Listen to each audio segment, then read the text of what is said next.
Little Women by Louisa May Alcott. Cast in order of speaking. Meg. Read by Ariel Lipshaw. Joe. Read by Elizabeth Klett. Beth. Read by Kalinda. Amy and Parrot. Read by Karen Savage. Mrs. March. Read by Kara Schallenberg. Mr. March. Read by Bruce Peary. Hannah. Read by Marianne. Mrs. Hummel, the Hummel children, and Lottie. Read by Ellie. Girl, Child, Tina, Daisy, and Maid. Read by Lavinia. Laurie. Read by M.B. Aunt March. Played by Amy Graymore. Old Man, and Dr. Bangs. Read by Phil Chenevert. Mr. Laurence. Read by David Laurence. Mr. Davis, Shopman, Young Man No. 2, and Clerk. Read by Tom Crawford, Cool, California. Annie Moffat, and May Chester. Read by Sherlock 85. Clara, Miss Lamb, and Kitty. Read by ESFJ Girl. Mr. Lamb, and Mr. Dashwood. Read by Denny Sayers. Mrs. Moffat, Aunt Carol, Old Lady, and Mrs. Chester. Read by Sally McConnell. Major Lincoln, and Tudor. Read by Henry Freegon. Belle, Second Girl, and Minnie. Read by Angela. Nan, and Mrs. Kirk. Read by Susanna. Sally Gardiner Moffat. Read by Rashada. Hortense, and Esther. Read by Nadine Eckert-Boulet. Fred Vaughn. Read by John Crowdy. John Brooke. Read by Peter Bishop. Kate Vaughn. Read by Bumblebee. Ned Moffat, Parker, and Young Man No. 1. Read by Zachary Smith. Frank Vaughn. Read by John Fricker. Grace Vaughn. Read by Elizabeth Klett. Boy, and Demi. Read by E. Lee. Professor Bayer. Read by Rainer. And narrated by Elizabeth Klett. End of introduction. Chapter 1. Playing Pilgrims. Christmas won't be Christmas without any presents, grumbled Joe, lying on the rug. It's so dreadful to be poor, sighed Meg, looking down at her old dress. I don't think it's fair for some girls to have plenty of pretty things and other girls nothing at all, added little Amy with an injured sniff. We've got father and mother and each other, said Beth contentedly from her corner. The 4 young faces on which the firelight shone brightened at the cheerful words, but darkened again as Joe said sadly, "We haven't got father, and shall not have him for a long time." She didn't say, perhaps never, but each silently added it, thinking of father far away where the fighting was. Nobody spoke for a minute. Then Meg said in an altered tone, "You know the reason Mother proposed not having any presents this Christmas was because it is going to be a hard winter for everyone, and she thinks we ought not to spend money for pleasure when our men are suffering so in the army. We can't do much, but we can make our little sacrifices, and ought to do it gladly. But I am afraid I don't." And Meg shook her head as she thought regretfully of all the pretty things she wanted. "But I don't think the little we should spend would do any good. We've each got $1, and the army wouldn't be much helped by our giving that. I agree not to expect anything from Mother or you, but I do want to buy Undine and Sintram for myself. I've wanted it so long," said Joe, who was a bookworm. I plan to spend mine in new music, said Beth, with a little sigh, which no one heard but the hearth-brush and kettle-holder. I shall get a nice box of Faber's drawing pencils. I really need them, said Amy decidedly. Mother didn't say anything about our money, and she won't wish us to give up everything. Let's each buy what we want and have a little fun. I'm sure we work hard enough to earn it," cried Joe, examining the heels of her shoes in a gentlemanly manner. I know I do. Teaching those tiresome children nearly all day when I'm longing to enjoy myself at home, began Meg in the complaining tone again. "You don't have half such a hard time as I do," said Joe. "How would you like to be shut up for hours with a nervous, fussy old lady who keeps you trotting, is never satisfied, and worries you till you're ready to fly out the window or cry?" It's naughty to fret, but I do think washing dishes and keeping things tidy is the worst work in the world. It makes me cross, and my hands get so stiff I can't practice well at all. And Beth looked at her rough hands with a sigh that anyone could hear that time. I don't believe any of you suffer as I do, cried Amy. For you don't have to go to school with impertinent girls who plague you if you don't know your lessons, and laugh at your dresses, and label your father if he isn't rich, and insult you when your nose isn't nice. If you mean libel, I'd say so, and not talk of labels as if Papa was a pickle bottle, advised Joe, laughing. I know what I mean, and you needn't be satirical about it. It's proper to use good words and improve your vocabulary, returned Amy with dignity. Don't peck at one another, children. Don't you wish we had the money Papa lost when we were little, Joe? Dear me, how happy and good we'd be if we had no worries, said Meg, who could remember better times. You said the other day you thought we were a deal happier than the King children, for they were fighting and fretting all the time in spite of their money. So I did, Beth. Well, I think we are. For though we do have to work, we make fun of ourselves and are a pretty jolly set, as Joe would say. Joe does use such slang words, observed Amy, with a reproving look at the long figure stretched on the rug. Joe immediately sat up, put her hands in her pockets, and began to whistle. Don't, Joe, it's so boyish. That's why I do it. I detest rude, unladylike girls. I hate affected, niminy-piminy chits. Birds in their little nests agree, sang Beth, the peacemaker, with such a funny face that both sharp voices softened to a laugh, and the pecking ended for that time. Really, girls, you are both to be blamed, said Meg, beginning to lecture in her elder sisterly fashion. You are old enough to leave off boyish tricks and to behave better, Josephine. It didn't matter so much when you were a little girl, but now you are so tall and turn up your hair. You should remember that you are a young lady. I'm not. And if turning up my hair makes me one, I'll wear it in 2 tails till I'm 20, cried Joe, pulling off her net and shaking down a chestnut mane. I hate to think I've got to grow up and be Miss March and wear long gowns and look as prim as a china aster. It's bad enough to be a girl anyway when I like boys' games and work and manners. I can't get over my disappointment in not being a boy. And it's worse than ever now, for I'm dying to go and fight with Papa, and I can only stay home and knit like a poky old woman. And Joe shook the blue army sock till the needles rattled like castanets, and her ball bounded across the room. Poor Joe! It's too bad, but it can't be helped.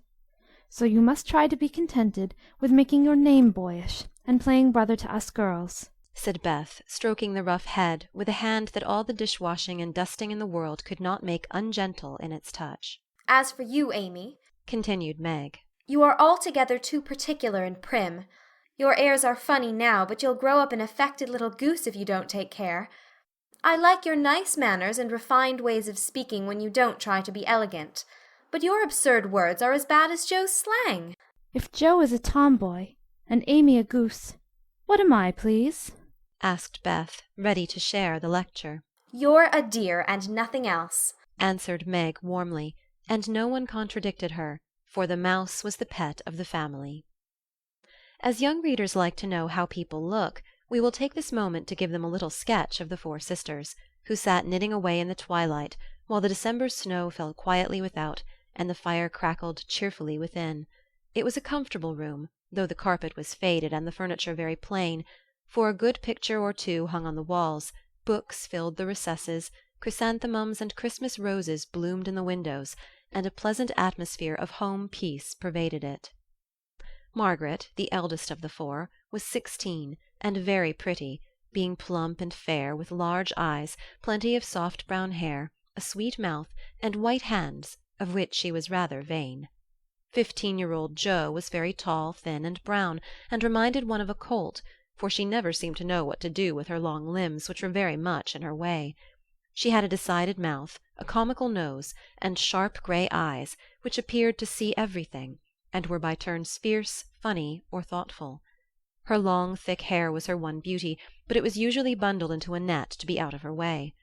Round shoulders had Jo, big hands and feet, a fly-away look to her clothes, and the uncomfortable appearance of a girl who was rapidly shooting up into a woman and didn't like it.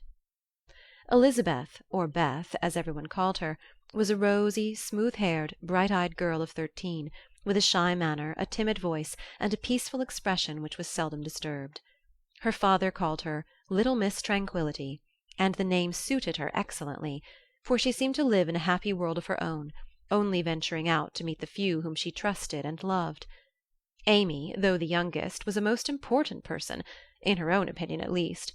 A regular snow-maiden, with blue eyes and yellow hair curling on her shoulders, pale and slender, and always carrying herself like a young lady mindful of her manners.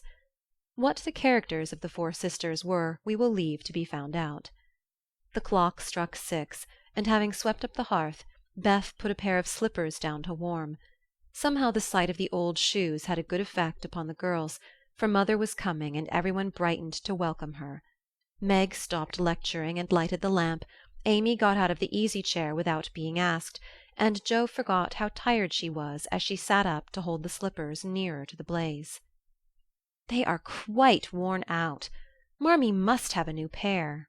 I thought I'd get her some with my $1, said Beth. No, I shall, cried Amy. I'm the oldest, began Meg, but Jo cut in with a decided, "I'm the man of the family now Papa is away, and I shall provide the slippers, for he told me to take special care of Mother while he was gone." I'll tell you what we'll do, said Beth. Let's each get her something for Christmas, and not get anything for ourselves. That's like you, dear. What will we get? exclaimed Jo. Everyone thought soberly for a minute. Then Meg announced, as if the idea was suggested by the sight of her own pretty hands. I shall give her a nice pair of gloves. Army shoes, best to be had, cried Jo. Some handkerchiefs, all hemmed, said Beth. I'll get a little bottle of cologne. She likes it, and it won't cost much, so I'll have some left to buy my pencils, added Amy. How will we give the things? asked Meg. Put them on the table and bring her in and see her open the bundles. Don't you remember how we used to do on our birthdays? answered Jo. I used to be so frightened when it was my turn to sit in the chair with the crown on, and see you all come marching round to give the presents with a kiss. I liked the things and the kisses, but it was dreadful to have you sit looking at me while I opened the bundles, said Beth, who was toasting her face and the bread for tea at the same time. Let Marmee think we are getting things for ourselves, and then surprise her. We must go shopping tomorrow afternoon, Meg. There is so much to do about the play for Christmas night, said Jo, marching up and down with her hands behind her back and her nose in the air. I don't mean to act any more after this time. I'm getting too old for such things, observed Meg, who was as much a child as ever about dressing-up frolics. You won't stop, I know, as long as you can trail round in a white gown with your hair down and wear gold-paper jewelry. You're the best actress we've got, and there'll be an end of everything if you quit the boards, said Jo. We ought to rehearse tonight. Come here, Amy, and do the fainting scene, for you were as stiff as a poker in that. I can't help it. I never saw anyone faint, and I don't choose to make myself all black and blue tumbling flat as you do. If I can go down easily, I'll drop. If I can't, I shall fall into a chair and be graceful. I don't care if Hugo does come at me with a pistol, returned Amy, who was not gifted with dramatic power, but was chosen because she was small enough to be borne out shrieking by the villain of the piece. Do it this way. Clasp your hand, so, and stagger across the room, crying frantically, Roderigo, save me, save me! And away went Jo, with a melodramatic scream which was truly thrilling. Amy followed, but she poked her hands out stiffly before her, and jerked herself along as if she went by machinery, and her "Ow!" was more suggestive of pins being run into her than of fear and anguish. Jo gave a despairing groan, and Meg laughed outright, while Beth let her bread burn as she watched the fun with interest. Oh, it's no use. Do the best you can when the time comes, and if the audience laughs, don't blame me. Come on, Meg. Then things went smoothly, for Don Pedro defied the world in a speech of 2 pages without a single break. Hagar the witch chanted an awful incantation over her kettleful of simmering toads with weird effect. Roderigo rent his chains asunder manfully, and Hugo died in agonies of remorse and arsenic with a wild "Ha! Ha!" It's the best we've had yet, said Meg, as the dead villain sat up and rubbed his elbows. I don't see how you can write and act such splendid things, Joe. You're a regular Shakespeare, exclaimed Beth, who firmly believed that her sisters were gifted with wonderful genius in all things. Not quite, replied Joe modestly. I do think The Witch's Curse and operatic tragedy is rather a nice thing, but I'd like to try Macbeth, if we only had a trap-door for Banquo. I always wanted to do the killing part. Is that a dagger I see before me? Muttered Joe, rolling her eyes and clutching at the air, as she had seen a famous tragedian do. No, it's the toasting fork with Mother's shoe on it instead of the bread. Beth's stage-struck, cried Meg, and the rehearsal ended in a general burst of laughter. Glad to find you so merry, my girls, said a cheery voice at the door, and actors and audience turned to welcome a tall motherly lady with a "Can I help you?" look about her, which was truly delightful. She was not elegantly dressed, but a noble-looking woman, and the girls thought the grey cloak and unfashionable bonnet covered the most splendid mother in the world. Well, dearies, how have you got on today? There was so much to do getting the boxes ready to go tomorrow that I didn't come home to dinner. Has anyone called, Beth? How's your cold, Meg? Joe, you look tired to death. Come and kiss me, baby. While making these maternal inquiries, Mrs. March got her wet things off, her warm slippers on, and sitting down in the easy-chair, drew Amy to her lap, preparing to enjoy the happiest hour of her busy day. The girls flew about, trying to make things comfortable, each in her own way. Meg arranged the tea-table, Joe brought wood and set chairs, dropping, overturning, and clattering everything she touched. Beth trotted to and fro between parlour and kitchen, quiet and busy, while Amy gave directions to everyone as she sat with her hands folded. As they gathered about the table, Mrs. March said, with a particularly happy face, I've got a treat for you after supper. A quick, bright smile went round like a streak of sunshine. Beth clapped her hands, regardless of the biscuit she held, and Joe tossed up her napkin, crying, "A letter! A letter! 3 cheers for father!" Yes, a nice long letter. He is well, and thinks he shall get through the cold season better than we feared. He sends all sorts of loving wishes for Christmas, and an especial message to you girls, said Mrs. March, patting her pocket as if she had got a treasure there. Hurry up and get done. Don't stop to quirk your little finger and simper over your plate, Amy, cried Joe, choking on her tea and dropping her bread butter side down on the carpet in her haste to get at the treat. Beth ate no more, but crept away to sit in her shadowy corner and brood over the delight to come, till the others were ready. I think it was so splendid in Father to go as chaplain when he was too old to be drafted, and not strong enough for a soldier, said Meg warmly. Don't I wish I could go as a drummer, a vivan, what's its name? Or a nurse, so that I could be near him and help him, exclaimed Joe with a groan. It must be very disagreeable to sleep in a tent and eat all sorts of bad-tasting things and drink out of a tin mug, sighed Amy. When will he come home, Mommy? asked Beth, with a little quiver in her voice. Not for many months, dear, unless he is sick. He will stay and do his work faithfully as long as he can, and we won't ask for him back a minute sooner than he can be spared. Now, come and hear the letter. They all drew to the fire, Mother in the big chair with Beth at her feet, Meg and Amy perched on either arm of the chair, and Joe leaning on the back, where no one would see any sign of emotion if the letter should happen to be touching. Very few letters were written in those hard times that were not touching, especially those which fathers sent home. In this one little was said of the hardships endured, the dangers faced, or the homesickness conquered.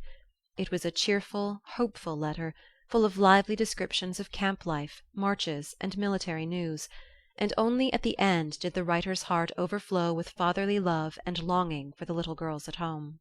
Give them all of my dear love and a kiss. Tell them I think of them by day, pray for them by night, and find my best comfort in their affection at all times. A year seems very long to wait before I see them, but remind them that while we wait we may all work, so that these hard days need not be wasted. I know they will remember all I said to them, that they will be loving children to you, will do their duty faithfully, fight their bosom enemies bravely, and conquer themselves so beautifully that when I come back to them I may be fonder and prouder than ever of my little women. Everybody sniffed when they came to that part. Jo wasn't ashamed of the great tear that dropped off the end of her nose, and Amy never minded the rumpling of her curls as she hid her face on her mother's shoulder and sobbed out. I'm a selfish girl, but I'll truly try to be better so he mayn't be disappointed in me by and by.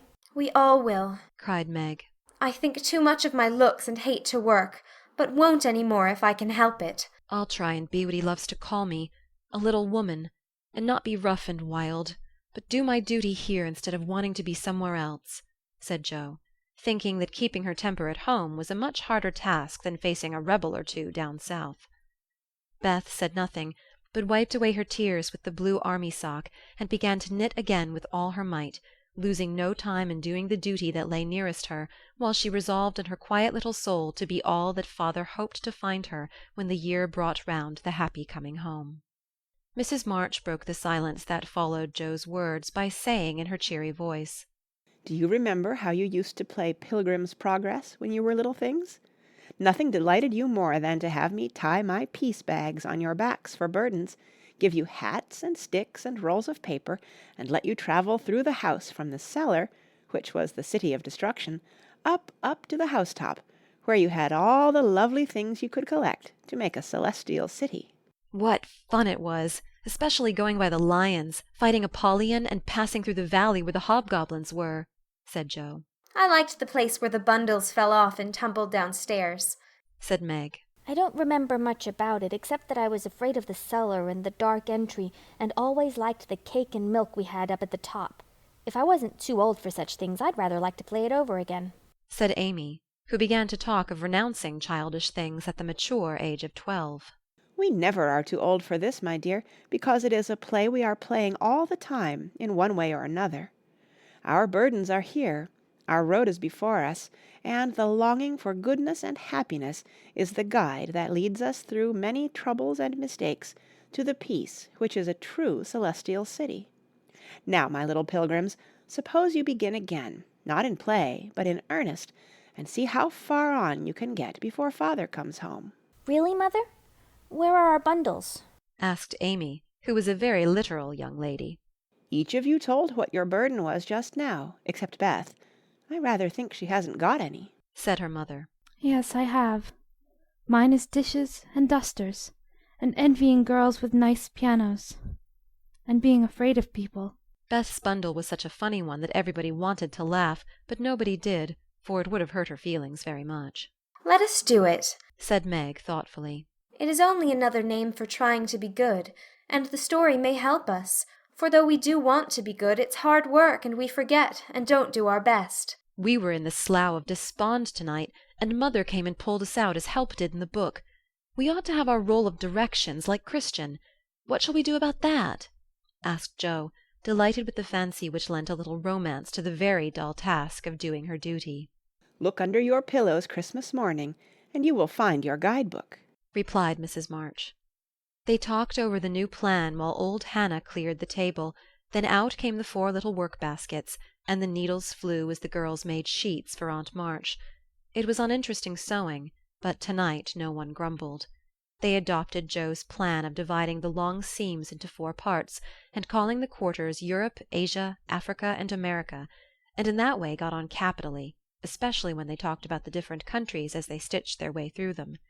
At 9 they stopped work, and sang as usual before they went to bed. No one but Beth could get much music out of the old piano, but she had a way of softly touching the yellow keys and making a pleasant accompaniment to the simple songs they sang. Meg had a voice like a flute, and she and her mother led the little choir. Amy chirped like a cricket, and Jo wandered through the airs at her own sweet will, always coming out of the wrong place with a croak or a quaver that spoiled the most pensive tune. They had always done this from the time they could lisp, "Crinkle, crinkle, little tar," and it had become a household custom, for the mother was a born singer. The first sound in the morning was her voice as she went about the house singing like a lark, and the last sound at night was the same cheery sound, for the girls never grew too old for that familiar lullaby. End of Chapter 1. Chapter 2. A Merry Christmas. Jo was the first to wake in the grey dawn of Christmas morning. No stockings hung at the fireplace, and for a moment she felt as much disappointed as she did long ago, when her little sock fell down because it was crammed so full of goodies. Then she remembered her mother's promise, and slipping her hand under her pillow, drew out a little crimson-covered book. She knew it very well, for it was that beautiful old story of the best life ever lived, and Jo felt that it was a true guide-book for any pilgrim going on a long journey. She woke Meg with a "Merry Christmas!" and bade her see what was under her pillow. A green-covered book appeared, with the same picture inside, and a few words written by their mother, which made their one present very precious in their eyes. Presently Beth and Amy woke to rummage and find their little books also, one dove-coloured, the other blue, and all sat looking at and talking about them, while the east grew rosy with the coming day. In spite of her small vanities, Margaret had a sweet and pious nature, which unconsciously influenced her sisters, especially Jo, who loved her very tenderly, and obeyed her because her advice was so gently given. "Girls," said Meg seriously, looking from the tumbled head beside her to the two little night-capped ones in the room beyond. "Mother wants us to read and love and mind these books, and we must begin at once. We used to be faithful about it, but since Father went away and all this war trouble unsettled us, we have neglected many things. You can do as you please, but I shall keep my book on the table here and read a little every morning as soon as I wake, for I know it will do me good and help me through the day." Then she opened her new book and began to read. Jo put her arm round her, and leaning cheek to cheek, read also, with the quiet expression so seldom seen on her restless face. How good Meg is! Come, Amy, let's do as they do. I'll help you with the hard words, and they'll explain things if we don't understand, whispered Beth, very much impressed by the pretty books and her sister's example. I'm glad mine is blue, said Amy. And then the rooms were very still while the pages were softly turned, and the winter sunshine crept in to touch the bright heads and serious faces with a Christmas greeting. "Where is Mother?" asked Meg, as she and Jo ran down to thank her for their gifts half an hour later. "Goodness only knows. Some poor creetur come a-beggin', and your ma went straight off to see what was needed.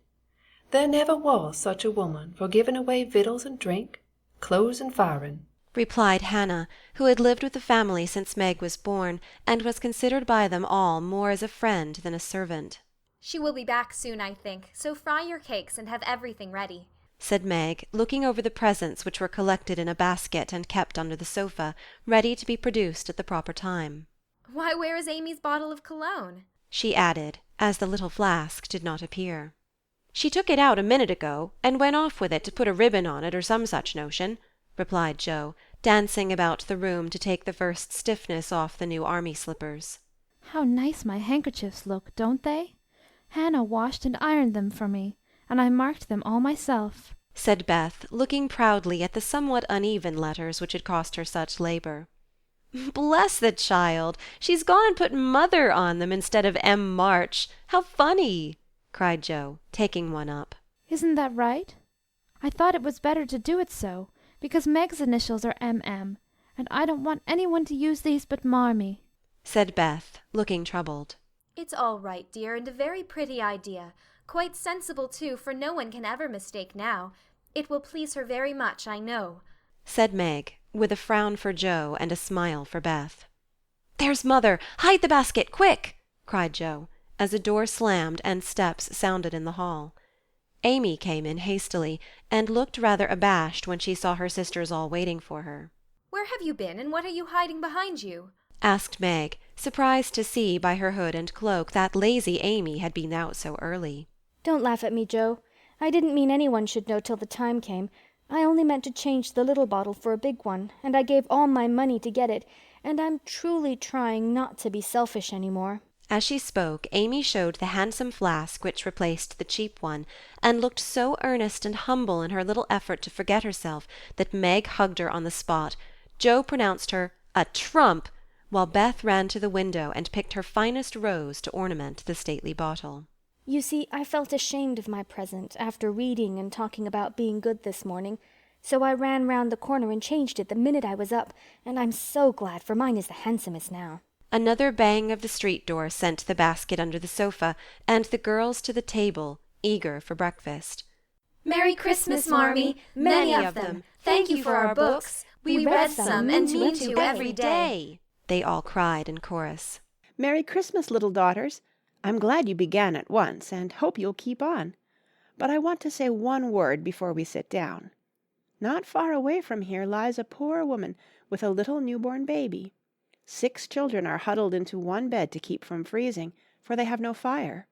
There is nothing to eat over there, and the oldest boy came to tell me they were suffering hunger and cold. My girls, will you give them your breakfast as a Christmas present? They were all unusually hungry, having waited nearly an hour, and for a minute no one spoke. Only a minute, for Joe exclaimed impetuously, "I'm so glad you came before we began." May I go and help carry the things to the poor little children? asked Beth eagerly. I shall take the cream and the muffins, added Amy, heroically giving up the article she most liked. Meg was already covering the buckwheats and piling the bread into one big plate. I thought you'd do it, said Mrs. March, smiling as if satisfied.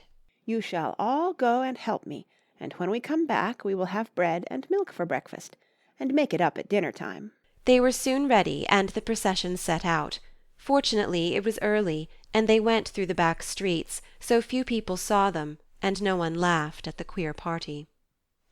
A poor, bare, miserable room it was, with broken windows, no fire, ragged bedclothes, a sick mother, wailing baby, and a group of pale, hungry children cuddled under one old quilt trying to keep warm. How the big eyes stared and the blue lips smiled as the girls went in. Ach, mein Gott, it is good angels come to us, said the poor woman, crying for joy. Funny angels in hoods and mittens, said Joe, and set them to laughing. In a few minutes it really did seem as if kind spirits had been at work there. Hannah, who had carried wood, made a fire, and stopped up the broken panes with old hats and her own cloak. Mrs. March gave the mother tea and gruel, and comforted her with promises of help, while she dressed the little baby as tenderly as if it had been her own. The girls meantime spread the table, set the children round the fire, and fed them like so many hungry birds, laughing, talking, and trying to understand the funny broken English. Das ist gut. Die Engelkinder, cried the poor things as they ate and warmed their purple hands at the comfortable blaze. The girls had never been called angel children before, and thought it very agreeable, especially Jo, who had been considered a Sancho ever since she was born. That was a very happy breakfast, though they didn't get any of it, and when they went away, leaving comfort behind, I think there were not in all the city 4 merrier people than the hungry little girls who gave away their breakfasts and contented themselves with bread and milk on Christmas morning. That's loving our neighbor better than ourselves, and I like it, said Meg, as they set out their presents while their mother was upstairs collecting clothes for the poor Hummels. Not a very splendid show, but there was a great deal of love done up in the few little bundles, and the tall vase of red roses, white chrysanthemums, and trailing vines, which stood in the middle, gave quite an elegant air to the table. "She's coming! Strike up, Beth! Open the door, Amy! 3 cheers for Marmee!" cried Jo, prancing about while Meg went to conduct Mother to the seat of honour. Beth played her gayest march, Amy threw open the door, and Meg enacted escort with great dignity. Mrs. March was both surprised and touched, and smiled with her eyes full as she examined her presents and read the little notes which accompanied them. The slippers went on at once, a new handkerchief was slipped into her pocket, well scented with Amy's cologne, the rose was fastened in her bosom, and the nice gloves were pronounced a perfect fit. There was a good deal of laughing and kissing and explaining, in the simple loving fashion which makes these home festivals so pleasant at the time, so sweet to remember long afterward, and then all fell to work. The morning charities and ceremonies took so much time that the rest of the day was devoted to preparations for the evening festivities. Being still too young to go often to the theatre, and not rich enough to afford any great outlay for private performances, the girls put their wits to work, and necessity being the mother of invention, made whatever they needed. Very clever were some of their productions: pasteboard guitars, antique lamps made of old-fashioned butter-boats covered with silver paper, gorgeous robes of old cotton glittering with tin spangles from a pickle factory, and armour covered with the same useful diamond-shaped bits left in sheets when the lids of preserve pots were cut out. The big chamber was the scene of many innocent revels. No gentlemen were admitted, so Jo played male parts to her heart's content, and took immense satisfaction in a pair of russet leather boots given her by a friend, who knew a lady who knew an actor. These boots, an old foil, and a slashed doublet once used by an artist for some picture, were Jo's chief treasures, and appeared on all occasions. The smallness of the company made it necessary for the two principal actors to take several parts apiece, and they certainly deserved some credit for the hard work they did in learning 3 or 4 different parts, whisking in and out of various costumes, and managing the stage besides. It was excellent drill for their memories, a harmless amusement, and employed many hours which otherwise would have been idle, lonely, or spent in less profitable society. On Christmas night a dozen girls piled on to the bed which was the dress circle, and sat before the blue and yellow chintz curtains in a most flattering state of expectancy. There was a good deal of rustling and whispering behind the curtain, a trifle of lamp smoke, and an occasional giggle from Amy, who was apt to get hysterical in the excitement of the moment. Presently a bell sounded, the curtains flew apart, and the operatic tragedy began. A gloomy wood, according to the one playbill, was represented by a few shrubs in a pot, green baize on the floor, and a cave in the distance. This cave was made with a clothes-horse for a roof, bureaus for walls, and in it was a small furnace in full blast, with a black pot on it and an old witch bending over it. The stage was dark, and the glow of the furnace had a fine effect, especially as real steam issued from the kettle when the witch took off the cover. A moment was allowed for the first thrill to subside.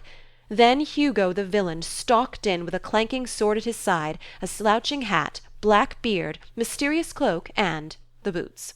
After pacing to and fro in much agitation, he struck his forehead, and burst out in a wild strain, singing of his hatred for Roderigo, his love for Zara, and his pleasing resolution to kill the one and win the other. The gruff tones of Hugo's voice, with an occasional shout when his feelings overcame him, were very impressive, and the audience applauded the moment he paused for breath. Bowing with the air of one accustomed to public praise, he stole to the cavern and ordered Hagar to come forth with a commanding, "What ho, minion! I need thee!" Out came Meg, with grey horsehair hanging about her face, a red and black robe, a staff, and cabalistic signs upon her cloak. Hugo demanded a potion to make Zara adore him, and one to destroy Roderigo. Hagar, in a fine dramatic melody, promised both, and proceeded to call up the spirit who would bring the love-philtre. Hither, hither from thy home, airy sprite, I bid thee come. Born of roses, fed on dew, charms and potions canst thou brew? Bring me here with elfin speed the fragrant philtre which I need. Make it sweet and swift and strong. Spirit, answer now my song. A soft strain of music sounded, and then at the back of the cave appeared a little figure in cloudy white, with glittering wings, golden hair, and a garland of roses on its head. Waving a wand, it sang, "Hither I come from my airy home, afar in the silver moon.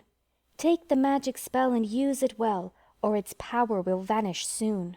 And dropping a small gilded bottle at the witch's feet, the spirit vanished. Another chant from Hagar produced another apparition, not a lovely one, for with a bang an ugly black imp appeared, and having croaked a reply, tossed a dark bottle at Hugo and disappeared with a mocking laugh. Having warbled his thanks and put the potions in his boots, Hugo departed, and Hagar informed the audience that as he had killed a few of her friends in times past, she had cursed him, and intends to thwart his plans and be revenged on him.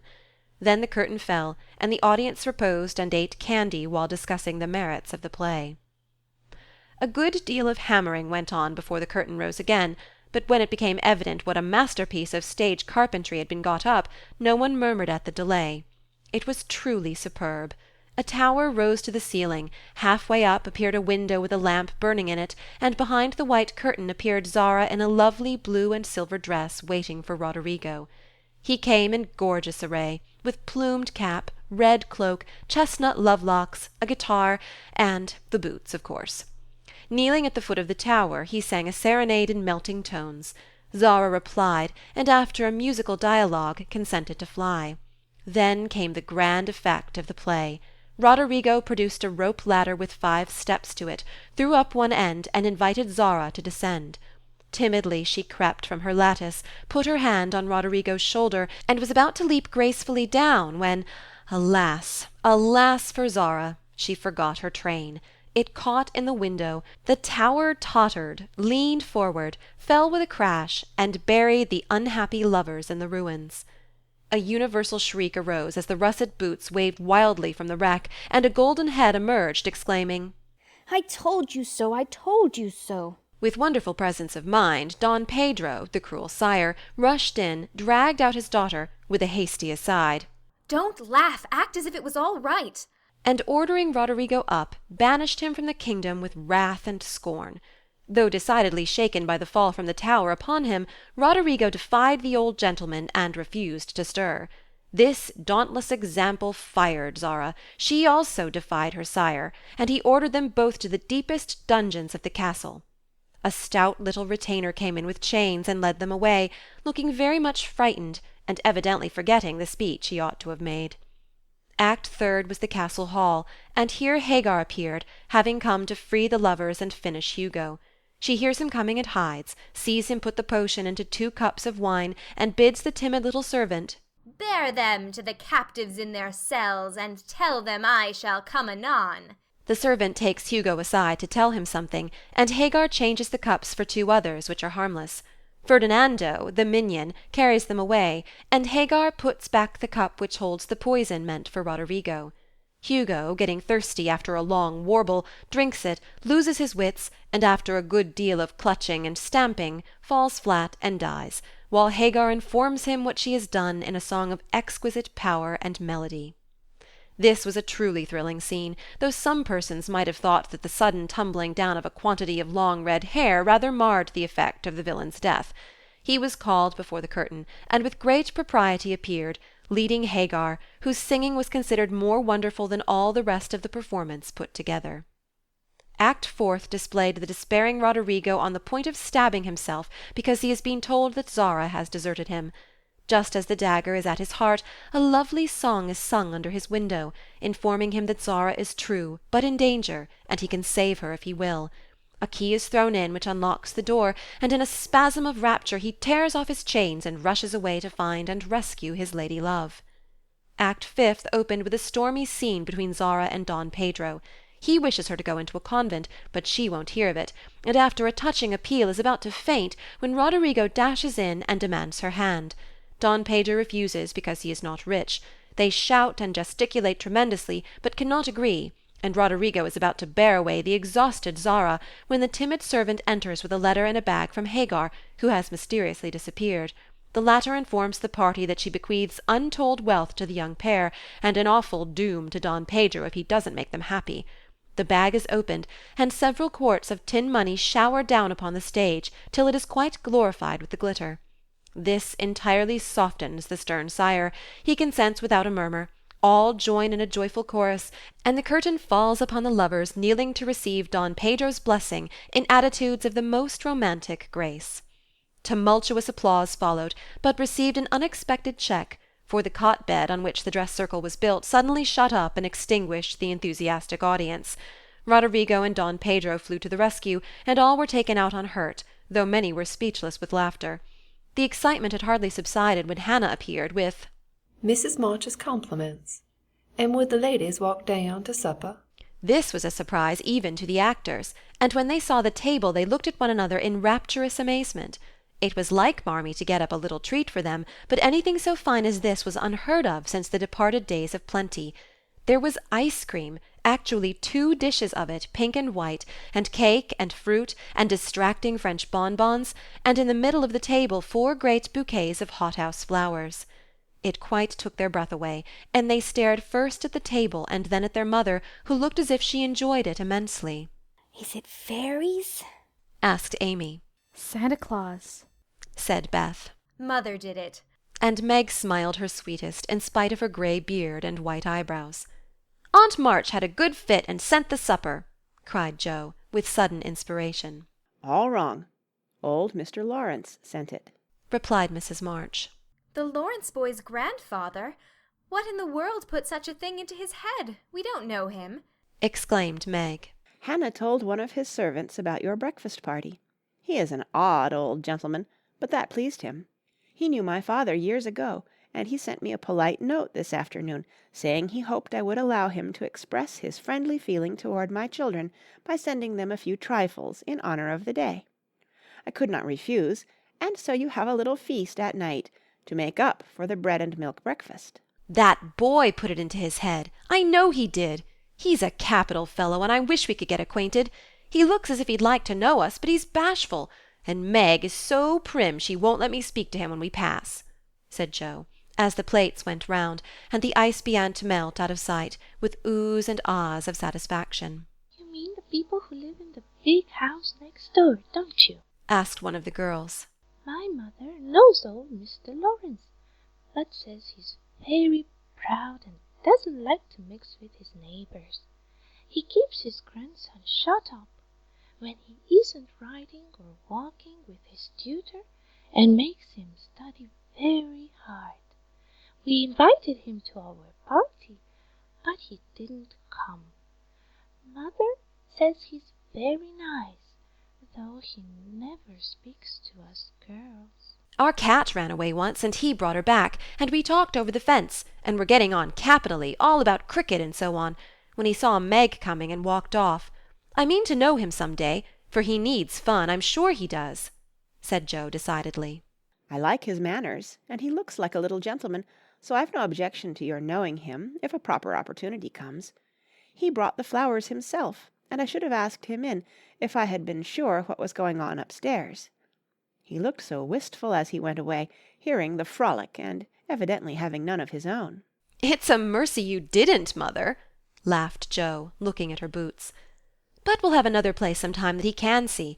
Perhaps he'll help act. Won't that be jolly?" "I never had such a fine bouquet before. How pretty it is!"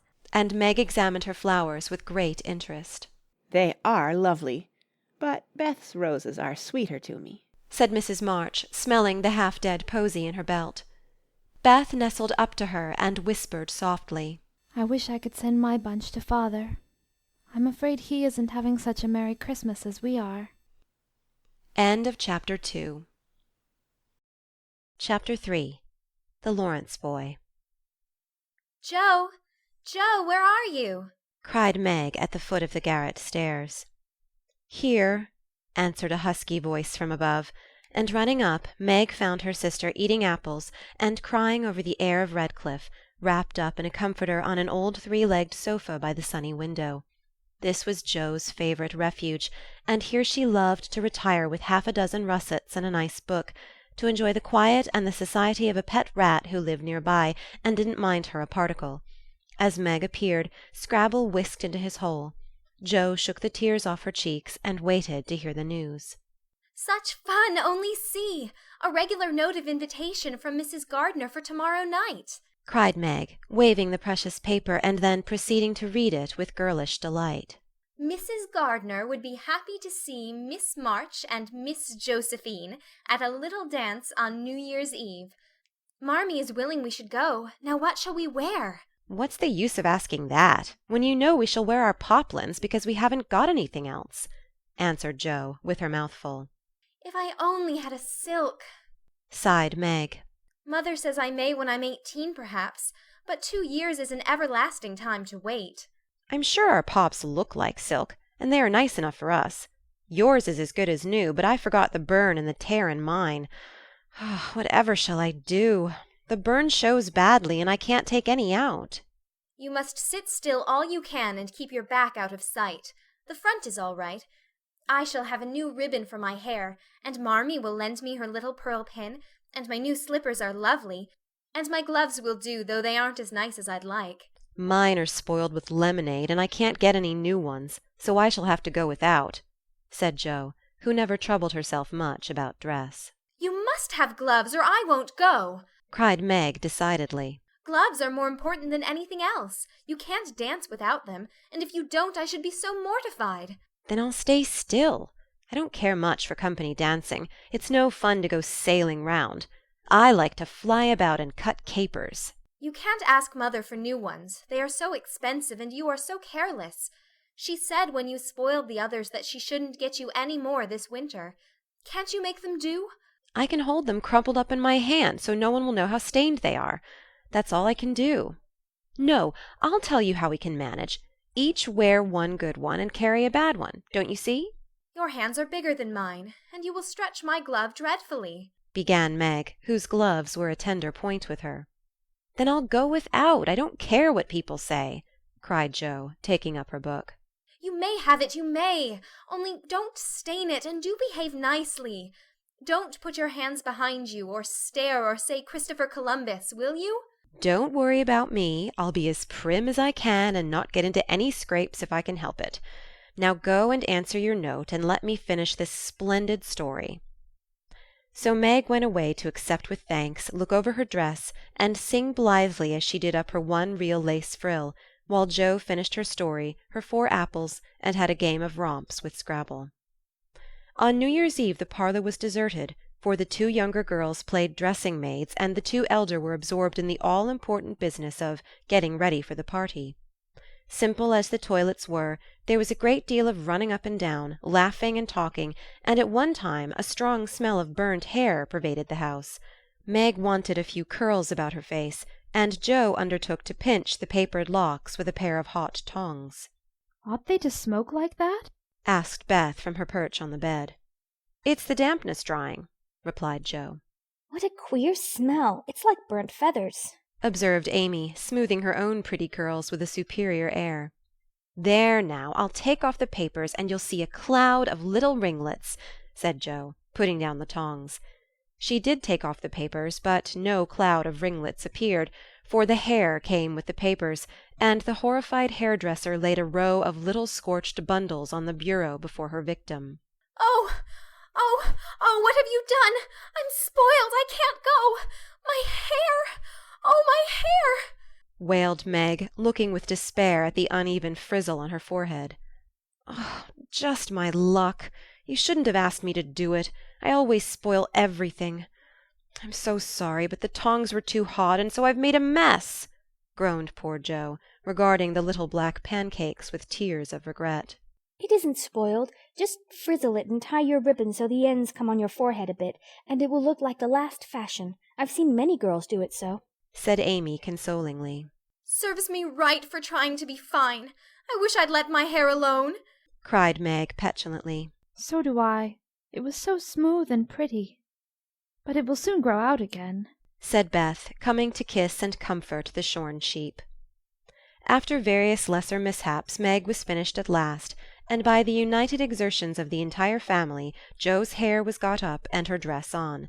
They looked very well in their simple suits, Meg's in silvery drab, with a blue velvet snood, lace frills, and the pearl pin; Jo in maroon, with a stiff gentlemanly linen collar and a white chrysanthemum or 2 for her only ornament.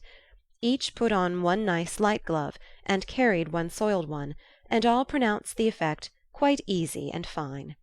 Meg's high-heeled slippers were very tight and hurt her, though she would not own it, and Jo's 19 hairpins all seemed stuck straight into her head, which was not exactly comfortable, but dear me, let us be elegant or die. "Have a good time, dearies," said Mrs. March as the sisters went daintily down the walk. "Don't eat much supper, and come away at 11 when I send Hannah for you." As the gate clashed behind them, a voice cried from a window, Girls, have you both got nice pocket handkerchiefs?" Yes, spandy nice, and Meg has cologne on hers," cried Jo, adding with a laugh as they went on, "I do believe Marmee would ask that if we were all running away from an earthquake." It is one of her aristocratic tastes, and quite proper, for a real lady is always known by neat boots, glove, and handkerchief, replied Meg, who had a good many little aristocratic tastes of her own. Now don't forget to keep the bad breadth out of sight, Jo. Is my sash right? And does my hair look very bad?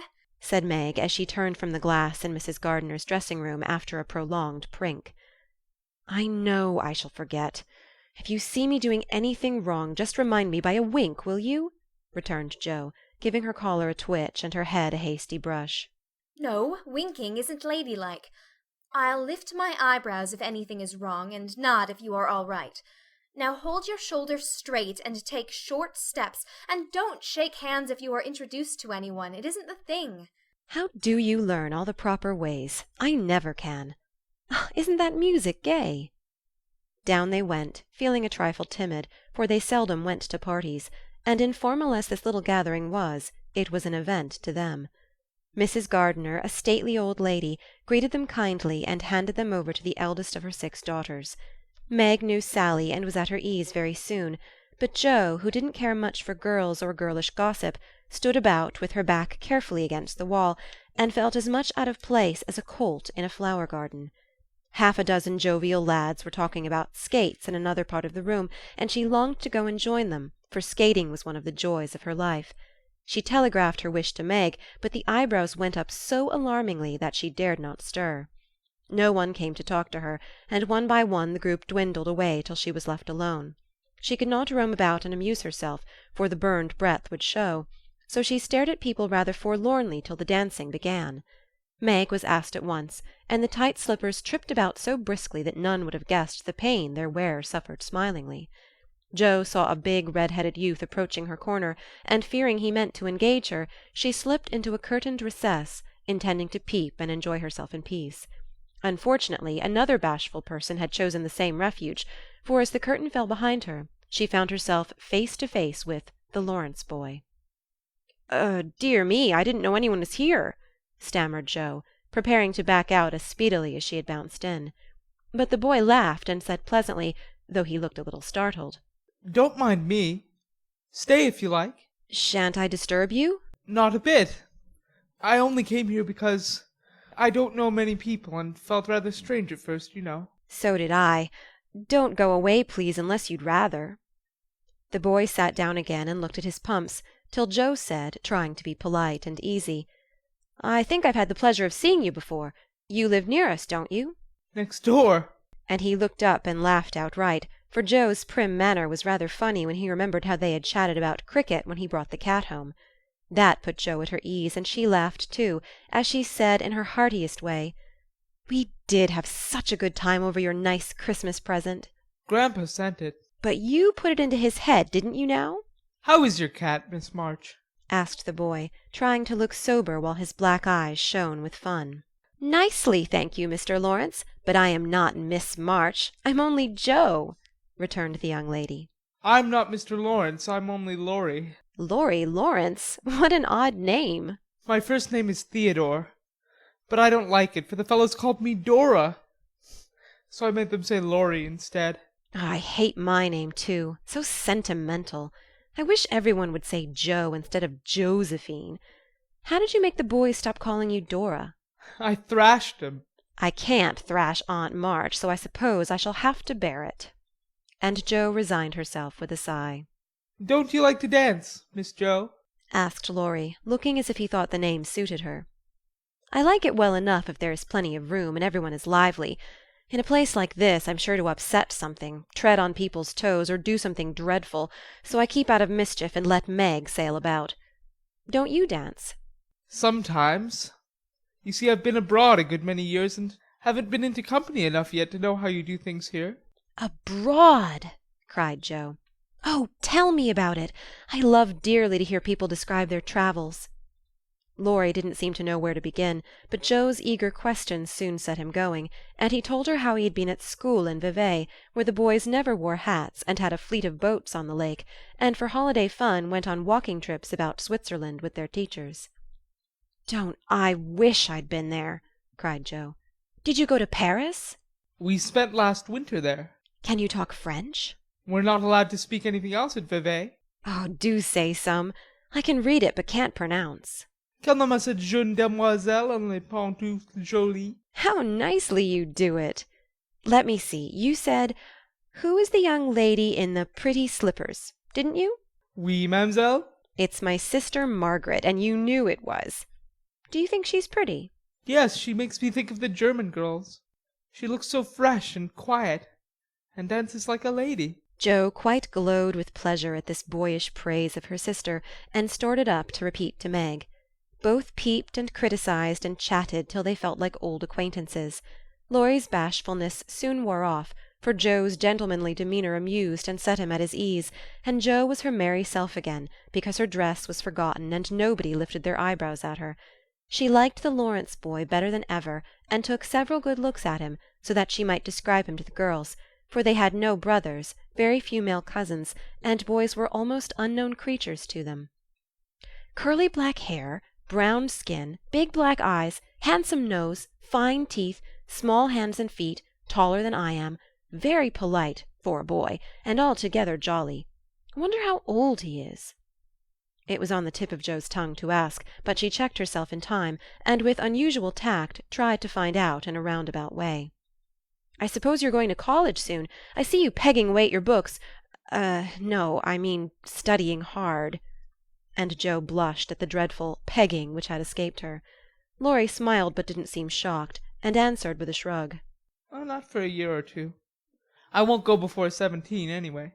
Aren't you but 15? Asked Jo, looking at the tall lad, whom she had imagined 17 already. 16, next month. How I wish I was going to college. You don't look as if you liked it. I hate it.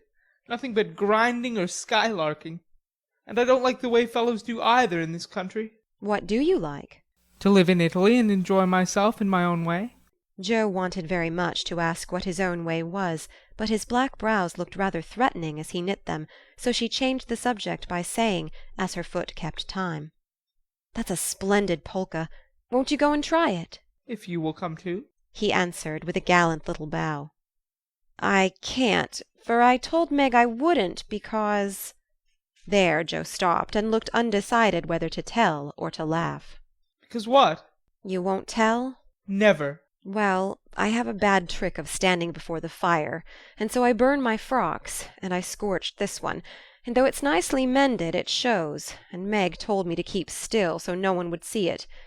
You may laugh if you want to. It is funny, I know." But Laurie didn't laugh. He only looked down a minute, and the expression of his face puzzled Jo when he said very gently, "Never mind that. I'll tell you how we can manage. There's a long hall out there, and we can dance grandly, and no one will see us. Please come." Jo thanked him and gladly went, wishing she had 2 neat gloves when she saw the nice pearl-coloured ones her partner wore. The hall was empty, and they had a grand polka, for Laurie danced well, and taught her the German step, which delighted Jo, being full of swing and spring. When the music stopped, they sat down on the stairs to get their breath, and Laurie was in the midst of an account of a students' festival at Heidelberg, when Meg appeared in search of her sister. She beckoned, and Jo reluctantly followed her into a side room, where she found her on a sofa, holding her foot and looking pale. "I've sprained my ankle. That stupid high heel turned and gave me a sad wrench. It aches so I can hardly stand, and I don't know how I'm ever going to get home," she said, rocking to and fro in pain. "I knew you'd hurt your feet with those silly shoes. I'm sorry, but I don't see what you can do except get a carriage or stay here all night," answered Jo, softly rubbing the poor ankle as she spoke. "I can't have a carriage without its costing ever so much. I dare say I can't get one at all, for most people come in their own, and it's a long way to the stable and no one to send." "I'll go." "No, indeed. It's past 9 and dark as Egypt. I can't stop here, for the house is full. Sally has some girls staying with her. I'll rest till Hannah comes, and then do the best I can." "I'll ask Laurie. He will go," said Jo, looking relieved as the idea occurred to her. "Mercy, no! Don't ask or tell anyone. Get me my rubbers and put these slippers with our things. I can't dance any more, but as soon as supper is over, watch for Hannah and tell me the minute she comes." "They are going out to supper now. I'll stay with you. I'd rather." "No, dear, run along and bring me some coffee. I'm so tired I can't stir." So Meg reclined with rubbers well hidden, and Jo went blundering away to the dining-room, which she found after going into a china closet and opening the door of a room where old Mr. Gardiner was taking a little private refreshment. Making a dart at the table, she secured the coffee, which she immediately spilled, thereby making the front of her dress as bad as the back. "Oh, dear, what a blunderbuss I am!" exclaimed Jo, finishing Meg's glove by scrubbing her gown with it. "Can I help you?" said a friendly voice. and there was Laurie with a full cup in one hand and a plate of ice in the other. "I was trying to get something for Meg, who is very tired, and someone shook me, and here I am in a nice state," answered Joe, glancing dismally from the stained skirt to the coffee-colored glove. Oh, too bad. I was looking for someone to give this to. May I take it to your sister? "Oh, thank you. I'll show you where she is. I don't offer to take it myself, for I should only get into another scrape if I did." Joe led the way, and, as if used to waiting on ladies, Laurie drew up a little table, brought a second instalment of coffee and ice for Joe, and was so obliging that even particular Meg pronounced him a nice boy. They had a merry time over the bonbons and mottos, and were in the midst of a quiet game of buzz, with 2 or 3 other young people who had strayed in, when Hannah appeared. Meg forgot her foot, and rose so quickly that she was forced to catch hold of Joe, with an exclamation of pain. "Hush, don't say anything," she whispered, adding aloud, "It's nothing. I turned my foot a little, that's all," and limped upstairs to put her things on. Hannah scolded, Meg cried, and Joe was at her wits' end, till she decided to take things into her own hands. Slipping out, she ran down, and finding a servant, asked if he could get her a carriage. It happened to be a hired waiter who knew nothing about the neighbourhood, and Joe was looking round for help, when Laurie, who had heard what she said, came up and offered his grandfather's carriage, which had just come for him, he said. "It's so early. You can't mean to go yet," began Joe, looking relieved but hesitating to accept the offer. I always go early, I do, truly. Please let me take you home. It's all on my way, you know, and it rains, they say." That settled it, and telling him of Meg's mishap, Joe gratefully accepted and rushed up to bring down the rest of the party. Hannah hated rain as much as a cat does, so she made no trouble, and they rolled away in the luxurious close carriage, feeling very festive and elegant. Laurie went on the box so Meg could keep her foot up, and the girls talked over their party in freedom. "I had a capital time. Did you?" asked Joe, rumpling up her hair and making herself comfortable. "Yes, till I hurt myself. Sally's friend Annie Moffat took a fancy to me, and asked me to come and spend a week with her when Sally does. She is going in the spring when the opera comes, and it will be perfectly splendid, if Mother only lets me go," answered Meg, cheering up at the thought. "I saw you dancing with the red-headed man I ran away from. Was he nice?" "Oh, very.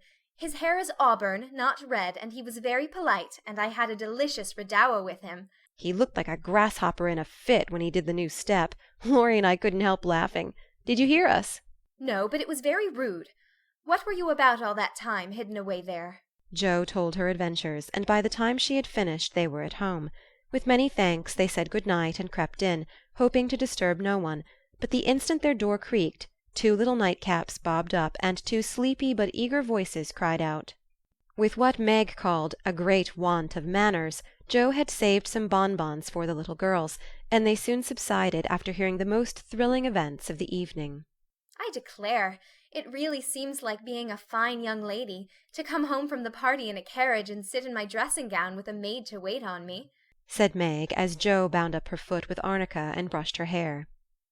"I don't believe fine young ladies enjoy themselves a bit more than we do, in spite of our burned hair, old gowns, 1 glove apiece, and tight slippers that sprain our ankles when we are silly enough to wear them." And I think Joe was quite right. End of Chapter 3. Chapter 4. Burdens. "Oh dear, how hard it does seem to take up our packs and go on," sighed Meg the morning after the party, for now the holidays were over the week of merry-making did not fit her for going on easily with the tasks she never liked. "I wish it was Christmas or New Year's all the time. Wouldn't it be fun?" answered Joe, yawning dismally. "We shouldn't enjoy ourselves half so much as we do now. But it does seem so nice to have little suppers and bouquets and go to parties and drive home and read and rest and not work. It's like other people, you know, and I always envy girls who do such things. I'm so fond of luxury," said Meg, trying to decide which of 2 shabby gowns was the least shabby. "Well, we can't have it, so don't let us grumble, but shoulder our bundles and trudge along as cheerfully as Marmee does. I'm sure Aunt March is a regular old man of the sea to me, but I suppose when I've learned to carry her without complaining she will tumble off, or get so light that I shan't mind her." This idea tickled Joe's fancy and put her in good spirits, But Meg didn't brighten, for her burden, consisting of 4 spoiled children, seemed heavier than ever. She had not heart enough even to make herself pretty as usual by putting on a blue neck-ribbon and dressing her hair in the most becoming way. What's the use of looking nice when no one sees me but those cross midgets and no one cares whether I'm pretty or not? She muttered, shutting her drawer with a jerk. I shall have to toil and moil all my days, with only little bits of fun now and then, and get old and ugly and sour, because I'm poor and can't enjoy my life as other girls do. It's a shame. So Meg went down wearing an injured look, and wasn't at all agreeable at breakfast time. Everyone seemed rather out of sorts and inclined to croak. Beth had a headache and lay on the sofa, trying to comfort herself with the cat and 3 kittens. Amy was fretting because her lessons were not learned, and she couldn't find her rubbers. Joe would whistle and make a great racket getting ready. Mrs. March was very busy trying to finish a letter which must go at once, and Hannah had the grumps, for being up late didn't suit her. "There never was such a cross family!" cried Jo, losing her temper when she had upset an inkstand, broken both boot-lacings, and sat down upon her hat. "You're the crossest person in it," returned Amy, washing out the sum that was all wrong with the tears that had fallen on her slate. Beth, if you don't keep these horrid cats down cellar, I'll have them drowned, exclaimed Meg angrily as she tried to get rid of the kitten which had scrambled up her back and stuck like a burr just out of reach. Jo laughed, Meg scolded, Beth implored, and Amy wailed because she couldn't remember how much 9 times 12 was. Girls, do be quiet 1 minute. I must get this off by the early mail, and you drive me distracted with your worry," cried Mrs. March, crossing out the 3rd spoiled sentence in her letter. There was a momentary lull, broken by Hannah, who stalked in, laid 2 hot turnovers on the table, and stalked out again. These turnovers were an institution, and the girls called them muffs, for they had no others, and found the hot pies very comforting to their hands on cold mornings. Hannah never forgot to make them, no matter how busy or grumpy she might be, for the walk was long and bleak. The poor things got no other lunch, and were seldom home before 2. "Cuddle your cats and get over your headache, Bethy. Good-bye, Marmee. We are a set of rascals this morning, but we'll come home regular angels. Now then, Meg." And Jo tramped away, feeling that the Pilgrims were not setting out as they ought to do. They always looked back before turning the corner, for their mother was always at the window to nod and smile, and wave her hand to them. Somehow it seemed as if they couldn't have got through the day without that, for whatever their mood might be, the last glimpse of that motherly face was sure to affect them like sunshine. "If Marmee shook her fist instead of kissing her hand to us, it would serve us right, for more ungrateful wretches than we are were never seen," cried Jo, taking a remorseful satisfaction in the snowy walk and bitter wind. "Don't use such dreadful expressions," replied Meg from the depths of the veil in which she had shrouded herself like a nun sick of the world. "I like good strong words that mean something," replied Jo, catching her hat as it took a leap off her head, preparatory to flying away altogether. "Call yourself any names you like, but I am neither a rascal nor a wretch, and I don't choose to be called so." "You're a blighted being, and decidedly cross to-day because you can't sit in the lap of luxury all the time. Poor dear, just wait till I make my fortune, and you shall revel in carriages and ice cream and high-heeled slippers and posies and red-headed boys to dance with." "How ridiculous you are, Jo!" But Meg laughed at the nonsense and felt better in spite of herself. "Lucky for you I am, for if I put on crushed airs and tried to be dismal as you do, we should be in a nice state. Thank goodness I can always find something funny to keep me up. Don't croak any more, but come home jolly. There's a dear." Jo gave her sister an encouraging pat on the shoulder as they parted for the day, each going a different way, each hugging her little warm turnover, and each trying to be cheerful in spite of wintry weather, hard work, and the unsatisfied desires of pleasure-loving youth. When Mr. March lost his property in trying to help an unfortunate friend, the 2 oldest girls begged to be allowed to do something toward their own support at least. Believing that they could not begin too early to cultivate energy, industry, and independence, their parents consented, and both fell to work with the hearty good-will which in spite of all obstacles is sure to succeed at last. Margaret found a place as nursery governess, and felt rich with her small salary. As she said, she was fond of luxury, and her chief trouble was poverty. She found it harder to bear than the others because she could remember a time when home was beautiful, life full of ease and pleasure, and want of any kind unknown. She tried not to be envious or discontented, but it was very natural that the young girl should long for pretty things, gay friends, accomplishments, and a happy life. At the Kings' she daily saw all she wanted, for the children's older sisters were just out, and Meg caught frequent glimpses of dainty ball dresses and bouquets, heard lively gossip about theatres, concerts, sleighing parties, and merry-makings of all kinds, and saw money lavished on trifles which would have been so precious to her. Poor Meg seldom complained, but a sense of injustice made her feel bitter toward everyone sometimes, for she had not yet learned to know how rich she was in the blessings which alone can make life happy. Jo happened to suit Aunt March, who was lame and needed an active person to wait upon her. The childless old lady had offered to adopt one of the girls when the troubles came, and was much offended because her offer was declined. Other friends told the Marches that they had lost all chance of being remembered in the rich old lady's will, but the unworldly Marches only said, "We can't give up our girls for a dozen fortunes. Rich or poor, we will keep together and be happy in one another." The old lady wouldn't speak to them for a time, but happening to meet Jo at a friend's, something in her comical face and blunt manner struck the old lady's fancy, and she proposed to take her for a companion. This did not suit Jo at all, but she accepted the place since nothing better appeared, and to everyone's surprise got on remarkably well with her irascible relative.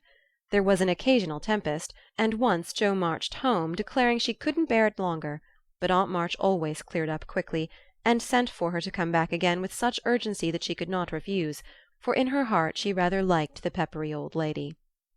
I suspect that the real attraction was a large library of fine books, which was left to dust and spiders since Uncle March died. Jo remembered the kind old gentleman who used to let her build railroads and bridges with his big dictionaries, tell her stories about queer pictures in his Latin books, and buy her cards of gingerbread whenever he met her in the street. The dim, dusty room, with the busts staring down from the tall bookcases, the cosy chairs, the globes, and, best of all, the wilderness of books in which she could wander where she liked, made the library a region of bliss to her. The moment Aunt March took her nap or was busy with company, Jo hurried to this quiet place, and curling herself up in the easy-chair, devoured poetry, romance, history, travels, and pictures like a regular bookworm. But, like all happiness, it did not last long, for as sure as she had just reached the heart of the story, the sweetest verse of a song, or the most perilous adventure of her traveller, a shrill voice called, "Josephine! Josephine!" and she had to leave her paradise to wind yarn, wash the poodle, or read Belsham's Essays by the hour together. Jo's ambition was to do something very splendid. What it was she had no idea as yet, but left it for time to tell her, and meanwhile found her greatest affliction in the fact that she couldn't read, run, and ride as much as she liked. A quick temper, sharp tongue, and restless spirit were always getting her into scrapes, and her life was a series of ups and downs which were both comic and pathetic.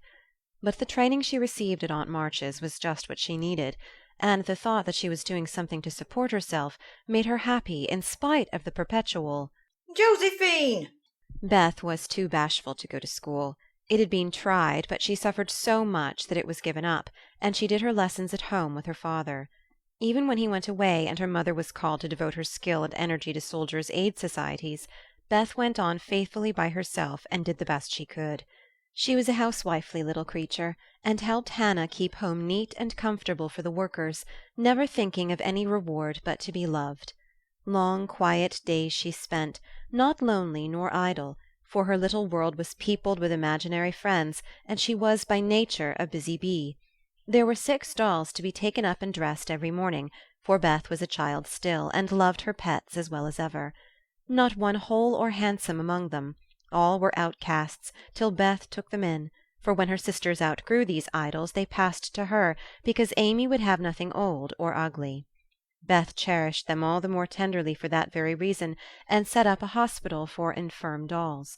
No pins were ever stuck into their cotton vitals, no harsh words or blows were ever given them, no neglect ever saddened the heart of the most repulsive, but all were fed and clothed, nursed and caressed with an affection which never failed. One forlorn fragment of dollanity had belonged to Joe, and having led a tempestuous life, was left a wreck in the rag-bag, from which dreary poorhouse it was rescued by Beth and taken to her refuge. Having no top to its head, she tied on a neat little cap, and as both arms and legs were gone, she hid these deficiencies by folding it in a blanket and devoting her best bed to this chronic invalid. If anyone had known the care lavished on that dolly, I think it would have touched their hearts, even while they laughed. She brought it bits of bouquets, she read to it, took it out to breathe fresh air, hidden under her coat, she sang it lullabies and never went to bed without kissing its dirty face and whispering tenderly, I hope you'll have a good night, my poor dear. Beth had her troubles as well as the others, and not being an angel but a very human little girl, she often wept a little weep, as Joe said, because she couldn't take music lessons and have a fine piano.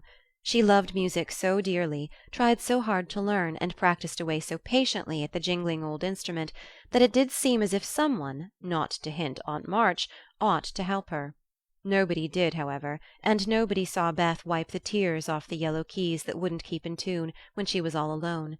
She sang like a little lark about her work, never was too tired for Marmee and the girls, and day after day said hopefully to herself, I know I'll get my music sometime if I'm good. There are many Beths in this world, shy and quiet, sitting in corners till needed, and living for others so cheerfully that no one sees the sacrifices, till the little cricket on the hearth stops chirping, and the sweet, sunshiny presence vanishes, leaving silence and shadow behind. If anybody had asked Amy what the greatest trial of her life was, she would have answered at once, My nose. When she was a baby, Joe had accidentally dropped her into the coal-hod, and Amy insisted that the fall had ruined her nose forever. It was not big, nor red like poor Petrea's, it was only rather flat, and all the pinching in the world could not give it an aristocratic point. No one minded it but herself, and it was doing its best to grow, but Amy felt deeply the want of a Grecian nose, and drew whole sheets of handsome ones to console herself. Little Raphael, as her sisters called her, had a decided talent for drawing, and was never so happy as when copying flowers, designing fairies, or illustrating stories with queer specimens of art. Her teachers complained that instead of doing her sums, she covered her slate with animals, the blank pages of her atlas were used to copy maps on, and caricatures of the most ludicrous description came fluttering out of her books at unlucky moments. She got through her lessons as well as she could, and managed to escape reprimands by being a model of deportment. She was a great favourite with her mates, being good-tempered and possessing the happy art of pleasing without effort. Her little airs and graces were much admired, so were her accomplishments, for besides her drawing she could play 12 tunes, crochet, and read French without mispronouncing more than 2/3 of the words. She had a plaintive way of saying, When Papa was rich we did so-and-so, which was very touching, and her long words were considered perfectly elegant by the girls. Amy was in a fair way to be spoiled, for everyone petted her, and her small vanities and selfishnesses were growing nicely. One thing, however, rather quenched the vanities. She had to wear her cousin's clothes. Now Florence's mamma hadn't a particle of taste, and Amy suffered deeply at having to wear a red instead of a blue bonnet, unbecoming gowns, and fussy aprons that did not fit.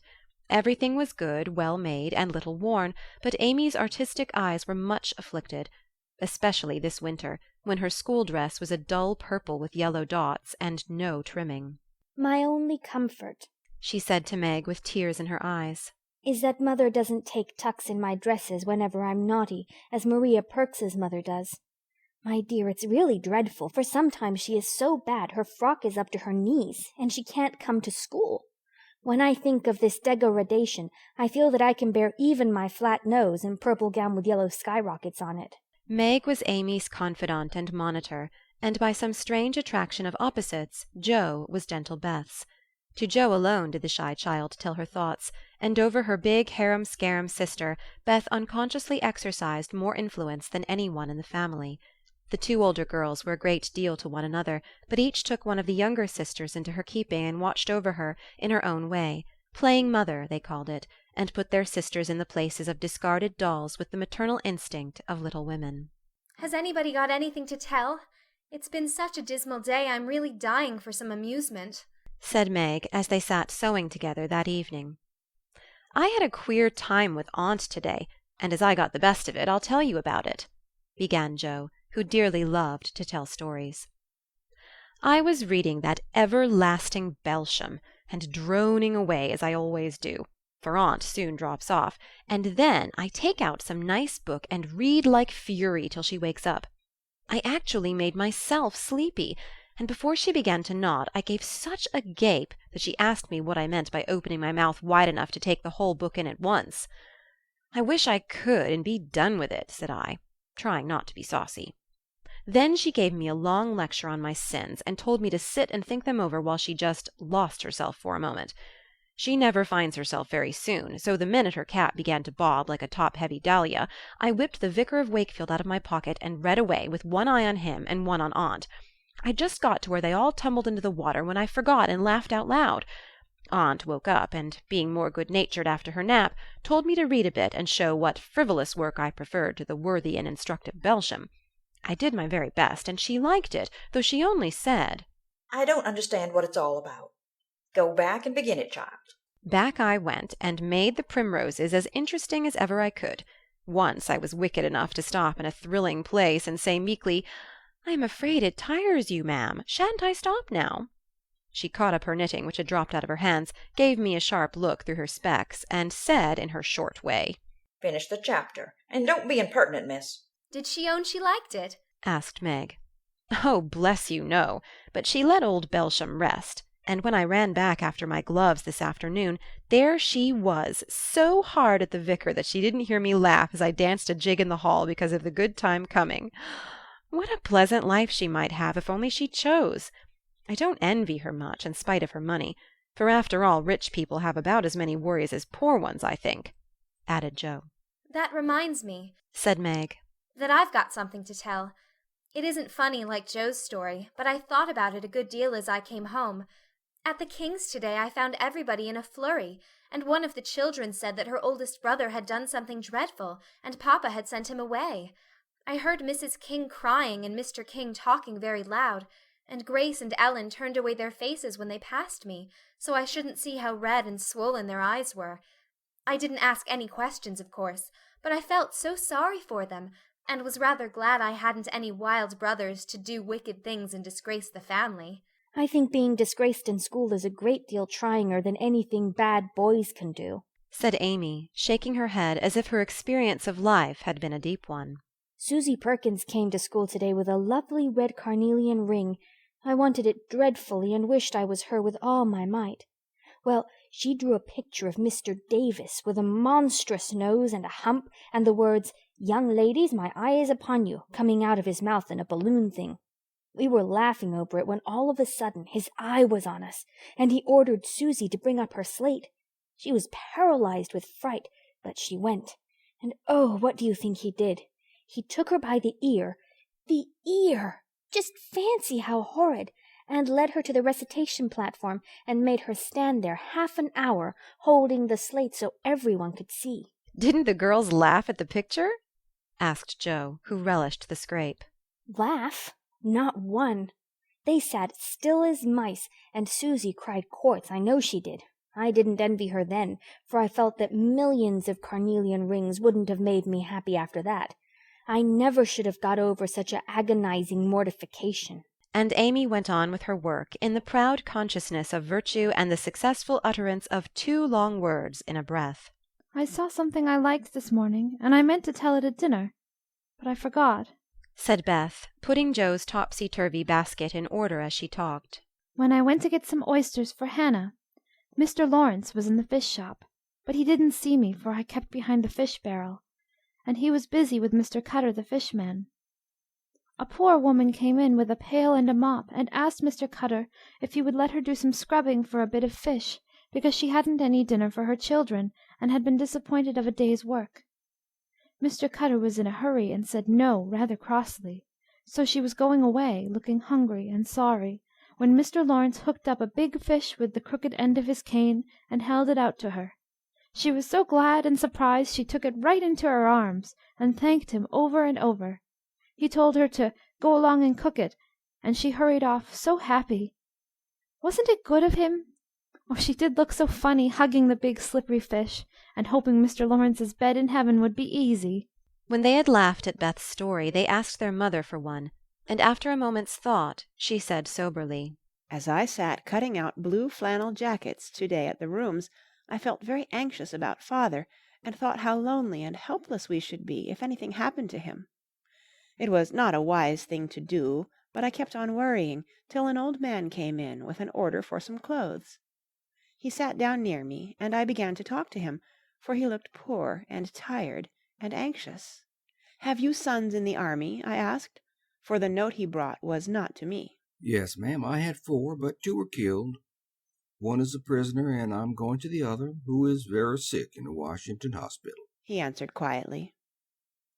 You have done a great deal for your country, sir, I said, feeling respect now, instead of pity. Not a mite more than aught, ma'am. I'd go myself if I was any use. As I ain't, I give my boys and give 'em free. He spoke so cheerfully, looked so sincere, and seemed so glad to give his all, that I was ashamed of myself. I'd given 1 man and thought it too much, while he gave 4 without grudging them. I had all my girls to comfort me at home, and his last son was waiting, miles away, to say good-bye to him perhaps. I felt so rich, so happy thinking of my blessings, that I made him a nice bundle, gave him some money, and thanked him heartily for the lesson he had taught me. Tell another story, Mother, one with a moral to it like this. I like to think about them afterward, if they are real and not too preachy, said Joe after a minute's silence. Mrs. March smiled and began at once, for she had told stories to this little audience for many years and knew how to please them. Once upon a time there were 4 girls who had enough to eat and drink and wear, a good many comforts and pleasures, kind friends and parents who loved them dearly, and yet they were not contented. Here the listeners stole sly looks at one another and began to sew diligently. These girls were anxious to be good, and made many excellent resolutions, but they did not keep them very well, and were constantly saying, "If only we had this," or "If we could only do that," quite forgetting how much they already had, and how many things they actually could do. So they asked an old woman what spell they could use to make them happy, and she said, "When you feel discontented, think over your blessings and be grateful." Here Joe looked up quickly as if about to speak, but changed her mind, seeing that the story was not done yet. Being sensible girls, they decided to try her advice, and soon were surprised to see how well off they were. One discovered that money couldn't keep shame and sorrow out of rich people's houses, another that, though she was poor, she was a great deal happier with her youth, health, and good spirits than a certain fretful, feeble old lady who couldn't enjoy her comforts.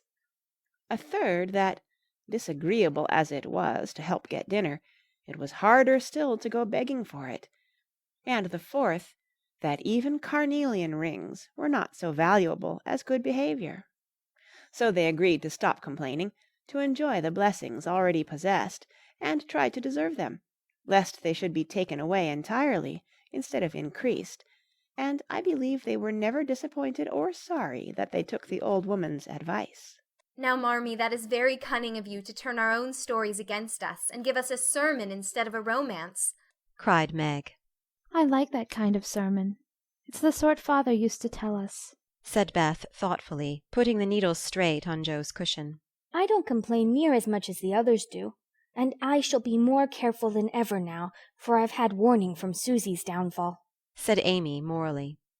We needed that lesson, and we won't forget it. If we do so, you just say to us, as old Chloe did in Uncle Tom, "Tink up your mercies, chillun, tink up your mercies," added Joe, who could not for the life of her help getting a morsel of fun out of the little sermon, though she took it to heart as much as any of them. End of Chapter 4. Chapter 5. Being Neighborly. What in the world are you going to do now, Joe? asked Meg one snowy afternoon as her sister came tramping through the hall in rubber boots, old sack, and hood, with a broom in one hand and a shovel in the other. Going out for exercise, answered Joe, with a mischievous twinkle in her eyes. I should think 2 long walks this morning would have been enough. It's cold and dull out, and I advise you to stay warm and dry by the fire, as I do, said Meg with a shiver. Never take advice. I can't keep still all day, and not being a pussy cat, I don't like to doze by the fire. I like adventures, and I'm going to find some." Meg went back to toast her feet and read Ivanhoe, and Jo began to dig paths with great energy. The snow was light, and with her broom she soon swept a path all round the garden, for Beth to walk in when the sun came out and the invalid dolls needed air. Now the garden separated the Marches' house from that of Mr. Laurence. Both stood in a suburb of the city, which was still country-like, with groves and lawns, large gardens, and quiet streets. A low hedge parted the two estates. On one side was an old brown house, looking rather bare and shabby, robbed of the vines that in summer covered its walls and the flowers which then surrounded it.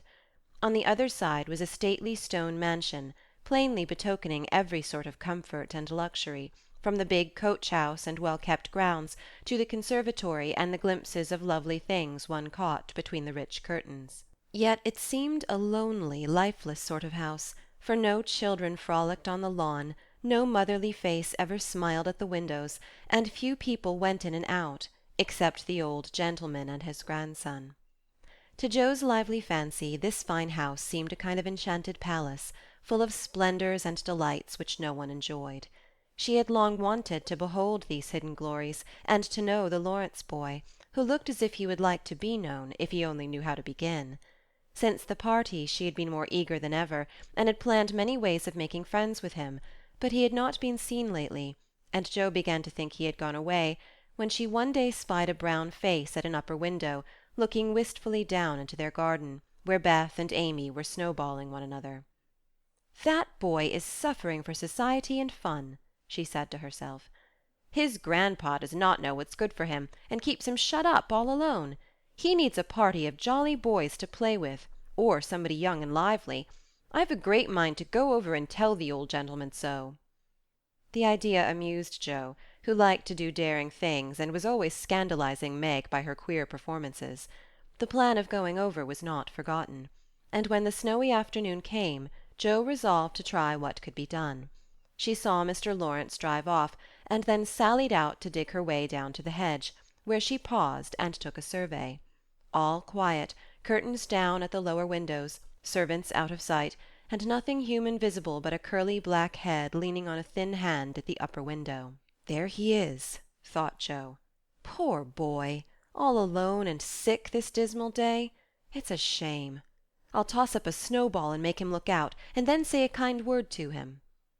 Up went a handful of soft snow, and the head turned at once, showing a face which lost its listless look in a minute, as the big eyes brightened and the mouth began to smile. Jo nodded and laughed, and flourished her broom as she called out, "How do you do? Are you sick?" Laurie opened the window and croaked out as hoarsely as a raven, "Better, thank you. I've had a bad cold and been shut up a week." "I'm sorry. What do you amuse yourself with?" Nothing. It's dull as tombs up here. "Don't you read?" Not much. They won't let me. "Can't somebody read to you?" Grandpa does sometimes, but my books don't interest him, and I hate to ask Brooke all the time. "Have someone come and see you, then." There isn't anyone I'd like to see. Boys make such a row. And my head is weak. "Isn't there some nice girl who'd read and amuse you? Girls are quiet and like to play nurse." Don't know any. "You know us," began Jo, then laughed and stopped. "So I do. Will you come, please?" cried Laurie. "I'm not nice and quiet, but I'll come if mother will let me. I'll go ask her. Shut the window like a good boy and wait till I come." With that Jo shouldered her broom and marched into the house, wondering what they would all say to her.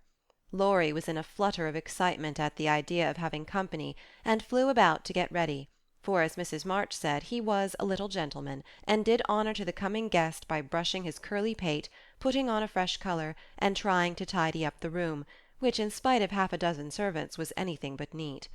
Presently there came a loud ring, then a decided voice asking for Mr. Laurie, and a surprised-looking servant came running up to announce a young lady.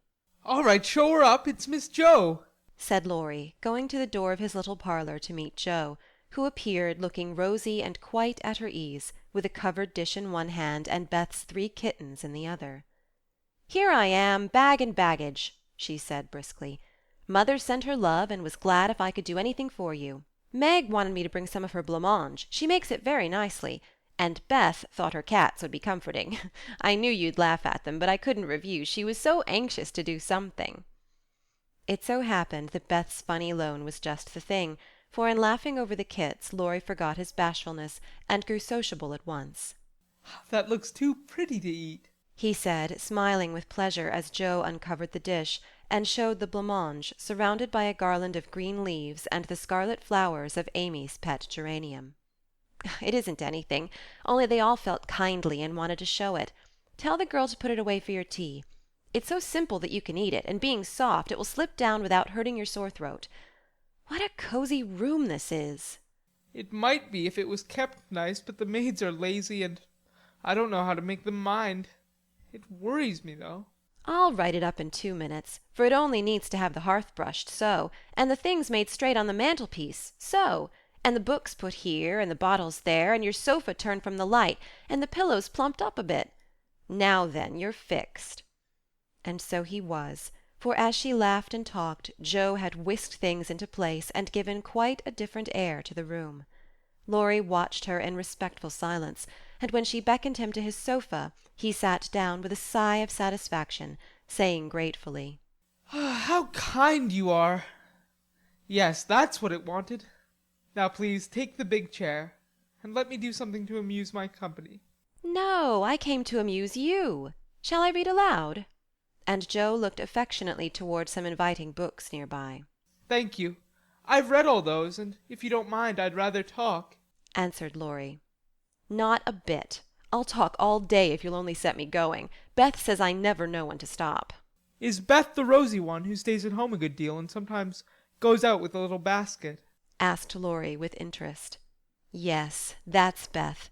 She's my girl, and a regular good one she is, too." "The pretty one is Meg, and the curly-haired one is Amy, I believe." "How did you find that out?" Laurie coloured up, but answered frankly. "Why, you see, I often hear you calling to one another. And when I'm alone up here, I can't help looking over at your house. You always seem to be having such good times. I beg your pardon for being so rude, but sometimes you forget to put down the curtain at the window where the flowers are. And when the lamps are lighted, it's like looking at a picture to see the fire and you all around the table with your mother. Her face is right opposite, and it looks so sweet behind the flowers I can't help watching it. I haven't got any mother, you know."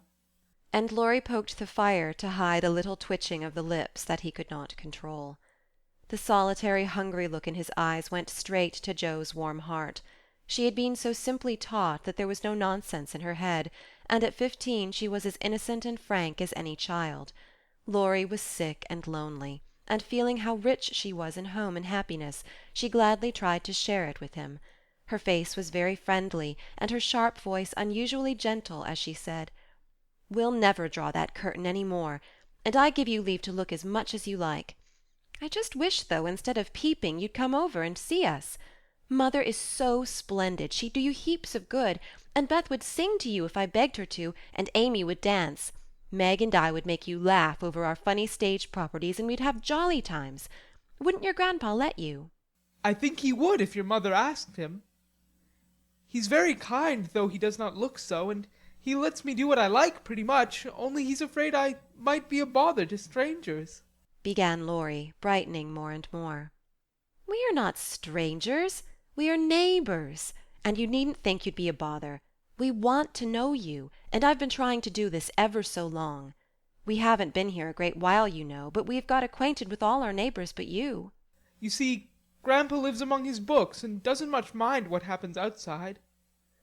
Mr. Brooke, my tutor, doesn't stay here, you know, and I have no one to go about with me, so I just stop at home and get on as I can." "That's bad. You ought to make an effort and go visiting everywhere you are asked, and then you'll have plenty of friends and pleasant places to go. Never mind being bashful. It won't last long if you keep going." Laurie turned red again, but wasn't offended at being accused of bashfulness, for there was so much good-will in Joe it was impossible not to take her blunt speeches as kindly as they were meant. "Do you like your school?" asked the boy, changing the subject after a little pause, during which he stared at the fire, and Joe looked about her, well pleased. "Don't go to school. I'm a business man. Girl, I mean. I go to wait on my great-aunt, and a dear, cross old soul she is, too," answered Joe. Laurie opened his mouth to ask another question, but remembering just in time that it wasn't manners to make too many inquiries into people's affairs, he shut it again and looked uncomfortable. Joe liked his good breeding, and didn't mind having a laugh at Aunt March, so she gave him a lively description of the fidgety old lady, her fat poodle, the parrot that talked Spanish, and the library where she revelled. Laurie enjoyed that immensely, and when she told about the prim old gentleman who came once to woo Aunt March, and in the middle of a fine speech how Paul had tweaked his wig off to his great dismay, the boy lay back and laughed till the tears ran down his cheeks, and a maid popped her head in to see what was the matter. "Oh, that does me no end of good. Tell on, please," he said, taking his face out of the sofa-cushion, red and shining with merriment. Much elated with her success, Joe did tell on, all about their plays and plans, their hopes and fears for father, and the most interesting events of the little world in which the sisters lived. Then they got to talking about books, and to Joe's delight she found that Laurie loved them as well as she did, and had even read more than herself. "If you like them so much, come down and see ours. Grandfather is out, so you needn't be afraid," said Laurie, getting up. "I'm not afraid of anything," returned Joe, with a toss of the head. "I don't believe you are," exclaimed the boy, looking at her with much admiration, though he privately thought she would have good reason to be a trifle afraid of the old gentleman if she met him in some of his moods. The atmosphere of the whole house being summer-like, Laurie led the way from room to room, letting Joe stop to examine whatever struck her fancy. And so at last they came to the library, where she clapped her hands and pranced as she always did when especially delighted. It was lined with books, and there were pictures and statues, and distracting little cabinets full of coins and curiosities, and Sleepy Hollow chairs, and queer tables, and bronzes, and best of all a great open fireplace with quaint tiles all round it. "What richness!" sighed Joe, sinking into the depth of a velour chair and gazing about her with an air of intense satisfaction. "Theodore Laurence, you ought to be the happiest boy in the world," she added impressively. "A fellow can't live on books," said Laurie, shaking his head as he perched on a table opposite. Before he could more, a bell rang, and Joe flew up, exclaiming with alarm, "Mercy me! It's your grandpa!" "Well, what if it is? You're not afraid of anything, you know," returned the boy, looking wicked. "I think I am a little bit afraid of him, but I don't know why I should be. Marmee said I might come, and I don't think you're any the worse for it," said Joe, composing herself, though she kept her eyes on the door. "I'm a great deal better for it, and ever so much obliged. I'm only afraid you are very tired of talking to me. It was so pleasant I couldn't bear to stop," said Laurie gratefully. "The doctor to see you, sir." And the maid beckoned as she spoke. "Would you mind if I left you for a minute? I suppose I must see him," said Laurie.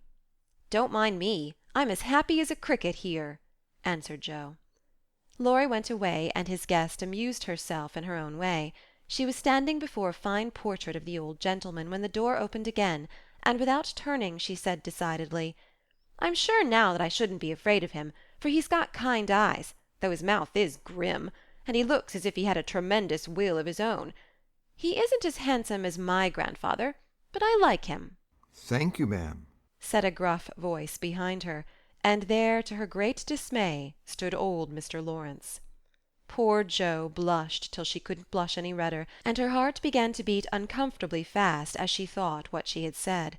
For a minute a wild desire to run away possessed her, but that was cowardly, and the girls would laugh at her, so she resolved to stay and get out of the scrape as she could. A second look showed her that the living eyes, under the bushy eyebrows, were kinder even than the painted ones, and there was a sly twinkle in them, which lessened her fear a good deal. The gruff voice was gruffer than ever, as the old gentleman said abruptly, after the dreadful pause, So you're not afraid of me, eh? "Not much, sir." And you don't think me as handsome as your grandfather? "Not quite, sir." And I've got a tremendous will, have I? "I only said I thought so." But you like me in spite of it. "Yes, I do, sir." That answer pleased the old gentleman. He gave a short laugh, shook hands with her, and putting his finger under her chin, turned up her face, examined it gravely, and let it go, saying with a nod, "You've got your grandfather's spirit, if you haven't his face. He was a fine man, my dear, but what is better, he was a brave and an honest one, and I was proud to be his friend." "Thank you, sir." And Jo was quite comfortable after that, for it suited her exactly. "What have you been doing to this boy of mine, eh?" was the next question, sharply put. "Only trying to be neighbourly, sir." And Jo told how her visit came about. "You think he needs cheering up a bit, do you?" "Yes, sir. He seems a little lonely, and young folks would do him good, perhaps. We are only girls, but we should be glad to help if we could, for we don't forget the splendid Christmas present you sent us," said Jo eagerly. "Tut, tut, tut! That was the boy's affair. How is the poor woman?" "Doing nicely, sir."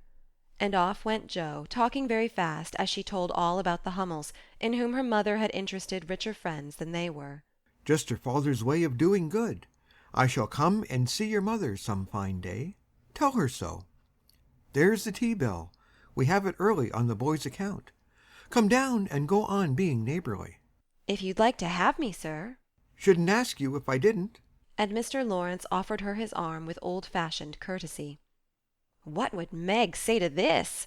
thought Jo, as she was marched away, while her eyes danced with fun as she imagined herself telling the story at home.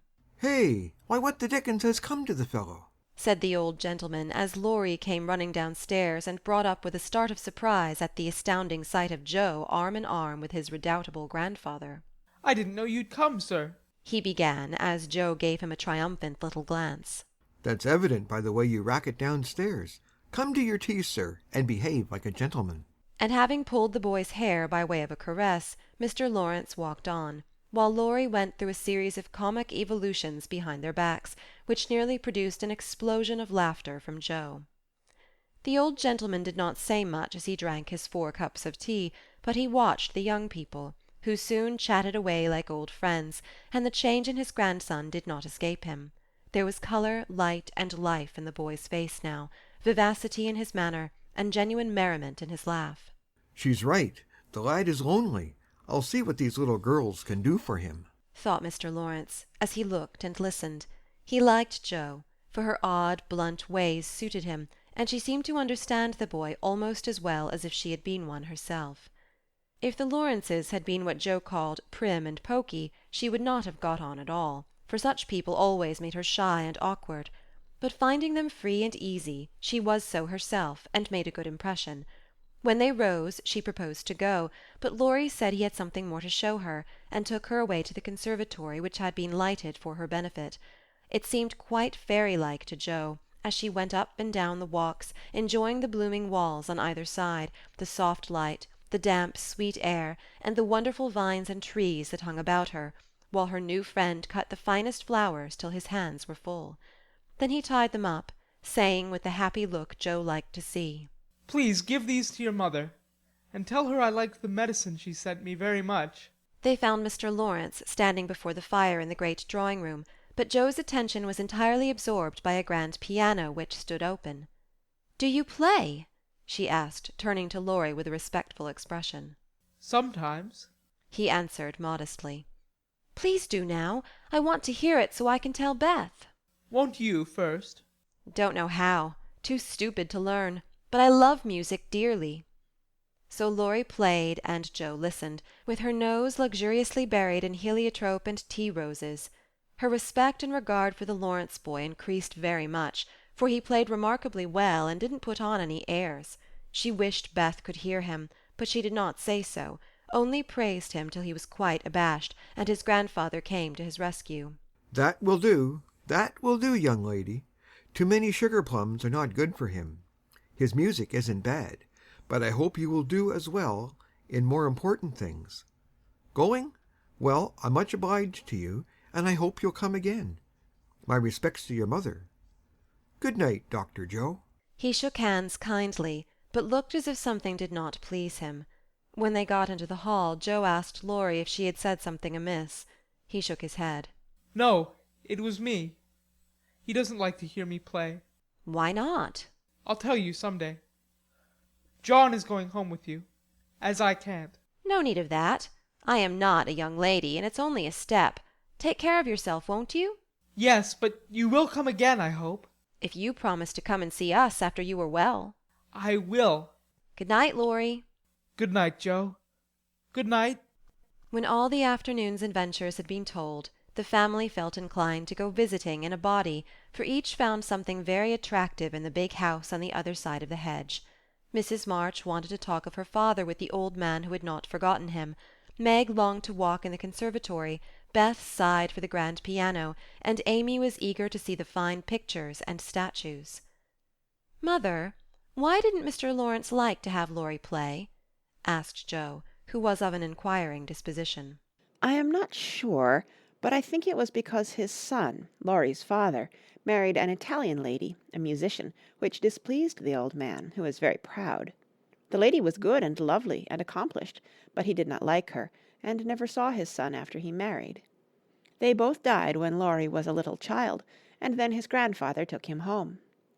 I fancy the boy, who was born in Italy, is not very strong, and the old man is afraid of losing him, which makes him so careful. Laurie comes naturally by his love of music, for he is like his mother, and I dare say his grandfather fears that he may want to be a musician. At any rate, his skill reminds him of the woman he did not like, and so he glowered, as Joe said. Dear me, how romantic! exclaimed Meg.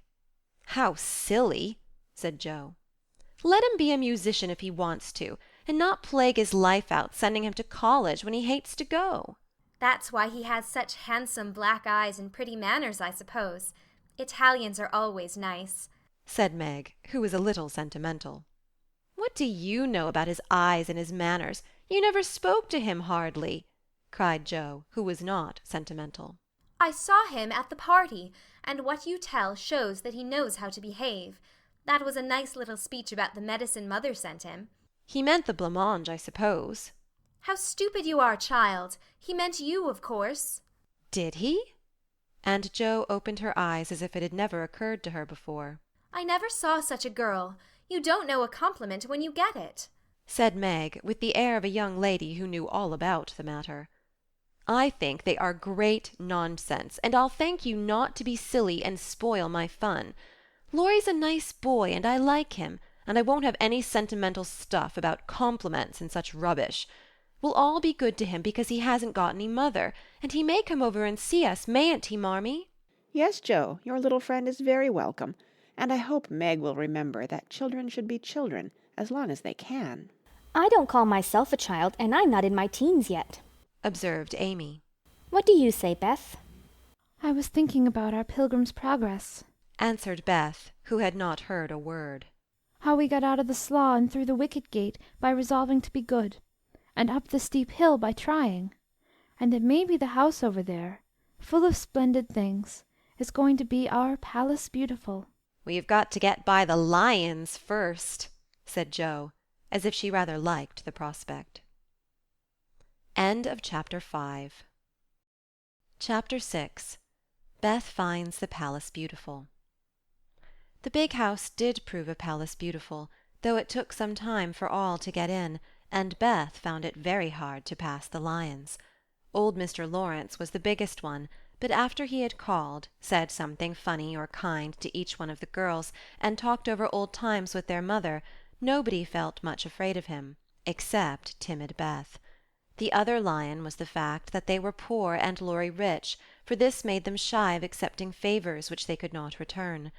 But after a while they found that he considered them the benefactors, and could not do enough to show how grateful he was for Mrs. March's motherly welcome, their cheerful society, and the comfort he took in that humble home of theirs. So they soon forgot their pride, and interchanged kindnesses without stopping to think which was the greater. All sorts of pleasant things happened about that time, for the new friendship flourished like grass in spring. Every one liked Laurie, and he privately informed his tutor that the Marches were regularly splendid girls. With the delightful enthusiasm of youth, they took the solitary boy into their midst and made much of him, and he found something very charming in the innocent companionship of these simple-hearted girls. Never having known mother or sisters, he was quick to feel the influences they brought about him, and their busy, lively ways made him ashamed of the indolent life he led. He was tired of books, and found people so interesting now that Mr. Brooke was obliged to make very unsatisfactory reports, for Laurie was always playing truant and running over to the Marches. "Never mind, let him take a holiday, and make it up afterward," said the old gentleman. "The good lady next door says he is studying too hard, and needs young society, amusement, and exercise. I suspect she is right, and that I have been coddling the fellow as if I'd been his grandmother. Let him do what he likes as long as he is happy. He can't get into mischief in that little nunnery over there, and Mrs. March is doing more for him than we can." What good times they had, to be sure! Such plays and tableaux, such sleigh rides and skating frolics, such pleasant evenings in the old parlour, and now and then such gay little parties at the great house. Meg could walk in the conservatory whenever she liked and revel in bouquets. Jo browsed over the new library voraciously, and convulsed the old gentleman with her criticisms. Amy copied pictures and enjoyed beauty to her heart's content, and Laurie played lord of the manor in the most delightful style. But Beth, though yearning for the grand piano, could not pluck up courage to go to the mansion of bliss, as Meg called it. She went once with Jo, but the old gentleman, not being aware of her infirmity, stared at her so hard from under his heavy eyebrows, and said, "Hey!" so loud that he frightened her so much her feet chattered on the floor she never told her mother, and she ran away, declaring she would never go there any more, not even for the dear piano. No persuasions or enticements could overcome her fear, till the fact coming to Mr. Lawrence's ear in some mysterious way, he set about mending matters. During one of the brief calls he made, he artfully led the conversation to music, and talked away about great singers whom he had seen, fine organs he had heard, and told such charming anecdotes that Beth found it impossible to stay in her distant corner, but crept nearer and nearer, as if fascinated. At the back of his chair she stopped and stood listening, with her great eyes wide open and her cheeks red with excitement of this unusual performance. Taking no more notice of her than if she had been a fly, Mr. Lawrence talked on about Laurie's lessons and teachers, and presently, as if the idea had just occurred to him, he said to Mrs. March, "The boy neglects his music now, and I'm glad of it, for he was getting too fond of it. But the piano suffers for want of use. Wouldn't some of your girls like to run over and practice on it now and then? Just to keep it in tune, you know, ma'am?" Beth took a step forward, and pressed her hands tightly together to keep from clapping them, for this was an irresistible temptation, and the thought of practising on that splendid instrument quite took her breath away. Before Mrs. March could reply, Mr. Lawrence went on with an odd little nod and smile. "They needn't see or speak to anyone, but run in at any time, for I'm shut up in my study at the other end of the house. Laurie is out a great deal, and the servants are never near the drawing-room after 9 o'clock." Here he rose, as if going, and Beth made up her mind to speak, for that last arrangement left nothing to be desired. "Please tell the young ladies what I say, and if they don't care to come, why, never mind." Here a little hand slipped into his, and Beth looked up at him with a face full of gratitude, as she said in her earnest yet timid way, "Oh, sir, they do care very, very much." "Are you the musical girl?" he asked, without any startling "hey," as he looked down at her very kindly. I'm Beth. I love it dearly, and I'll come, if you are quite sure nobody will hear me and be disturbed," she added, fearing to be rude, and trembling at her own boldness as she spoke. "Not a soul, my dear. The house is empty half the day. So come and drum away as much as you like, and I shall be obliged to you." "How kind you are, sir." Beth blushed like a rose under the friendly look he wore, but she was not frightened now, and gave the hand a grateful squeeze because she had no words to thank him for the precious gift he had given her. The old gentleman softly stroked the hair off her forehead, and stooping down, he kissed her, saying in a tone few people ever heard, "I had a little girl once, with eyes like these. God bless you, my dear. Good day, madame." And he went away in a great hurry. Beth had a rapture with her mother, and then rushed up to impart the glorious news to her family of invalids, as the girls were not home. How blithely she sang that evening, and how they all laughed at her because she woke Amy in the night by playing the piano on her face in her sleep. Next day, having seen both the old and the young gentlemen out of the house, Beth, after 2 or 3 retreats, fairly got in at the side door, and made her way as noiselessly as any mouse to the drawing-room where her idol stood. Quite by accident, of course, some pretty easy music lay on the piano, and with trembling fingers and frequent stops to listen and look about, Beth at last touched the great instrument, and straightway forgot her fear, herself, and everything else but the unspeakable delight which the music gave her, for it was like the voice of a beloved friend. She stayed till Hannah came to take her home to dinner, but she had no appetite, and could only sit and smile upon every one in a general state of beatitude. After that, the little brown hood slipped through the hedge nearly every day, and the great drawing-room was haunted by a tuneful spirit that came and went unseen. She never knew that Mr. Laurence opened his study door to hear the old-fashioned airs he liked. She never saw Laurie mount guard in the hall to warn the servants away. She never suspected that the exercise books and new songs which she found in the rack were put there for her especial benefit, and when he talked to her about music at home, she only thought how kind he was to tell things that helped her so much. So she enjoyed herself heartily, and found, what isn't always the case, that her granted wish was all she hoped for. Perhaps it was because she was so grateful for this blessing that a greater was given her. At any rate, she deserved both. Mother, I'm going to work Mr. Laurence a pair of slippers. He is so kind to me, I must thank him, and I don't know any other way. Can I do it? Asked Beth, a few weeks after that eventful call of his. Yes, dear, it will please him very much, and be a nice way of thanking him. The girls will help you about them, and I will pay for the making up, replied Mrs. March, who took peculiar pleasure in granting Beth's requests, because she so seldom asked anything for herself. After many serious discussions with Meg and Joe, the pattern was chosen, the materials bought, and the slippers begun. A cluster of grave yet cheerful pansies on a deeper purple ground was pronounced very appropriate and pretty, and Beth worked away early and late, with occasional lifts over hard parts. She was a nimble little needlewoman, and they were finished before anyone got tired of them. Then she wrote a short, simple note, and with Laurie's help, got them smuggled onto the study table one morning before the old gentleman was up. When this excitement was over, Beth waited to see what would happen. All day passed, and a part of the next, before any acknowledgment arrived, and she was beginning to fear she had offended her crotchety friend. On the afternoon of the second day she went out to do an errand, and give poor Joanna, the invalid doll, her daily exercise.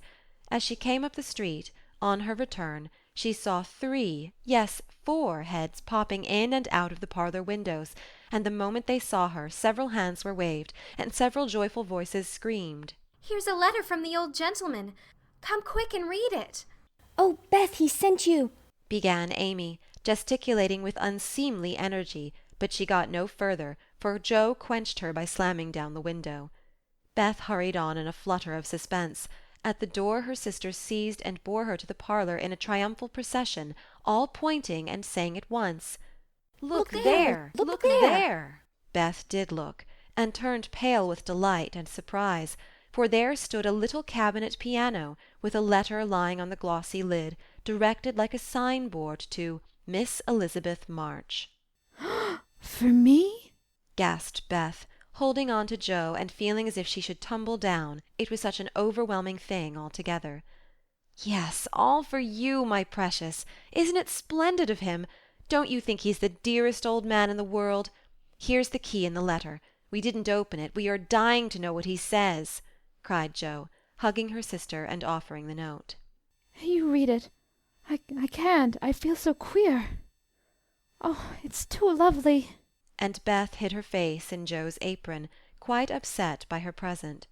Joe opened the paper and began to laugh, for the first words she saw were, Miss March, dear Madam.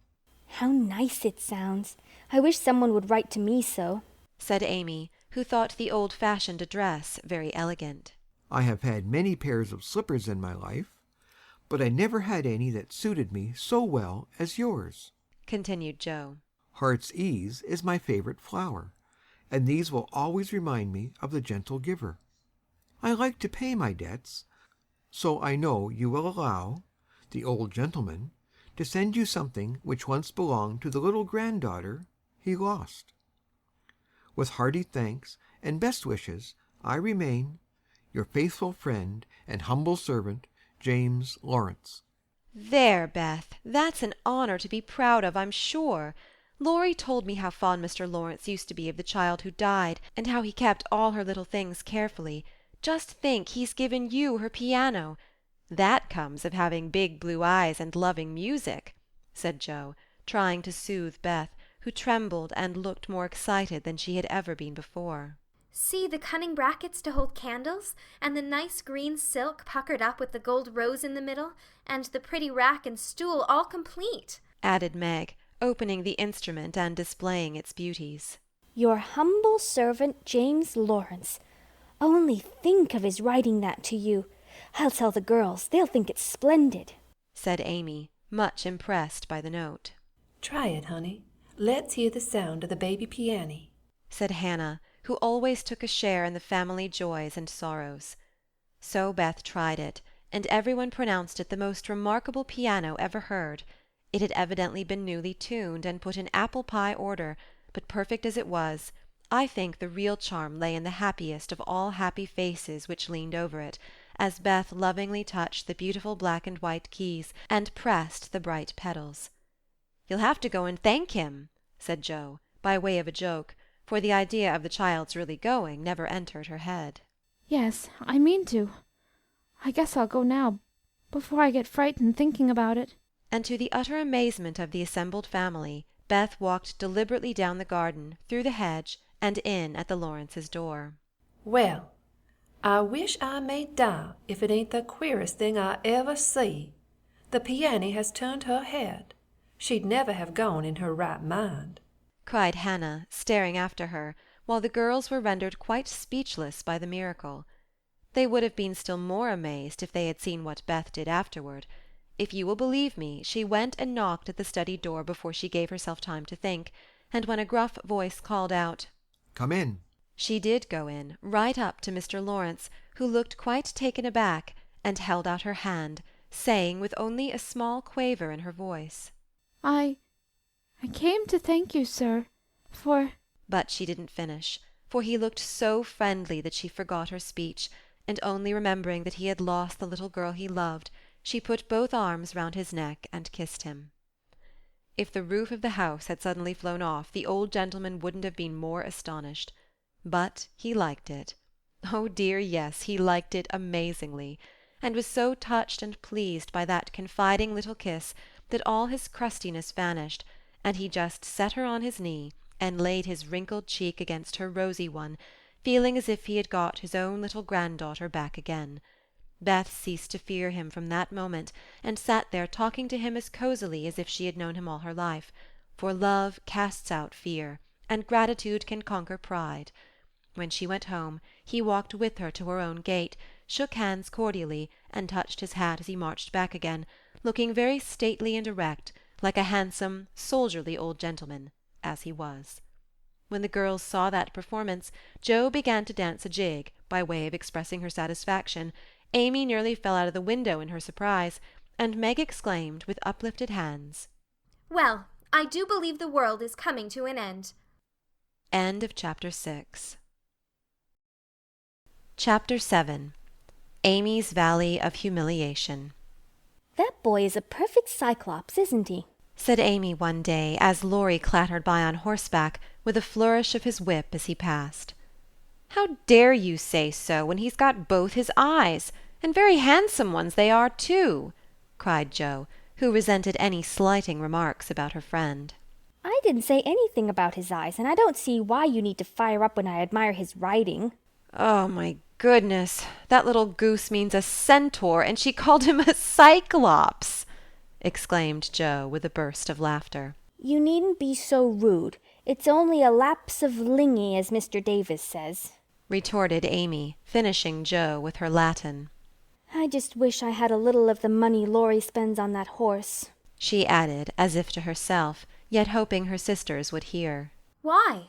asked Meg kindly, for Jo had gone off in another laugh at Amy's second blunder. I need it so much. I'm dreadfully in debt, and it won't be my turn to have the rag money for a month. In debt, Amy? What do you mean? And Meg looked sober. Why, I owe at least a dozen pickled limes, and I can't pay them, you know, till I have money, for Marmee forbade me having anything charged at the shop. Tell me all about it. Are limes the fashion now? It used to be pricking bits of rubber to make balls. And Meg tried to keep her countenance. Amy looked so grave and important. Why, you see, the girls are always buying them, and unless you want to be thought mean, you must do it too. It's nothing but limes now, for everyone is sucking them in their desks in school time and trading them off for pencils, bead rings, paper dolls, or something else at recess. If one girl likes another, she gives her a lime. If she's mad with her, she eats one before her face and doesn't offer even a suck. They treat by turns, and I've had ever so many, but haven't returned them, and I ought, for they are debts of honor, you know. How much will pay them off and restore your credit? Asked Meg, taking out her purse. A quarter would more than do it, and leave a few cents over for a treat for you. Don't you like limes? Not much. You may have my share. Here's the money. Make it last as long as you can, for it isn't very plenty, you know. Oh, thank you. It must be so nice to have pocket money. I'll have a grand feast, for I haven't tasted a lime this week. I felt delicate about taking any, as I couldn't return them, and I'm actually suffering for one. Next day Amy was rather late at school, but could not resist the temptation of displaying, with pardonable pride, a moist brown paper parcel before she consigned it to the inmost recesses of her desk. During the next few minutes the rumour that Amy March had got 24 delicious limes, she ate one on the way, and was going to treat, circulated through her set, and the attentions of her friends became quite overwhelming. Katy Brown invited her to the next party on the spot. Mary Kingsley insisted on lending her her watch till recess, and Jenny Snow, a satirical young lady who had basely twitted Amy upon her limeless state, promptly buried the hatchet and offered to furnish answers to certain appalling sums. But Amy had not forgotten Miss Snow's cutting remarks about some persons whose noses were not too flat to smell other people's limes, and stuck-up people who were not too proud to ask for them.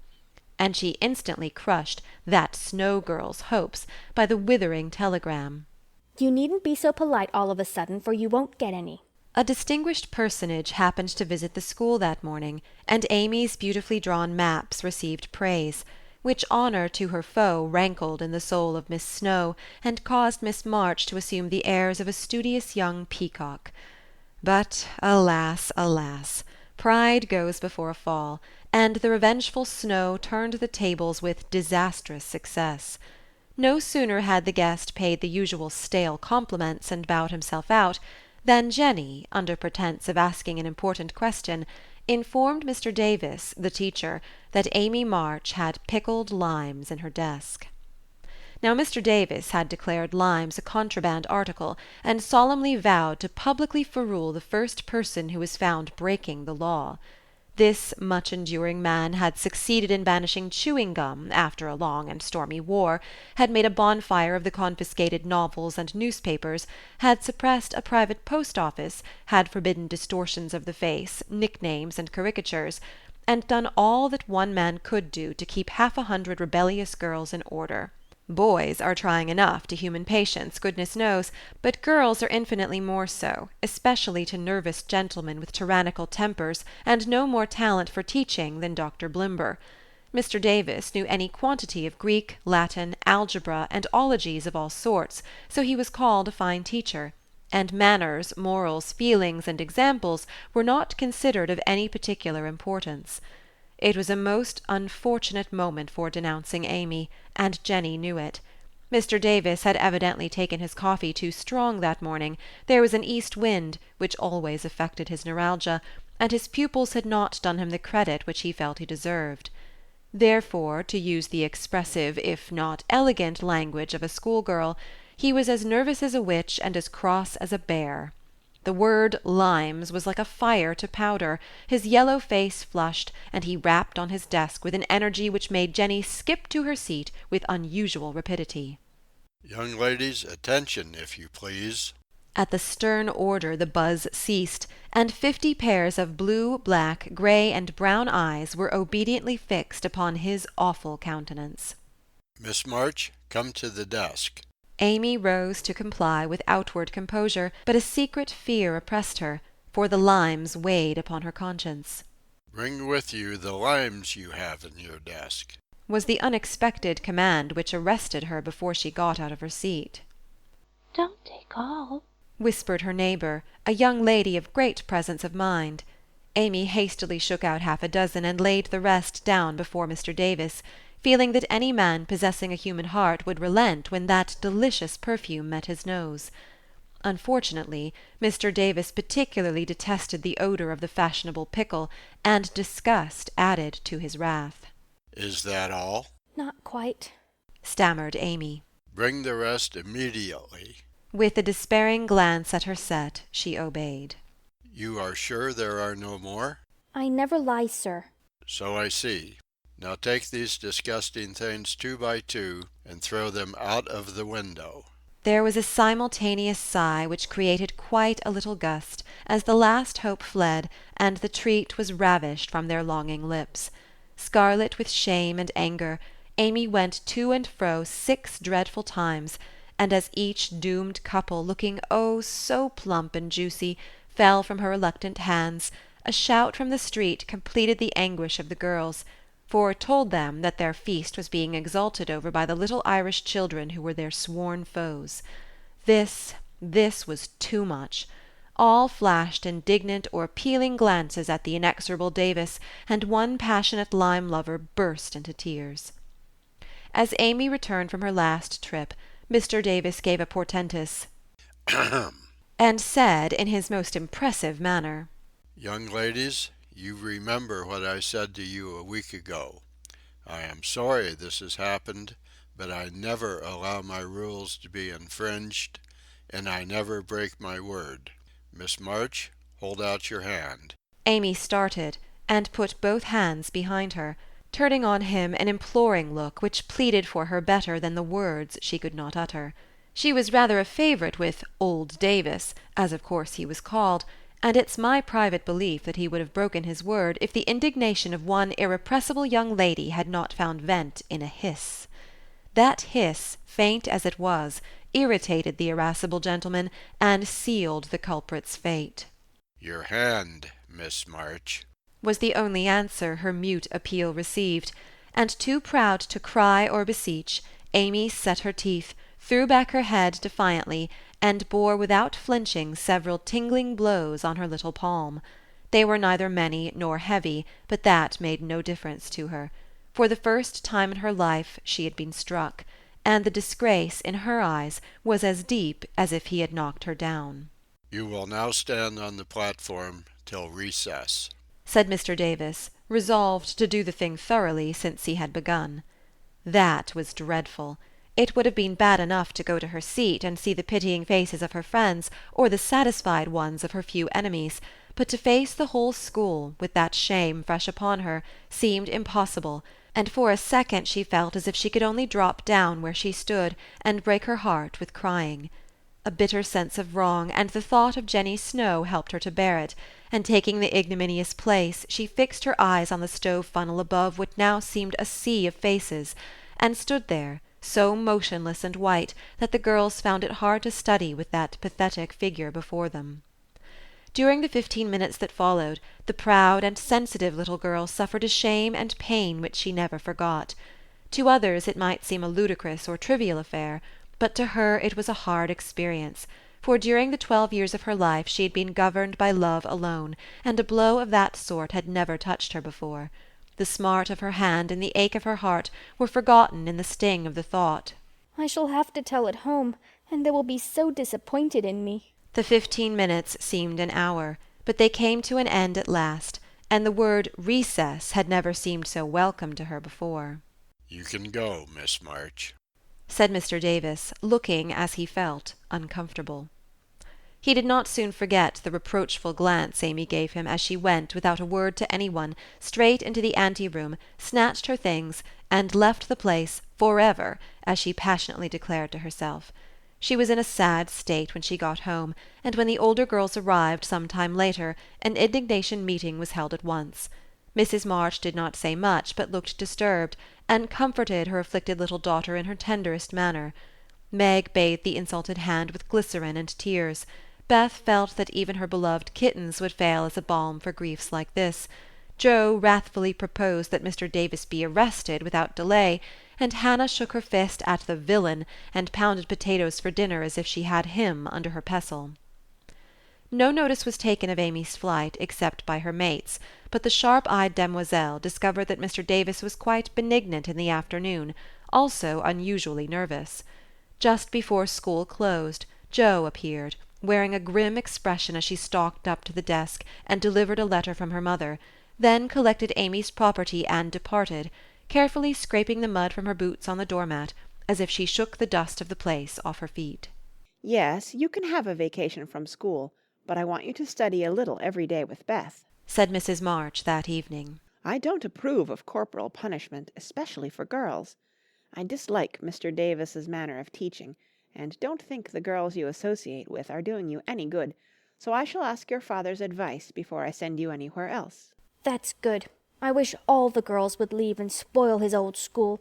It's perfectly maddening to think of those lovely limes, sighed Amy, with the air of a martyr. I am not sorry you lost them, for you broke the rules, and deserved some punishment for disobedience, was the severe reply, which rather disappointed the young lady, who expected nothing but sympathy. Do you mean you are glad I was disgraced before the whole school? cried Amy. I should not have chosen that way of mending a fault, replied her mother. But I'm not sure that it won't do you more good than a bolder method. You are getting to be rather conceited, my dear, and it is quite time you set about correcting it. You have a good many little gifts and virtues, but there is no need of parading them, for conceit spoils the finest genius. There is not much danger that real talent or goodness will be overlooked long. Even if it is, the consciousness of possessing and using it well should satisfy one, and the great charm of all power is modesty. So it is, cried Laurie, who was playing chess in a corner with Jo.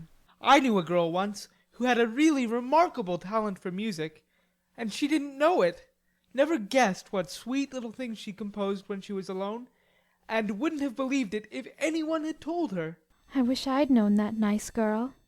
Maybe she would have helped me. I'm so stupid, said Beth, who stood beside him, listening eagerly. You do know her, and she helps you better than anyone else could, answered Laurie, looking at her with such mischievous meaning in his merry black eyes that Beth suddenly turned very red, and hid her face in the sofa-cushion, quite overcome by such an unexpected discovery. Jo let Laurie win the game to pay for that praise of her Beth, who could not be prevailed upon to play for them after her compliment. So Laurie did his best, and sang delightfully, being in a particularly lively humour, for to the Marches he seldom showed the moody side of his character. When he was gone, Amy, who had been pensive all evening, said suddenly, as if busy over some new idea, Is Laurie an accomplished boy? Yes, he has had an excellent education, and has much talent. He will make a fine man, if not spoiled by petting, replied her mother. And he isn't conceited, is he? asked Amy. Not in the least. That is why he is so charming, and we all like him so much. I see. It's nice to have accomplishments and be elegant, but not to show off or get perked up, said Amy thoughtfully. These things are always seen and felt in a person's manner and conversations, if modestly used, but it is not necessary to display them, said Mrs. March. Any more than it's proper to wear all your bonnets and gowns and ribbons at once, that folks may know you've got them, added Jo, and the lecture ended in a laugh.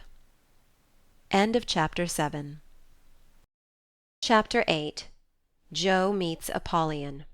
Girls, where are you going? asked Amy, coming into their room one Saturday afternoon, and finding them getting ready to go out, with an air of secrecy which excited her curiosity. Never mind, little girls shouldn't ask questions, returned Jo sharply. Now, if there is anything mortifying to our feelings when we are young, it is to be told that, and to be bidden to run away, dear, is still more trying to us. Amy bridled up at this insult, and determined to find out the secret if she teased for an hour. Turning to Meg, who never refused her anything very long, she said coaxingly, "Do tell me.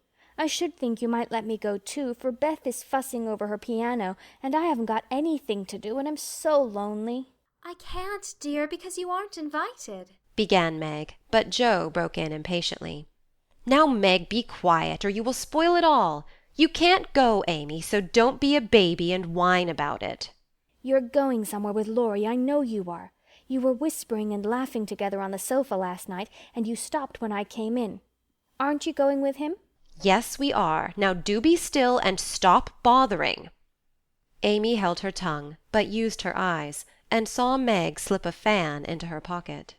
I know. You're going to the theatre to see the 7 Castles," she cried, adding resolutely, "and I shall go, for Mother said I might see it, and I've got my rag money, and it was mean not to tell me in time." Just listen to me a minute and be a good child, said Meg soothingly. Mother doesn't wish you to go this week, because your eyes are not well enough yet to bear the light of this fairy piece. Next week you can go with Beth and Hannah and have a nice time. "I don't like that half as well as going with you and Laurie. Please let me. I've been sick with this cold so long and shut up. I'm dying for some fun. Do, Meg. I'll be ever so good," pleaded Amy, looking as pathetic as she could. Suppose we take her. I don't believe Mother would mind if we bundle her up well, began Meg. If she goes, I shan't, and if I don't, Laurie won't like it, and it will be very rude after he invited only us to go and drag Amy in. I should think she'd hate to poke herself where she isn't wanted, said Jo crossly, for she disliked the trouble of overseeing a fidgety child when she wanted to enjoy herself. Her tone and manner angered Amy, who began to put on her boots, saying in her most aggravating way, "I shall go. Meg says I may, and if I pay for myself, Laurie hasn't anything to do with it." You can't sit with us, for our seats are reserved, and you mustn't sit alone, so Laurie will give you his place, and that will spoil our pleasure. Or he'll get another seat for you, and that isn't proper when you weren't asked. You shan't stir a step, so you may just stay where you are, scolded Jo, crosser than ever, having just pricked her finger in her hurry. Sitting on the floor with one boot on, Amy began to cry and Meg to reason with her, when Laurie called from below, and the 2 girls hurried down, leaving their sister wailing. For now and then she forgot her grown-up ways and acted like a spoiled child. Just as the party was setting out, Amy called over the banisters in a threatening tone. "You'll be sorry for this, Joe March. See if you ain't." "Fiddlesticks!" returned Jo, slamming the door. They had a charming time, for the 7 Castles of the Diamond Lake was as brilliant and wonderful as heart could wish.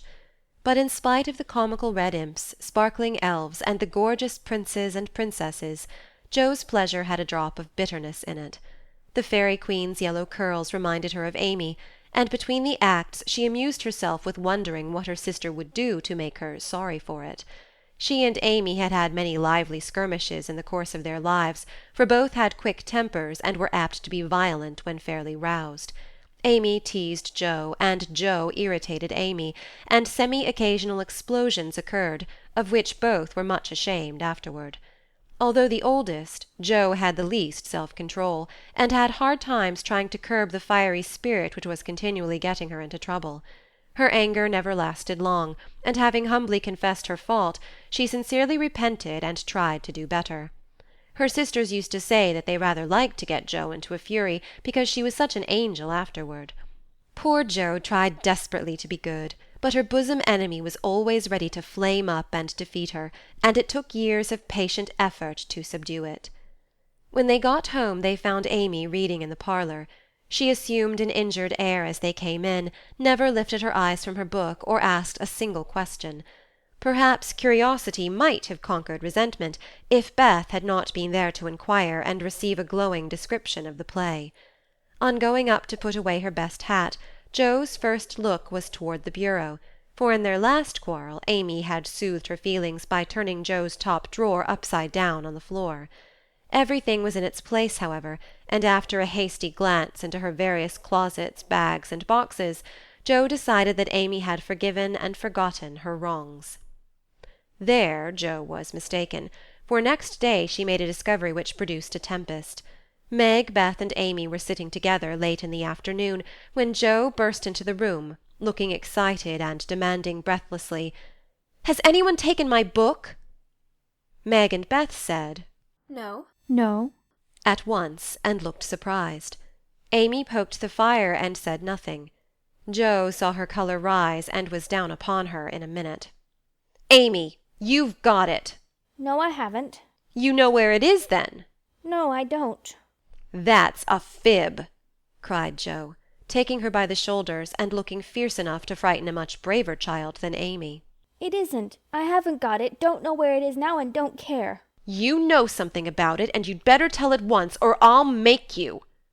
And Jo gave her a slight shake. Scold as much as you like, you'll never see your silly old book again, cried Amy, getting excited in her turn. "Why not?" I burned it up. "What? My little book I was so fond of and worked over and meant to finish before father got home? Have you really burned it?" said Jo, turning very pale, while her eyes kindled and her hands clutched Amy nervously. I told you I'd make you pay for being so cross yesterday, and I have, so— Amy got no farther, for Jo's hot temper mastered her, and she shook Amy till her teeth chattered in her head, crying in a passion of grief and anger, "You wicked, wicked girl! I never can write it again, and I'll never forgive you as long as I live." Meg flew to rescue Amy, and Beth to pacify Jo, but Jo was quite beside herself, and with a parting box on her sister's ear, she rushed out of the room up to the old sofa in the garret, and finished her fight alone. The storm cleared up below, for Mrs. March came home, and having heard the story, soon brought Amy to a sense of the wrong she had done her sister. Jo's book was the pride of her heart, and was regarded by her family as a literary sprout of great promise. It was only half a dozen little fairy tales, but Jo had worked over them patiently, putting her whole heart into her work, hoping to make something good enough to print. She had just copied them with great care, and had destroyed the old manuscript, so that Amy's bonfire had consumed the loving work of several years. It seemed a small loss to others, but to Jo it was a dreadful calamity, and she felt that it never could be made up to her. Beth mourned as for a departed kitten, and Meg refused to defend her pet.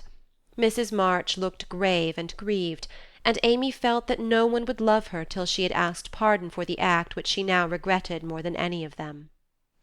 When the tea-bell rang, Jo appeared, looking so grim and unapproachable that it took all Amy's courage to say meekly, Please forgive me, Jo. I'm very, very sorry. "I never shall forgive you," was Jo's stern answer, and from that moment she ignored Amy entirely.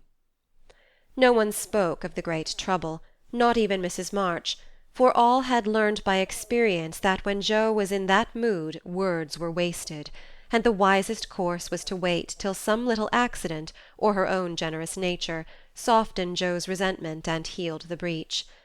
It was not a happy evening, for though they sewed as usual while their mother read aloud from Bremer, Scott, or Edgeworth, something was wanting, and the sweet home peace was disturbed.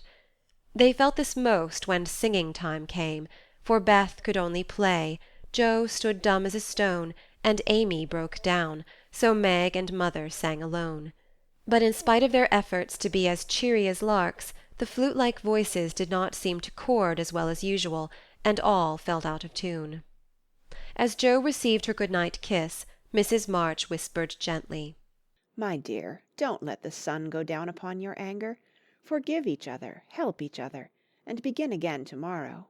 Jo wanted to lay her head down on that motherly bosom and cry her grief and anger all away, but tears were an unmanly weakness, and she felt so deeply injured that she really couldn't quite forgive yet.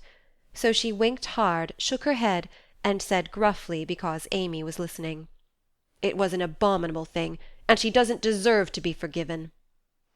With that she marched off to bed, and there was no merry or confidential gossip that night. Amy was much offended that her overtures of peace had been repulsed, and began to wish she had not humbled herself, to feel more injured than ever, and to plume herself on her superior virtue in a way which was particularly exasperating. Jo still looked like a thundercloud, and nothing went well all day. It was bitter cold in the morning. She dropped her precious turnover in the gutter. Aunt March had an attack of the fidgets, Meg was sensitive, Beth Wood looked grieved and wistful when she got home, and Amy kept making remarks about people who were always talking about being good, and yet wouldn't even try when other people set them a virtuous example. Everybody is so hateful. I'll ask Laurie to go skating. He is always kind and jolly, and will put me to rights, I know, said Jo to herself, and off she went. Amy heard the clash of skates, and looked out with an impatient exclamation. There! She promised I should go next time, for this is the last ice we shall have, but it's no use to ask such a crosspatch to take me. Don't say that. You were very naughty, and it is hard to forgive the loss of her precious little book. But I think she might do it now, and I guess she will if you try her at the right minute, said Meg. Go after them. Don't say anything till Jo has got good-natured with Laurie.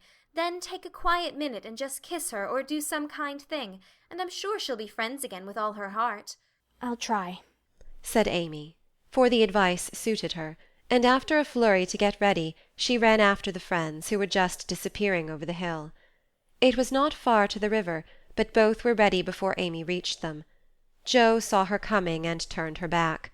Laurie did not see, for he was carefully skating along the shore, sounding the ice, for a warm spell had preceded the cold snap. I'll go on to the first bend and see if it's all right before we begin to race, Amy heard him say as he shot away, looking like a young Russian in his fur-trimmed coat and cap.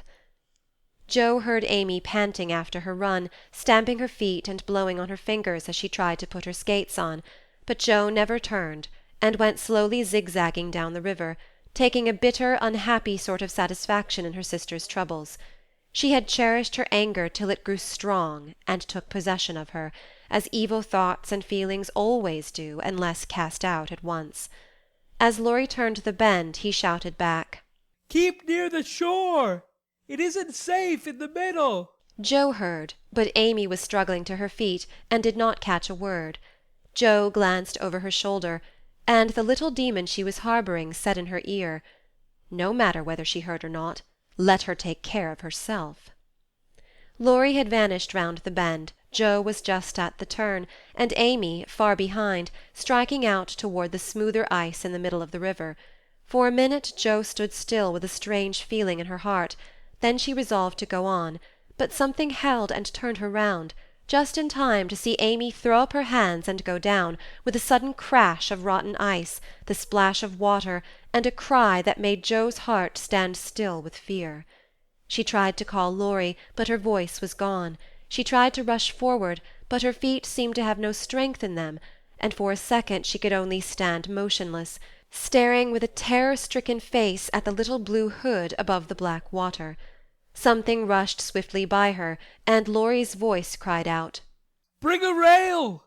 Quick! Quick!" How she did it she never knew, but for the next few minutes she worked as if possessed, blindly obeying Laurie, who was quite self-possessed, and lying flat, held Amy up by his arm and hockey-stick till Jo dragged a rail from the fence, and together they got the child out, more frightened than hurt.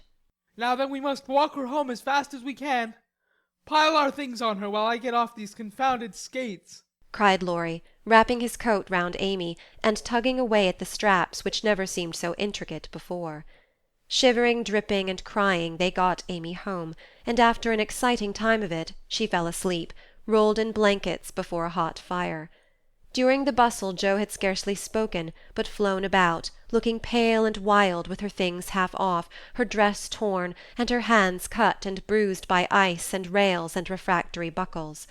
When Amy was comfortably asleep, the house quiet, and Mrs. March sitting by the bed, she called Jo to her and began to bind up the hurt hands. "Are you sure she is safe?" whispered Jo, looking remorsefully at the golden head, which might have been swept away from her sight forever under the treacherous ice. "Quite safe, dear. She is not hurt, and won't even take cold, I think. You were so sensible in covering and getting her home quickly," replied her mother cheerfully. "Laurie did it all. I only let her go. Mother, if she should die, it would be my fault." And Jo dropped down beside the bed in a passion of penitent tears, telling all that had happened, bitterly condemning her hardness of heart, and sobbing out her gratitude for being spared the heavy punishment which might have come upon her. "It's my dreadful temper. I try to cure it, I think I have, and then it breaks out worse than ever. Oh, mother, what shall I do? What shall I do?" cried poor Jo in despair. Watch and pray, dear. Never get tired of trying, and never think it is impossible to conquer your fault," said Mrs. March, drawing the blowsy head to her shoulder and kissing the wet cheek so tenderly that Jo cried even harder. "You don't know, you can't guess how bad it is.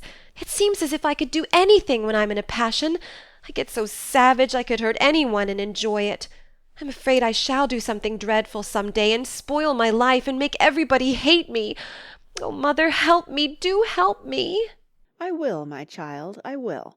Don't cry so bitterly, but remember this day, and resolve with all your soul that you will never know another like it. Jo, dear, we all have our temptations, some far greater than yours, and it often takes us all our lives to conquer them. You think your temper is the worst in the world, but mine used to be just like it." "Yours, mother? Why, you were never angry." And for the moment Jo forgot remorse in surprise. "I've been trying to cure it for 40 years, and have only succeeded in controlling it. I am angry nearly every day of my life, Jo, but I have learned not to show it, and I still hope to learn not to feel it, though it may take me another 40 years to do so."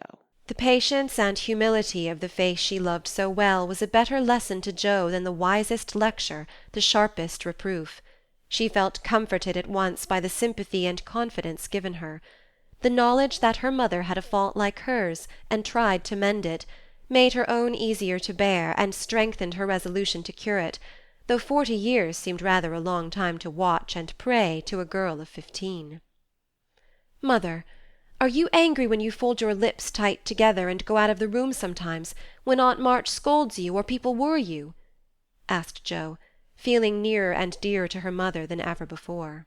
"Yes, I've learned to check the hasty words that rise to my lips, and when I feel that they mean to break out against my will, I just go away for a minute, and give myself a little shake for being so weak and wicked," answered Mrs. March with a sigh and smile, as she smoothed and fastened up Jo's dishevelled hair. "How did you learn to keep still? That is what troubles me, for the sharp words fly out before I know what I'm about, and the more I say, the worse I get, till it's a pleasure to hurt people's feelings and say dreadful things. Tell me how you do it, Marmee dear." "My good mother used to help me." "As you do us," interrupted Jo, with a grateful kiss. "But I lost her when I was a little older than you are, and for years had to struggle on alone, for I was too proud to confess my weakness to anyone else. I had a hard time, Jo, and shed a good many bitter tears over my failures, for in spite of my efforts I never seemed to get on. Then your father came, and I was so happy that I found it easy to be good. But by and by, when I had 4 little daughters round me, and we were poor, then the old trouble began again, for I am not patient by nature, and it tried me very much to see my children wanting anything." "Poor mother! What helped you then?" "Your father, Jo. He never loses patience, never doubts or complains, but always hopes, and works and waits so cheerfully that one is ashamed to do otherwise before him. He helped and comforted me, and showed me that I must try to practice all the virtues I would have my little girls possess, for I was their example. It was easier to try for your sakes than for my own. A startled or surprised look from one of you when I spoke sharply rebuked me more than any words could have done, and the love, respect, and confidence of my children was the sweetest reward I could receive for my efforts to be the woman I would have them copy." "Oh, mother, if I'm ever half as good as you, I shall be satisfied," cried Jo, much touched. "I hope you will be a great deal better, dear, but you must keep watch over your bosom enemy, as father calls it, or it may sadden, if not spoil your life. You have had a warning. Remember it, and try with heart and soul to master this quick temper, before it brings you greater sorrow and regret than you have known today." "I will try, mother, I truly will. But you must help me, remind me, and keep me from flying out. I used to see father sometimes put his finger on his lips and look at you with a very kind but sober face, and you always folded your lips tight and went away. Was he reminding you then?" asked Joe softly. Yes, I asked him to help me so, and he never forgot it, but saved me from many a sharp word by that little gesture and kind look. Joe saw that her mother's eyes filled and her lips trembled as she spoke, and fearing that she had said too much, she whispered anxiously, "Was it wrong to watch you and to speak of it? I didn't mean to be rude, but it's so comfortable to say all I think to you, and feel so happy and safe here." My Joe, you may say anything to your mother, for it is my greatest happiness and pride to feel that my girls confide in me and know how much I love them. "I thought I'd grieved you." "No, dear, but speaking of father reminded me how much I miss him, how much I owe him, and how faithfully I should watch and work to keep his little daughters safe and good for him." "Yet you told him to go, mother, and didn't cry when he went, and never complain now, or seem as if you needed any help," said Joe, wondering. "I gave my best to the country I love, and kept my tears till he was gone. Why should I complain, when we both have merely done our duty, and will surely be the happier for it in the end? If I don't seem to need help, it is because I have a better friend, even than father, to comfort and sustain me. My child, the troubles and temptations of your life are beginning, and may be many, but you can overcome and outlive them all if you learn to feel the strength and tenderness of your heavenly Father, as you do that of your earthly one. The more you love and trust him, the nearer you will feel to him, and the less you will depend on human power and wisdom. His love and care never tire or change, can never be taken from you, but may become the source of lifelong peace, happiness, and strength. Believe this heartily, and go to God with all your little cares and hopes and sins and sorrows, as freely and confidingly as you come to your mother." Joe's only answer was to hold her mother close, and in the silence which followed, the sincerest prayer she had ever prayed left her heart without words. For in that sad yet happy hour she had learned not only the bitterness of remorse and despair, but the sweetness of self-denial and self-control, and led by her mother's hand, she had drawn nearer to the friend who always welcomes every child with a love stronger than that of any father, tenderer than that of any mother. Amy stirred and sighed in her sleep, and as if eager to begin at once to mend her fault, Joe looked up with an expression on her face which it had never worn before. "I let the sun go down on my anger. I wouldn't forgive her, and today, if it hadn't been for Laurie, it might have been too late. How could I be so wicked?" said Joe, half aloud, as she leaned over her sister, softly stroking the wet hair scattered on the pillow. As if she heard, Amy opened her eyes and held out her arms, with a smile that went straight to Joe's heart. Neither said a word, but they hugged one another close, in spite of the blankets, and everything was forgiven and forgotten in one hearty kiss. End of Chapter 8. Chapter 9. Meg goes to Vanity Fair.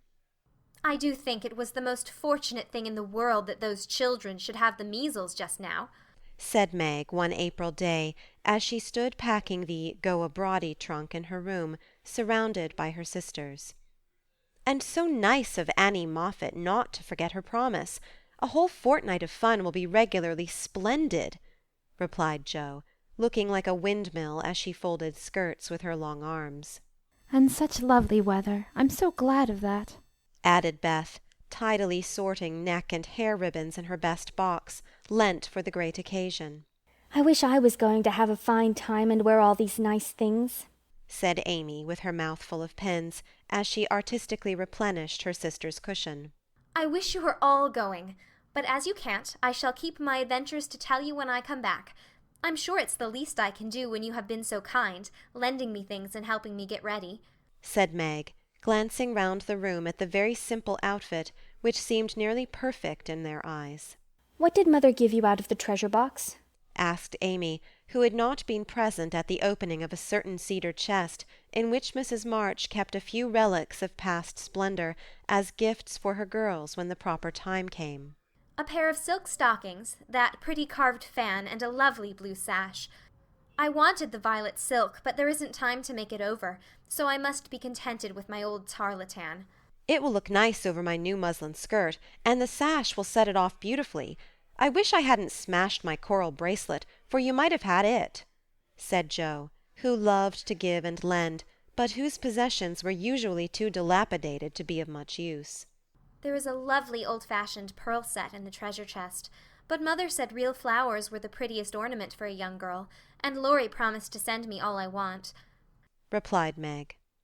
Now let me see. There's my new grey walking suit. Just curl up the feather in my hat, Beth. Then my poplin for Sunday and the small party. It looks heavy for spring, doesn't it? The violet silk would be so nice, oh dear.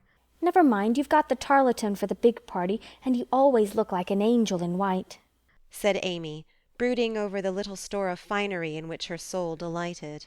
It isn't low-necked, and it doesn't sweep enough, but it will have to do. My blue house dress looks so well, turned and freshly trimmed, that I feel as if I'd got a new one. My silk sack isn't a bit the fashion, and my bonnet doesn't look like Sally's. I didn't like to say anything, but I was sadly disappointed in my umbrella. I told Mother black with a white handle, but she forgot and bought a green one with a yellowish handle. It's strong and neat, so I ought not to complain. But I know I shall feel ashamed of it beside Annie's silk one with a gold top, sighed Meg, surveying the little umbrella with great disfavour. Change it, advised Jo. I won't be so silly or hurt Marmy's feelings when she took so much pains to get my things. It's a nonsensical notion of mine, and I'm not going to give up to it. My silk stockings and 2 pairs of new gloves are my comfort. You are a dear to lend me yours, Jo. I feel so rich and sort of elegant with 2 new pairs, and the old ones cleaned up for common. And Meg took a refreshing peep at her glove-box. Annie Moffat has blue and pink bows on her nightcaps. Would you put some on mine?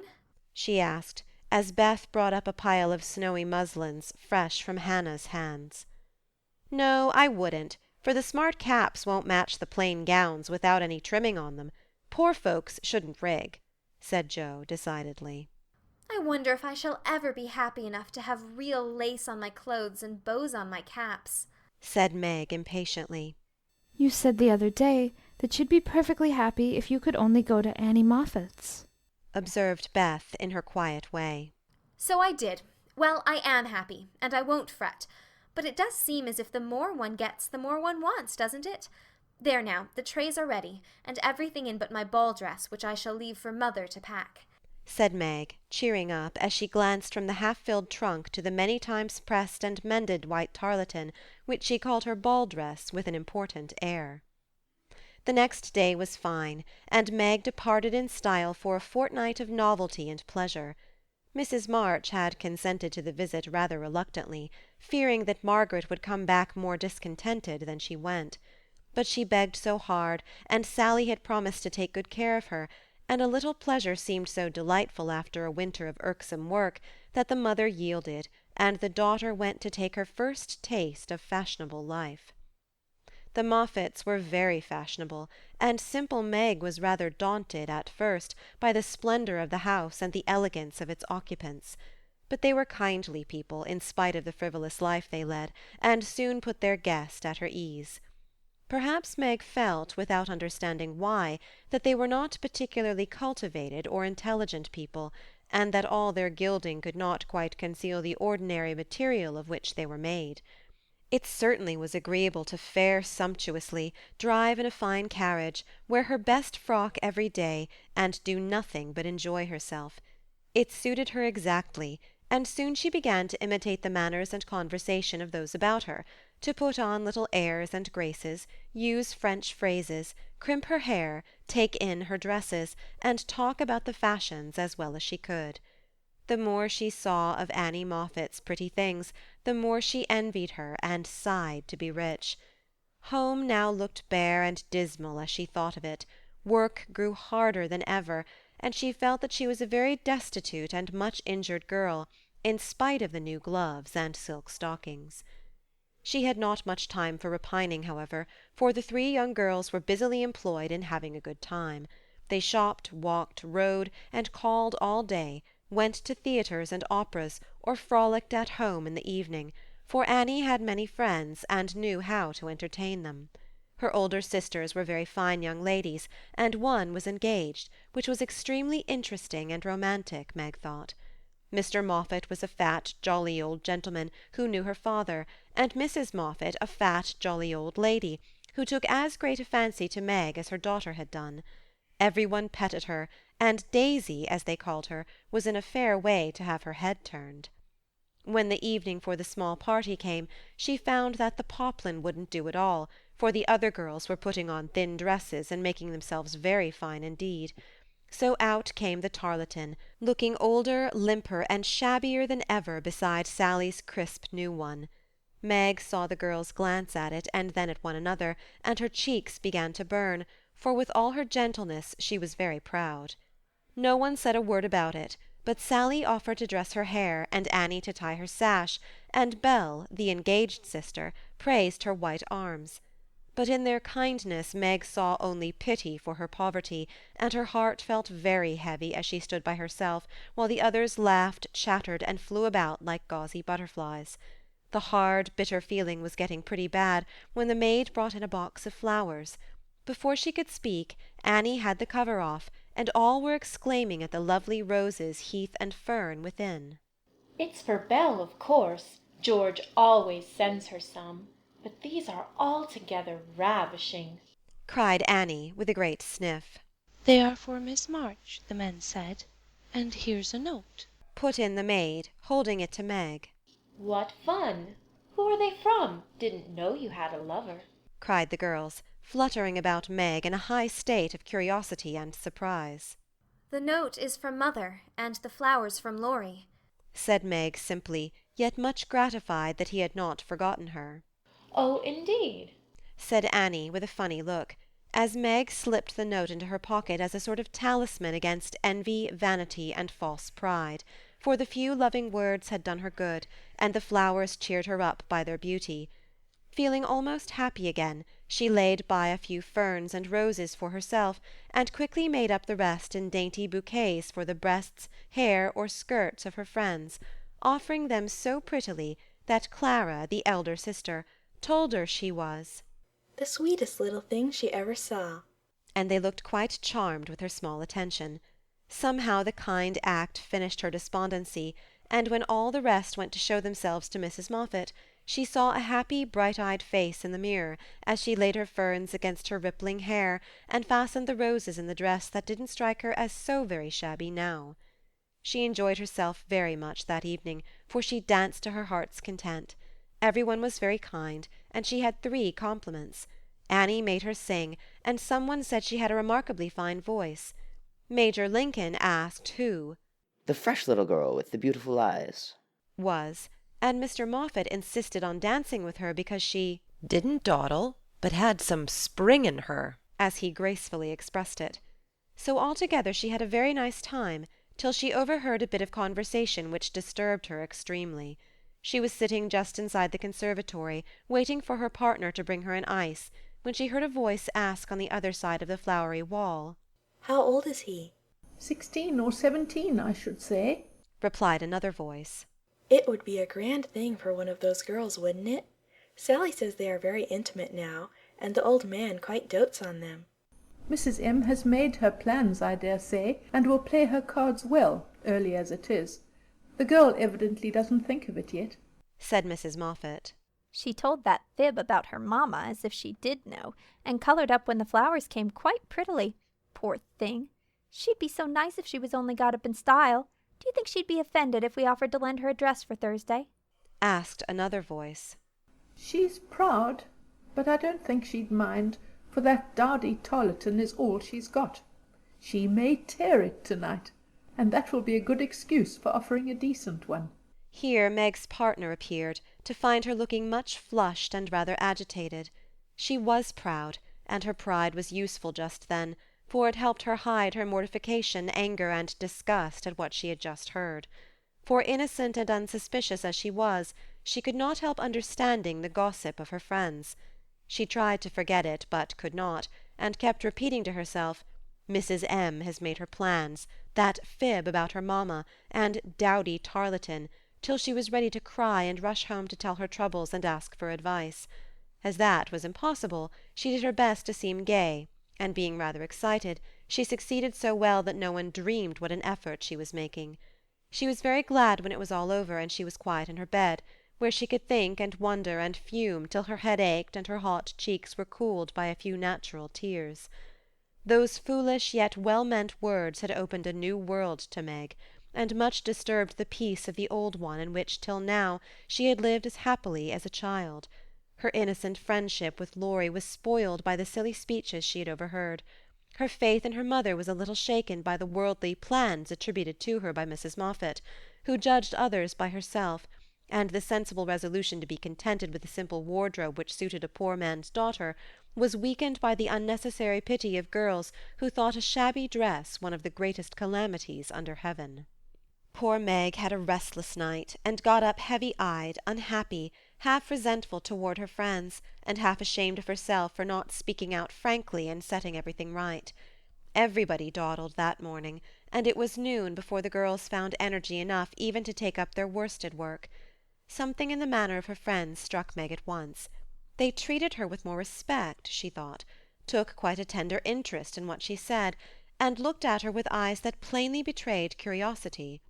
All this surprised and flattered her, though she did not understand it till Miss Bell looked up from her writing and said with a sentimental air, "Daisy, dear, I've sent an invitation to your friend Mr. Laurence for Thursday. We should like to know him, and it's only a proper compliment to you." Meg coloured, but a mischievous fancy to tease the girls made her reply demurely, "You are very kind, but I'm afraid he won't come." "Why not, Sherry?" asked Miss Bell. "He's too old." "My child, what do you mean? What is his age, I beg to know?" cried Miss Clara. "Nearly 70, I believe," answered Meg, counting stitches to hide the merriment in her eyes. "You sly creature, of course we meant the young man," exclaimed Miss Bell, laughing. "There isn't any. Laurie is only a little boy." And Meg laughed also at the queer look which the sisters exchanged as she thus described her supposed lover. "About your age," Nan said. "Nearer my sister Jo's. I am 17 in August," returned Meg, tossing her head. "It's very nice of him to send you flowers, isn't it?" said Annie, looking wise about nothing. "Yes, he often does, to all of us, for their house is full, and we are so fond of them. My mother and old Mr. Laurence are friends, you know, so it is quite natural that we children should play together." And Meg hoped they would say no more. "It's evident Daisy isn't out yet," said Miss Clara to Bell with a nod. "Quite a pastoral state of innocence all round," returned Miss Bell with a shrug. "I'm going out to get some little matters for my girls. Can I do anything for you, young ladies?" asked Mrs. Moffat, lumbering in like an elephant in silk and lace. "No, thank you, Mom," replied Sally. "I've got my new pink silk for Thursday and don't want a thing." "Nor I," began Meg, but stopped because it occurred to her that she did want several things and could not have them. "What shall you wear?" asked Sally. "My old white one again, if I can mend it fit to be seen. It got sadly torn last night," said Meg, trying to speak quite easily, but feeling very uncomfortable. "Why don't you send home for another?" said Sally, who was not an observing young lady. "I haven't got any other." It cost Meg an effort to say that, but Sally did not see it, and exclaimed in amiable surprise, "Only that? How funny!" She did not finish her speech, for Belle shook her head at her and broke in, saying kindly, "Not at all. Where is the use of having a lot of dresses when she isn't out yet? There's no need of sending home Daisy, even if you had a dozen, for I've got a sweet blue silk laid away which I've outgrown, and you shall wear it to please me, won't you, dear?" "You are very kind, but I don't mind my old dress if you don't. It does well enough for a little girl like me," said Meg. "Now do let me please myself by dressing you up in style. I admire to do it, and you'd be a regular little beauty with a touch here and there. I shan't let anyone see you till you are done, and then we'll burst upon them like Cinderella and her godmother going to the ball," said Belle in her persuasive tone. Meg couldn't refuse the offer so kindly made, for a desire to see if she would be a little beauty after touching up caused her to accept and forget all her former uncomfortable feeling toward the Moffats. On the Thursday evening Belle shut herself up with her maid, and between them they turned Meg into a fine lady. They crimped and curled her hair, they polished her neck and arms with some fragrant powder, touched her lips with coralline salve to make them redder, and Hortense would have added, Un soupçon of rouge. if Meg had not rebelled. They laced her into a sky-blue dress, which was so tight she could hardly breathe, and so low in the neck that modest Meg blushed at herself in the mirror. A set of silver filigree was added, bracelets, necklace, brooch, and even earrings, for Hortense tied them on with a bit of pink silk which did not show. A cluster of tea rosebuds at the bosom and a ruche reconciled Meg to the display of her pretty white shoulders, and a pair of high-heeled silk boots satisfied the last wish of her heart. A lace handkerchief, a plumy fan, and a bouquet in a shoulder-holder finished her off, and Miss Belle surveyed her with the satisfaction of a little girl with a newly dressed doll. Mademoiselle is charmante, très jolie, is she not? Cried Hortense, clasping her hands in an affected rapture. Come and show yourself, said Miss Belle, leading the way to the room where the others were waiting. As Meg went rustling after with her long skirts trailing, her earrings tinkling, her curls waving, and her heart beating, she felt as if her fun had really begun at last, for the mirror had plainly told her that she was a little beauty. Her friends repeated the pleasing phrase enthusiastically, and for several minutes she stood like a jackdaw in the fable, enjoying her borrowed plumes, while the rest chattered like a party of magpies. While I dress, do you drill her, Nan, in the management of her skirt and those French heels, or she will trip herself up. Take your silver butterfly and catch up that long curl on the left side of her head, Clara, and don't any of you disturb the charming work of my hands, said Belle as she hurried away, looking well pleased with her success. You don't look a bit like yourself, but you are very nice. I'm nowhere beside you, for Belle has heaps of taste, and you're quite French, I assure you. Let your flowers hang. Don't be so careful of them. And be sure you don't trip, returned Sally, trying not to care that Meg was prettier than herself. Keeping that warning carefully in mind, Margaret got safely downstairs and sailed into the drawing-rooms where the Moffats and a few early guests were assembled. She very soon discovered that there is a charm about fine clothes which attracts a certain class of people and secures their respect. Several young ladies who had taken no notice of her before were very affectionate all of a sudden. Several young gentlemen, who had only stared at her at the other party, now not only stared, but asked to be introduced, and said all manner of foolish but agreeable things to her, and several old ladies, who sat on the sofas and criticized the rest of the party, inquired who she was with an air of interest. She heard Mrs. Moffat reply to one of them. Daisy March. Father a colonel in the army. One of our first families, but reverses of fortune, you know.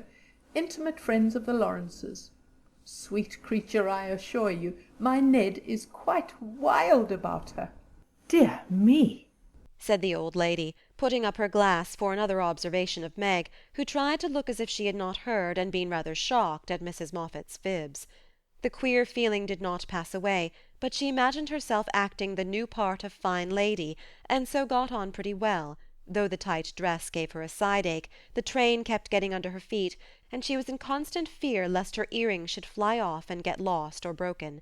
She was flirting her fan and laughing at the feeble jokes of a young gentleman who tried to be witty, when she suddenly stopped laughing and looked confused, for just opposite she saw Laurie.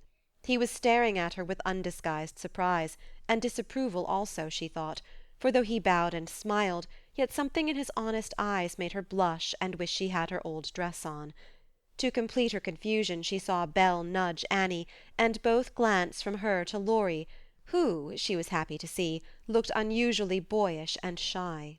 Silly creatures, to put such thoughts into my head. I won't care for it, or let it change me a bit, thought Meg, and rustled across the room to shake hands with her friend. I'm glad you came. I was afraid you wouldn't, she said with her most grown-up air. Joe wanted me to come and tell her how you looked, so I did, answered Laurie, without turning his eyes upon her, though he half smiled at her maternal tone. What shall you tell her? asked Meg, full of curiosity to know his opinion of her, yet feeling ill at ease with him for the first time. I shall say I don't know you, for you look so grown up and unlike yourself. I'm quite afraid of you. he said, fumbling at his glove button. How absurd of you. The girls dressed me up for fun, and I rather like it. Wouldn't Jo stare if she saw me? Said Meg, bent on making him say whether he thought her improved or not. Yes, I think she would, returned Laurie gravely. Don't you like me so? Asked Meg. No, I don't, was the blunt reply. Why not? In an anxious tone. He glanced at her frizzled head, bare shoulders, and fantastically trimmed dress, with an expression that abashed her more than his answer, which had not a particle of his usual politeness in it. I don't like fuss and feathers. That was altogether too much from a lad younger than herself, and Meg walked away, saying petulantly, You are the rudest boy I ever saw. Feeling very much ruffled, she went and stood at a quiet window to cool her cheeks, for the tight dress gave her an uncomfortably brilliant colour. As she stood there, Major Lincoln passed by, and a minute after she heard him saying to his mother, They are making a fool of that little girl. I wanted you to see her, but they have spoiled her entirely. She's nothing but a doll tonight. Oh dear, sighed Meg. I wish I'd been sensible and worn my own things. Then I should not have disgusted other people or felt so uncomfortable and ashamed of myself. She leaned her forehead on the cool pane, and stood half hidden by the curtains, never minding that her favourite waltz had begun, till someone touched her, and turning she saw Laurie, looking penitent, as he said, with his very best bow and his hand out. Please forgive my rudeness, and come and dance with me.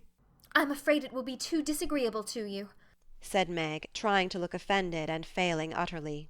Not a bit of it. I'm dying to do it. Come, I'll be good. I don't like your gown, but I do think you are just splendid. And he waved his hands, as if words failed to express his admiration. Meg smiled and relented, and whispered as they stood waiting to catch the time. Take care my skirt doesn't trip you up. It's the plague of my life, and I was a goose to wear it. Pin it round your neck, and then it will be useful, said Laurie, looking down at the little blue boots, which he evidently approved of. Away they went fleetly and gracefully, for having practised at home they were well matched, and the blithe young couple were a pleasant sight to see, as they twirled merrily round and round, feeling more friendly than ever after their small tiff. Laurie, I want you to do me a favour, will you? said Meg, as he stood fanning her when her breath gave out, which it did very soon, though she would not own why. Won't I? said Laurie, with alacrity. Please don't tell them at home about my dress tonight. They won't understand the joke, and it will worry Mother. Then why did you do it? said Laurie's eyes so plainly that Meg hastily added, I shall tell them myself all about it, and fess to Mother how silly I've been. But I'd rather do it myself. So you'll not tell, will you? I give you my word I won't. Only, what shall I say when they ask me? Just say I looked pretty well and was having a good time. I'll say the first with all my heart, but how about the other? You don't look as if you were having a good time. Are you? And Laurie looked at her with an expression which made her answer in a whisper. No, not just now. Don't think I'm horrid. I only wanted a little fun, but this sort doesn't pay, I find, and I'm getting tired of it. Here comes Ned Moffat. What does he want? said Laurie, knitting his black brows as if he did not regard his young host in the light of a pleasant addition to the party. He put his name down for 3 dances, and I suppose he's coming for them. What a bore! said Meg, assuming a languid air which amused Laurie immensely. He did not speak to her again till supper-time, when he saw her drinking champagne with Ned and his friend Fisher, who were behaving like a pair of fools, as Laurie said to himself, for he felt a brotherly sort of right to watch over the marches and fight their battles whenever a defender was needed. You'll have a splitting headache tomorrow if you drink much of that. I wouldn't, Meg. Your mother doesn't like it, you know, he whispered, leaning over her chair as Ned turned to refill her glass and Fisher stooped to pick up her fan. I'm not Meg tonight. I'm a doll who does all sorts of crazy things. Tomorrow I shall put away my fuss and feathers and be desperately good again, she answered with an affected little laugh. Wish tomorrow was here, then, muttered Laurie, walking off, ill-pleased at the change he saw in her. Meg danced and flirted, chattered and giggled as the other girls did. After supper she undertook the German, and blundered through it, nearly upsetting her partner with her long skirt, and romping in a way that scandalized Laurie, who looked on and meditated a lecture. But he got no chance to deliver it, for Meg kept away from him till he came to say good night. Remember, she said, trying to smile, for the splitting headache had already begun. Silence à la mort, replied Laurie with a melodramatic flourish as he went away. This little bit of by-play excited Annie's curiosity, but Meg was too tired for gossip and went to bed, feeling as if she had been to a masquerade and hadn't enjoyed herself as much as she expected. She was sick all the next day, and on Saturday went home, quite used up with her fortnight's fun, and feeling that she had sat in the lap of luxury long enough. It does seem pleasant to be quiet, and not have company manners on all the time. Home is a nice place, though it isn't splendid, said Meg, looking about her with a restful expression, as she sat with her mother and Joe on the Sunday evening. I'm glad to hear you say so, dear, for I was afraid home would seem dull and poor to you after your fine quarters, replied her mother, who had given her many anxious looks that day, for motherly eyes are quick to see any change in children's faces. Meg had told her adventures gaily, and said over and over what a charming time she had had, but something still seemed to weigh upon her spirits, and when the younger girls were gone to bed, she sat thoughtfully staring at the fire, saying little and looking worried. As the clock struck 9 and Joe proposed bed, Meg suddenly left her chair, and taking Beth's stool, leaned her elbows on her mother's knee, saying bravely, Marmee, I want to fess. I thought so. What is it, dear? Shall I go away? asked Joe discreetly. Of course not. Don't I always tell you everything? I was ashamed to speak of it before the younger children, but I want you to know all the dreadful things I did at the Moffats. We are prepared, said Mrs. March, smiling but looking a little anxious. I told you they dressed me up, but I didn't tell you that they powdered and squeezed and frizzled and made me look like a fashion plate. Laurie thought I wasn't proper. I know he did, though he didn't say so, and one man called me a doll. I knew it was silly, but they flattered me and said I was a beauty and quantities of nonsense, so I let them make a fool of me. Is that all? asked Joe, as Mrs. March looked silently at the downcast face of her pretty daughter, and could not find it in her heart to blame her little follies. No, I drank champagne, and romped and tried to flirt, and was altogether abominable, said Meg self-reproachfully. There is something more, I think. And Mrs. March smoothed the soft cheek, which suddenly grew rosy as Meg answered slowly. Yes, it's very silly, but I want to tell it, because I hate to have people say and think such things about us and Laurie. Then she told the various bits of gossip she had heard at the Moffats, and as she spoke, Joe saw her mother fold her lips tightly, as if ill-pleased that such ideas should be put into Meg's innocent mind. "Well, if that isn't the greatest rubbish I ever heard!" cried Joe indignantly. "Why didn't you pop out and tell them so on the spot?" I couldn't. It was so embarrassing for me. I couldn't help hearing it first, and then I was so angry and ashamed I didn't remember that I ought to go away. Just wait till I see Annie Moffat, and I'll show you how to settle such ridiculous stuff. The idea of having plans and being kind to Laurie because he's rich and may marry us by and by. Won't he shout when I tell him what those silly things say about us poor children? And Joe laughed, as if on second thoughts the thing struck her as a good joke. If you tell Laurie, I'll never forgive you. She mustn't, must she, Mother? said Meg, looking distressed. No, never repeat that foolish gossip, and forget it as soon as you can, said Mrs. March gravely. I was very unwise to let you go among people of whom I know so little. Kind, I dare say, but worldly, ill-bred, and full of these vulgar ideas about young people. I am more sorry than I can express for the mischief this visit may have done you, Meg. Don't be sorry. I won't let it hurt me. I'll forget all the bad and remember only the good, for I did enjoy a great deal, and thank you very much for letting me go. I'll not be sentimental or dissatisfied, Mother. I know I'm a silly little girl, and I'll stay with you till I'm fit to take care of myself. But it is nice to be praised and admired, and I can't help saying I like it, said Meg, looking half ashamed of the confession. That is perfectly natural and quite harmless, if the liking does not become a passion, and lead one to do foolish or unmaidenly things. Learn to know and value the praise which is worth having, and to excite the admiration of excellent people by being modest, as well as pretty, Meg.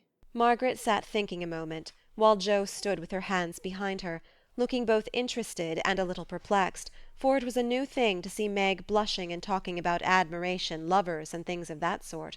And Jo felt as if during that fortnight her sister had grown up amazingly, and was drifting away from her into a world where she could not follow. Mother, do you have plans, as Mrs. Moffat said? Asked Meg bashfully. Yes, my dear, I have a great many. All mothers do. But mine differ somewhat from Mrs. Moffat's, I suspect.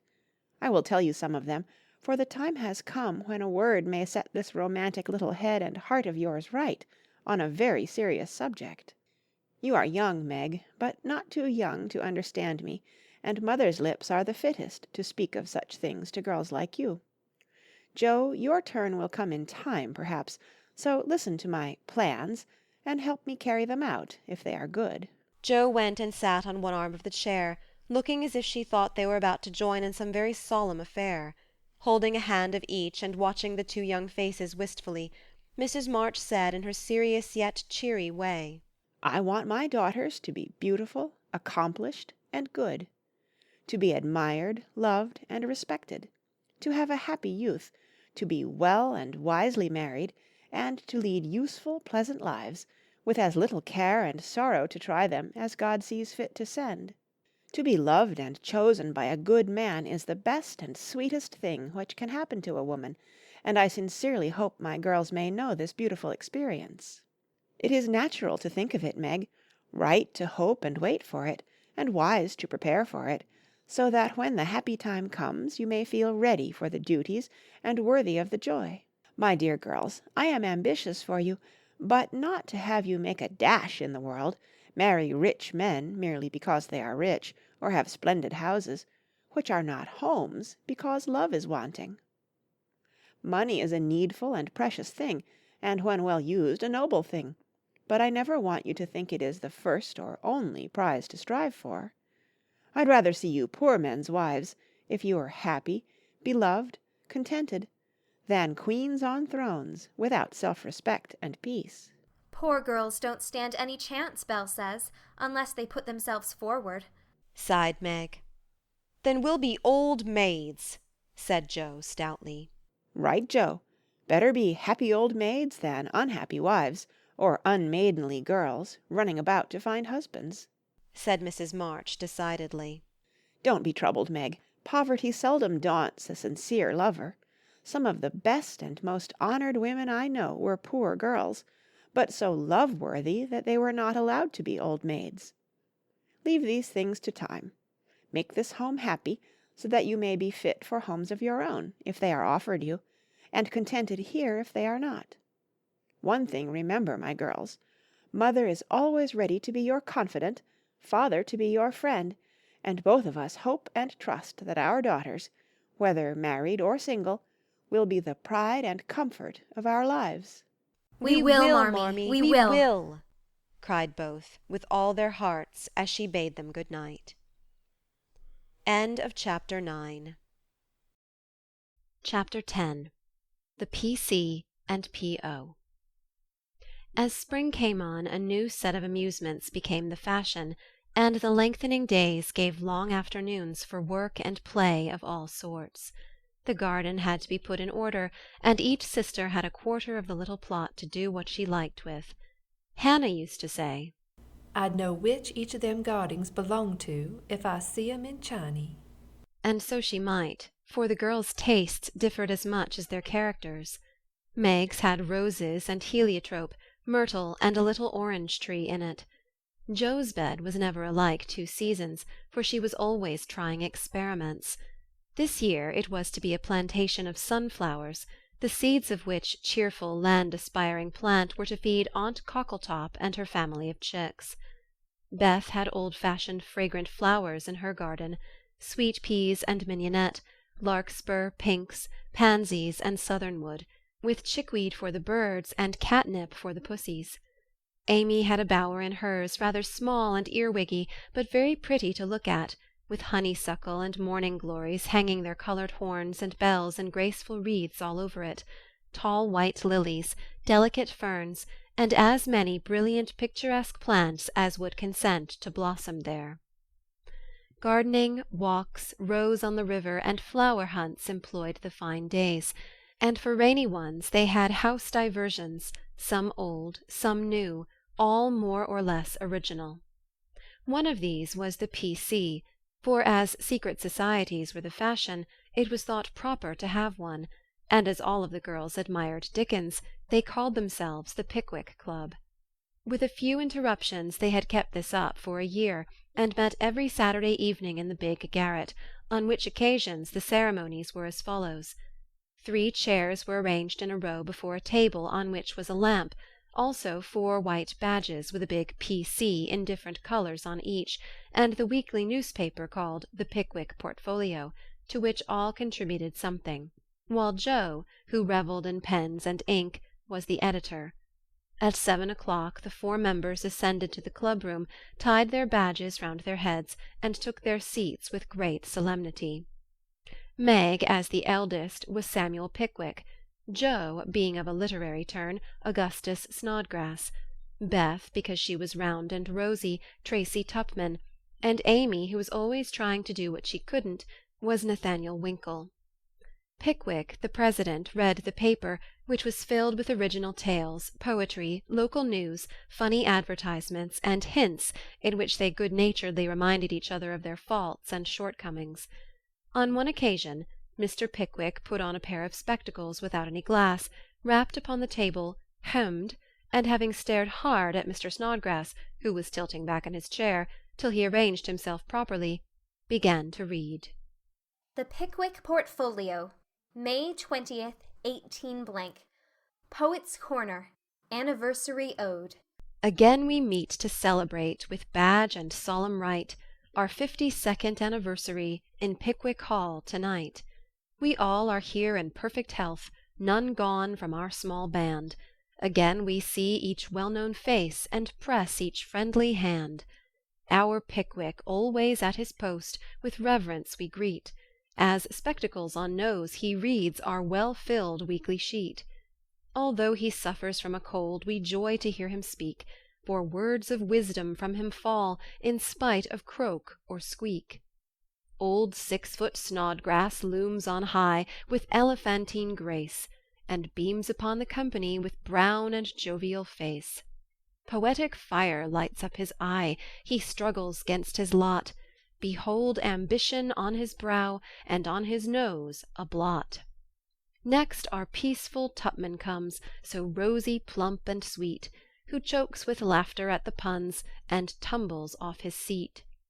Prim little Winkle, too, is here, with every hair in place, a model of propriety, though he hates to wash his face.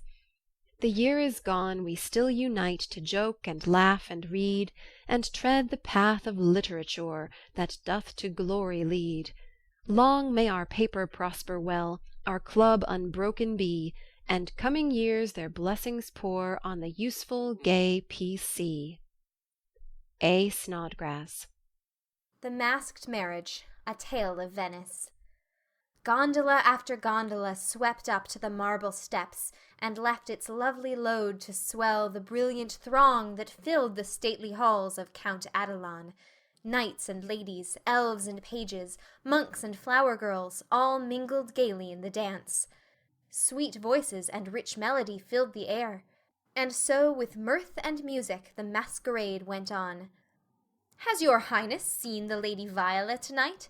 asked a gallant troubadour of the fairy queen who floated down the hall upon his arm. "Yes, is she not lovely, though so sad? Her dress is well chosen, too, for in a week she weds Count Antonio, whom she passionately hates. By my faith, I envy him. Yonder he comes, arrayed like a bridegroom, except the black mask. When that is off we shall see how he regards the fair maid whose heart he cannot win, though her stern father bestows her hand," returned the troubadour. "'Tis whispered that she loves the young English artist who haunts her steps, and is spurned by the old count," said the lady, as they joined the dance. The revel was at its height when a priest appeared, and withdrawing the young pair to an alcove, hung with purple velvet, he motioned them to kneel. Instant silence fell on the gay throng, and not a sound but the dash of fountains or the rustle of orange groves sleeping in the moonlight broke the hush, as Count de Adelon spoke thus. My lords and ladies, pardon the ruse by which I have gathered you here to witness the marriage of my daughter. Father, we wait your services. All eyes turned toward the bridal party, and a murmur of amazement went through the throng, for neither bride nor groom removed their masks. Curiosity and wonder possessed all hearts, but respect restrained all tongues till the holy rite was over. Then the eager spectators gathered round the Count, demanding an explanation. Gladly would I give it if I could, but I only knew that it was the whim of my timid Viola, and I yielded to it. Now, my children, let the play end. Unmask, and receive my blessing. But neither bent the knee, for the young bridegroom replied in a tone that startled all listeners as the mask fell, disclosing the noble face of Ferdinand Devereux, the artist lover, and leaning on the breast where now flashed the star of an English earl was the lovely Viola, radiant with joy and beauty. My lord, you scornfully bade me claim your daughter, when I could boast as high a name and vast a fortune as the Count Antonio. I can do more, for even your ambitious soul cannot refuse the Earl of Devereux and de Vere, when he gives his ancient name and boundless wealth in return for the beloved hand of this fair lady, now my wife. The Count stood like one changed to stone, and, turning to the bewildered crowd, Ferdinand added, with a gay smile of triumph, To you, my gallant friends, I can only wish that your wooing may prosper as mine has done, and that you may all win as fair a bride as I have by this masked marriage. S. Pickwick. Why is the PC like the Tower of Babel? It is full of unruly members. The History of a Squash. Once upon a time a farmer planted a little seed in his garden, and after a while it sprouted and became a vine and bore many squashes. One day in October, when they were ripe, he picked one and took it to market. A grocerman bought it and put it in his shop. That same morning a little girl in a brown hat and blue dress with a round face and snub nose went and bought it for her mother. She lugged it home, cut it up, and boiled it in the big pot, mashed some of it with salt and butter for dinner, and to the rest she added a pint of milk, 2 eggs, 4 spoons of sugar, nutmeg, and some crackers, put it in a deep dish, and baked it till it was brown and nice, and next day it was eaten by a family named March. T. Tupman. Mr. Pickwick, sir, I address you upon the subject of sin. The sinner I mean is a man named Winkle, who makes trouble in his club by laughing, and sometimes won't write his piece in this fine paper. I hope you will pardon his badness, and let him send a French fable, because he can't write out of his head, as he has so many lessons to do, and no brains. In future I will try to take time by the fetlock and prepare some work, which will be all comme il faut. That means all right. I am in haste, as it is nearly school time. Yours respectably, N. Winkle. The above is a manly and handsome acknowledgment of past misdemeanors. If our young friend studied punctuation, it would be well. A sad accident. On Friday last, we were startled by a violent shock in our basement, followed by cries of distress. On rushing in a body to the cellar, we discovered our beloved president prostrate upon the floor, having tripped and fallen while getting wood for domestic purposes. A perfect scene of ruin met our eyes, for in his fall Mr. Pickwick had plunged his head and shoulders into a tub of water, upset a keg of soft soap upon his manly form, and torn his garments badly. On being removed from this perilous situation, it was discovered that he had suffered no injury but several bruises, and we are happy to add, is now doing well. Ed. The public bereavement. It is our painful duty to record the sudden and mysterious disappearance of our cherished friend, Mrs. Snowball Patpaw. This lovely and beloved cat was the pet of a large circle of warm and admiring friends, for her beauty attracted all eyes, her graces and virtues endeared her to all hearts, and her loss is deeply felt by the whole community. When last seen, she was sitting at the gate, watching the butcher's cart. and it is feared that some villain, tempted by her charms, basely stole her. Weeks have passed, but no trace of her has been discovered, and we relinquish all hope, tie a black ribbon to her basket, set aside her dish, and weep for her as one lost to us forever. A sympathizing friend sends the following gem. A Lament for S.B. Patpaw. We mourn the loss of our little pet, and sigh o'er her hapless fate, for never more by the fire she'll sit, nor play by the old green gate. The little grave where her infant sleeps is 'neath the chestnut tree, but o'er her grave we may not weep, we know not where it may be. Her empty bed, her idle ball, we'll never see her more. No gentle tap, no loving purr is heard at the parlour door. Another cat comes after her mice, a cat with a dirty face, but she does not hunt as our darling did, nor play with her airy grace. Her stealthy paws tread the very hall where Snowball used to play, but she only spits at the dogs our pet so gallantly drove away. She is useful and mild and does her best, but she is not fair to see, and we cannot give her your place, dear, nor worship her as we worship thee. A.S. Advertisements. Miss Oranthe Bluggage, the accomplished, strong-minded lecturer, will deliver her famous lecture on Woman and Her Position at Pickwick Hall next Saturday evening after the usual performances. A weekly meeting will be held at Kitchen Place to teach young ladies how to cook. Hannah Brown will preside, and all are invited to attend. The Dustpan Society will meet on Wednesday next and parade in the upper story of the clubhouse. All members to appear in uniform and shoulder their brooms at 9 precisely. Mrs. Beth Bouncer will open her new assortment of dolls' millinery next week. The latest Paris fashions have arrived, and orders are respectfully solicited. A new play will appear at the Barnville Theatre in the course of a few weeks, which will surpass anything ever seen on the American stage. The Greek Slave, or Constantine the Avenger, is the name of this thrilling drama. Hints. If S.P. didn't use so much soap on his hands, he wouldn't always be late at breakfast. A.S. is requested not to whistle in the street. T.T. please don't forget Amy's napkin. N.W. must not fret because his dress has not 9 tucks. Weekly report. Meg, good. Joe, bad. Beth, very good. Amy, middling. As the president finished reading the paper, which I beg leave to assure my readers is a bona fide copy of one written by bona fide girls once upon a time, a round of applause followed, and then Mr. Snodgrass rose to make a proposition. "Mr. President and gentlemen," he began, assuming a parliamentary attitude and tone, "I wish to propose the admission of a new member, one who highly deserves the honor, would be deeply grateful for it, and would add immensely to the spirit of the club, the literary value of the paper, and be no end jolly and nice. I propose Mr. Theodore Laurence as an honorary member of the P.C. Come now, do have him." Joe's sudden change of tone made the girls laugh, but all looked rather anxious, and no one said a word as Snodgrass took his seat. "We'll put it to a vote," said the president. "All in favor of this motion, please to manifest it by saying aye." A loud response from Snodgrass, followed, to everybody's surprise, by a timid one from Beth. Contrary-minded say no.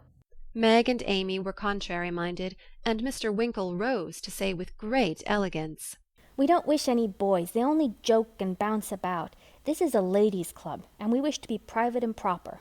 "I'm afraid he'll laugh at our paper and make fun of us afterward," observed Pickwick, pulling the little curl on her forehead, as she always did when doubtful. Up rose Snodgrass, very much in earnest. "Sir, I give you my word as a gentleman, Laurie won't do anything of the sort. He likes to write, and he'll give a tone to our contributions and keep us from being sentimental, don't you see? We can do so little for him, and he does so much for us. I think the least we can do is offer him a place here, and make him welcome if he comes." This artful allusion to benefits conferred brought Tupman to his feet, looking as if he had quite made up his mind. Yes, we ought to do it, even if we are afraid. I say he may come, and his grandpa, too, if he likes." This spirited burst from Beth electrified the club, and Jo left her seat to shake hands approvingly. "Now then, vote again. Everybody remember it's our Laurie, and say aye," cried Snodgrass excitedly. Aye. "Aye." "Aye," replied 3 voices at once. "Good. Bless you. Now, as there's nothing like taking time by the fetlock, as Winkle characteristically observes, allow me to present the new member." And, to the dismay of the rest of the club, Jo threw open the door of the closet, and displayed Laurie sitting on a rag-bag, flushed and twinkling with suppressed laughter. "You rogue! You traitor! Jo, Jo, how could you?" cried the 3 girls, as Snodgrass led her friend triumphantly forth, and producing both a chair and a badge, installed him in a jiffy. "The coolness of you 2 rascals is amazing," began Mr. Pickwick, trying to get up an awful frown, and only succeeding in producing an amiable smile.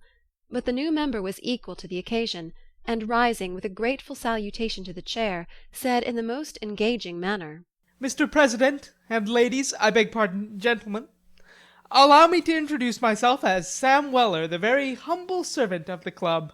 "Good, good," cried Jo, pounding with the handle of the old warming-pan on which she leaned.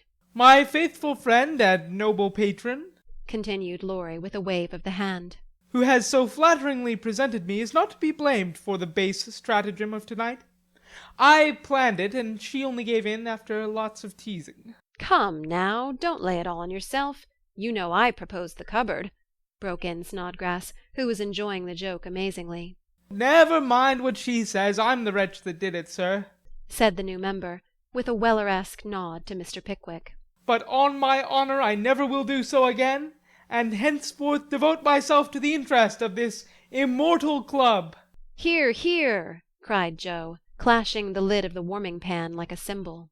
Go on, added Winkle and Tupman, while the president bowed benignly. "I merely wish to say that as a slight token of my gratitude for the honor done me, and as a means of promoting friendly relations between adjoining nations, I have set up a post office in the hedge in the lower corner of the garden, a fine spacious building with padlocks on the doors, and every convenience for the males, also the females, if I may be allowed the expression. It's the old Martin house, but I've stopped up the door and made the roof open so it will hold all sorts of things and save our valuable time. Letters, manuscripts, books, and bundles can be passed in there, and as each nation has a key, it will be uncommonly nice, I fancy. Allow me to present the club key, and with many thanks for your favor, take my seat." Great applause as Mr. Weller deposited a little key on the table and subsided, the warming-pan clashed and waved wildly, and it was some time before order could be restored. A long discussion followed, and everyone came out surprising, for everyone did her best. So it was an unusually lively meeting, and did not adjourn till a late hour, when it broke up with 3 shrill cheers for the new member. No one ever regretted the admittance of Sam Weller, for a more devoted, well-behaved, and jovial member no club could have. He certainly did add spirit to the meetings and a tone to the paper, for his orations convulsed his hearers, and his contributions were excellent, being patriotic, classical, comical, or dramatic, but never sentimental. Jo regarded them as worthy of Bacon, Milton, or Shakespeare, and remodelled her own works with good effect, she thought. The P.O. was a capital little institution, and flourished wonderfully, for nearly as many queer things passed through it as through the real post office. Tragedies and cravats, poetry and pickles, garden seeds and long letters, music and gingerbread, rubbers, invitations, scoldings, and puppies. The old gentleman liked the fun, and amused himself by sending odd bundles, mysterious messages, and funny telegrams, and his gardener, who was smitten with Hannah's charms, actually sent a love-letter to Jo's care. How they laughed when the secret came out, never dreaming how many love-letters that little post-office would hold in the years to come. End of Chapter 10. Chapter 11. Experiments. The 1st of June! The Kings are off to the seashore tomorrow, and I'm free. 3 months' vacation. How I shall enjoy it! Exclaimed Meg, coming home one warm day to find Jo laid upon the sofa in an unusual state of exhaustion, while Beth took off her dusty boots, and Amy made lemonade for the refreshment of the whole party. "Aunt March went to-day, for which, oh, be joyful," said Joe. "I was mortally afraid she'd ask me to go with her. If she had, I should have felt as if I ought to do it, but Plumfield is about as gay as a churchyard, you know, and I'd rather be excused. We had a flurry getting the old lady off, and I had a fright every time she spoke to me, for I was in such a hurry to be through that I was uncommonly helpful and sweet, and I feared she'd find it impossible to part from me. I quaked till she was fairly in the carriage, and had a final fright, for as it drove off she popped out her head, saying, 'Josephine, won't you?' I didn't hear any more, for I basely turned and fled. I did actually run, and whisked round the corner where I felt safe." Poor old Joe. She came in looking as if bears were after her, said Beth, as she cuddled her sister's feet with a motherly air. Aunt March is a regular samphire, is she not? observed Amy, tasting her mixture critically. "She means vampire, not seaweed. But it doesn't matter. It's too warm to be particular about one's parts of speech," murmured Joe. What shall you do all your vacation? asked Amy, changing the subject with tact. I shall lie abed late and do nothing, replied Meg, from the depths of the rocking-chair. I've been routed up early all winter and had to spend my days working for other people, so now I'm going to rest and revel to my heart's content. "No," said Joe, "that dozy way wouldn't suit me. I've laid in a heap of books, and I'm going to improve my shining hours reading on my perch in the old apple-tree, when I'm not having luck." Don't say larks, implored Amy as a return snub for the samphire correction. "I'll say nightingales, then, with Laurie. That's proper and appropriate, since he's a warbler." Don't let us do any lessons, Beth, for a while, but play all the time and rest as the girls mean to, proposed Amy. Well, I will if Mother doesn't mind. I want to learn some new songs, and my children need fitting up for the summer. They are dreadfully out of order, and really suffering for clothes. May we, Mother? asked Meg, turning to Mrs. March, who sat sewing in what they called Marmy's corner. You may try your experiment for a week and see how you like it. I think by Saturday night you will find that all play and no work is as bad as all work and no play. Oh dear, no, it will be delicious, I'm sure, said Meg complacently. "I now propose a toast, as my friend and pardner, Sary Gamp, says. Fun forever and no grubbing," cried Joe, rising glass in hand as the lemonade went round. They all drank it merrily, and began the experiment by lounging for the rest of the day. Next morning Meg did not appear till 10 o'clock. Her solitary breakfast did not taste good, and the room seemed lonely and untidy, for Joe had not filled the vases, Beth had not dusted, and Amy's books lay scattered about. Nothing was neat and pleasant but Marmy's corner, which looked as usual. And there Meg sat, to rest and read, which meant to yawn and imagine what pretty summer dresses she would get with her salary. Joe spent the morning on the river with Laurie, and the afternoon reading and crying over the wide, wide world up in the apple-tree. Beth began by rummaging everything out of the big closet where her family resided, but getting tired before half done, she left her establishment topsy-turvy and went to her music, rejoicing that she had no dishes to wash. Amy arranged her bower, put on her best white frock, smoothed her curls, and sat down to draw under the honeysuckle, hoping someone would see and inquire who the young artist was. As no one appeared but an inquisitive Daddy-long-legs who examined her work with interest, she went to walk, got caught in a shower, and came home dripping. At tea-time they compared notes, and all agreed that it had been a delightful, though unusually long day.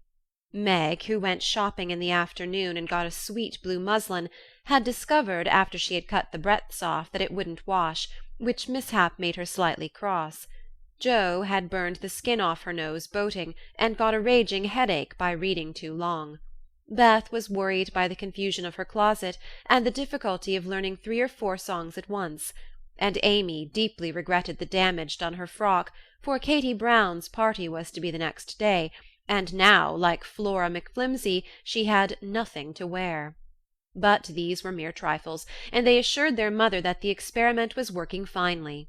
She smiled, said nothing, and with Hannah's help did their neglected work, keeping home pleasant and the domestic machinery running smoothly.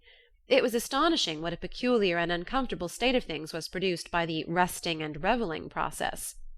The days kept getting longer and longer, the weather was unusually variable, and so were tempers. An unsettled feeling possessed every one, and Satan found plenty of mischief for the idle hands to do. As the height of luxury, Meg put out some of her sewing, and then found time hang so heavily that she fell to snipping and spoiling her clothes in her attempts to furnish them up à la Moffat.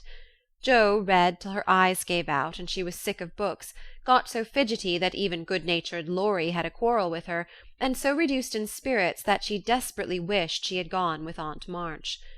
Beth got on pretty well, for she was constantly forgetting that it was to be all play and no work, and fell back into her old ways now and then. But something in the air affected her, and more than once her tranquillity was much disturbed, and so much so that on one occasion she actually shook poor dear Joanna and told her that she was a fright. Amy fared worst of all, for her resources were small, and when her sisters left her to amuse herself, she soon found that accomplished and important little self a great burden. She didn't like dolls, fairy tales were childish, and one couldn't draw all the time. Tea parties didn't amount to much, neither did picnics, unless very well conducted. If one could have a fine house full of nice girls or go traveling, the summer would be delightful. But to stay at home with 3 selfish sisters and a grown-up boy was enough to try the patience of a Boaz, complained Miss Malaprop after several days devoted to pleasure, fretting, and ennui. No one would own that they were tired of the experiment, but by Friday night each acknowledged to herself that she was glad the week was nearly done. Hoping to impress the lesson more deeply, Mrs. March, who had a good deal of humour, resolved to finish off the trial in an appropriate manner, so she gave Hannah a holiday and let the girls enjoy the full effect of the play system. When they got up on Saturday morning there was no fire in the kitchen, no breakfast in the dining-room, and no mother anywhere to be seen. "Mercy on us! What has happened?" cried Jo, staring about her in dismay. Meg ran upstairs and soon came back again, looking relieved but rather bewildered, and a little ashamed. Mother isn't sick, only very tired, and she says she is going to stay quietly in her room all day and let us do the best we can. It's a very queer thing for her to do. She doesn't act a bit like herself. But she says it has been a hard week for her, so we mustn't grumble but take care of ourselves. That's easy enough, and I like the idea. I'm aching for something to do. That is, some new amusement, you know," added Jo quickly. In fact, it was an immense relief to them all to have a little work, and they took hold with a will, but soon realized the truth of Hannah's saying, "Housekeeping ain't no joke." There was plenty of food in the larder, and while Beth and Amy set the table, Meg and Jo got breakfast, wondering as they did why servants ever talked about hard work. I shall take some up to Mother, though she said we were not to think of her, for she'd take care of herself, said Meg, who presided and felt quite matronly behind the teapot. So a tray was fitted out before anyone began, and taken up with the cook's compliments. The boiled tea was very bitter, the omelette scorched, and the biscuits speckled with saleratus, but Mrs. March received her repast with thanks, and laughed heartily over it after Jo was gone. Poor little souls! They will have a hard time, I'm afraid, but they won't suffer, and it will do them good, she said, producing the more palatable viands with which she had provided herself, and disposing of the bad breakfast, so that their feelings might not be hurt, a motherly little deception for which they were grateful. Many were the complaints below, and great the chagrin of the head cook at her failures. "Never mind, I'll get the dinner and be servant, you be mistress, keep your hands nice, see company, and give orders," said Jo, who knew still less than Meg about culinary affairs. This obliging offer was gladly accepted, and Margaret retired to the parlour, which she hastily put in order by whisking the litter under the sofa and shutting the blinds to save the trouble of dusting. Jo, with perfect faith in her own powers, and a friendly desire to make up the quarrel, immediately put a note in the office inviting Laurie to dinner. "You'd better see what you have got before you think of having company," said Meg, when informed of the hospitable but rash act. Oh, there's corned beef and plenty of potatoes, and I shall get some asparagus and a lobster for a relish, as Hannah says. We'll have lettuce and make a salad. I don't know how, but the book tells. I'll have blancmange and strawberries for dessert, and coffee too, if you want to be elegant." Don't try too many messes, Joe, for you can't make anything but gingerbread and molasses candy fit to eat. I wash my hands of the dinner party, and since you have asked Laurie on your own responsibility, you may just take care of him. I don't want you to do anything but be civil to him and help to the pudding. You'll give me your advice if I get in a muddle, won't you? Asked Joe, rather hurt. Yes, but I don't know much except about bread and a few trifles. You had better ask Mother's leave before you order anything, returned Meg prudently. Of course I shall. I'm not a fool. And Joe went off in a huff at the doubts expressed of her powers. Get what you like and don't disturb me. I'm going out to dinner and can't worry about things at home, said Mrs. March, when Joe spoke to her. I never enjoyed housekeeping, and I'm going to take a vacation today and read, write, go visiting, and amuse myself. The unusual spectacle of her busy mother rocking comfortably and reading early in the morning made Joe feel as if some unnatural phenomenon had occurred, for an eclipse, an earthquake, or a volcanic eruption would hardly have seemed stranger. Everything is out of sorts somehow, she said to herself, going downstairs. There's Beth crying. That's a sure sign that something is wrong in this family. If Amy is bothering, I'll shake her. Feeling very much out of sorts herself, Joe hurried into the parlour to find Beth sobbing over Pip, the canary, who lay dead in the cage with his little claws pathetically extended, as if imploring the food for want of which he had died. It's all my fault. I forgot him. There isn't a seed or a drop left. Oh, Pip! Oh, Pip, how could I be so cruel to you? Cried Beth, taking the poor thing in her hands and trying to restore him. Joe peeped into his half-open eye, felt his little heart, and finding him stiff and cold, shook her head and offered her domino box for a coffin. Put him in the oven, and maybe he will get warm and revive, said Amy hopefully. He's been starved, and he shan't be baked now he's dead. I'll make him a shroud, and he shall be buried in the garden, and I'll never have another bird, never, my Pip, for I am too bad to own one, murmured Beth, sitting on the floor with her pet folded in her hands. The funeral shall be this afternoon, and we will all go. Now don't cry, Bethy.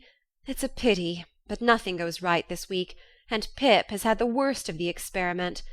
Make the shroud and lay him in my box, and after the dinner we'll have a nice little funeral, said Joe, beginning to feel as if she had undertaken a good deal. Leaving the others to console Beth, she departed to the kitchen, which was in a most discouraging state of confusion. Putting on a big apron, she fell to work and got the dishes piled up ready for washing, when she discovered that the fire was out. Here's a sweet prospect, muttered Joe, slamming the stove door open and poking vigorously among the cinders. Having rekindled the fire, she thought she would go to market while the water heated. The walk revived her spirits, and flattering herself that she had made very good bargains, she trudged home again after buying a very young lobster, some very old asparagus, and 2 boxes of acid strawberries. By the time she got cleared up, the dinner arrived, and the stove was red hot. Hannah had left a pan of bread to rise, Meg had worked it up early, set it on the hearth for a second rising, and forgotten it. Meg was entertaining Sally Gardner in the parlour, when the door flew open, and a flowery, crocky, flushed, and dishevelled figure appeared, demanding tartly, "I say, isn't bread riz enough when it runs over the pans?" Sally began to laugh, but Meg nodded and lifted her eyebrows as high as they would go, which caused the apparition to vanish and put the sour bread into the oven without further delay. Mrs. March went out, after peeping here and there to see how matters went, also saying a word of comfort to Beth, who sat making a winding-sheet, while the dear departed lay in state in the domino-box. A strange sense of helplessness fell upon the girls as the grey bonnet vanished round the corner, and despair seized them when a few minutes later Miss Crocker appeared, and said she'd come to dinner. Now this lady was a thin, yellow spinster, with a sharp nose and inquisitive eyes, who saw everything and gossiped about all she saw. They disliked her, but had been taught to be kind to her, simply because she was old and poor and had few friends. so Meg gave her the easy chair and tried to entertain her, while she asked questions, criticized everything, and told stories of the people whom she knew. Language cannot describe the anxieties, experiences, and exertions which Jo underwent that morning, and the dinner she served up became a standing joke. Fearing to ask any more advice, she did her best alone, and discovered that something more than energy and good-will is necessary to make a cook. She boiled the asparagus for an hour, and was grieved to find the heads cooked off and the stalks harder than ever. The bread burned black, for the salad dressing so aggravated her that she could not make it fit to eat. The lobster was a scarlet mystery to her, but she hammered and poked till it was unshelled and its meagre proportions concealed in a grove of lettuce leaves. The potatoes had to be hurried, not to keep the asparagus waiting, and were not done at the last. The blancmange was lumpy, and the strawberries not as ripe as they looked, having been skilfully deaconed. Well, they can eat beef and bread and butter if they're hungry, only it's mortifying to have to spend your whole morning for nothing, thought Jo, as she rang the bell half an hour later than usual, and stood, hot, tired, and dispirited, surveying the feast spread before Laurie, accustomed to all sorts of elegance, and Miss Crocker, whose tattling tongue would report them far and wide. Poor Jo would gladly have gone under the table, as one thing after another was tasted and left, while Amy giggled, Meg looked distressed, Miss Crocker pursed her lips, and Laurie talked and laughed with all his might to give a cheerful tone to the festive scene. Jo's one strong point was the fruit, for she had sugared it well, and had a pitcher of rich cream to eat it with. Her hot cheeks cooled a trifle, and she drew a long breath as the pretty glass plates went round, and every one looked graciously at the little rosy islands floating in a sea of cream. Miss Crocker tasted first, made a wry face, and drank some water hastily. Jo, who refused, thinking there might not be enough, for they dwindled sadly after the picking over, glanced at Laurie, but he was eating away manfully, though there was a slight pucker about his mouth, and he kept his eyes fixed on his plate.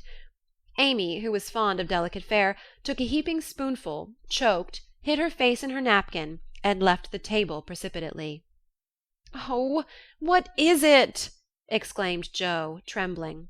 "Salt instead of sugar, and the cream is sour," replied Meg, with a tragic gesture. Jo uttered a groan and fell back in her chair, remembering that she had given a last hasty powdering to the berries out of one of the 2 boxes on the kitchen table, and had neglected to put the milk in the refrigerator. She turned scarlet and was on the verge of crying, when she met Laurie's eyes, which would look merry in spite of his heroic efforts. The comical side of the affair suddenly struck her, and she laughed till the tears ran down her cheeks. So did everyone else, even Croker, as the girls called the old lady, and the unfortunate dinner ended gaily, with bread and butter, olives, and fun. "I haven't strength of mind enough to clear up now, so we will sober ourselves with a funeral," said Jo, as they rose, and Miss Crocker made ready to go, being eager to tell the new story at another friend's dinner-table. They did sober themselves, for Beth's sake. Laurie dug a grave under the ferns in the grove.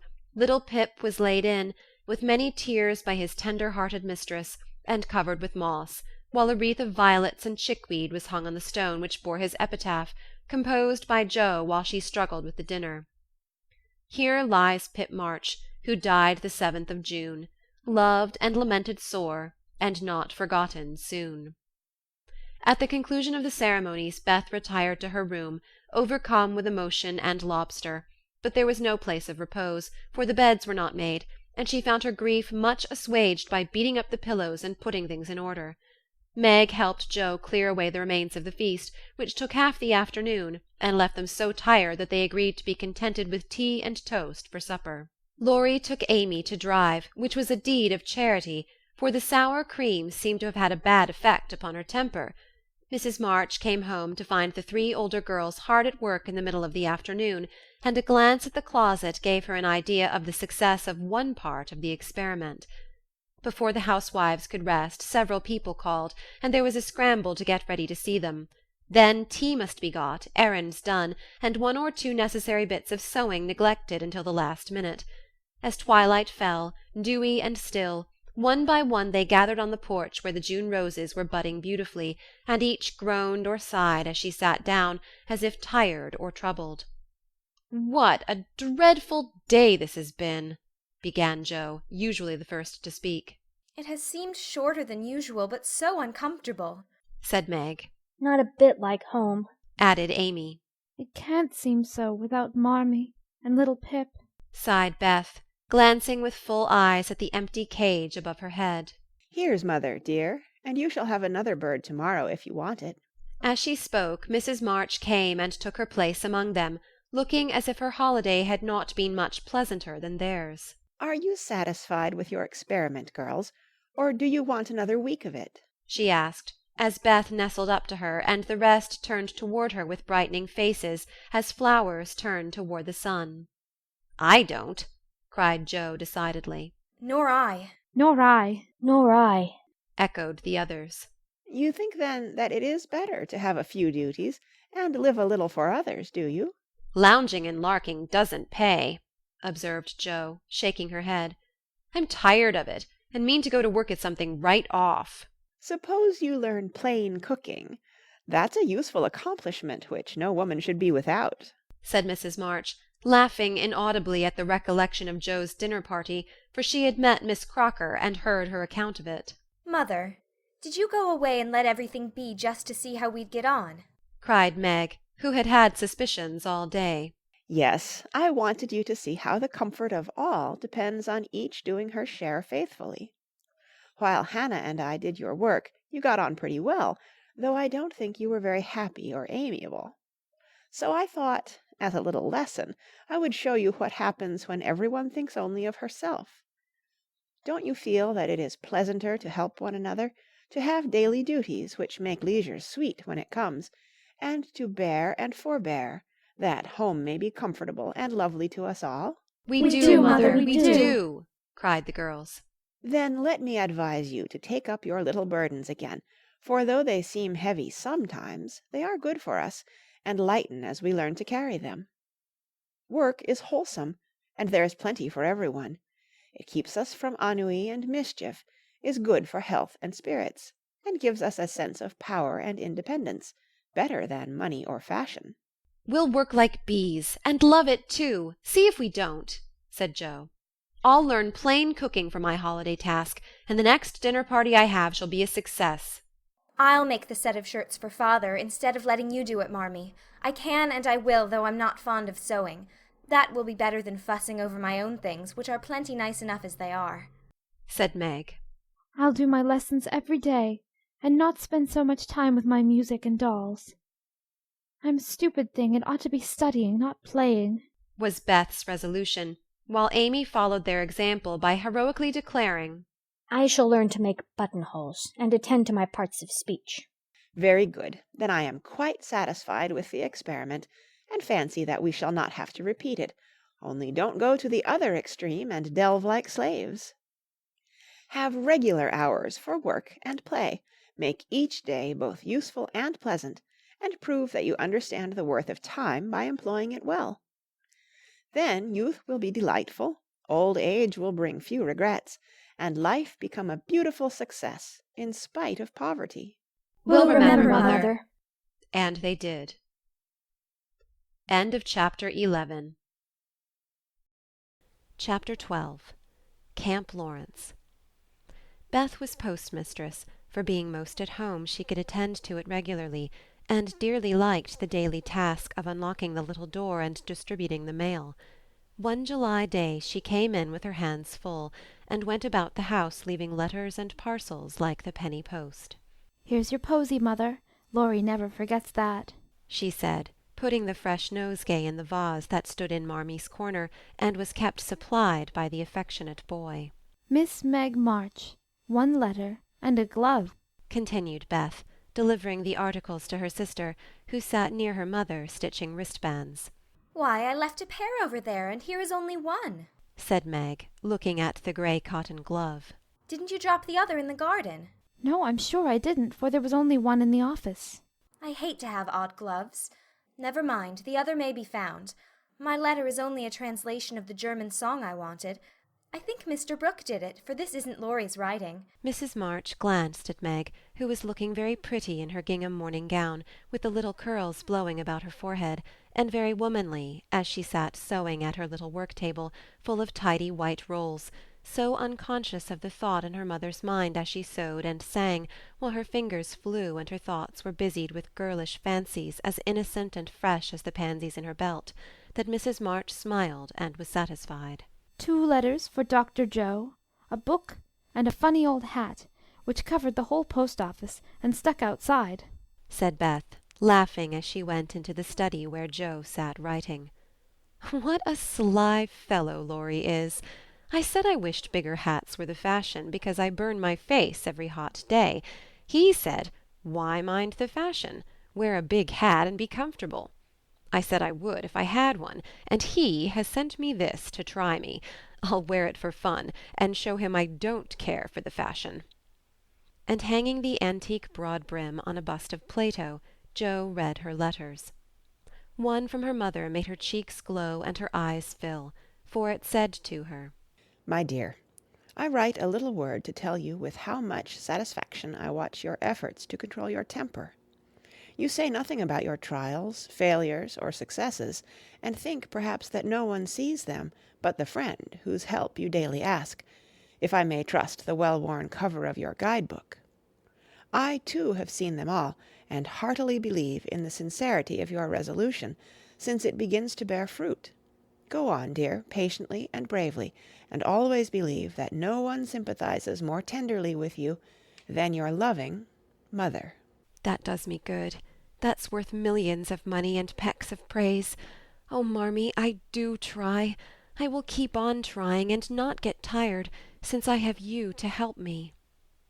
Laying her head on her arms, Jo wet her little romance with a few happy tears, for she had thought that no one saw and appreciated her efforts to be good, and this assurance was doubly precious, doubly encouraging, because unexpected, and from the person whose commendation she most valued.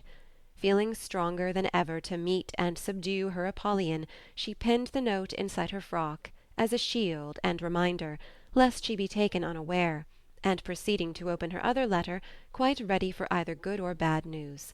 In a big, dashing hand Laurie wrote, Dear Joe, What ho! Some English girls and boys are coming to see me tomorrow, and I want to have a jolly time. If it's fine, I'm going to pitch my tent in Longmeadow, and row up the whole crew to lunch and croquet. Have a fire, make messes, gypsy fashion, and all sorts of larks. They are nice people and like such things. Brooke will go to keep us boys steady, and Kate Vaughan will play propriety for the girls. I want you all to come, can't let Beth off at any price, and nobody shall worry her. Don't bother about rations, I'll see to that and everything else. Only do come, there's a good fellow. In a tearing hurry, yours ever, Laurie. Here's richness! cried Jo, flying to tell the news to Meg. Of course we can go, mother. It'll be such a help to Laurie, for I can row and Meg see to the lunch, and the children be useful in some way. I hope the Vaughans are not fine grown-up people. Do you know anything about them, Jo? asked Meg. Only that there are 4 of them. Kate is older than you, Fred and Frank, twins, about my age, and a little girl, Grace, who is 9 or 10. Laurie knew them abroad and liked the boys. I fancied, from the way he primmed up his mouth in speaking of her, that he didn't admire Kate much. I'm so glad my French print is clean. It's just the thing and so becoming, observed Meg complacently. Have you anything decent, Jo? Scarlet and grey boating suit. Good enough for me. I shall row and tramp about, so I don't want any starch to think of. You'll come, Betty? If you won't let any boys talk to me. Not a boy. I like to please Laurie. And I'm not afraid of Mr. Brooke. He's so kind. But I don't want to play or sing or say anything. I'll work hard and not trouble anyone, and you'll take care of me, Jo. So I'll go. That's my good girl. You do try to fight off your shyness, and I love you for it. Fighting faults isn't easy, as I know, and a cheery word gives a kind of lift. Thank you, mother. And Jo gave the thin cheek a grateful kiss, more precious to Mrs. March than if it had given back the rosy roundness of her youth. I had a box of chocolate drops, and the picture I wanted to copy, said Amy, showing her mail. And I got a note from Mr. Laurence, asking me to come over and play to him tonight, before the lamps are lighted. And I shall go," added Beth, whose friendship with the old gentleman prospered finely. "Now let's fly round and do double duty today, so that we can play tomorrow with free minds," said Joe, preparing to replace her pen with a broom. When the sun peeped into the girls' room next morning to promise them a fine day, he saw a comical sight. Each had made such preparation for the fete as seemed necessary and proper. Meg had an extra row of little curl-papers across her forehead. Joe had copiously anointed her afflicted face with cold cream. Beth had taken Joanna to bed with her to atone for the approaching separation, and Amy had capped the climax by putting a clothespin on her nose to uplift the offending feature. It was one of the kind artists use to hold the paper on their drawing-boards, therefore quite appropriate and effective for the purpose it was now being put. This funny spectacle appeared to amuse the sun, for he burst out with such radiance that Joe woke up and roused her sisters by a hearty laugh at Amy's ornament. Sunshine and laughter were good omens for a pleasure party, and soon a lively bustle began in both houses. Beth, who was ready first, kept reporting what went on next door, and enlivened her sisters' toilets by frequent telegrams from the window. "There goes the man with the tent. I see Mrs. Barker doing up the lunch in a hamper and a great basket. Now Mr. Laurence is looking up at the sky and the weathercock. I wish he would go too. There's Laurie, looking like a sailor, nice boy. Oh, mercy me, here's a carriage full of people, a tall lady, a little girl, and 2 dreadful boys. One is lame, poor thing, he's got a crutch. Laurie didn't tell us that. Be quick, girls, it's getting late. Why, there's Ned Moffat, I do declare. Meg, isn't that the man who bowed to you one day when we were shopping?" "So it is. How queer that he should come. I thought he was at the mountains. There is Sally. I'm glad she got back in time. Am I all right, Joe?" cried Meg in a flutter. "A regular daisy. Hold up your dress and put your hat on straight. It looks sentimental tipped that way and will fly off at the first puff. Now then, come on." "Oh, Joe, you are not going to wear that awful hat. It's too absurd. You shall not make a guy of yourself," remonstrated Meg, as Joe tied down with a red ribbon the broad-brimmed, old-fashioned leghorn Laurie had sent for a joke. "I just will, though, for it's capital, so shady, light, and big. It will make fun, and I don't mind being a guy if I'm comfortable." With that, Joe marched straight away, and the rest followed, a bright little band of sisters, all looking their best in summer suits, with happy faces under jaunty hat-brims. Laurie ran to meet and present them to his friends in the most cordial manner. The lawn was the reception-room, and for several minutes a lively scene was enacted there. Meg was grateful to see that Miss Kate, though 20, was dressed with a simplicity which American girls would do well to imitate, and who was much flattered by Mr. Ned's assurances that he came especially to see her. Joe understood why Laurie primmed up his mouth when speaking of Kate, for that young lady had a stand-off, don't-touch-me air which contrasted strongly with the free and easy demeanour of the other girls. Beth took an observation of the new boys, and decided that the lame one was not dreadful, but gentle and feeble, and she would be kind to him on that account. Amy found Grace a well-mannered, merry little person, and after staring dumbly at one another for a few minutes, they suddenly became good friends. Tents, lunch, and croquet utensils having been sent on beforehand, the party was soon embarked, and the 2 boats pushed off together, leaving Mr. Laurence waving his hat on the shore. Laurie and Joe rowed one boat, Mr. Brooke and Ned the other, while Fred Vaughan, the riotous twin, did his best to upset both by paddling about in a wherry like a disturbed water-bug. Joe's funny hat deserved a vote of thanks, for it was of general utility. It broke the ice in the beginning by producing a laugh. It created quite a refreshing breeze, flapping to and fro as she rowed, and would make an excellent umbrella for the whole party, if a shower came up, she said. Miss Kate decided that she was odd, but rather clever, and smiled upon her from afar. Meg, in the other boat, was delightfully situated, face to face with the rowers, who both admired the prospect and feathered their oars with uncommon skill and dexterity. Mr. Brooke was a grave, silent young man, with handsome brown eyes and a pleasant voice. Meg liked his quiet manners, and considered him a walking encyclopaedia of useful knowledge.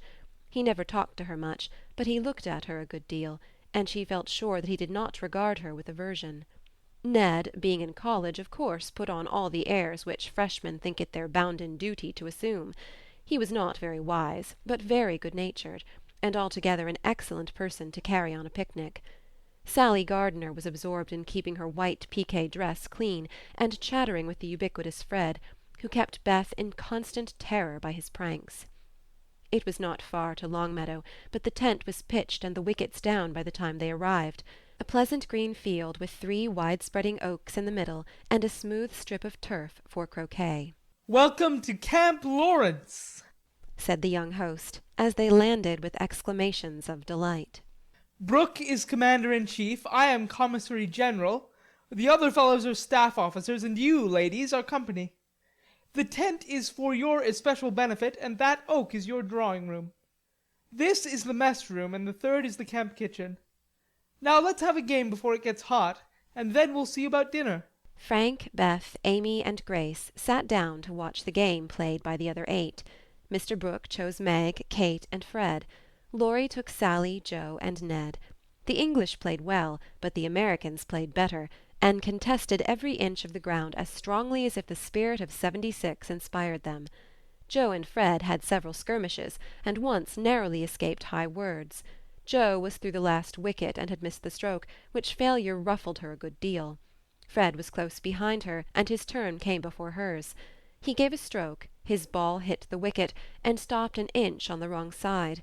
No one was very near, and running up to examine, he gave it a sly nudge with his toe, which put it just an inch on the right side.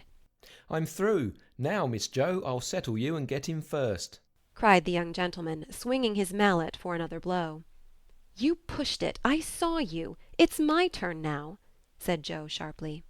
"Upon my word, I didn't move it. It rolled a bit, perhaps, but that is allowed. So stand off, please, and let me have a go at the stake." "We don't cheat in America, but you can if you choose," said Joe angrily. "Yankees are a deal the most tricky, everybody knows. There you go," returned Fred, croqueting her ball far away. Joe opened her lips to say something rude, but checked herself in time, coloured up to her forehead, and stood a minute, hammering down a wicket with all her might, while Fred hit the stake and declared himself out with much exultation. She went off to get her ball, and was a long time finding it among the bushes, but she came back looking cool and quiet, and waited her turn patiently.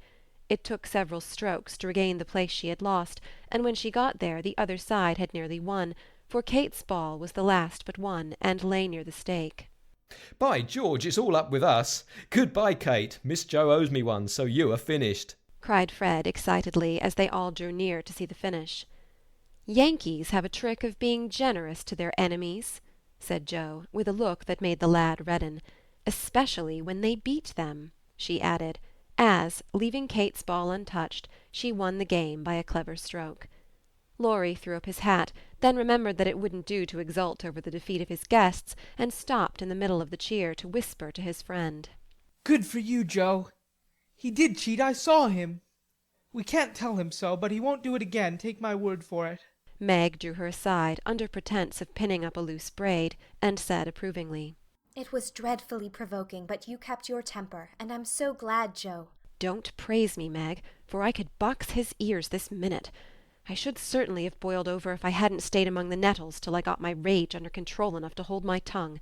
It's simmering now, so I hope he'll keep out of my way," returned Joe, biting her lips as she glowered at Fred from under her big hat. "Time for lunch," said Mr. Brooke, looking at his watch. "Commissary General, will you make the fire and get water, while Miss March, Miss Sally, and I spread the table? Who can make good coffee?" "Joe can," said Meg, glad to recommend her sister. So Joe, feeling that her late lessons in cookery were to do her honour, went to preside over the coffee-pot, while the children collected dry sticks, and the boys made a fire and got water from a spring near by. Miss Kate sketched, and Frank talked to Beth, who was making little mats of braided rushes to serve as plates. The commander-in-chief and his aides soon spread the tablecloth with an inviting array of eatables and drinkables, prettily decorated with green leaves. Joe announced that the coffee was ready, and everyone settled themselves to a hearty meal, for youth is seldom dyspeptic, and exercise develops wholesome appetites. A very merry lunch it was, for everything seemed fresh and funny, and frequent peals of laughter startled a venerable horse who fed near by. There was a pleasing inequality in the table, which produced many mishaps to cups and plates, acorns dropped in the milk, little black ants partook of the refreshments without being invited, and fuzzy caterpillars swung down from the tree to see what was going on. 3 white-headed children peeped over the fence, and an objectionable dog barked at them from the other side of the river with all his might and main. There's salt there, said Laurie, as he handed Joe a saucer of berries. "Thank you, I prefer spiders," she replied, fishing up 2 little unwary ones who had gone to a creamy death. "How dare you remind me of that horrid dinner-party, when yours is so nice in every way?" added Joe, as they both laughed and ate out of one plate, the china having run short.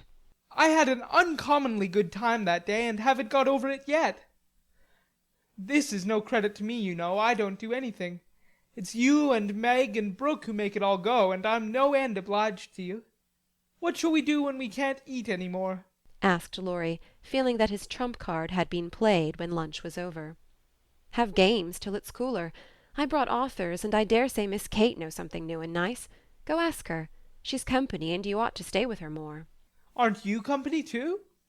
I thought she'd suit Brooke, but he keeps talking to Meg, and Kate just stares at them through that ridiculous glass of hers. I'm going, so you needn't try to preach propriety, for you can't do it, Joe. Miss Kate did know several games, and as the girls would not, and the boys could not, eat any more, they all adjourned to the drawing-room to play rigmarole. One person begins a story, any nonsense you like, and tells as long as he pleases, only taking care to stop short at some exciting point, when the next takes it up and does the same. It's very funny when well done, and makes a perfect jumble of tragical-comical stuff to laugh over. Please start it, Mr. Brooke, said Kate with a commanding air which surprised Meg, who treated the tutor with as much respect as any other gentleman. Lying on the grass at the feet of the 2 young ladies, Mr. Brooke obediently began the story, with the handsome brown eyes steadily fixed upon the sunshiny river. Once on a time, a knight went out into the world to seek his fortune, for he had nothing but his sword and his shield. He travelled a long while, nearly 28 years, and had a hard time of it, till he came to the palace of a good old king, who had offered a reward to anyone who could tame and train a fine but unbroken colt, of which he was very fond. The knight agreed to try, and got on slowly but surely, for the colt was a gallant fellow, and soon learned to love his new master, though he was freakish and wild. Every day, when he gave his lessons to this pet of the king's, the knight rode him through the city, and as he rode, he looked everywhere for a certain beautiful face, which he had seen many times in his dreams, but never found. One day, as he went prancing down a quiet street, he saw at the window of a ruinous castle the lovely face. He was delighted, inquired who lived in this old castle, and was told that several captive princesses were kept there by a spell, and spun all day to lay up money to buy their liberty. The knight wished intensely that he could free them, but he was poor, and could only go by each day, watching for the sweet face and longing to see it out in the sunshine. At last he resolved to get into the castle and ask how he could help them. He went and knocked. The great door flew open, and he beheld a ravishingly lovely lady, who exclaimed with a cry of rapture, "At last! At last!" continued Kate, who had read French novels and admired the style. "'Tis she!" cried Count Gustav, and fell at her feet in an ecstasy of joy. "Oh, rise," she said, extending a hand of marble fairness. "Never, till you tell me how I may rescue you," swore the knight, still kneeling. "Alas! My cruel fate condemns me to remain here till my tyrant is destroyed." "Where is the villain?" "In the Mauve Salon. Go, brave heart, and save me from despair." "I obey, and return victorious or dead." With these thrilling words he rushed away, and flinging open the door of the Mauve Salon, was about to enter, when he received a stunning blow from the big Greek Lexan, which an old fellow in a black gown fired at him, said Ned.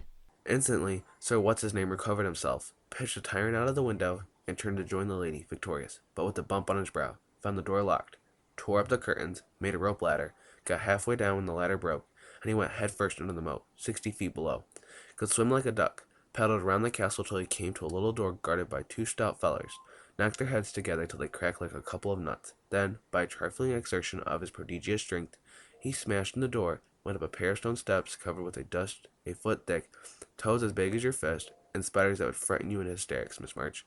At the top of these steps he came plump upon a sight that took his breath away and chilled his blood. A tall figure all in white, with a veil over its face and a lamp in its wasted hand, went on Meg. It beckoned, gliding noiselessly before him down a corridor as dark and cold as any tomb. Shadowy effigies in armor stood on either side. A dead silence reigned. The lamp burned blue, and the ghostly figure ever and anon turned its face toward him, showing the glitter of awful eyes through its white veil. They reached a curtained door, behind which sounded lovely music.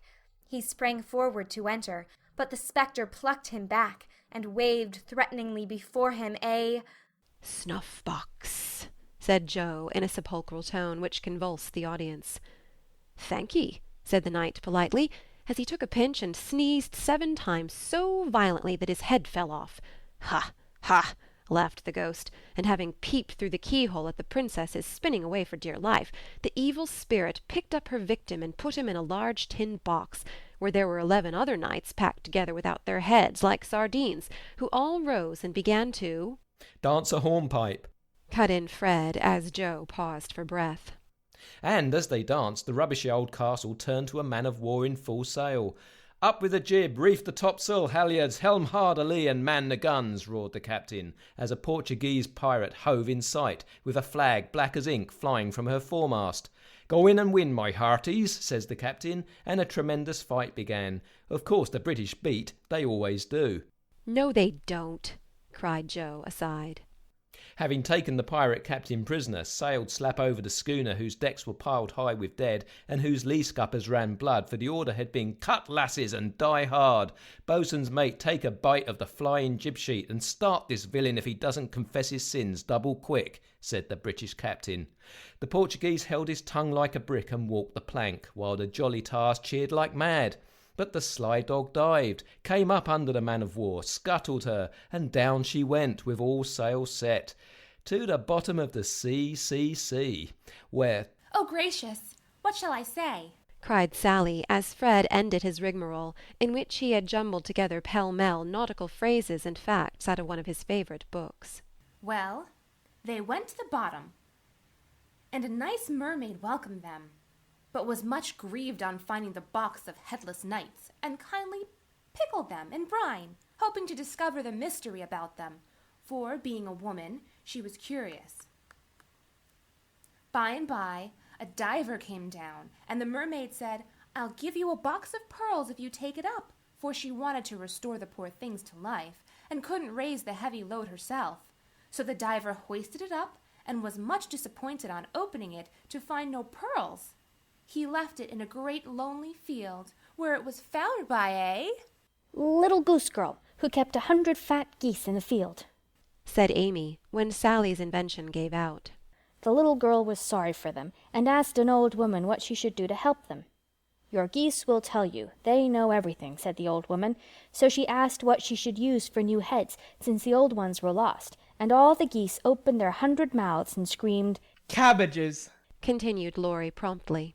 Just the thing, said the girl, and ran to get 12 fine ones from her garden. She put them on, the knights revived at once, thanked her, and went on their way rejoicing, never knowing the difference, for there were so many other heads like them in the world that no one thought anything of it. The knight in whom I'm interested went back to find the pretty face, and learned that the princesses had spun themselves free and all gone and married but one. He was in a great state of mind at that, and mounting the colt, who stood by him through thick and thin, rushed to the castle to see what was left. Peeping over the hedge, he saw the queen of his affections picking flowers in her garden. "Will you give me a rose?" said he. "You must come and get it, I can't come to you, it isn't proper," said she, as sweet as honey. He tried to climb over the hedge, but it seemed to grow higher and higher. Then he tried to push through, but it grew thicker and thicker, and he was in despair. So he patiently broke twig after twig, till he had made a little hole through which he peeped, saying imploringly, "Let me in, let me in." But the pretty princess did not seem to understand, for she picked her roses quietly and left him to fight his way in. Whether or not he did, Frank will tell you. I can't. I'm not playing. I never do, said Frank, dismayed at the sentimental predicament out of which he was to rescue the absurd couple. Beth had disappeared behind Joe, and Grace was asleep. So the poor knight is to be left sticking in the hedge, is he? Asked Mr. Brooke, still watching the river and playing with the wild rose in his buttonhole. I guess the princess gave him a posy and opened the gate after a while, said Laurie, smiling to himself as he threw acorns at his tutor. What a piece of nonsense we have made. With practice we might do something quite clever. Do you know Truth? I hope so, said Meg soberly. The game, I mean. What is it? said Fred. Why, you pile up your hands, choose a number, and draw out in turn. And the person who draws at the number has to answer truly any question put by the rest. It's great fun. Let's try it, said Joe, who liked new experiments. Miss Kate and Mr. Brooke, Meg and Ned declined, but Fred, Sally, Joe, and Laurie piled and drew, and the lot fell to Laurie. Who are your heroes? asked Joe. Grandfather and Napoleon. Which lady here do you think the prettiest? said Sally. Margaret. Which do you like best? From Fred. Joe, of course. What silly questions you ask. And Joe gave a disdainful shrug as the rest laughed at Laurie's matter-of-fact tone. Try again. Truth isn't a bad game, said Fred. It's a very good one for you, retorted Joe in a low voice. Her turn came next. What is your greatest fault? asked Fred, by way of testing in her the virtue he lacked himself. A quick temper. What do you most wish for? said Laurie. A pair of boot-lacings, returned Joe, guessing and defeating his purpose. Not a true answer. You must say what you really do want most. Genius. Don't you wish you could give it to me, Laurie? And she slyly smiled in his disappointed face. What virtues do you most admire in a man? asked Sally. Courage and honesty. Now my turn, said Fred, as his hand came last. Let's give it to him, whispered Laurie to Joe, who nodded and asked at once, Didn't you cheat at croquet? Well, yes, a little bit. Good. Didn't you take your story out of the Sea Lion? said Laurie. Rather. Don't you think the English nation perfect in every respect? asked Sally. I should be ashamed of myself if I didn't. He's a true John Bull. Now, Miss Sally, you shall have a chance without waiting to draw. I'll harrow up your feelings first by asking if you didn't think you were something of a flirt, said Laurie, as Joe nodded to Fred as a sign that peace was declared. You impertinent boy! Of course I'm not, exclaimed Sally, with an air that proved the contrary. What do you hate most? asked Fred. Spiders and rice pudding. What do you like best?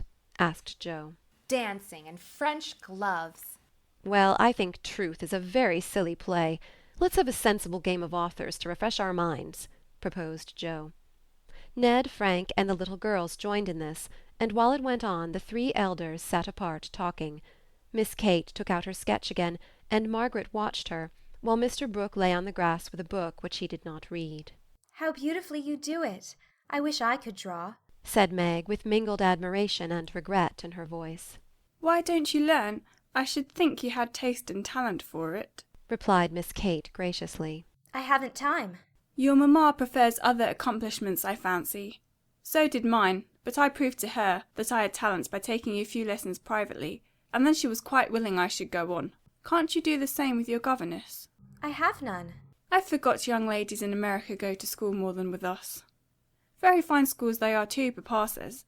You go to a private one, I suppose? I don't go at all. I am a governess myself. Oh, indeed, said Miss Kate, but she might as well have said, Dear me, how dreadful, for her tone implied it, and something in her face made Meg colour and wish she had not been so frank. Mr. Brooke looked up and said quickly, Young ladies in America love independence as much as their ancestors did, and are admired and respected for supporting themselves. Oh, yes, of course it's very nice and proper in them to do so. We have many most respectable and worthy young women who do the same, and are employed by the nobility, because, being the daughters of gentlemen, They are both well bred and accomplished, you know," said Miss Kate in a patronizing tone that hurt Meg's pride and made her work seem not only more distasteful but degrading. Did the German song suit Miss March? Inquired Mr. Brooke, breaking an awkward pause. Oh, yes. It was very sweet, and I'm much obliged to whoever translated it for me. And Meg's downcast face brightened as she spoke. "Don't you read German?" asked Miss Kate with a look of surprise. Not very well. My father who taught me is away, and I don't get on very fast alone, for I've no one to correct my pronunciation. Try a little now. Here is Schiller's Mary Stuart, and a tutor who loves to teach. And Mr. Brooke laid his book on her lap with an inviting smile. It's so hard I'm afraid to try, said Meg, grateful, but bashful in the presence of the accomplished young lady beside her. "I'll read a bit to encourage you." And Miss Kate read one of the most beautiful passages in a perfectly correct but perfectly expressionless manner. Mr. Brooke made no comment as she returned the book to Meg, who said innocently, I thought it was poetry. Some of it is. Try this passage. There was a queer smile about Mr. Brooke's mouth as he opened at poor Mary's lament. Meg, obediently following the long grass-blade which her new tutor used to point with, read slowly and timidly, unconsciously making poetry of the hard words by the soft intonation of her musical voice. Down the page went the green guide, and presently, forgetting her listener in the beauty of the sad scene, Meg read as if alone, giving a little touch of tragedy to the words of the unhappy queen. If she had seen the brown eyes then, she would have stopped short, but she never looked up, and the lesson was not spoiled for her. Very well indeed, said Mr. Brooke as she paused, quite ignoring her many mistakes, and looking as if he did indeed love to teach. Miss Kate put up her glass, and having taken a survey of the little tableau before her, shut her sketch-book, saying with condescension, "You've a nice accent, and in time will be a clever reader.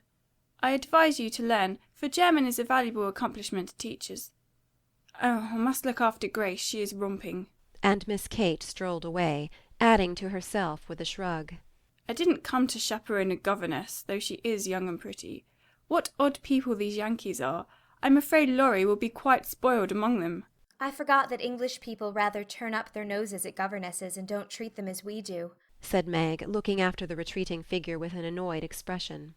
Tutors also have rather a hard time of it there, as I know to my sorrow. There's no place like America for us workers, Miss Margaret. And Mr. Brooke looked so contented and cheerful that Meg was ashamed to lament her hard lot. I'm glad I live in it then. I don't like my work, but I get a good deal of satisfaction out of it after all, so I won't complain. I only wish I liked teaching as you do. I think you would if you had Laurie for a pupil. I shall be very sorry to lose him next year, said Mr. Brooke, busily punching holes in the turf. Going to college, I suppose? Meg's lips asked the question, but her eyes added, And what becomes of you? Yes, it's high time he went, for he is ready, and as soon as he is off I shall turn soldier. I am needed. I am glad of that, exclaimed Meg.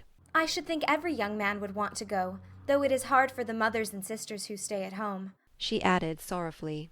I have neither, and very few friends to care whether I live or die, said Mr. Brooke rather bitterly as he absently put the dead rose in the hole he had made and covered it up, like a little grave.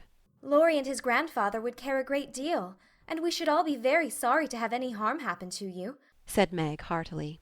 Thank you, that sounds pleasant, began Mr. Brooke, looking cheerful again, but before he could finish his speech, Ned, mounted on the old horse, came lumbering up to display his equestrian skill before the young ladies, and there was no more quiet that day. Don't you love to ride? asked Grace of Amy as they stood resting after a race round the field with the others, led by Ned. I dote upon it. My sister Meg used to ride when Papa was rich, but we don't keep any horses now except Ellen-Tree, added Amy, laughing. Tell me about Ellen-Tree. Is it a donkey? asked Grace, curiously. Why, you see, Joe is crazy about horses, and so am I, but we've only got an old side saddle and no horse. Out in our garden is an apple tree that has a nice low branch, so Joe put the saddle on it, fixed some reins on the part that turns up, and we bounce away on Ellen-Tree whenever we like. How funny, laughed Grace. I have a pony at home, and ride nearly every day in the park with Fred and Kate. It's very nice, for my friends go too, and the row is full of ladies and gentlemen. Dear, how charming. I hope I shall go abroad some day, but I'd rather go to Rome than the Row," said Amy, who had not the remotest idea what the Row was, and wouldn't have asked for the world. Frank, sitting just behind the little girls, heard what they were saying, and pushed his crutch away from him with an impatient gesture as he watched the active lads going through all sorts of comical gymnastics. Beth, who was collecting the scattered author cards, looked up and said in her shy yet friendly way, "I'm afraid you're tired. Can I do anything for you?" Talk to me, please. It's dull sitting by myself," answered Frank, who had evidently been used to being made much of at home. If he had asked her to deliver a Latin oration, it would not have seemed a more impossible task to the bashful Beth, but there was no place to run to, no Joe to hide behind now, and the poor boy looked so wistfully at her that she bravely resolved to try. "What do you like to talk about?" she asked, fumbling over the cards and dropping half as she tried to tie them up. "Well, I like to hear about cricket and boating and hunting," said Frank, who had not yet learned to suit his amusements to his strength. "My heart! What shall I do? I don't know anything about them," thought Beth, and forgetting the boy's misfortune in her flurry, she said, hoping to make him talk, "I never saw any hunting, but I suppose you know all about it." "I did once, but I can never hunt again, for I got hurt leaping a confounded 5-barred gate, so there are no more horses and hounds for me," said Frank, with a sigh that made Beth hate herself for her innocent blunder. "Your deer are much prettier than our ugly buffaloes," she said, turning to the prairies for help, and feeling glad that she had read one of the boys' books in which Joe delighted. Buffaloes proved soothing and satisfactory, and in her eagerness to amuse another, Beth forgot herself, and was quite unconscious of her sister's surprise and delight at the unusual spectacle of Beth talking away to one of the dreadful boys against whom she had begged protection. "Bless her heart! She pities him, so she is good to him," said Joe, beaming at her from the croquet ground. I always said she was a little saint, added Meg, as if there could be no further doubt of it. "I haven't heard Frank laugh so much for ever so long," said Grace to Amy as they sat discussing dolls and making tea-sets out of the acorn cups. "My sister Beth is a very fastidious girl when she likes to be," said Amy, well pleased at Beth's success. She meant fascinating, but as Grace didn't know the exact meaning of either word, fastidious sounded well and made a good impression. An impromptu circus, fox and geese, and an amicable game of croquet finished the afternoon. At sunset the tent was struck, hampers packed, wickets pulled up, boats loaded, and the whole party floated down the river, singing at the tops of their voices. Ned, getting sentimental, warbled a serenade with the pensive refrain, "Alone, alone, ah, woe alone," and at the lines, "We are each young, we each have a heart. Oh, why should we stand this coldly apart?" He looked at Meg with such a lackadaisical expression that she laughed outright and spoiled his song. "How can you be so cruel to me?" he whispered, under cover of a lively chorus. "You've kept close to that starched-up Englishwoman all day, and now you snub me." I didn't mean to, but you looked so funny I really couldn't help it, replied Meg, passing over the first part of his reproach, for it was quite true that she had shunned him, remembering the Moffatt party and the talk after it. Ned was offended, and turned to Sally for consolation, saying to her rather pettishly, "There isn't a bit of flirt in that girl, is there?" "Not a particle, but she's a dear," returned Sally, defending her friend even while confessing her shortcomings. "She's not a stricken dear anyway," said Ned, trying to be witty, and succeeding as well as very young gentlemen usually do.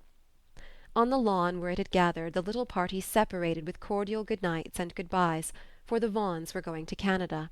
As the four sisters went home through the garden, Miss Kate looked after them, saying, without the patronizing tone in her voice, "In spite of their demonstrative manners, American girls are very nice when one knows them."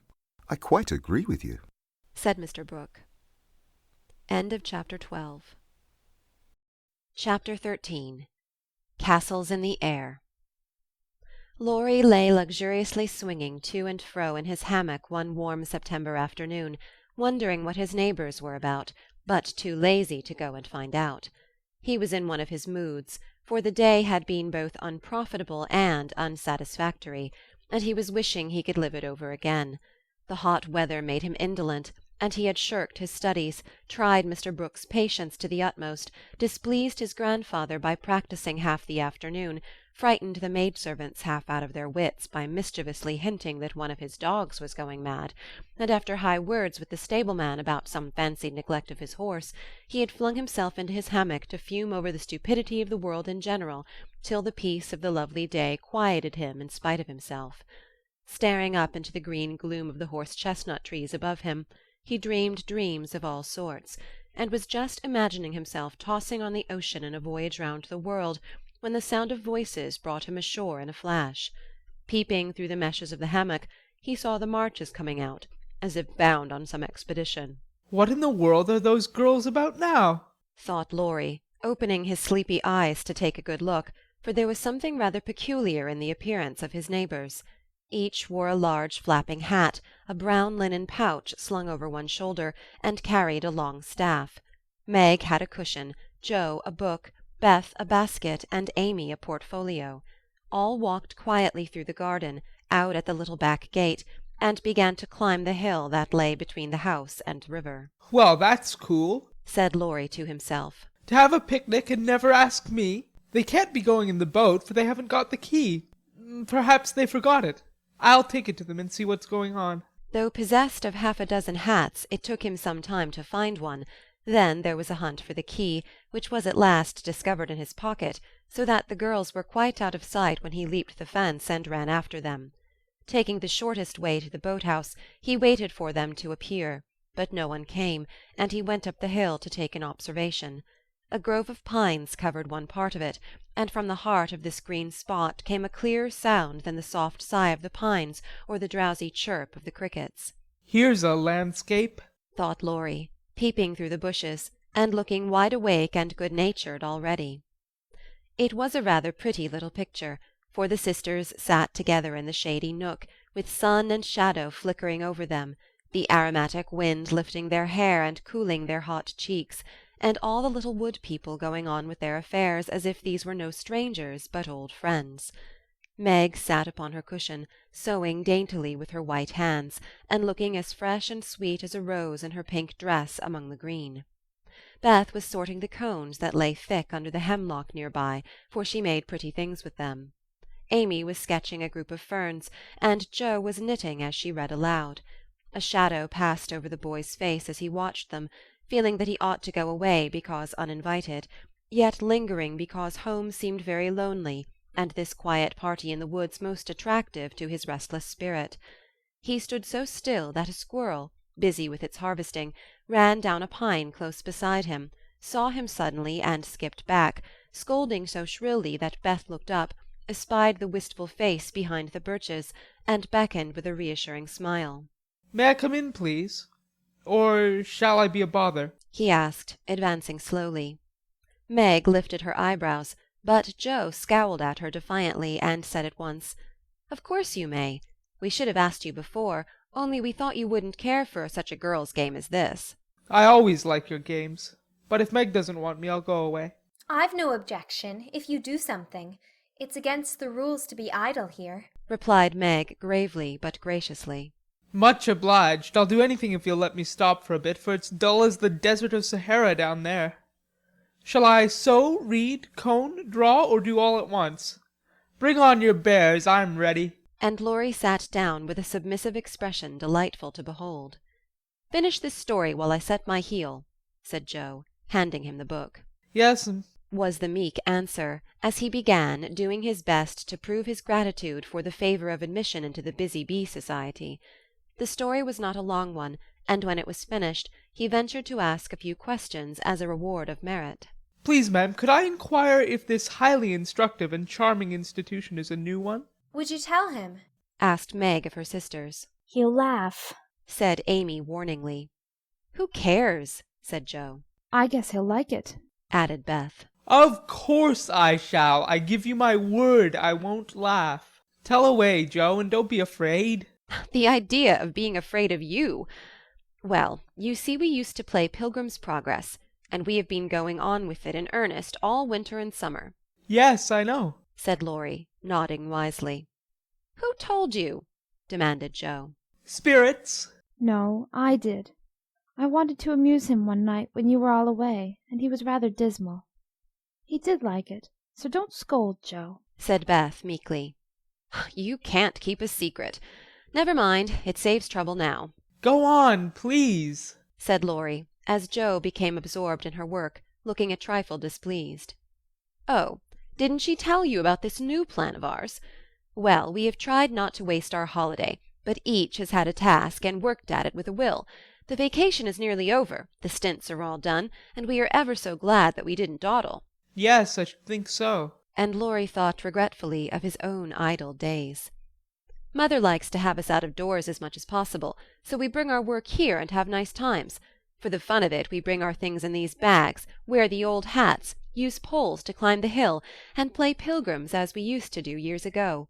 We call this hill the Delectable Mountain, for we can look far away and see the country where we hope to live sometime. Jo pointed, and Laurie sat up to examine, for through an opening in the wood one could look across the wide blue river, the meadows on the other side, far over the outskirts of the great city, to the green hills that rose to meet the sky. The sun was low, and the heavens glowed with the splendor of an autumn sunset. Gold and purple clouds lay on the hilltops, and rising high into the ruddy light were silvery white peaks that shone like the airy spires of some celestial city. How beautiful that is, said Laurie softly, for he was quick to see and feel beauty of any kind. It's often so, and we like to watch it, for it is never the same, but always splendid, replied Amy, wishing she could paint it. Jo talks about the country where we hope to live sometime. The real country, she means, with pigs and chickens and haymaking. It would be nice, but I wish the beautiful country up there was real, and we could ever go to it, said Beth musingly. There is a lovelier country even than that, where we shall go by and by, when we are good enough, answered Meg in her sweetest voice. Seems so long to wait, so hard to do. I want to fly away at once, as those swallows fly, and go in at that splendid gate. You'll get there, Beth, sooner or later. No fear of that, said Jo. I'm the one that will have to fight and work and climb and wait, and maybe never get in after all. You'll have me for company, if that's any comfort. I shall have to do a deal of travelling before I come inside of your celestial city. If I arrive late, you'll say a good word for me, won't you, Beth? Something in the boy's face troubled his little friend, but she said cheerfully, with her quiet eyes on the changing clouds, If people really want to go, and really try all their lives, I think they will get in, for I don't believe there are any locks on that door or any guards at the gate. I always imagine it is as it is in the picture, where the shining ones stretch out their hands to welcome poor Christian as he comes up from the river. Wouldn't it be fun if all the castles in the air which we make could come true, and we could live in them? Said Jo, after a little pause. I've made such quantities it would be hard to choose which I'd have, said Laurie, lying flat and throwing cones at the squirrel who had betrayed him. You'd have to take your favorite one. What is it? asked Meg. If I tell mine, will you tell yours? Yes, if the girls will too. We will. Now, Laurie. After I'd seen as much of the world as I want to, I'd like to settle in Germany and have just as much music as I choose. I'm to be a famous musician myself, and all creation is to rush to hear me, and I'm never to be bothered about money or business, but just enjoy myself and live for what I like. That's my favorite castle. What's yours, Meg? Margaret seemed to find it a little hard to tell hers, and waved a break before her face, as if to disperse imaginary gnats, while she said slowly, I should like a lovely house, full of all sorts of luxurious things, nice food, pretty clothes, handsome furniture, pleasant people, and heaps of money. I am to be mistress of it, and manage it as I like, with plenty of servants, so I never need work a bit. How I should enjoy it! For I wouldn't be idle, but do good, and make everyone love me dearly. Wouldn't you have a master for your castle in the air? asked Laurie slyly. I said pleasant people, you know. And Meg carefully tied up her shoe as she spoke, so that no one saw her face. Why don't you say you'd have a splendid, wise, good husband, and some angelic little children? You know your castle wouldn't be perfect without, said blunt Jo, who had no tender fancies yet, and rather scorned romance, except in books. You'd have nothing but horses, inkstands, and novels in yours, answered Meg petulantly. Wouldn't I, though? I'd have a stable full of Arabian steeds, rooms piled high with books, and I'd write out of a magic inkstand, so that my work should be as famous as Laurie's music. I want to do something splendid before I go into my castle, something heroic or wonderful that won't be forgotten after I'm dead. I don't know what, but I'm on the watch for it, and mean to astonish you all some day. I think I shall write books, and get rich and famous. That would suit me. So that is my favorite dream. Mine is to stay at home, safe, with father and mother, and help take care of the family," said Beth contentedly. Don't you wish for anything else? Asked Laurie. "Since I had my little piano, I am perfectly satisfied. I only wish we may all keep well and be together, and nothing else." I have ever so many wishes, but the pet one is to be an artist and go to Rome and do fine pictures and be the best artist in the world, was Amy's modest desire. We're an ambitious set, aren't we? Every one of us but Beth wants to be rich and famous and gorgeous in every respect. I do wonder if any of us will ever get our wishes, said Laurie, chewing grass like a meditative calf. I've got the key to my castle in the air, but whether I can unlock the door remains to be seen, observed Joe mysteriously. I've got the key to mine, but I'm not allowed to try it. Hang college, muttered Laurie with an impatient sigh. Here's mine. And Amy waved her pencil. I haven't got any, said Meg forlornly. Yes, you have, said Laurie at once. Where? In your face. Nonsense, that's of no use. Wait and see if it doesn't bring you something worth having, replied the boy, laughing at the thought of a charming little secret which he fancied he knew. Meg coloured behind the brake, but asked no questions and looked across the river with the same expectant expression which Mr. Brooke had worn when he told the story of the night. If we are all alive 10 years hence, let's meet and see how many of us have got our wishes, or how much nearer we are then than now, said Joe, always ready with a plan. Bless me, how old I shall be! 27! exclaimed Meg, who felt grown up already, having just reached 17. You and I will be 26, Teddy, Beth 24, and Amy 22. What a venerable party, said Joe. I hope I shall have done something to be proud of by that time, but I'm such a lazy dog, I'm afraid I shall dawdle, Joe. You need a motive, Mother says, and when you get it, she is sure you'll work splendidly. Is she? By Jupiter, I will, if I only get the chance, cried Laurie, sitting up with sudden energy. I ought to be satisfied to please grandfather, and I do try, but it's working against the grain, you see, and comes hard. He wants me to be an India merchant as he was, and I'd rather be shot. I hate tea and silk and spices and every sort of rubbish his old ships bring, and I don't care how soon they go to the bottom when I own them. Going to college ought to satisfy him, for if I give him 4 years he ought to let me off from the business. But he's set, and I've got to do just as he did, unless I break away and please myself as my father did. If there was anyone to stay with the old gentleman, I'd do it tomorrow. Laurie spoke excitedly, and looked ready to carry his threat into execution on the slightest provocation, for he was growing up very fast, and in spite of his indolent ways, had a young man's hatred of subjection, a young man's restless longing to try the world for himself. I advise you to sail away in one of your ships, and never come home again till you have tried your own way, said Joe, whose imagination was fired by the thought of such a daring exploit, and whose sympathy was excited by what she called Teddy's wrongs. That's not right, Joe. You mustn't talk in that way, and Laurie mustn't take your bad advice. You should do just what your grandfather wishes, my dear boy, said Meg in her most maternal tone. Do your best at college, and when he sees that you try to please him, I'm sure he won't be hard on you or unjust to you. As you say, there is no one else to stay with and love him, and you'd never forgive yourself if you left him without his permission. Don't be dismal or fret, but do your duty and you'll get your reward, as good Mr. Brooke has, by being respected and loved. What do you know about him? Asked Laurie, grateful for the good advice, but objecting to the lecture, and glad to turn the conversation from himself after his unusual outbreak.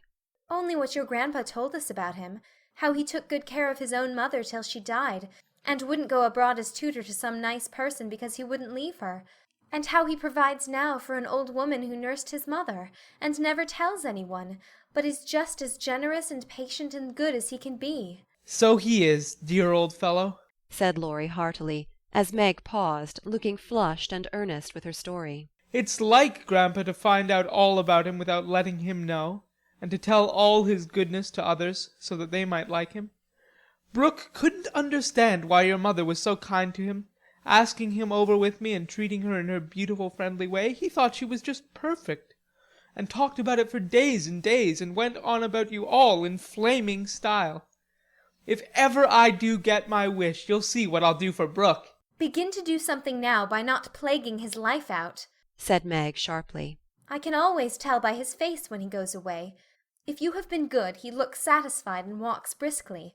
If you have plagued him, he's sober and walks slowly, as if he wanted to go back and do his work better. Well, I like that. So you keep an account of my good and bad marks in Brooke's face, do you? I see him bow and smile as he passes your window, but I didn't know you'd got up a telegraph. We haven't. Don't be angry, and don't tell him I said anything.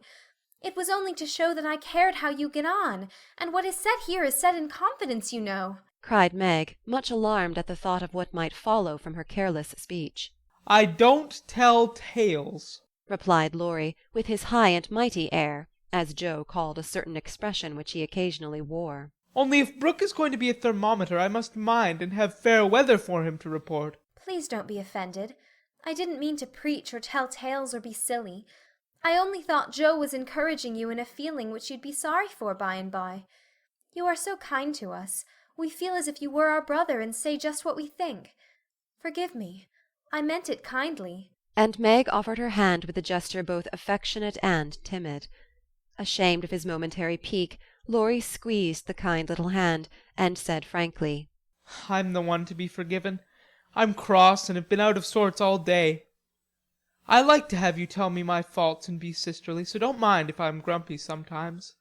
I thank you all the same. Bent on showing that he was not offended, he made himself as agreeable as possible, wound cotton for Meg, recited poetry to please Joe, shook down cones for Beth, and helped Amy with her ferns, proving himself a fit person to belong to the Busy Bee Society.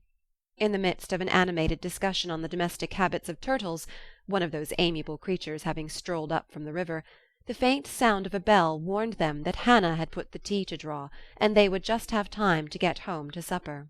May I come again? asked Laurie. Yes, if you are good and love your book, as the boys in the primer are told to do, said Meg, smiling. I'll try. Then you may come, and I'll teach you to knit as the Scotchmen do. There's a demand for socks just now, added Joe, waving hers like a big blue worsted banner as they parted at the gate. That night, when Beth played to Mr. Laurence in the twilight, Laurie, standing in the shadow of the curtain, listened to the little David, whose simple music always quieted his moody spirit, and watched the old man, who sat with his grey head on his hand, thinking tender thoughts of the dead child he had loved so much. Remembering the conversation of the afternoon, the boy said to himself, with the resolve to make the sacrifice cheerfully, I'll let my castle go, and stay with the dear old gentleman while he needs me, for I am all he has. End of Chapter 13. Chapter 14. Secrets. Joe was very busy in the garret, for the October days began to grow chilly, and the afternoons were short. For 2 or 3 hours the sun lay warmly in the high window, showing Joe seated on the old sofa writing busily, with her papers spread out upon a trunk before her, while Scrabble, the pet rat, promenaded the beams overhead, accompanied by his oldest son, a fine young fellow who was evidently very proud of his whiskers. Quite absorbed in her work, Joe scribbled away till the last page was filled, when she signed her name with a flourish and threw down her pen, exclaiming, "There, I've done my best. If this won't suit, I shall have to wait till I can do better." Lying back on the sofa, she read the manuscript carefully through, making dashes here and there, and putting in many exclamation points which looked like little balloons. Then she tied it up with a smart red ribbon, and sat a minute looking at it with a sober, wistful expression which plainly showed how earnest her work had been. Joe's desk up here was an old tin kitchen which hung against the wall. In it she kept her papers and a few books, safely shut away from Scrabble, who, being likewise of a literary turn, was fond of making a circulating library of such books as were left in his way by eating the leaves. From this tin receptacle Jo produced another manuscript, and putting both in her pocket, crept quietly downstairs, leaving her friends to nibble on her pens and taste her ink. She put on her hat and jacket as noiselessly as possible, and going to the back entry window, got out upon the roof of a low porch, swung herself down to the grassy bank, and took a roundabout way to the road. Once there, she composed herself, hailed a passing omnibus, and rolled away to town, looking very merry and mysterious. If any one had been watching her, he would have thought her movements decidedly peculiar, for on alighting she went off at a great pace, till she reached a certain number in a certain busy street. Having found the place with some difficulty, she went into the doorway, looked up the dirty stairs, and after standing stock still a minute, suddenly dived into the street and walked away as rapidly as she came. This manoeuvre she repeated several times, to the great amusement of a black-eyed young gentleman lounging in the window of a building opposite. On returning for the third time, Jo gave herself a shake, pulled her hat over her eyes, and walked up the stairs, looking as if she were going to have all her teeth out. There was a dentist's sign among others, which adorned the entrance, and after staring a moment at the pair of artificial jaws which slowly opened and shut to draw attention to a fine set of teeth, the young gentleman put on his coat, took his hat, and went down to post himself in the opposite doorway, saying with a smile and a shiver, "It's like her to come alone, but if she has a bad time she'll need someone to help her home." In 10 minutes Jo came running downstairs with a very red face, and the general appearance of a person who had just passed through a trying ordeal of some sort. When she saw the young gentleman she looked anything but pleased, and passed him with a nod. But he followed, asking with an air of sympathy, "Did you have a bad time?" "Not very." "You got through quickly?" "Yes, thank goodness." "Why did you go alone?" "Didn't want anyone to know." "You're the oddest fellow I ever saw. How many did you have out?" Jo looked at her friend as if she did not understand him, then began to laugh as if mightily amused at something. "There are 2 which I want to have come out, but I must wait a week." "What are you laughing at? You're up to some mischief, Jo," said Laurie, looking mystified. "So are you. What were you doing, sir, up in that billiard saloon?" "Begging your pardon, ma'am, it wasn't a billiard saloon, but a gymnasium, and I was taking a lesson in fencing." "I'm glad of that." "Why?" "You can teach me, and then when we play Hamlet you can be Laertes, and will make a fine thing of the fencing scene." Laurie burst out with a hearty boy's laugh, which made several passers-by smile in spite of themselves. "I'll teach you whether we play Hamlet or not. It's grand fun, and will straighten you up capitally. But I don't believe that was your only reason for saying 'I'm glad' in that decided way, was it now?" "No, I was glad that you were not in the saloon, because I hope you never go to such places. Do you?" "Not often." "I wish you wouldn't." "It's no harm, Jo. I have billiards at home, but it's no fun unless you have good players, so, as I'm fond of it, I come sometimes and have a game with Ned Moffat or some of the other fellows."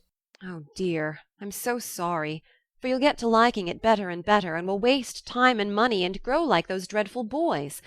I did hope you'd stay respectable and be a satisfaction to your friends," said Jo, shaking her head. "Can't a fellow take a little innocent amusement now and then without losing his respectability?" asked Laurie, looking nettled. "That depends upon how and where he takes it. I don't like Ned and his set, and wish you'd keep out of it. Mother won't let us have him at our house, though he wants to come. And if you grow like him, she won't be willing to have us frolic together as we do now." "Won't she?" asked Laurie anxiously. "No, she can't bear fashionable young men, and she'd shut us all up in bandboxes rather than have us associate with them." "Well, she needn't get out her bandboxes yet. I'm not a fashionable party, and don't mean to be, but I do like harmless larks now and then, don't you?" "Yes, nobody minds them, so lark away, but don't get wild, will you?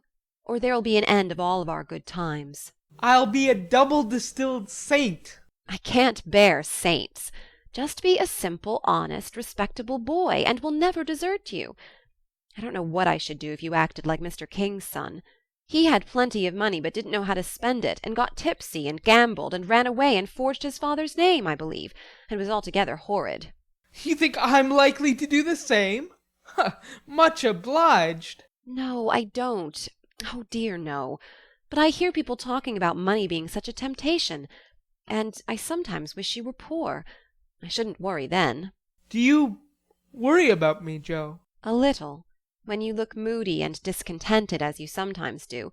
For you've got such a strong will. If you once get started wrong, I'm afraid it will be hard to stop you."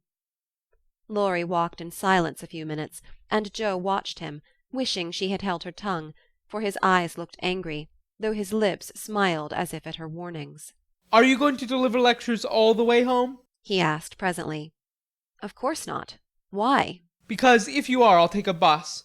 If you're not, I'd like to walk with you and tell you something very interesting. "I won't preach any more, and I'd like to hear the news immensely." Very well then, come on. It's a secret, and if I tell you, you must tell me yours. "I haven't got any," began Joe, but stopped suddenly, remembering that she had. You know you have. You can't hide anything, so up and fess, or I won't tell," cried Laurie. "Is your secret a nice one?" "Oh, isn't it? All about people you know, and such fun.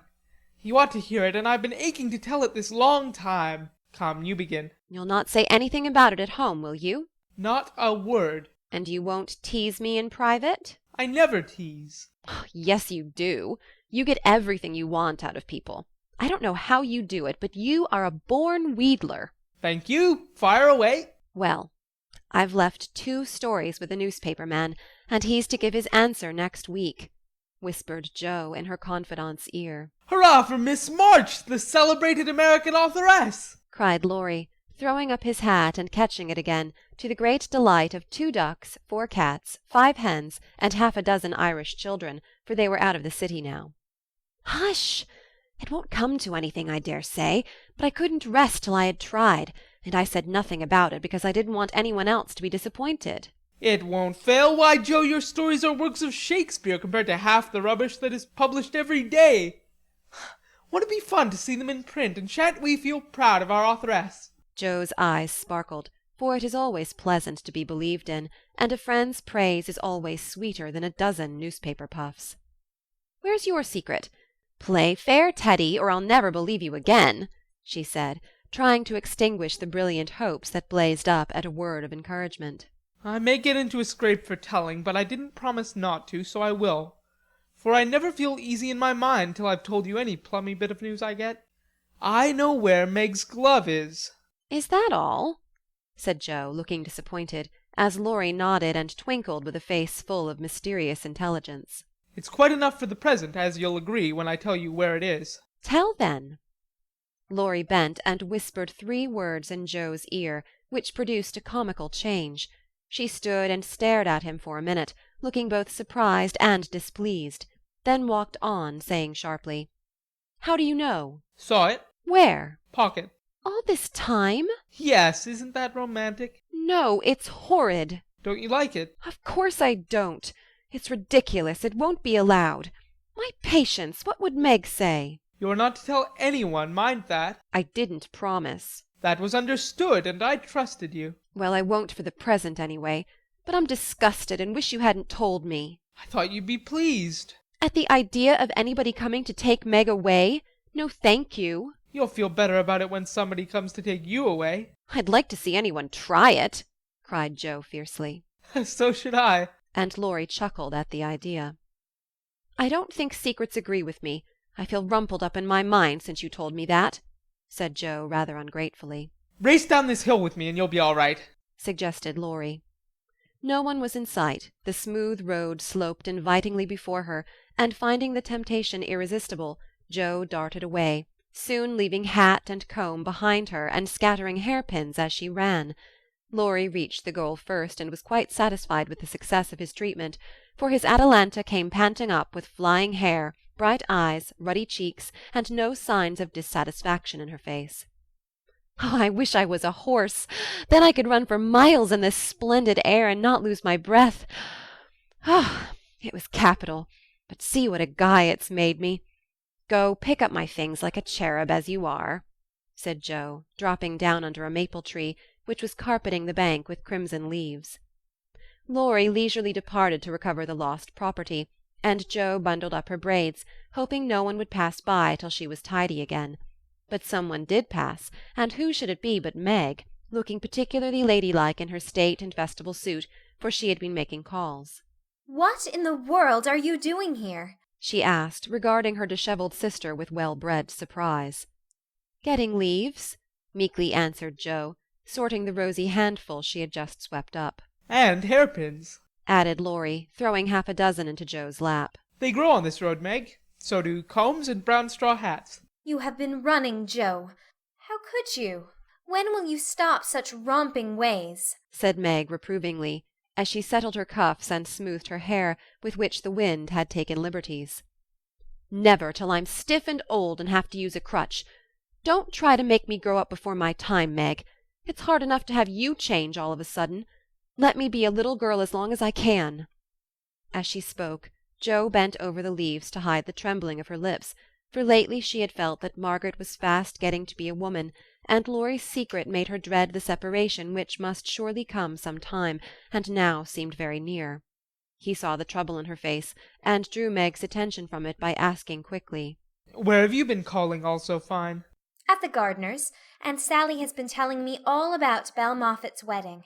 It was very splendid, and they have gone to spend the winter in Paris. Just think how delightful that must be. Do you envy her, Meg? Said Laurie. I'm afraid I do. I'm glad of it, muttered Jo, tying on her hat with a jerk. Why? Asked Meg, looking surprised. Because if you care much about riches, you will never go and marry a poor man, said Jo, frowning at Laurie, who was mutely warning her to mind what she said. I shall never go and marry anyone, observed Meg, walking on with great dignity while the others followed, laughing, whispering, skipping stones, and behaving like children, as Meg said to herself, though she might have been tempted to join them if she had not had her best dress on. For a week or two Jo behaved so queerly that her sisters were quite bewildered. She rushed to the door when the postman rang, was rude to Mr. Brooke whenever they met, would sit looking at Meg with a woebegone face, occasionally jumping up to shake and then kiss her in a very mysterious manner. Laurie and she were always making signs to one another and talking about spread eagles, till the girls declared they had both lost their wits. On the second Saturday after Jo got out of the window, Meg, as she sat sewing at her window, was scandalized by the sight of Laurie chasing Jo all over the garden and finally capturing her in Amy's bower. What went on there Meg could not see, but shrieks of laughter were heard, followed by the murmur of voices and a great flapping of newspapers. What shall we do with that girl? She never will behave like a young lady, sighed Meg as she watched the race with a disapproving face. I hope she won't. She's so funny and dear as she is, said Beth, who had never betrayed that she was a little hurt at Jo's having secrets with anyone but her. It's very trying, but we can never make her comme il la faut, added Amy, who sat making some new frills for herself, with her curls tied up in a very becoming way, two agreeable things that made her feel unusually elegant and ladylike. In a few minutes Jo bounced in, laid herself on the sofa, and affected to read. Have you anything interesting there? Asked Meg with condescension. Nothing but a story, which won't amount to much, I guess, returned Jo, carefully keeping the name of the paper out of sight. You'd better read it aloud. That will amuse us and keep you out of mischief, said Amy in her most grown-up tone. What's the name? Asked Beth, wondering why Jo kept her face behind the sheet.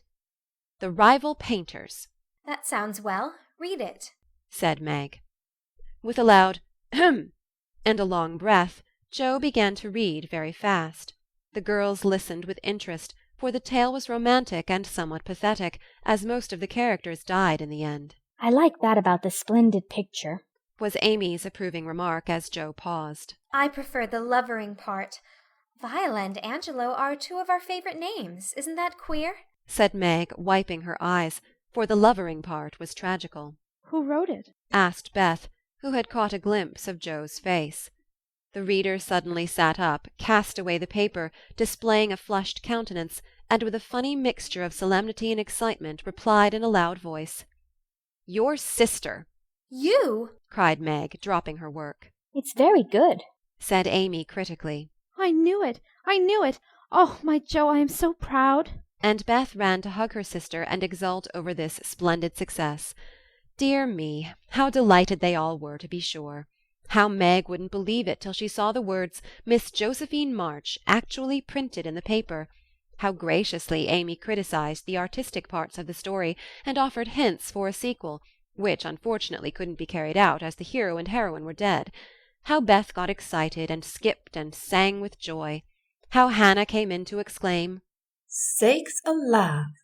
Well, I never!" in great astonishment at "That Joe's doings." How proud Mrs. March was when she knew it. How Jo laughed with tears in her eyes as she declared she might as well be a peacock and done with it, and how the spread eagle might be said to flap his wings triumphantly over the house of March as the paper passed from hand to hand. Tell us about it. When did it come? How much did you get for it? What will Father say? Won't Laurie laugh? Cried the family all in one breath as they clustered about Jo, for these foolish, affectionate people made a jubilee of every little household joy. "Stop jabbering, girls, and I'll tell you everything," said Jo, wondering if Miss Burney felt any grander over her Evelina than she did over her rival painters.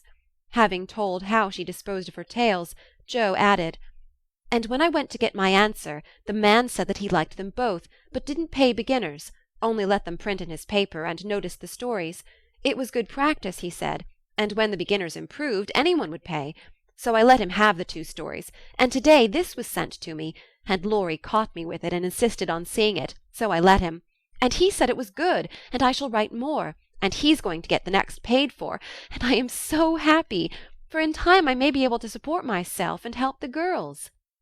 Jo's breath gave out here, and wrapping her head in the paper, she bedewed her little story with a few natural tears, for to be independent and earn the praise of those she loved were the dearest wishes of her heart, and this seemed to be the first step toward that happy end. End of Chapter 14.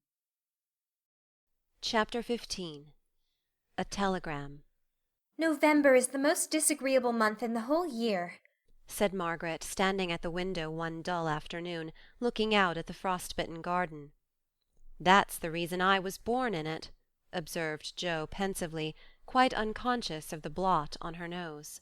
If something very pleasant should happen now, we should think it a delightful month, said Beth, who took a hopeful view of everything, even November. I dare say, but nothing pleasant ever does happen in this family, said Meg, who was out of sorts. We go grubbing along day after day without a bit of change and very little fun. We might as well be in a treadmill. My patience, how blue we are, cried Jo.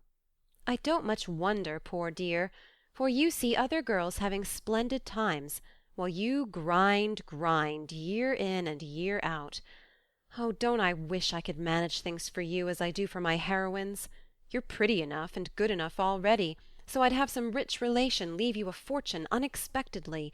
Then you dash out as an heiress, scorn everyone who has slighted you, go abroad, and come home as my Lady Something in a blaze of splendour and elegance. People don't have fortunes left them in that style nowadays. Men have to work and women marry for money. It's a dreadfully unjust world, said Meg bitterly. Jo and I are going to make fortunes for you all. Just wait 10 years and see if we don't, said Amy, who sat in a corner making mud pies, as Hannah called her little clay models of birds, fruit, and faces. Can't wait, and I'm afraid I haven't much faith in ink and dirt, though I'm grateful for your good intentions. Meg sighed and turned to the frost-bitten garden again. Jo groaned and leaned both elbows on the table in a despondent attitude, but Amy spatted away energetically, and Beth, who sat at the other window, said, smiling, 2 pleasant things are going to happen right away. Marmee is coming down the street, and Laurie is tramping through the garden as if he had something nice to tell. In they both came, Mrs. March with her usual question, Any letter from Father, girls? And Laurie to say, in his persuasive way, Won't some of you come for a drive? I've been working away at mathematics till my head is in a muddle, and I'm going to freshen my wits by a brisk turn. It's a dull day, but the air isn't bad, and I'm going to take Brooke home, so it will be gay inside if it isn't out. Come, Jo, you and Beth will go, won't you? Of course we will. Much obliged, but I'm busy.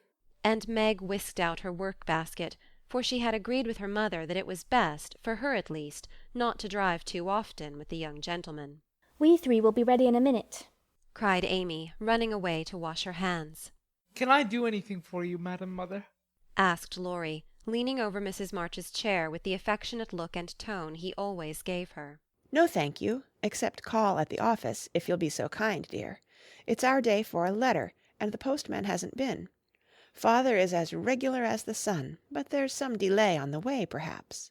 A sharp ring interrupted her, and a minute after Hannah came in with a letter. "It's one of them horrid telegraph things, Mum," she said, handling it as if she was afraid it would explode and do some damage. At the word telegraph, Mrs. March snatched it, read the 2 lines it contained, and dropped back into her chair as white as if the little paper had sent a bullet to her heart. Laurie dashed downstairs for water, while Meg and Hannah supported her, and Joe read aloud in a frightened voice. "Mrs. March, your husband is very ill. Come at once. S. Hale, Hospital, Washington." How still the room was as they listened breathlessly, how strangely the day darkened outside, and how suddenly the whole world seemed to change as the girls gathered about their mother, feeling as if all the happiness and support of their lives was about to be taken from them. Mrs. March was again herself directly, and read the message over, and stretched out her arms to her daughters, saying in a tone they never forgot, "I shall go at once, but it may be too late. Oh, children, children, help me to bear it." For several minutes there was nothing but the sound of sobbing in the room, mingled with broken words of comfort, tender assurances of help, and hopeful whispers that died away in tears. Poor Hannah was the first to recover, and with unconscious wisdom she set all the rest a good example, for with her work was panacea for most afflictions. "The Lord keep the dear man. I won't waste no time a-crying, but get your things ready right away, Mum," she said heartily, as she wiped her face on her apron, gave her mistress a warm shake of the hand with her own hard one, and went away to work like 3 women in one. "She's right. There's no time for tears now. Be calm, girls, and let me think." They tried to be calm, poor things, as their mother sat up, looking pale but steady, and put away her grief to think and plan for them. "Where's Laurie?" she asked presently, when she had collected her thoughts and decided on the first duties to be done. "Here, ma'am. Oh, let me do something!" cried the boy, hurrying from the next room whither he had withdrawn, feeling that their first sorrow was too sacred for even his friendly eyes to see. "Send a telegram, saying I will come at once. The next train goes early in the morning. I'll take that." "What else? The horses are ready. I can go anywhere, do anything," he said, looking ready to fly to the ends of the earth. "Leave a note at Aunt March's. Joe, give me that pen and paper." Tearing off the blank side of one of her newly copied pages, Joe drew the table before her mother, well knowing that money for the long, sad journey must be borrowed, and feeling as if she could do anything to add a little to the sum for her father. "Now go, dear, but don't kill yourself driving at a desperate pace. There is no need of that." Mrs. March's warning was evidently thrown away, for 5 minutes later Laurie tore by the window on his own fleet horse, riding as if for his life. "Joe, run to the rooms, and tell Mrs. King that I can't come. On the way, get these things. I'll put them down. They'll be needed, and I must go prepared for nursing. Hospital stores are not always good. Beth, go and ask Mr. Laurence for a couple of bottles of old wine. I'm not too proud to beg for father. He shall have the best of everything. Amy, tell Hannah to get down the black trunk, and Meg, come and help me find my things, for I'm half bewildered." Writing, thinking, and directing all at once might well bewilder the poor lady, and Meg begged her to sit quietly in her room for a little while, and let them work. Everyone scattered like leaves before a gust of wind, and the quiet, happy household was broken up as suddenly as if the paper had been an evil spell. Mr. Laurence came hurrying back with Beth, bringing every comfort the kind old gentleman could think of for the invalid, and friendliest promises of protection for the girls during the mother's absence, which comforted her very much. There was nothing he didn't offer, from his own dressing-gown for himself as escort, but the last was impossible. Mrs. March would not hear of the old gentleman's undertaking the long journey, yet an expression of relief was visible when he spoke of it, for anxiety ill fits one for travelling. He saw the look, knit his heavy eyebrows, rubbed his hands, and marched abruptly away, saying he'd be back directly. No one had time to think of him again till, as Meg ran through the entry with a pair of rubbers in one hand and a cup of tea in the other, she came suddenly upon Mr. Brooke. "I'm very sorry to hear of this, Miss March," he said in the kind, quiet tone which sounded very pleasantly to her perturbed spirit. "I came to offer myself as escort to your mother. Mr. Laurence has commissions for me in Washington, and it will give me real satisfaction to be of service to her there." Down dropped the rubbers, and the tea was very near following, as Meg put out her hand, with a face so full of gratitude that Mr. Brooke would have felt repaid for a much greater sacrifice than the trifling one of time and comfort which he was about to make. How kind you all are! Mother will accept, I'm sure, and it will be such a relief to know that she has someone to take care of her. Thank you very, very much. Meg spoke earnestly, and forgot herself entirely, till something in the brown eyes looking down at her made her remember the cooling tea, and lead the way into the parlour, saying she would call her mother. Everything was arranged by the time Laurie returned with a note from Aunt March, enclosing the desired sum, and a few lines repeating what she had often said before, that she had always told them it was absurd for March to go into the army, always predicted that no good would come of it, and she hoped they would take her advice the next time. Mrs. March put the note in the fire, the money in her purse, and went on with her preparations, with her lips folded tightly, in a way which Joe would have understood if she had been there. The short afternoon wore away. All other errands were done, and Meg and her mother busy at some necessary needlework, while Beth and Amy got tea, and Hannah finished her ironing with what she called a slap and a bang, but still Joe did not come. They began to get anxious, and Laurie went off to find her, for no one knew what freak Joe might take into her head. He missed her, however, and she came walking in with a very queer expression of countenance, for there was a mixture of fun and fear, satisfaction and regret in it, which puzzled the family as much as did the roll of bills she laid before her mother, saying with a little choke in her voice, "That's my contribution toward making father comfortable and bringing him home." My dear, where did you get it? $25? Joe, I hope you haven't done anything rash. No, it's mine, honestly. I didn't beg, borrow, or steal it. I earned it, and I don't think you'll blame me, for I only sold what was my own. As she spoke, Joe took off her bonnet, and a general outcry arose, for all her abundant hair was cut short. Your hair! Your beautiful hair! Oh, Joe, how could you? You're one beauty. My dear girl, there was no need of this. She doesn't look like my Joe any more, but I love her dearly for it.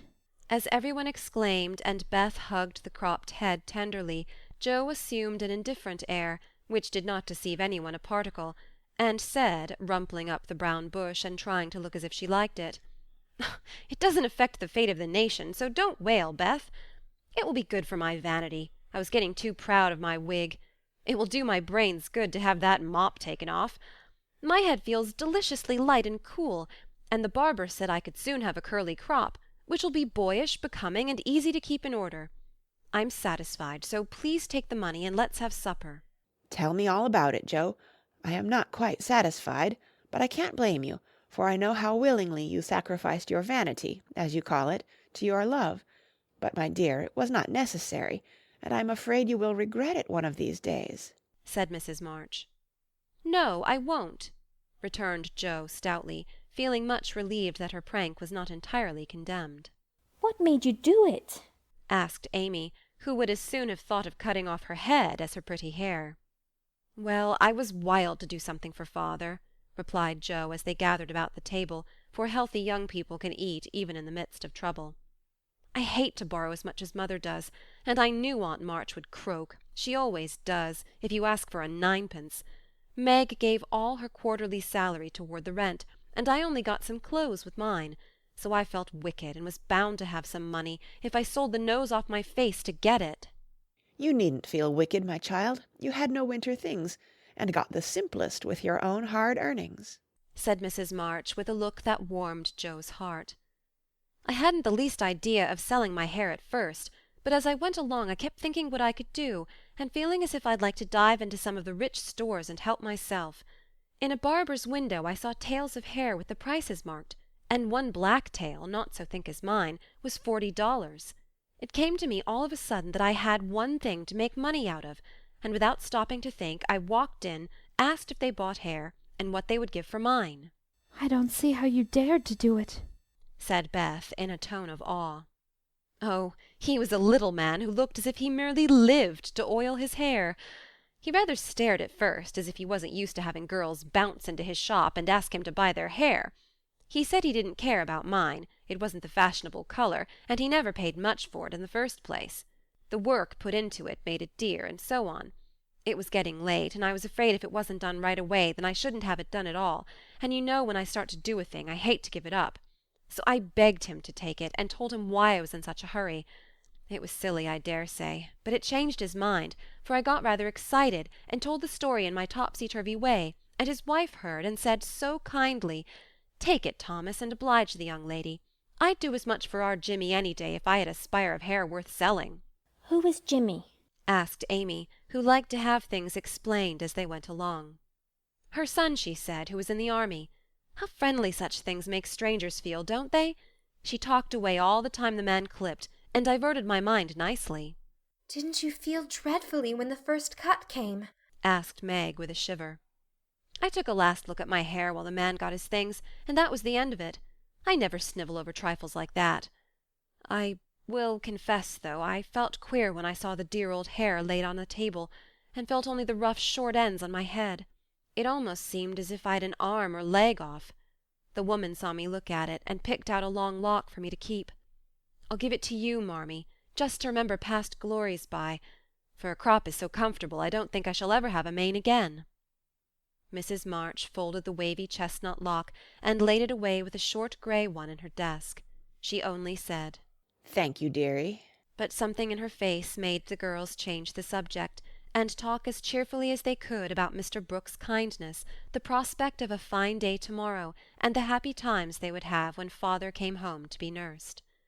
No one wanted to go to bed when at 10 o'clock Mrs. March put by the last finished job and said, "Come, girls." Beth went to the piano and played the father's favourite hymn.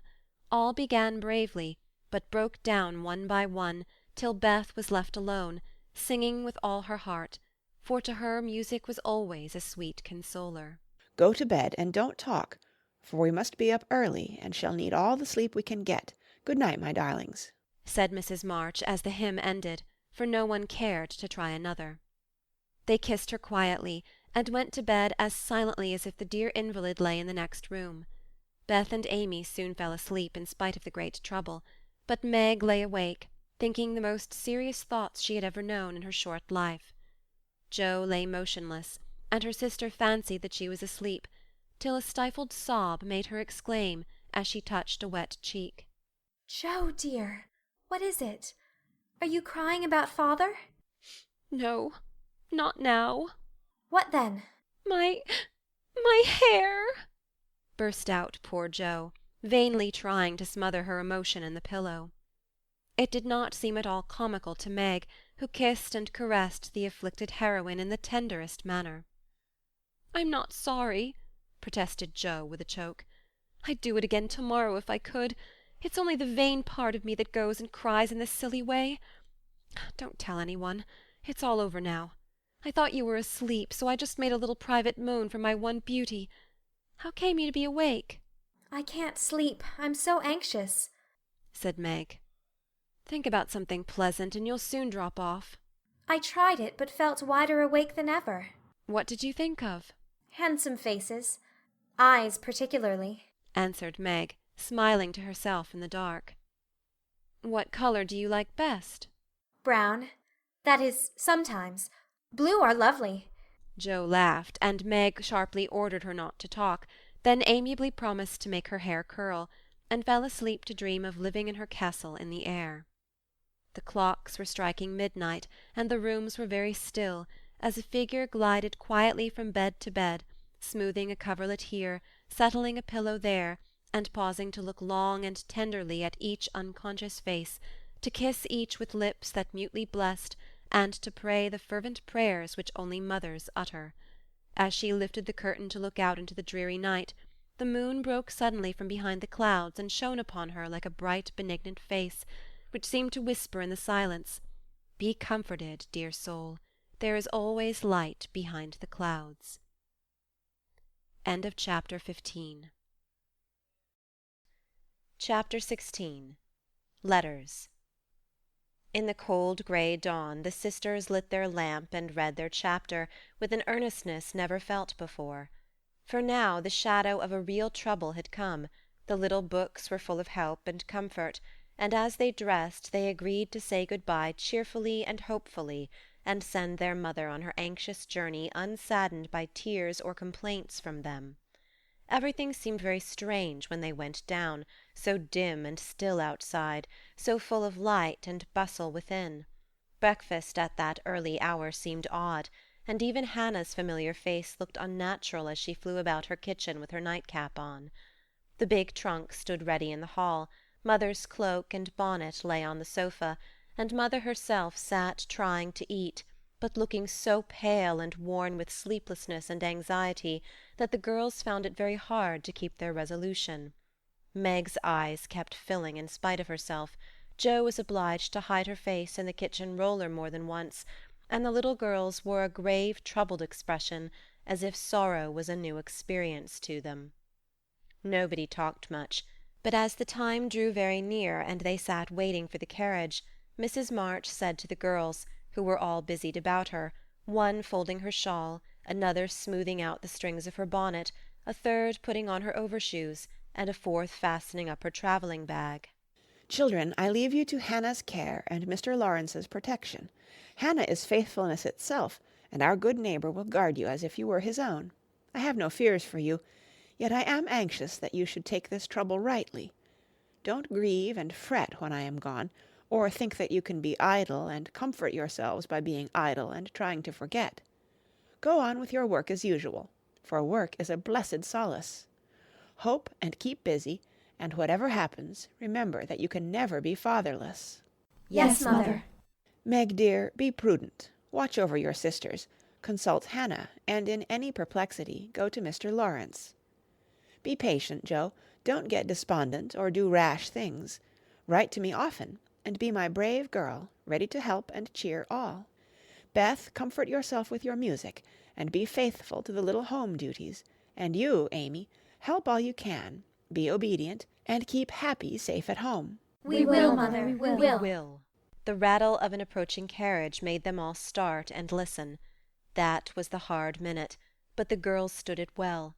No one cried, no one ran away or uttered a lamentation, though their hearts were very heavy as they sent loving messages to Father, remembering as they spoke that it might be too late to deliver them.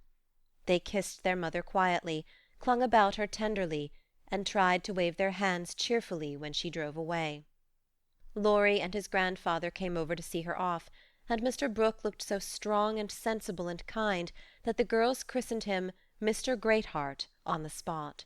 Goodbye, my darlings. God bless and keep us all, whispered Mrs. March, as she kissed one dear little face after the other, and hurried into the carriage.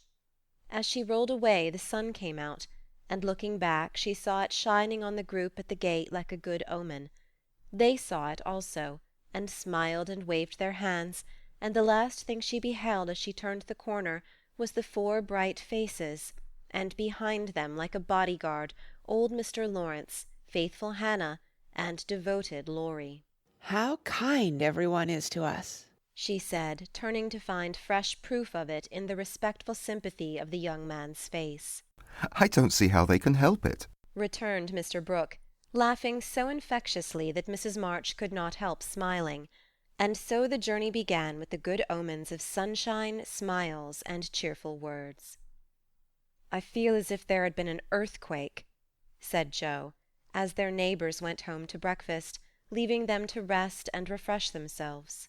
It seems as if half the house was gone, added Meg forlornly. Beth opened her lips to say something, but could only point to the pile of nicely mended hose which lay on Mother's table, showing that even in her last hurried moments she had thought and worked for them. It was a little thing, but it went straight to their hearts, and in spite of their brave resolutions, they all broke down and cried bitterly. Hannah wisely allowed them to relieve their feelings, and when the shower showed signs of clearing up, she came to the rescue armed with a coffee-pot. Now, my dear young ladies, remember what your ma said, and don't fret. Come and have a cup of coffee all around, and then let's fall to work and be a credit to the family." Coffee was a treat, and Hannah showed great tact in making it that morning. No one could resist her persuasive nods, or the fragrant invitation issuing from the nose of the coffee-pot. They drew up to the table, exchanged their handkerchiefs for napkins, and in 10 minutes were all right again. "Hope and keep busy. That's the motto for us, so let's see who will remember it best. I shall go to Aunt March as usual. Oh, won't she lecture, though!" said Jo, as she sipped with returning spirit. "I shall go to my King's, though I'd much rather stay at home and attend to things here," said Meg, wishing she hadn't made her eyes so red. "No need of that. Beth and I can keep house perfectly well," put in Amy, with an important air. "Hannah will tell us what to do, and we'll have everything nice when you come home," added Beth, getting out her mop and dish-tub without delay. "I think anxiety is very interesting," observed Amy, eating sugar pensively. The girls couldn't help laughing, and felt better for it, though Meg shook her head at the young lady who could find consolation in a sugar-bowl. The sight of the turnovers made Jo sober again, and when the two went out to their daily tasks, they looked sorrowfully back at the window where they were accustomed to see their mother's face. It was gone, but Beth had remembered the little household ceremony, and there she was, nodding away at them like a rosy-faced mandarin. "That's so like my Beth," said Jo, waving her hat with a grateful face. "Good-bye, Meggie. I hope the Kings won't strain today. Don't fret about father, dear," she added, as they parted. "And I hope Aunt March won't croak. Your hair is becoming, and it looks very boyish and nice," returned Meg, trying not to smile at the curly head, which looked comically small on her tall sister's shoulders. "That's my only comfort." And, touching her hat à la Laurie, away went Jo, feeling like a shorn sheep on a wintry day. News from their father comforted the girls very much, for though dangerously ill, the presence of the best and tenderest of nurses had already done him good. Mr. Brooke sent a bulletin every day, and as the head of the family, Meg insisted on reading the dispatches, which grew more cheerful as the weeks passed. At first everyone was eager to write, and plump envelopes were carefully poked into the letter-box by one or other of the sisters, who felt rather important with their Washington correspondence. As one of these packets contained characteristic notes from the party, we will rob an imaginary mail and read them. "My dearest Mother, it is impossible to tell you how happy your last letter made us, for the news was so good we couldn't help laughing and crying over it. How very kind Mr. Brooke is, and how fortunate that Mr. Lawrence's business detains him near you so long, since he is so useful to you and father. The girls are all as good as gold. Jo helps me with the sewing, and insists on doing all sorts of hard jobs. I should be afraid she might overdo, if I didn't know her moral fit wouldn't last long. Beth is as regular about her tasks as a clock, and never forgets what you told her. She grieves about father, and looks sober, except when she is at her little piano. Amy minds me nicely, and I take great care of her. She does her own hair, and I am teaching her to make buttonholes and mend her stockings. She tries very hard, and I know you will be pleased with her improvement when you come.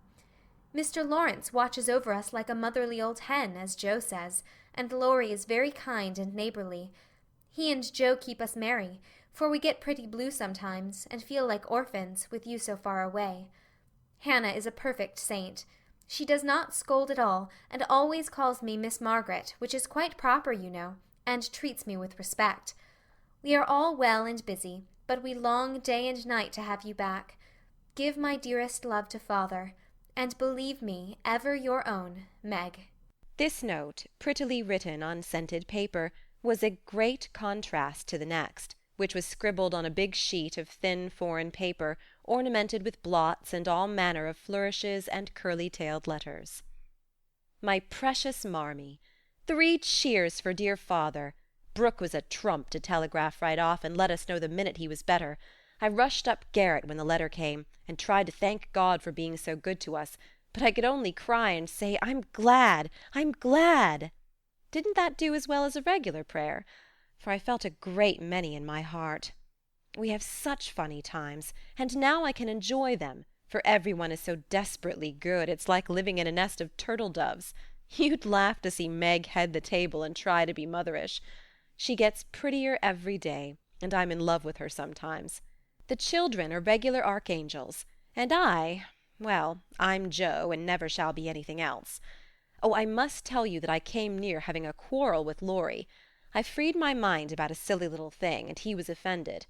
I was right, but I didn't speak as I ought, and he marched home, saying he wouldn't come again till I begged pardon. I declared I wouldn't, and got mad. It lasted all day. I felt bad and wanted you very much. Laurie and I are both so proud it's hard to beg pardon. But I thought he'd come to it, for I was in the right. He didn't come, and just at night I remembered what you'd said when Amy fell into the river. I read my little book, felt better, and resolved not to let the sun set on my anger, and ran over to tell Laurie I was sorry. I met him at the gate, coming for the same thing.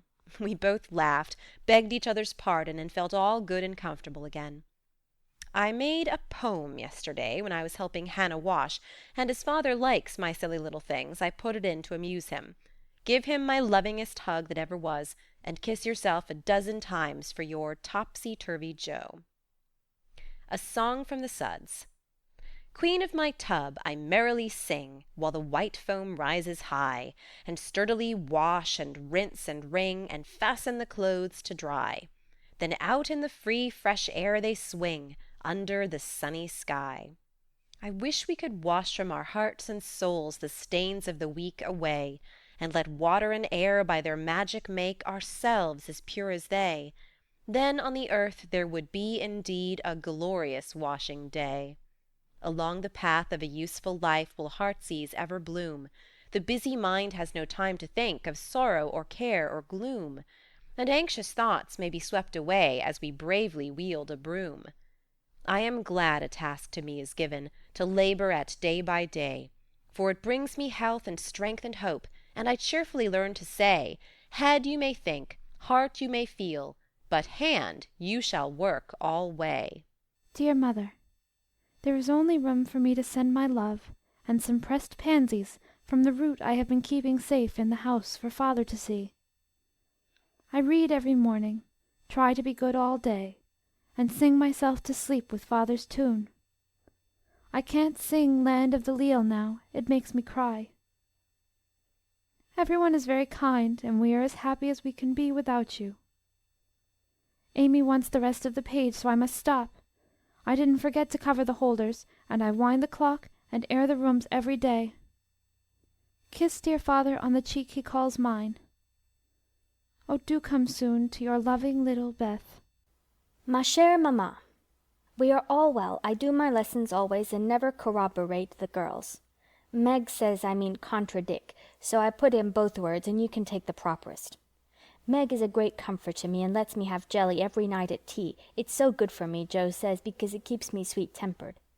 Laurie is not as respectful as he ought to be now I am almost in my teens. He calls me chick and hurts my feelings by talking French to me very fast when I say merci or bonjour, as Hattie King does.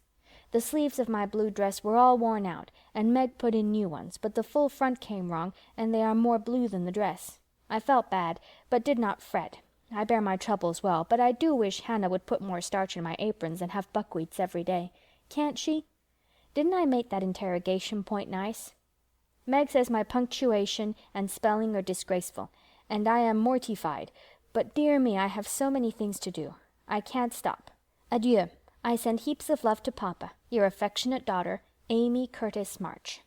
Dear Miss March, I just drop a line to say we get on first rate. The girls is clever and fly around right smart. Miss Meg is going to make a proper good housekeeper. She has the liking for it and gets the hang of things surprising quick. Jo doos beat all for going ahead, but she don't stop to calculate first, and you never know where she's like to bring up. She done out a tub of clothes on Monday, but she starched 'em afore they was wrenched, and blued a pink calico dress till I thought I should die a-laughin'. Beth is the best of little creeters, and a sight of help to me, being so forehanded and dependable. She tries to learn everything, and really goes to market beyond her years. Likewise keeps account, with my help, quite wonderful. We have got on very economical so far. I don't let the girls have coffee only once a week, according to your wish, and keep 'em on plain, wholesome victuals. Amy does well without fretting, wearing her best clothes and eating sweet stuff. Mr. Laurie is as full of dildos as usual, and turns the house upside down frequent, but he heartens the girls, so I let 'em have full swing.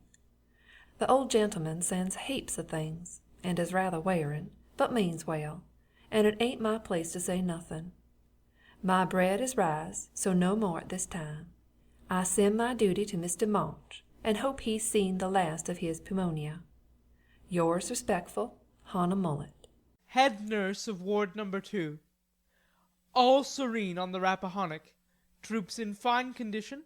Commissary department well conducted. The Home Guard under Colonel Teddy, always on duty. Commander-in-Chief General Laurence reviews the army daily. Quartermaster Mullet keeps order in camp, and Major Lyon does picket duty at night. A salute of 24 guns was fired on receipt of good news from Washington, and a dress parade took place at headquarters. Commander-in-Chief sends best wishes, in which he is heartily joined by Colonel Teddy. Dear Madam, the little girls are all well. Beth and my boy report daily. Hannah is a model servant, and guards pretty Megan like a dragon. Glad the fine weather holds. Pray make Brooke useful, and draw on me for funds if expenses exceed your estimate. Don't let your husband want anything. Thank God he is mending. Your sincere friend and servant, James Lawrence. End of Chapter 16. Chapter 17. Little Faithful. For a week the amount of virtue in the old house would have supplied the neighborhood. It was really amazing, for everyone seemed in a heavenly frame of mind, and self-denial was all the fashion. Relieved of their first anxiety about their father, the girls insensibly relaxed their praiseworthy efforts a little, and began to fall back into old ways. They did not forget their motto, but hoping and keeping busy seemed to grow easier, and after such tremendous exertions, they felt that endeavour deserved a holiday, and gave it a good many. Jo caught a bad cold through neglect to cover the shorn head enough, and was ordered to stay at home till she was better, for Aunt March didn't like to hear people read with colds in their heads. Jo liked this, and after an energetic rummage from garret to cellar, subsided on the sofa to nurse her cold with arsenicum and books. Amy found that housework and art did not go well together, and returned to her mud-pies. Meg went daily to her pupils, and sewed, or thought she did, at home, but much time was spent in writing long letters to her mother, or reading the Washington dispatches over and over. Beth kept on, with only slight relapses into idleness or grieving. All the little duties were faithfully done every day, and many of her sisters also, for they were forgetful, and the house seemed like a clock whose pendulum was gone a-visiting. When her heart got heavy with longings for mother, or fears for father, she went away into a certain closet, hid her face in the folds of a dear old gown, and made her little moan, and prayed her little prayer quietly by herself. Nobody knew what cheered her up after a sober fit, but everyone felt how sweet and helpful Beth was, and fell into a way of going to her for comfort or advice in their small affairs. All were unconscious that this experience was a test of character, and when the first excitement was over, felt that they had done well and deserved praise. So they did, but their mistake was in ceasing to do well, and they learned this lesson through much anxiety and regret. Meg, I wish you'd go and see the Hummels. You know Mother told us not to forget them, said Beth, 10 days after Mrs. March's departure. I'm too tired to go this afternoon, replied Meg, rocking comfortably as she sewed. Can't you, Jo? asked Beth. Too stormy for me with my cold. I thought it was almost well. It's well enough for me to go out with Laurie, but not well enough to go to the Hummels, said Jo, laughing, but looking a little ashamed of her inconsistency. Why don't you go yourself? asked Meg. I have been every day, but the baby is sick, and I don't know what to do for it. Mrs. Hummel goes away to work, and Lottchen takes care of it, but it gets sicker and sicker, and I think you or Hannah ought to go. Beth spoke earnestly, and Meg promised she would go tomorrow. "Ask Hannah for some nice little mess, and take it round, Beth. The air will do you good," said Joe, adding apologetically, "I'd go, but I want to finish my writing." My head aches and I'm tired, so I thought maybe some of you would go," said Beth. Amy will be in presently, and she will run down for us, suggested Meg. So Beth lay down on the sofa, the others returned to their work, and the Hummels were forgotten. An hour passed. Amy did not come. Meg went to her room to try on a new dress.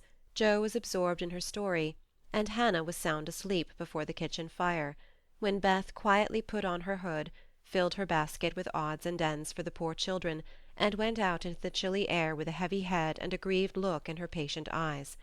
It was late when she came back, and no one saw her creep upstairs and shut herself into her mother's room. Half an hour after, Jo went to mother's closet for something, and there found little Beth sitting on the medicine-chest, looking very grave, with red eyes and a camphor bottle in her hand. "Christopher Columbus! What's the matter?" cried Jo, as Beth put out her hand as if to warn her off, and asked quickly. "You've had the scarlet fever, haven't you?" "Years ago, when Meg did. Why?" "Then I'll tell you. Oh, Jo, the baby's dead." "What baby?" "Mrs. Hummel's. It died in my lap before she got home," cried Beth with a sob. "Oh, my poor dear, how dreadful for you! I ought to have gone," said Jo, taking her sister in her arms as she sat down in her mother's big chair, with a remorseful face. "It wasn't dreadful, Jo, only so sad. I saw in a minute it was sicker, but Lotkin said her mother had gone for a doctor, so I took baby and let Lottie rest. It seemed asleep, but all of a sudden it gave a little cry and trembled, and then lay very still. I tried to warm its feet, and Lottie gave it some milk, but it didn't stir, and I knew it was dead." "Don't cry, dear. What did you do?" "I just sat and held it softly till Mrs. Hummel came with the doctor. He said it was dead, and looked at Heinrich and Minna, who have sore throats. 'Scarlet fever, ma'am, ought to have called me before,' he said crossly. Mrs. Hummel told him she was poor and had tried to cure baby herself, but now it was too late, and she could only ask him to help the others and trust to charity for his pay. He smiled then, and was kinder. But it was very sad, and I cried with them till he turned round all of a sudden and told me to go home and take belladonna right away, or I'd have the fever." "No, you won't," cried Jo, hugging her close, with a frightened look. "Oh, Beth, if you should be sick, I never could forgive myself. What shall we do?" "Don't be frightened. I guess I shan't have it badly. I looked in Mother's book, and saw that it begins with headache, sore throat, and queer feelings like mine, so I did take some belladonna, and I feel better," said Beth, laying her cold hands on her hot forehead, and trying to look well. "If Mother was only at home!" exclaimed Jo, seizing the book, and feeling that Washington was an immense way off. She read a page, looked at Beth, felt her head, peeped into her throat, and then said gravely, "You've been over the baby every day for more than a week, and among the others who are going to have it, so I'm afraid you are going to have it, Beth. I'll call Hannah. She knows all about sickness." "Don't let Amy come. She never had it, and I should hate to give it to her. Can't you and Meg have it over again?" asked Beth, anxiously. "I guess not. Don't care if I do. Serve me right, selfish pig, to let you go and stay writing rubbish myself," muttered Jo, as she went to consult Hannah. The good soul was wide awake in a minute, and took the lead at once, assuring that there was no need to worry. Every one had scarlet fever, and if rightly treated nobody died, all of which Jo believed, and felt much relieved as they went up to call Meg. "Now, I'll tell you what we'll do," said Hannah, when she had examined and questioned Beth. "We will have Dr. Bangs, just to take a look at you, dear, and see that we start right. Then we'll send Amy off to Aunt March's for a spell, to keep her out of harm's way, and one of you girls can stay at home and amuse Beth for a day or two."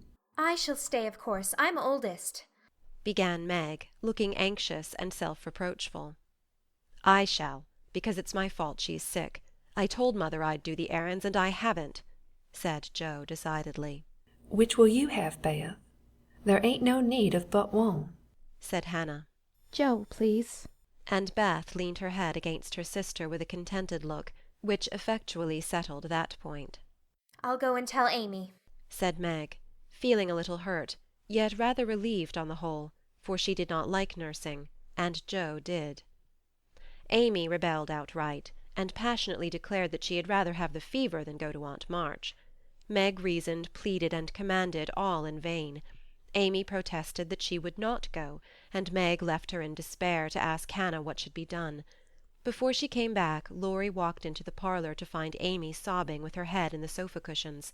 She told her story, expecting to be consoled, but Laurie only put his hands in his pockets and walked about the room, whistling softly, as he knit his brows in deep thought.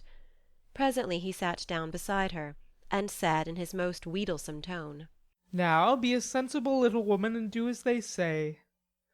No, don't cry, but hear what a jolly plan I've got. You go to Aunt March's, and I'll come and take you out every day, driving or walking, and we'll have capital times. Won't that be better than moping here?" I don't wish to be sent off as if I was in the way, began Amy in an injured voice. Bless your heart, child, it's to keep you well. You don't want to be sick, do you? No, I'm sure I don't, but I dare say I shall be, for I've been with Beth all the time.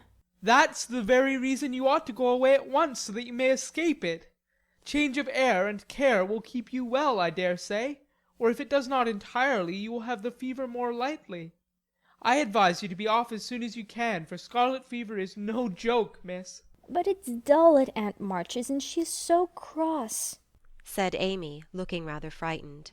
It won't be dull with me popping in every day to tell you how Beth is and take you out gallivanting. The old lady likes me, and I'll be as sweet as possible to her, so she won't peck at us whatever we do. Will you take me out in the trotting wagon with Puck? On my honor as a gentleman. And come every single day? See if I don't. And bring me back the minute Beth is well? The identical minute. And go to the theatre, truly? A dozen theatres, if we may. Well, I guess I will, said Amy slowly. Good girl.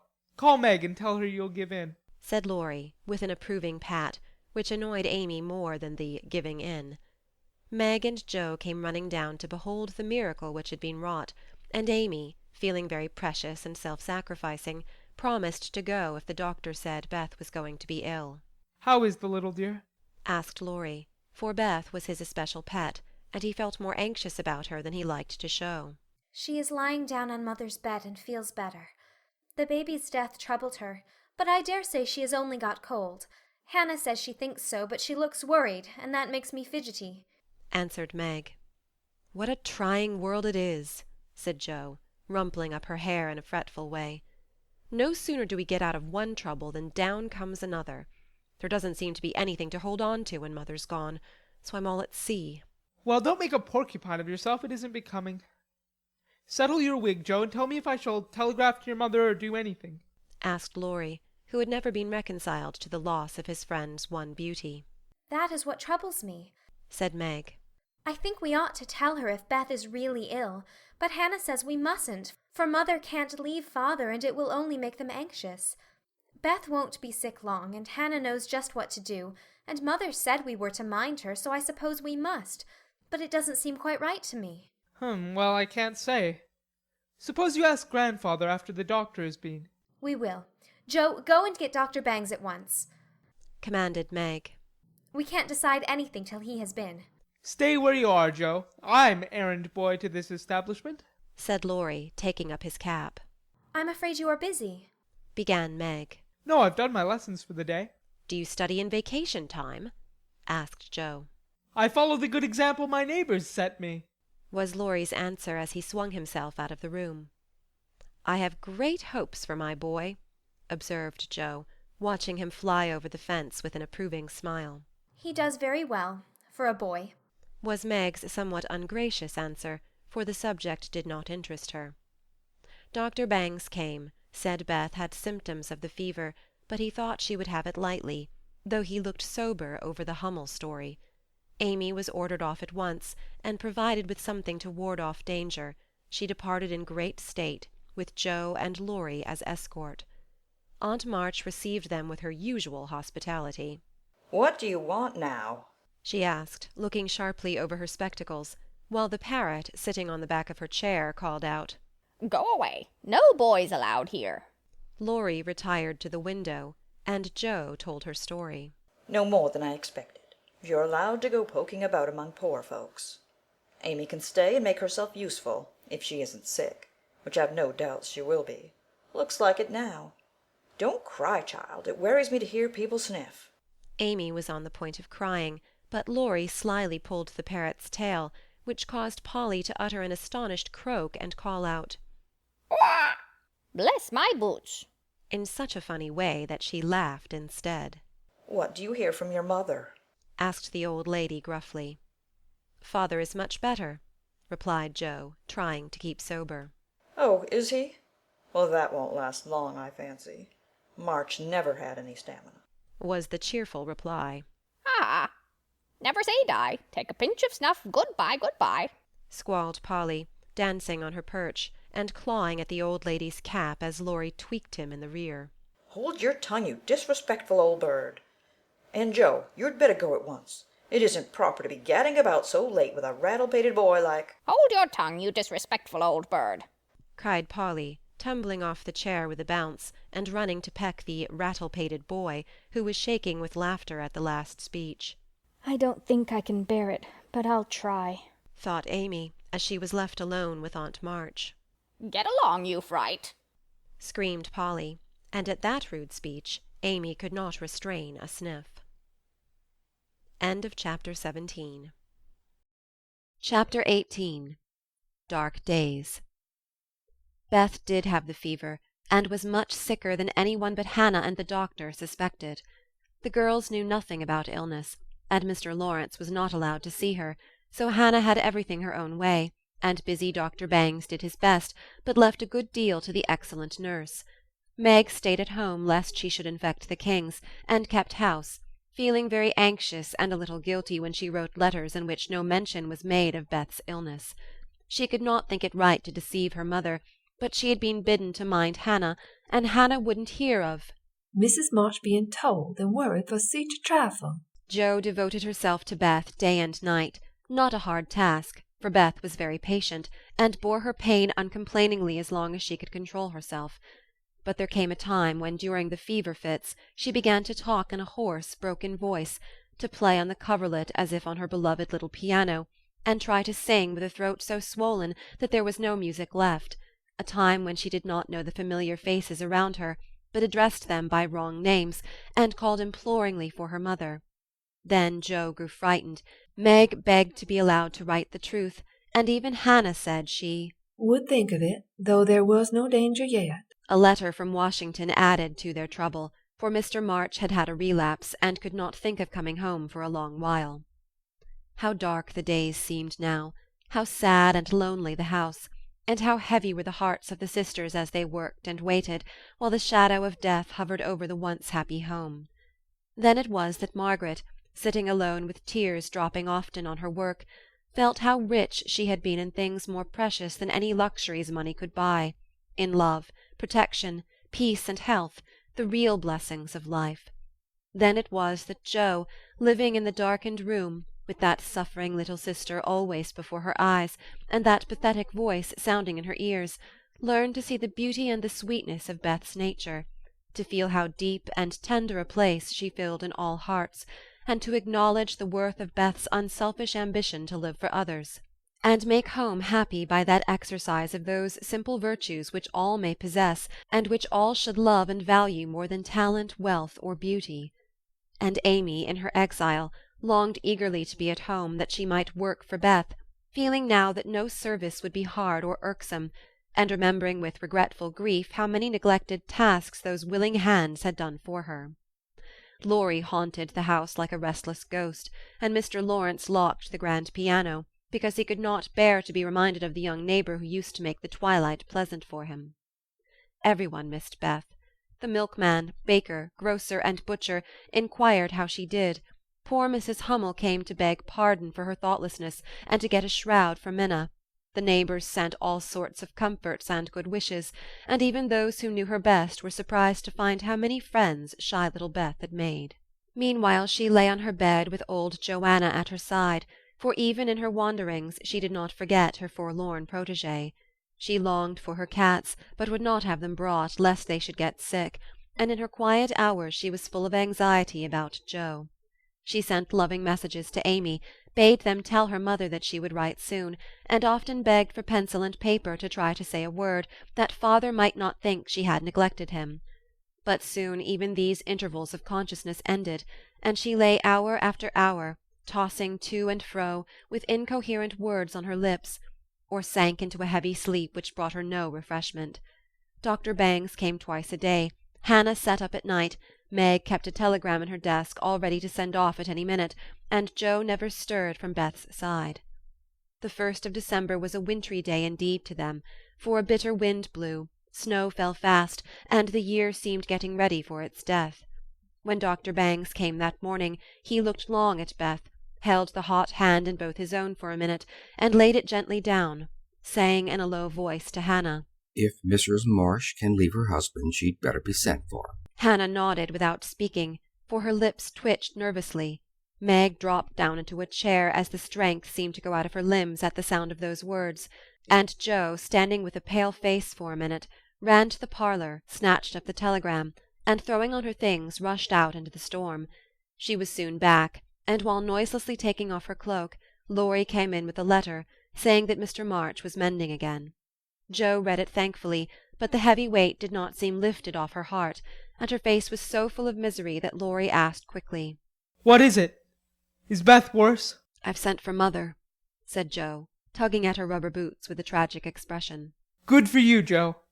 Did you do it on your own responsibility?" asked Laurie, as he seated her in the hall chair and took off the rebellious boots, seeing how her hands shook. "No, the doctor told us to."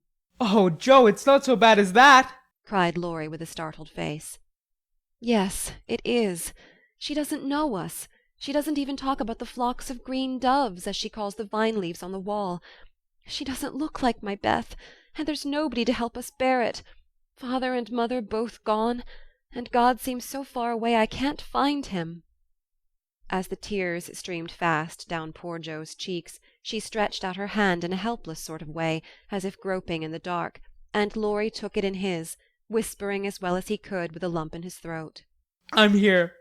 Hold on to me, Joe dear." She could not speak, but she did hold on, and the warm grasp of the friendly human hand comforted her sore heart, and seemed to lead her near to the divine arm which alone could uphold her in her trouble.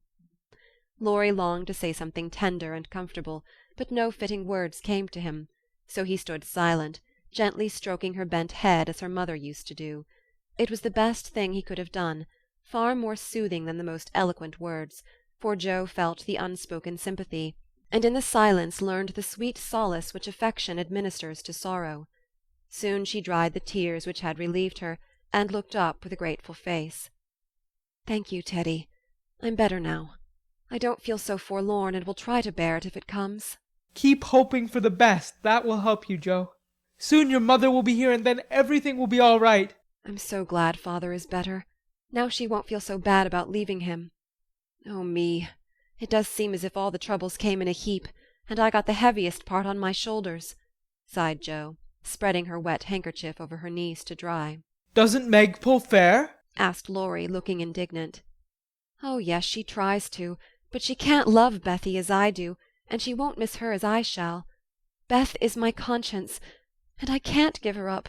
I can't!" Down went Joe's face into the wet handkerchief, and she cried despairingly, for she had kept up bravely till now and never shed a tear. Laurie drew his hand across his eyes, but could not speak till he had subdued the choky feeling in his throat and steadied his lips. It might be unmanly, but he couldn't help it, and I am glad of it. Presently, as Joe's sobs quieted, he said hopefully, "I don't think she will die. She's so good and we all love her so much, I don't believe God will take her away yet." "The good and dear people always do die," groaned Joe, but she stopped crying, for her friend's words cheered her up in spite of her own doubts and fears. "Poor girl, you're worn out. It isn't like you to be forlorn. Stop a bit. I'll hearten you up in a jiffy." Laurie went off 2 stairs at a time, and Jo laid her wearied head down on Beth's little brown hood, which no one had thought of moving from the table where she left it. It must have possessed some magic, for the submissive spirit of its gentle owner seemed to enter into Jo, and when Laurie came running down with a glass of wine, she took it with a smile and said bravely, "I drink. Health to my Beth. You are a good doctor, Teddy, and such a comfortable friend. How can I ever pay you?" she added, as the wine refreshed her body, as the kind words had done her troubled mind. "I'll send my bill by and by. And tonight I'll give you something that will warm the cockles of your heart better than quarts of wine," said Laurie, beaming at her with a face of suppressed satisfaction at something. "What is it?" cried Jo, forgetting her woes for a minute in her wonder. "I telegraphed to your mother yesterday, and Brooke answered she'd come at once, and she'll be here tonight, and everything will be all right. Aren't you glad I did it?" Laurie spoke very fast, and turned red and excited all in a minute, for he had kept his plot a secret, for fear of disappointing the girls or harming Beth. Jo grew quite white, flew out of her chair, and the moment he stopped speaking she electrified him by throwing her arms round his neck, and crying out with a joyful cry, "Oh, Laurie! Oh, mother! I am so glad!" She did not weep again, but laughed hysterically, and trembled and clung to her friend as if she was a little bewildered by the sudden news. Laurie, though decidedly amazed, behaved with great presence of mind. He patted her back soothingly, and finding that she was recovering, followed it up by a bashful kiss or two, which brought Jo round at once. Holding on to the banisters, she put him gently away, saying breathlessly, "Oh, don't! I didn't mean to. It was dreadful of me. But you were such a dear to go and do it in spite of Hannah that I couldn't help flying at you. Tell me all about it, and don't give me wine again. It makes me act so." "I don't mind," laughed Laurie as he settled his tie. "Why, you see, I got fidgety, and so did Grandpa. We both thought Hannah was overdoing the authority business, and your mother ought to know. She'd never forgive us if if anything happened, you know. So I got Grandpa to say it was high time we did something, and off I pelted to the office yesterday. For the doctor looked sober, and Hannah most took my head off when I proposed a telegram. I never can bear to be lorded over, so that settled my mind, and I did it. Your mother will come, I know, and the late train is in at 2 a.m. I shall go for her, and you've only got to bottle up your rapture and keep Beth quiet till that blessed lady gets here." "Laurie, you're an angel. How shall I ever thank you?" "Fly at me again, I rather liked it," said Laurie, looking mischievous, a thing he had not done for a fortnight. "No, thank you. I'll do it by proxy when your grandpa comes. Don't tease, but go home and rest, for you'll be up half the night. Bless you, Teddy, bless you." Jo had backed into a corner, and as she finished her speech, she vanished precipitately into the kitchen, where she sat down upon a dresser and told the assembled cats that she was happy, oh, so happy, while Laurie departed, feeling that he had made rather a neat thing of it. "That's the interferin'est chap I ever see. But I forgive him, and do hope Mrs. March is coming right away," said Hannah with an air of relief when Jo told the good news. Meg had a quiet rapture, and then brooded over the letter, while Jo set the sick-room in order, and Hannah knocked up a couple pies in case of company unexpected. A breath of fresh air seemed to blow through the house, and something better than sunshine brightened the quiet rooms. Everything appeared to feel the hopeful change. Beth's bird began to chirp again, and a half-blown rose was discovered on Amy's bush in the window. The fires seemed to burn with unusual cheeriness, and every time the girls met, their pale faces broke into smiles as they hugged one another, whispering encouragingly, "Mother's coming, dear, Mother's coming." Every one rejoiced but Beth. She lay in that heavy stupor, alike unconscious of hope and joy, doubt and danger. It was a piteous sight, the once rosy face so changed and vacant, the once busy hands so weak and wasted, the once smiling lips quite dumb, and the once pretty, well-kept hair scattered rough and tangled on the pillow. All day she lay so, only rousing now and then to mutter, "Water," with lips so parched they could hardly shape the word. All day Jo and Meg hovered over her, watching, waiting, hoping, and trusting in God and Mother, and all day the snow fell, the bitter wind raged, and the hours dragged slowly by. But night came at last, and every time the clock struck, The sisters, still sitting on either side of the bed, looked at each other with brightening eyes, for each hour brought help nearer. The doctor had been in to say that some change, for better or worse, would probably take place about midnight, at which time he would return. Hannah, quite worn out, lay down on the sofa at the bed's foot and fell fast asleep. Mr. Laurence marched to and fro in the parlour, feeling that he would rather face a rebel battery than Mrs. March's countenance as she entered. Laurie lay on the rug, pretending to rest, but staring into the fire with the thoughtful look which made his black eyes beautifully soft and clear. The girls never forgot that night, for no sleep came to them as they kept their watch, with that dreadful sense of powerlessness which comes to us in hours like those. "If God spares Beth, I never will complain again," whispered Meg earnestly. "If God spares Beth, I'll try to love and serve him all my life," answered Joe with equal fervour. "I wish I had no heart. It aches so," sighed Meg after a pause. "If life is often as hard as this, I don't see how we shall ever get through it," added her sister despondently. Here the clock struck 12, and both forgot themselves in watching Beth, for they fancied a change passed over her wan face. The house was still as death, and nothing but the wailing of the wind broke the deep hush. Weary Hannah slept on, and no one but the sisters saw the pale shadow which seemed to fall upon the little bed. An hour went by, and nothing happened except Laurie's quiet departure for the station. Another hour, still no one came, and anxious fears of delay in the storm, or accidents by the way, or worst of all, a great grief at Washington, haunted the girls. It was past 2, when Joe, who stood at the window thinking how dreary the world looked in its winding sheet of snow, heard a movement by the bed, and turning quickly, saw Meg kneeling before their mother's easy-chair with her face hidden. A dreadful fear passed coldly over Joe as she thought, "Beth is dead, and Meg is afraid to tell me." She was back at her post in an instant, and to her excited eyes a great change seemed to have taken place. The fever flush and the look of pain were gone, and the beloved little face looked so pale and peaceful in its utter repose that Joe felt no desire to weep or to lament. Leaning low over this dearest of her sisters, Joe kissed the damp forehead with her heart on her lips, and softly whispered, "Good-bye, my Beth, good-bye." As if awaked by the stir, Hannah started out of her sleep, hurried to the bed, looked at Beth, felt her hands, listened at her lips, and then, throwing her apron over her head, sat down to rock to and fro, exclaiming under her breath, "The fever's toned. She's sleeping natural. Her skin's damp, and she breathes easy. Praise be given. Oh, my goodness me!" Before the girls could believe the happy truth, the doctor came to confirm it. He was a homely man, but they thought his face quite heavenly when he smiled and said, with a fatherly look at them, "Yes, my dears, I think the little girl will pull through this time.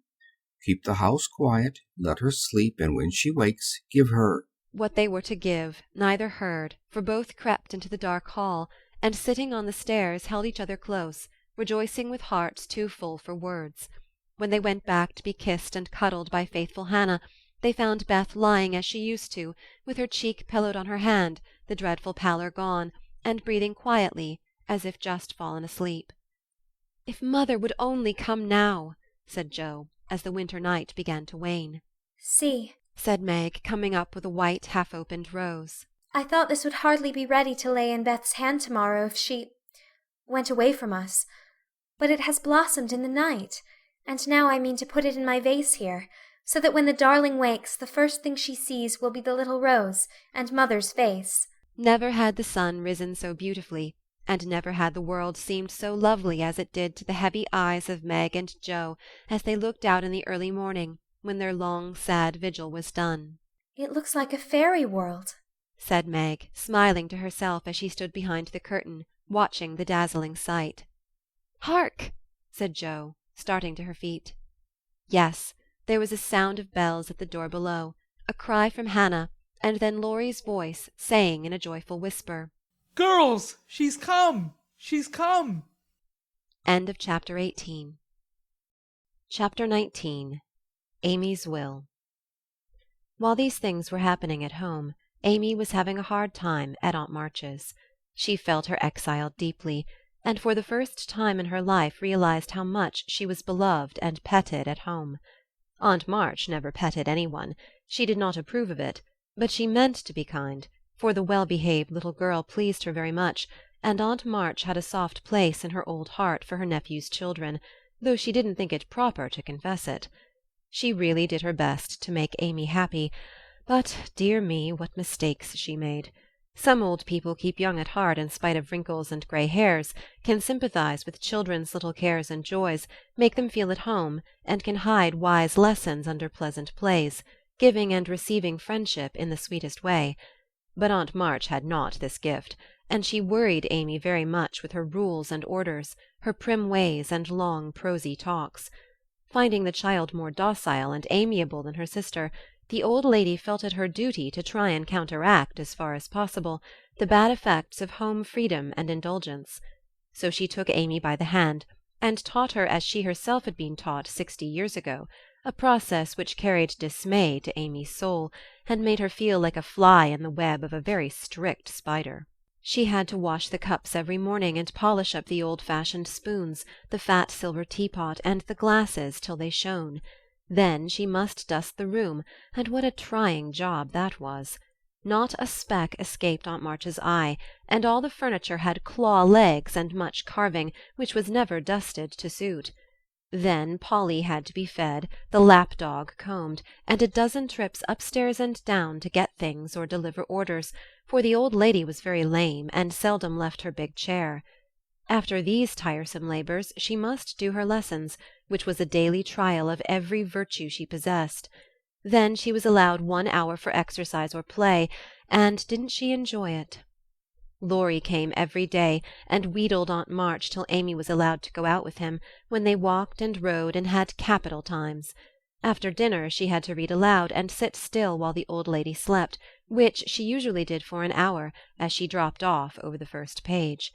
Then patchwork or towels appeared, and Amy sewed with outward meekness and inward rebellion till dusk, when she was allowed to amuse herself as she liked till tea-time. The evenings were the worst of all, for Aunt March fell to telling long stories about her youth, which were so unutterably dull that Amy was always ready to go to bed, intending to cry over her hard fate, but usually going to sleep before she had squeezed out more than a tear or two. If it had not been for Laurie and old Esther, the maid, she felt that she could never have got through that dreadful time.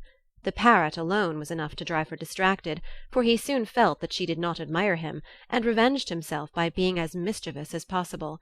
He pulled her hair whenever she came near him, upset his bread and milk to plague her when she had newly cleaned his cage, made Mop bark by pecking at him while Madame dozed, called her names before company, and behaved in all respects like a reprehensible old bird.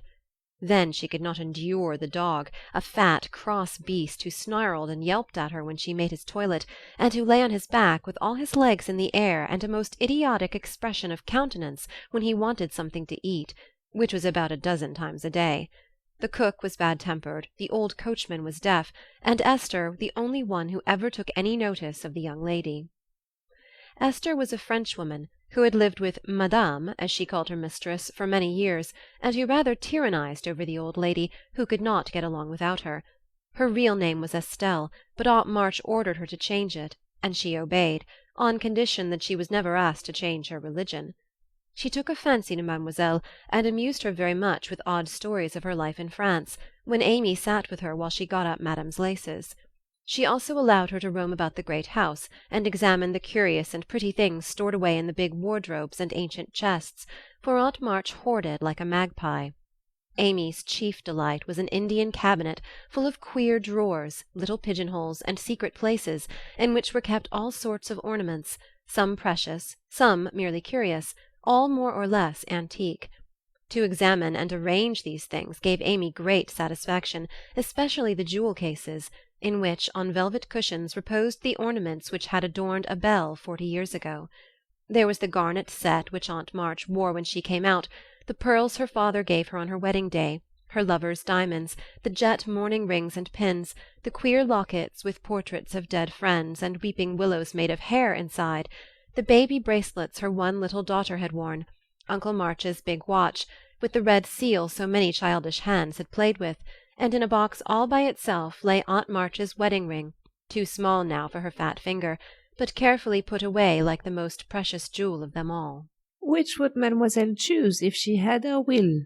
asked Esther, who always sat near to watch over and lock up the valuables. I like the diamonds best, but there's no necklace among them, and I'm fond of necklaces. They're so becoming.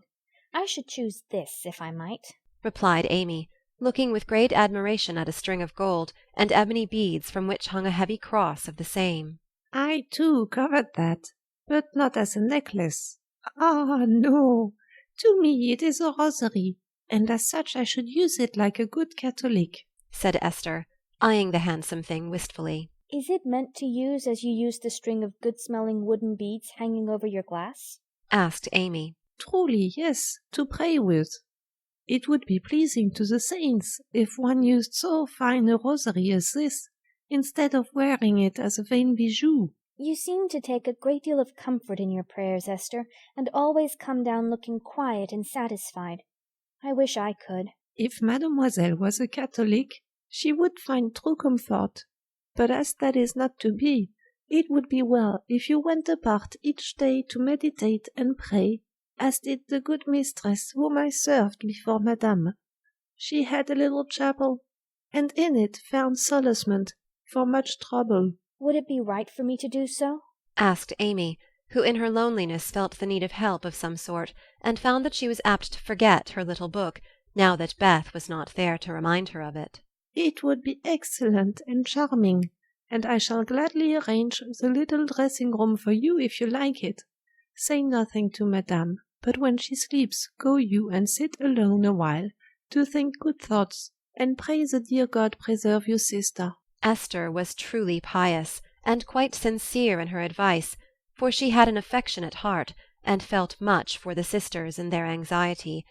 Amy liked the idea, and gave her leave to arrange the light closet next her room, hoping it would do her good. I wish I knew where all these pretty things would go when Aunt March dies, she said, as she slowly replaced the shining rosary and shut the jewel cases one by one.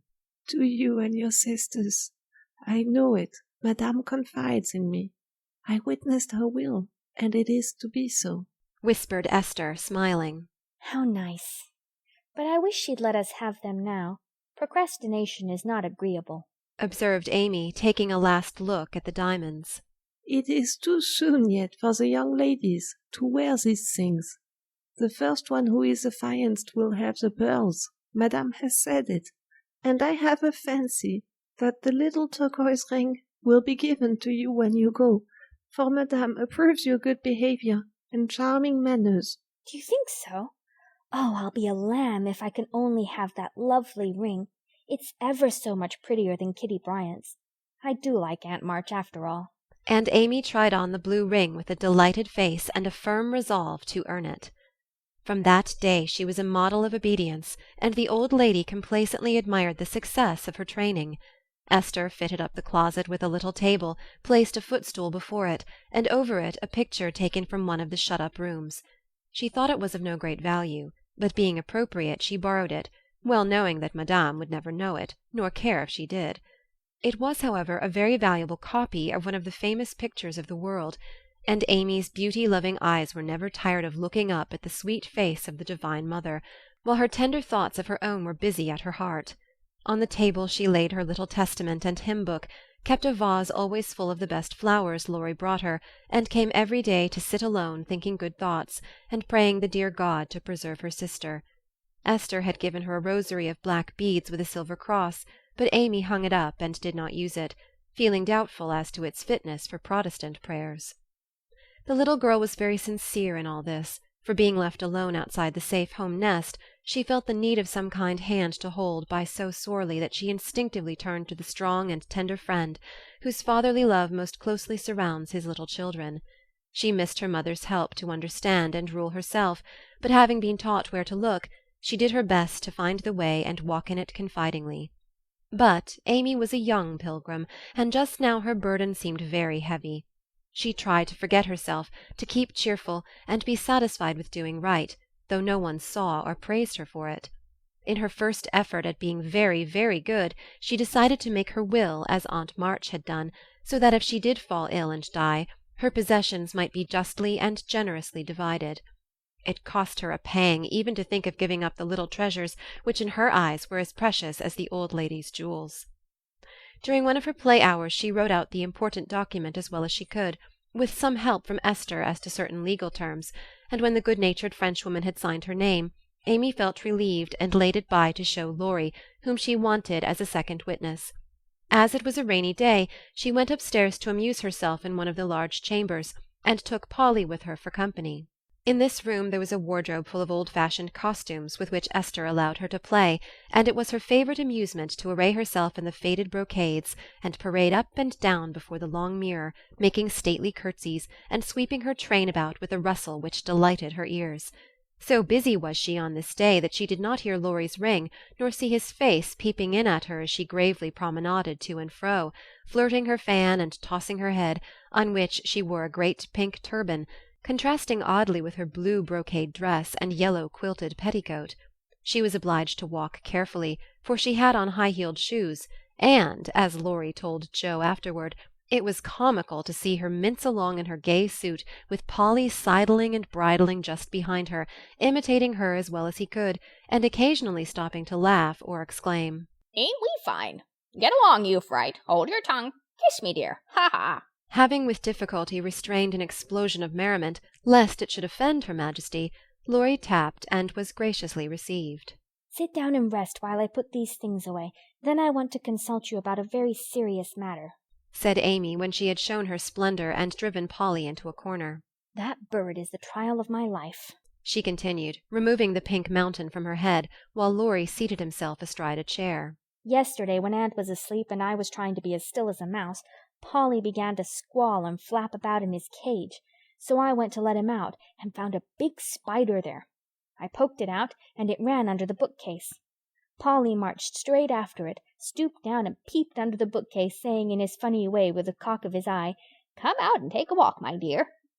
I couldn't help laughing, which made Paul swear, and Aunt woke up and scolded us both." Did the spider accept the old fellow's invitation? asked Laurie, yawning.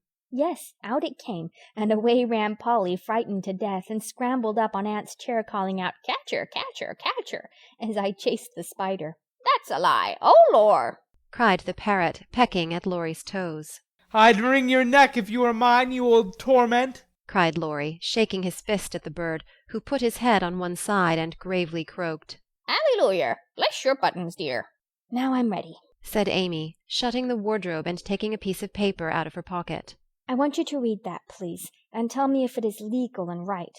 I felt I ought to do it, for life is uncertain, and I don't want any ill feeling over my tomb." Laurie bit his lips, and turning a little from the pensive speaker, read the following document with praiseworthy gravity, considering the spelling. "My last will and testament. I, Amy Curtis March, being in my sane mind, go give and bequeath all my earthly property, viz. to wit, namely, to my father my best pictures, sketches, maps, and works of art, including frames, also my $100 to do what he likes with. To my mother all my clothes, except the blue apron with pockets, also my likeness and my medal with much love. To my dear sister Margaret I give my turquoise ring, if I get it, also my green box with the doves on it, also my piece of real lace for her neck, and my sketch of her as a memorial of her little girl. To Jo I leave my breastpin, the one mended with sealing wax, also my bronze inkstand, she lost the cover, and my most precious plaster rabbit, because I am sorry I burned up her story. To Beth, if she lives after me, I give my dolls and the little bureau, my fan, my linen collars, and my new slippers if she can wear them, being thin when she gets well. And I herewith also leave her my regret that I ever made fun of old Joanna. To my friend and neighbor Theodore Laurence I bequeath my papier-mâché portfolio, my clay model of a horse, though he did say it hadn't any neck. Also in return for his great kindness in the hour of affliction any one of my artistic works he likes. Notre Dame is the best. To our venerable benefactor Mr. Laurence I leave my purple box with a looking-glass in the cover, which will be nice for his pens, and remind him of the departed girl who thanks him for his favors to her family, especially Beth. I wish my favorite playmate, Kitty Bryant, to have the blue silk apron and my gold bead ring with a kiss. To Hannah I give the bandbox she wanted, and all the patchwork I leave, hoping she will remember me when it you see. And now, having disposed of my most valuable property, I hope all will be satisfied and not blame the dead. I forgive everyone, and trust we may all meet when the trump shall sound. Amen. To this will and testament I set my hand and seal on this 20th day of November, Anni Domino, 1861. Amy Curtis March. Witnesses: Estelle Valnor, Theodore Laurence. The last name was written in pencil, and Amy explained that he was to rewrite it in ink and seal it up for her properly. What put it into your head? Did anyone tell you about Beth's giving away her things? Asked Laurie soberly, as Amy laid a bit of red tape with sealing wax, a taper, and a standish before him. She explained, and then asked anxiously, What about Beth? I'm sorry I spoke, but as I did, I'll tell you. She felt so ill one day that she told Joe she wanted to give her piano to Meg, her cats to you, and the poor old doll to Joe, who would love it for her sake. She was sorry she had so little to give, and left locks of her hair to the rest of us, and left her best love to Grandpa. She never thought of a will. Laurie was signing and sealing as he spoke, and did not look up till a great tear dropped on the paper. Amy's face was full of trouble, but she only said, Don't people put sort of postscripts to their wills sometimes? Yes, codicils they call them. Put one in mine, then, that I wish all my curls cut off and given round to my friends. I forgot it, but I want it done, though it will spoil my looks. Laurie added it, smiling at Amy's last and greatest sacrifice. Then he amused her for an hour, and was much interested in all her trials. But when he came to go, Amy held him back to whisper with trembling lips, Is there really any danger about Beth? I'm afraid there is. But we must hope for the best, so don't cry, dear. And Laurie put his arm about her with a brotherly gesture which was very comforting. When he had gone, she went to her little chapel, and sitting in the twilight prayed for Beth, with streaming tears and an aching heart, feeling that 1,000,000 turquoise rings would not console her for the loss of her gentle little sister. End of Chapter 19. Chapter 20. Confidential.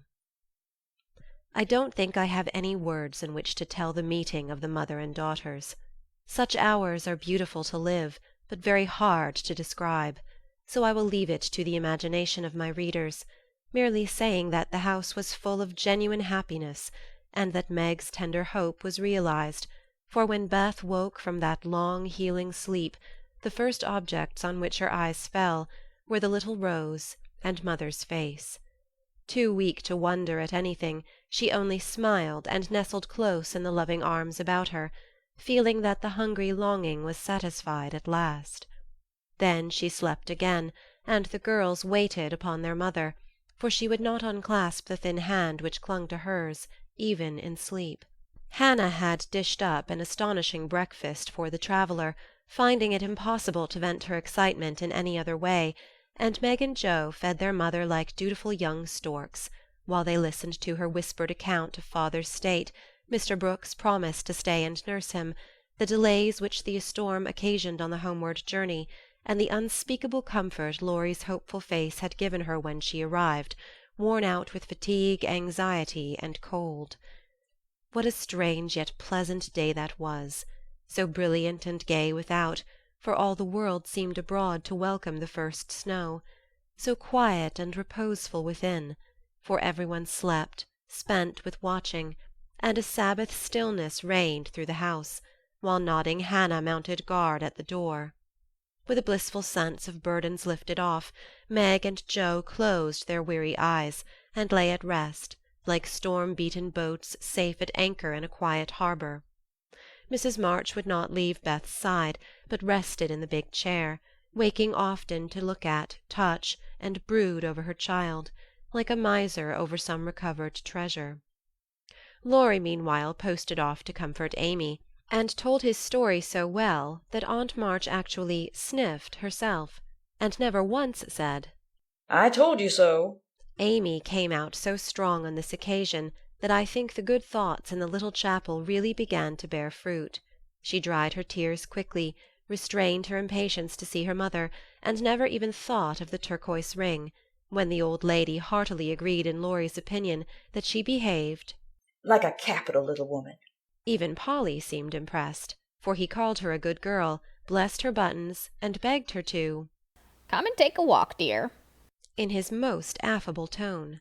She would very gladly have gone out to enjoy the bright wintry weather, but discovering that Laurie was dropping with sleep in spite of manful efforts to conceal the fact, she persuaded him to rest on the sofa while she wrote a note to her mother. She was a long time about it, and when she returned he was stretched out with both arms under his head, sound asleep, while Aunt March had pulled down the curtains and sat doing nothing, in an unusual fit of benignity.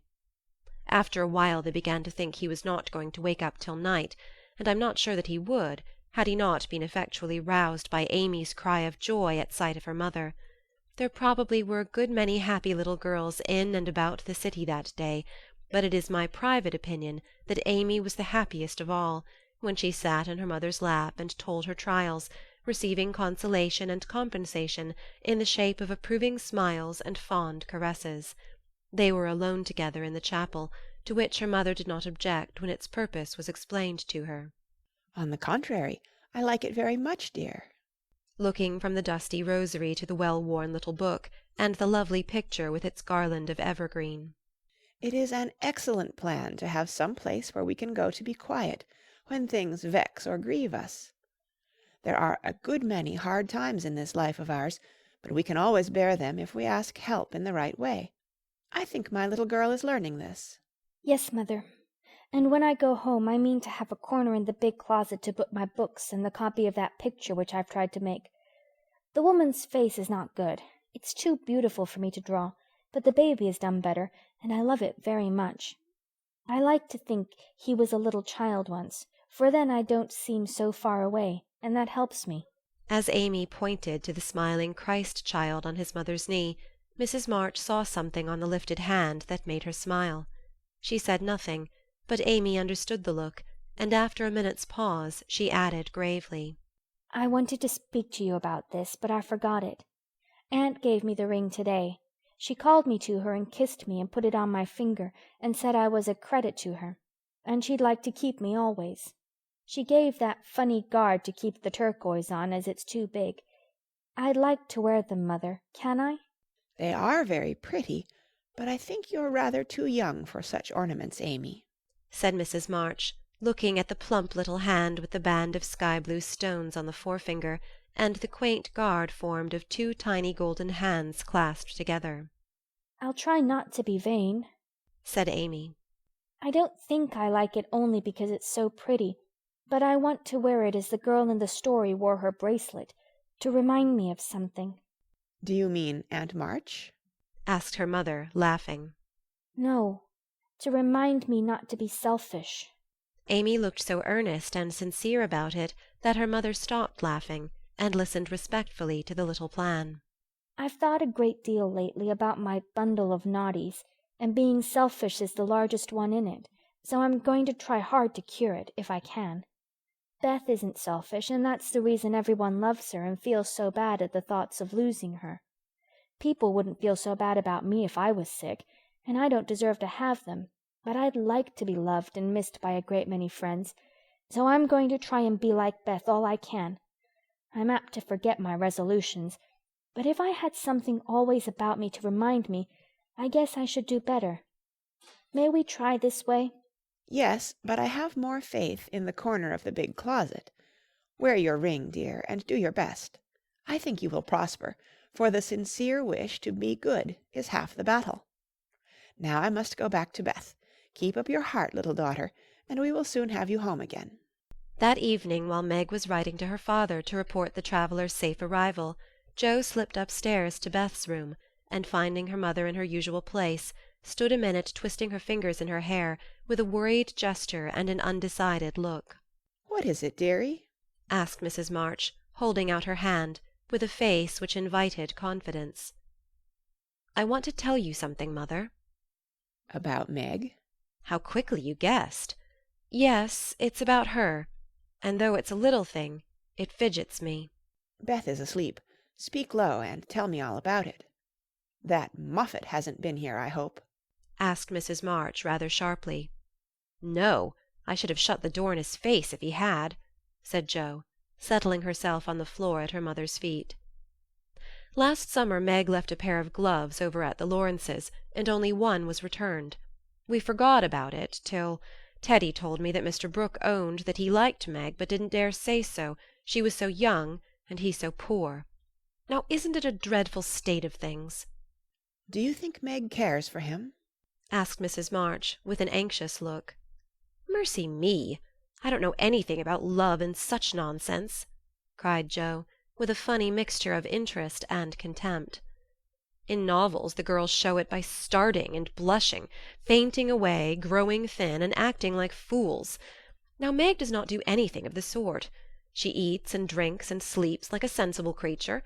She looks straight in my face when I talk about that man, and only blushes a little bit when Teddy jokes about lovers. I forbid him to do it, but he doesn't mind me as he ought." "Then you fancy that Meg is not interested in John?" "Who?" cried Jo, staring. "Mr. Brooke. I call him John now. We fell into the way of doing so at the hospital, and he likes it." "Oh dear, I know you'll take his part. He's been good to father, and you won't send him away, but let Meg marry him if she wants to. Mean thing, to go petting papa and helping you, just to wheedle you into liking him." And Jo pulled her hair again with a wrathful tweak. "My dear, don't get angry about it, and I will tell you how it happened. John went with me at Mr. Lawrence's request, and was so devoted to poor father that we couldn't help getting fond of him. He was perfectly open and honourable about Meg, for he told us he loved her, but would earn a comfortable home before he asked her to marry him. He only wanted our leave to love her and work for her, and the right to make her love him if he could. He is a truly excellent young man, and we could not refuse to listen to him. But I will not consent to Meg's engaging herself so young." "Of course not. It would be idiotic. I knew there was mischief brewing. I felt it, and now it's worse than I imagined. I just wish I could marry Meg myself and keep her safe in the family." This odd arrangement made Mrs. March smile, but she said gravely, "Jo, I confide in you, and don't wish you to say anything to Meg yet. When John comes back and I see them together, I can judge better of her feelings toward him." "She'll see those handsome eyes that she talks about, and then it will be all up with her. She's got such a soft heart, it will melt like butter in the sun if anyone looks sentimentally at her. She read the short reports he sent more than she did your letters, and pinched me when I spoke of it, and likes brown eyes, and doesn't think John an ugly name, and she'll go and fall in love, and there's an end of peace and fun and cosy times together. I see it all. They'll go lovering around the house, and we shall have to dodge. Meg will be absorbed and no good to me any more. Brooke will scratch up a fortune somehow, carry her off, and make a hole in the family, and I shall break my heart, and everything will be abominably uncomfortable. Oh, dear me! Why weren't we all boys? Then there wouldn't be any bother." Jo leaned her chin on her knees in a disconsolate attitude, and shook her fist at the reprehensible John. Mrs. March sighed, and Jo looked up with an air of relief. "You don't like it, mother? I'm glad of it. Let's send him about his business, and not tell Meg a word of it, but all be happy together as we always have been." "I did wrong to sigh, Jo. It is natural and right you should all go to homes of your own in time, but I do want to keep my girls as long as I can, and I am sorry that this happened so soon, for Meg is only 17, and it will be some years before John can make a home for her. Your father and I have agreed that she shall not bind herself in any way, nor be married before 20. If she and John love one another, they can wait, and test the love by doing so. She is conscientious, and I have no fear of her treating him unkindly. My pretty, tender-hearted girl, I hope things will go happily with her." "Hadn't you rather have her marry a rich man?" asked Jo, as her mother's voice faltered a little over the last words. "Money is a good and useful thing, Jo, and I hope my girls will never feel the need of it too bitterly, nor be tempted by too much. I should like to know that John was firmly established in some good business, which gave him an income large enough to keep free from debt and make Meg comfortable. I'm not ambitious for a splendid fortune. a fashionable position, or a great name for my girls. If rank and money come with love and virtue also, I should accept them gratefully, and enjoy your good fortune. But I know by experience how much genuine happiness can be had in a plain little house where the daily bread is earned, and some privations give sweetness to the few pleasures. I am content to see Meg begin humbly, for if I am not mistaken, she will be rich in the possession of a good man's heart, and that is better than a fortune." "I understand, mother, and quite agree. But I'm disappointed about Meg, for I had planned to have her marry Teddy by and sit in the lap of luxury all her days. Wouldn't it be nice?" asked Joe, looking up with a brighter face. "He is younger than she, you know," began Mrs. March, but Joe broke in. "Only a little. He's old for his age, and tall, and can be quite grown up in his manners if he likes. Then he's rich and generous and good, and loves us all, and I say it's a pity my plan is spoiled." "I'm afraid Laurie is hardly grown up enough for Meg, and altogether too much of a weathercock just now for anyone to depend on. Don't make plans, Joe, but let time and their own hearts mate your friends. We can't meddle safely in such matters, and had better not get romantic rubbish, as you call it, into our heads, lest it spoil our friendship." "Well, I won't. But I hate to see things going all criss-cross and getting snarled up, when a pull here and a snip there would straighten it out. I wish wearing flat-irons on our heads would keep us from growing up. But buds will be roses, and kittens cats. More's the pity." What's that about flat-irons and cats?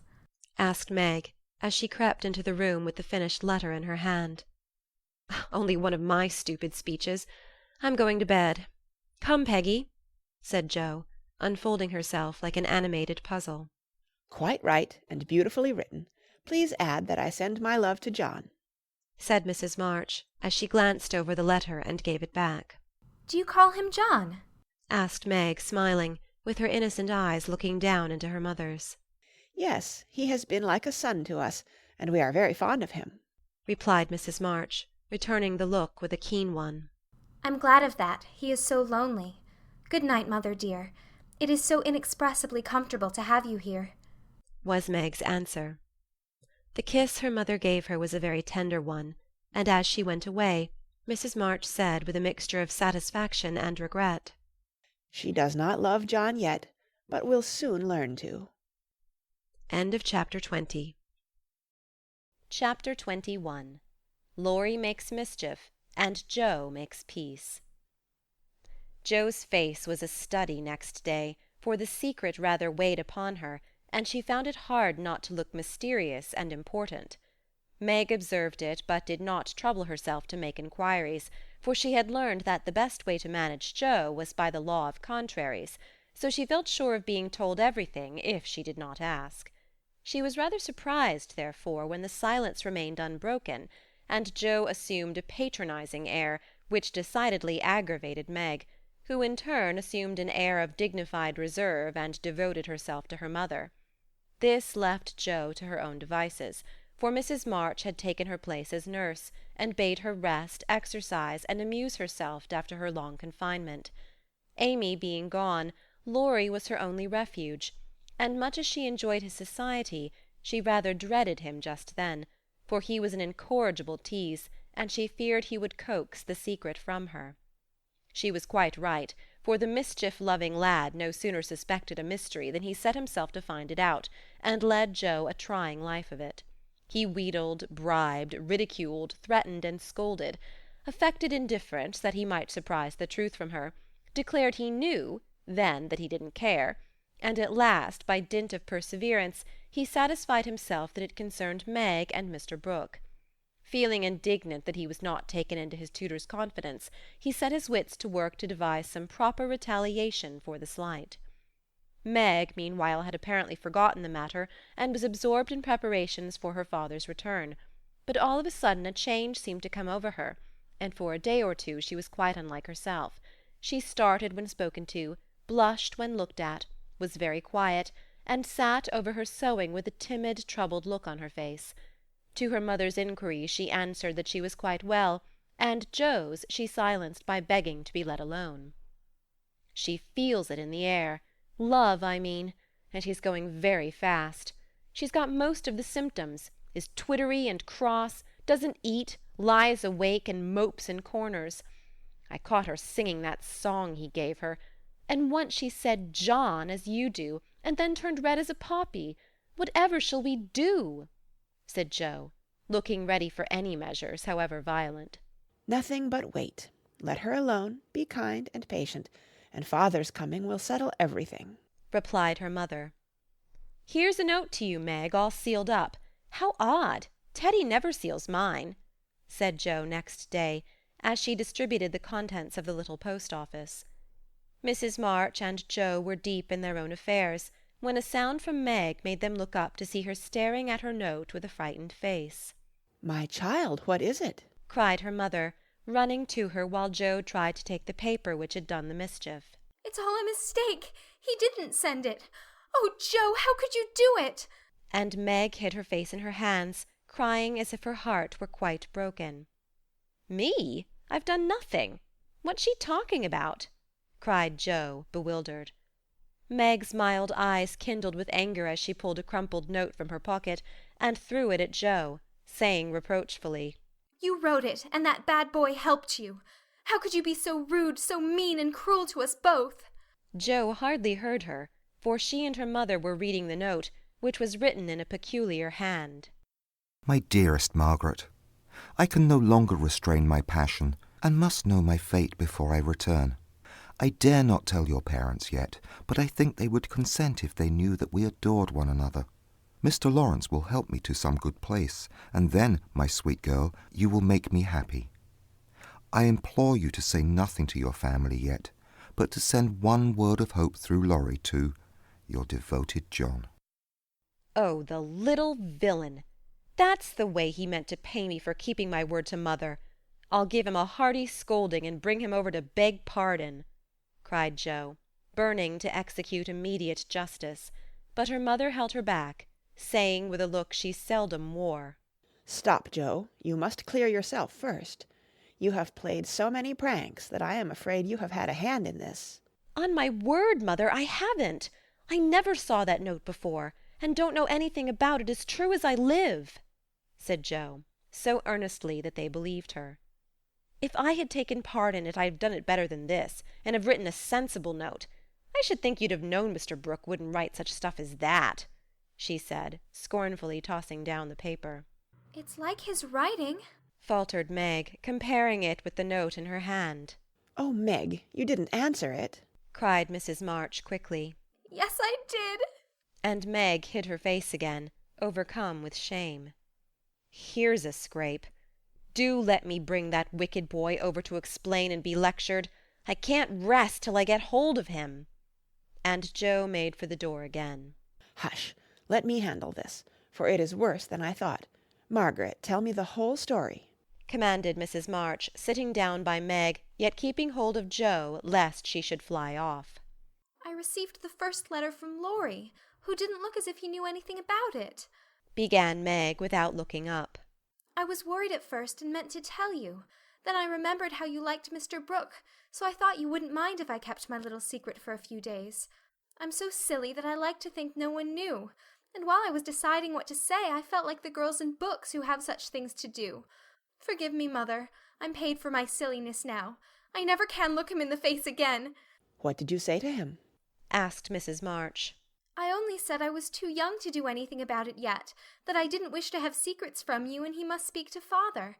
I was very grateful for his kindness and would be his friend, but nothing more for a long while." Mrs. March smiled as if well pleased, and Joe clapped her hands, exclaiming with a laugh, "You are almost equal to Caroline Percy, who is a pattern of prudence. Tell on, Meg, what did he say to that?" "He writes in a very different way entirely, telling me that he never sent any love letter at all, and is very sorry that my roguish sister Jo should take liberties with our names. It's very kind and respectful, but think how dreadful for me." Meg leaned against her mother, looking the image of despair, and Jo tramped about the room, calling Laurie names. All of a sudden she stopped, caught up the two notes, and after looking at them closely, said decidedly, "I don't believe Brooke ever saw either of these letters. Teddy wrote both, and keeps yours to crow over me with because I wouldn't tell him my secret. Don't have any secrets, Joe.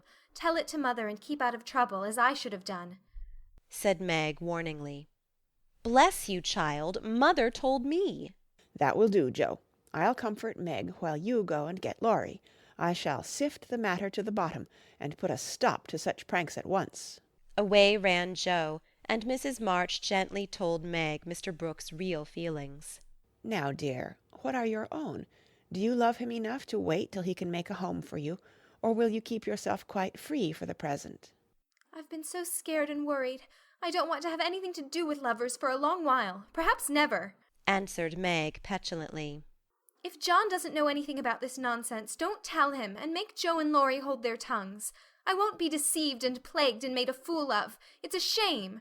Seeing Meg's usually gentle temper was roused and her pride hurt by this mischievous joke, Mrs. March soothed her by promises of entire silence and great discretion for the future. The instant Laurie's step was heard in the hall, Meg fled into the study, and Mrs. March received the culprit alone. Joe had not told him why he was wanted, fearing he wouldn't come, but he knew the minute he saw Mrs. March's face, and stood twirling his hat with a guilty air, which convicted him at once. Joe was dismissed, but chose to march up and down the hall like a sentinel, having some fear that the prisoner might bolt. The sound of voices in the parlour rose and fell for half an hour, but what happened during that interview the girls never knew. When they were called in, Laurie was standing by their mother with such a penitent face that Joe forgave him on the spot, but did not think it wise to betray the fact. Meg received his humble apology, and was much comforted by the assurance that Brooke knew nothing of the joke. I'll never tell him till my dying day. Wild horses shan't drag it out of me, so you'll forgive me, Meg. And I'll do anything to show how out-and-out sorry I am, he added, looking very much ashamed of himself. I'll try, but it was a very ungentlemanly thing to do. I didn't think you could be so sly and malicious, Laurie, replied Meg, trying to hide her maidenly confusion under a gravely reproachful air. It was altogether abominable, and I don't deserve to be spoken to for a month. But you will, though, won't you? And Laurie folded his hands together with such an imploring gesture, as he spoke in his irresistibly persuasive tone, that it was impossible to frown upon him, in spite of his scandalous behaviour. Meg pardoned him, and Mrs. March's grave face relaxed, in spite of her efforts to keep sober, when she heard him declare that he would atone for his sins by all sorts of penances, and abase himself like a worm before the injured damsel. Joe stood aloof, meanwhile trying to harden her heart against him, and succeeding only in primming up her face into an expression of entire disapprobation. Laurie looked at her once or twice, but as she showed no sign of relenting, he felt injured, and turned his back on her till the others were done with him, when he made her a low bow and walked off without a word. As soon as he had gone, she wished she had been more forgiving, and when Meg and her mother went upstairs, she felt lonely and longed for Teddy.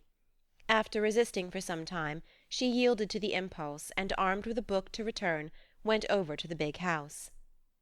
"Is Mr. Laurence in?" asked Joe of a housemaid, who was coming downstairs. "Yes, miss, but I don't believe he's seeable just yet." "Why not? Is he ill?" "La, no, miss, but he's had a scene with Mr. Laurie, who is in one of his tantrums about something which vexes the old gentleman, so I doesn't go nigh him." "Where is Laurie?" "Shut up in his room, and he won't answer, though I've been a-tapping. I don't know what's to become of the dinner, for it's ready, and there's no one to eat it." "I'll go up and see what the matter is. I'm not afraid of either of them." Up went Joe, and knocked smartly on the door of Laurie's little study. "Stop that, or I'll open the door and make you!" called out the young gentleman in a threatening tone. Joe immediately knocked again. The door flew open, and in she bounced before Laurie could recover from his surprise. Seeing that he really was out of temper, Joe, who knew how to manage him, assumed a contrite expression, and going artistically down upon her knees, said meekly, "Please forgive me for being so cross. I came to make it up, and can't go away till I have." "It's all right. Get up, and don't be a goose, Joe," was the cavalier reply to her petition. "Thank you, I will. Could I ask what's the matter? You don't look exactly easy in your mind. I've been shaken, and I won't bear it, growled Laurie indignantly. Who did it? demanded Joe. Grandfather. If it had been anyone else, I'd have... And the injured youth finished his sentence by an energetic gesture of the right arm. That's nothing. I often shake you, and you don't mind, said Joe soothingly. Pooh, you're a girl, and it's fun. But I'll allow no man to shake me. I don't think anyone would care to try it if you looked as much like a thundercloud as you do now.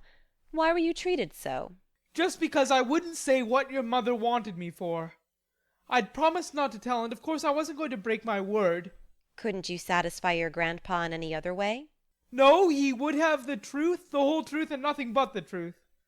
I'd have told my part of the scrape if I could without bringing Meg in. As I couldn't, I held my tongue and bore the scolding till the old gentleman collared me. Then I bolted for fear I should forget myself. It wasn't nice, but he's sorry, I know, so go down and make up. I'll help you. Hanged if I do. I'm not going to be lectured and pummeled by everyone just for a bit of a frolic. I was sorry about Meg and begged pardon like a man, but I won't do it again when I wasn't in the wrong. He didn't know that. He ought to trust me and not act as if I was a baby. It's no use, Joe. He's got to learn that I'm able to take care of myself and don't need anyone's apron string to hold on by. What pepper pots you are, sighed Joe. How do you mean to settle this affair? Well, he ought to beg pardon and believe me when I say I can't tell him what the fuss is about. Bless you, he won't do that. I won't go down till he does. Now, Teddy, be sensible. Let it pass, and I'll explain what I can. You can't stay here, so what's the use of being melodramatic?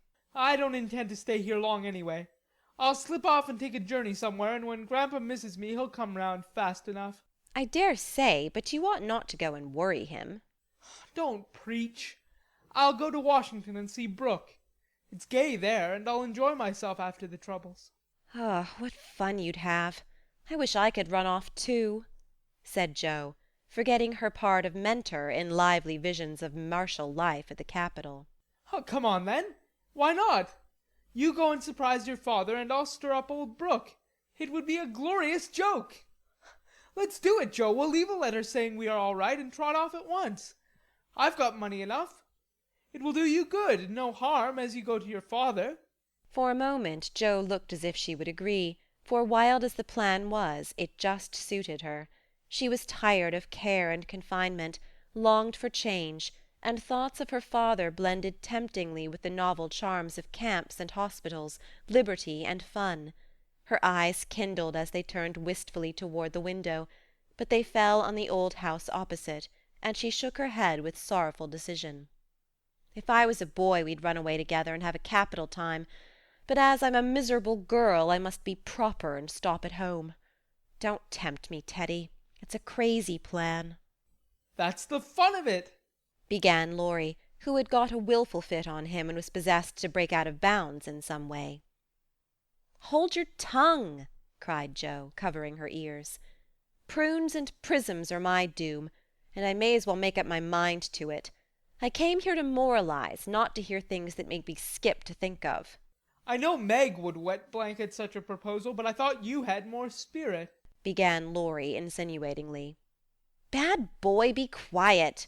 Sit down and think of your own sins. Don't go making me add to mine. If I get your grandpa to apologize for the shaking, will you give up running away? Asked Joe seriously. Yes, but you won't do it, answered Laurie, who wished to make up, but felt that his outraged dignity must be appeased first. If I can manage the young one, I can the old one, muttered Joe as she walked away, leaving Laurie bent over a railroad map with his head propped up on both hands. Come in. And Mr. Lawrence's gruff voice sounded gruffer than ever, as Joe tapped at his door. It's only me, sir, come to return a book, she said blandly as she entered. Want any more? Asked the old gentleman, looking grim and vexed, but trying not to show it. Yes, please. I like old Sam so well, I think I'll try the second volume, returned Joe, hoping to propitiate him by accepting a second dose of Boswell's Johnson, as he had recommended that lively work. The shaggy eyebrows unbent a little as he rolled the steps toward the shelf where the Johnsonian literature was placed. Jo skipped up, and sitting on the top step, affected to be searching for her book, but was really wondering how best to introduce the dangerous object of her visit. Mr. Laurence seemed to suspect that something was brewing in her mind, for after taking several brisk turns about the room, he faced round on her, speaking so abruptly that Rasselas tumbled face downward on the floor. What has that boy been about? Don't try to shield him. I know he has been in mischief by the way he acted when he came home. I can't get a word from him, and when I threatened to shake the truth out of him, he bolted upstairs and locked himself into his room. He did wrong, but we forgave him, and all promised not to say a word to anyone, began Jo reluctantly. That won't do. He shall not shelter himself behind a promise from you soft-hearted girls. If he's done anything amiss, he shall confess, beg pardon, and be punished. Out with it, Jo. I won't be kept in the dark. Mr. Laurence looked so alarming and spoke so sharply that Jo would have gladly run away if she could, but she was perched aloft on the steps, and he stood at the foot, a lion in the path, so she had to stay and brave it out. Indeed, sir, I cannot tell. Mother forbade it. Laurie has confessed, asked pardon, and been punished quite enough. We don't keep silence to shield him, but someone else, and it will make more trouble if you interfere. Please don't. It was partly my fault, but it's all right now.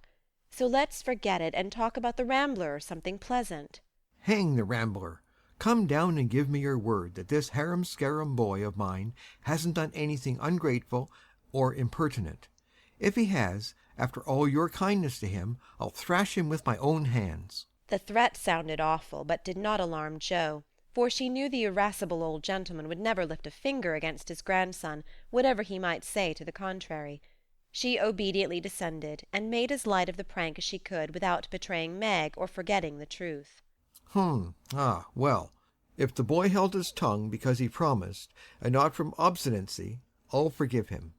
He's a stubborn fellow, and hard to manage, said Mr. Laurence, rubbing up his hair till it looked as if he had been out in a gale, and smoothing the frown from his brow with an air of relief. So am I, but a kind word will govern me when all the king's horses and all the king's men couldn't, said Jo, trying to say a kind word for her friend, who seemed to get out of one scrape only to fall into another. You think I'm not kind to him, eh? Was the sharp answer. Oh dear no, sir. You are rather too kind sometimes, and then just a trifle hasty when he tries your patience. Don't you think you are? Jo was determined to have it out now, and tried to look quite placid, though she quaked a little after her bold speech.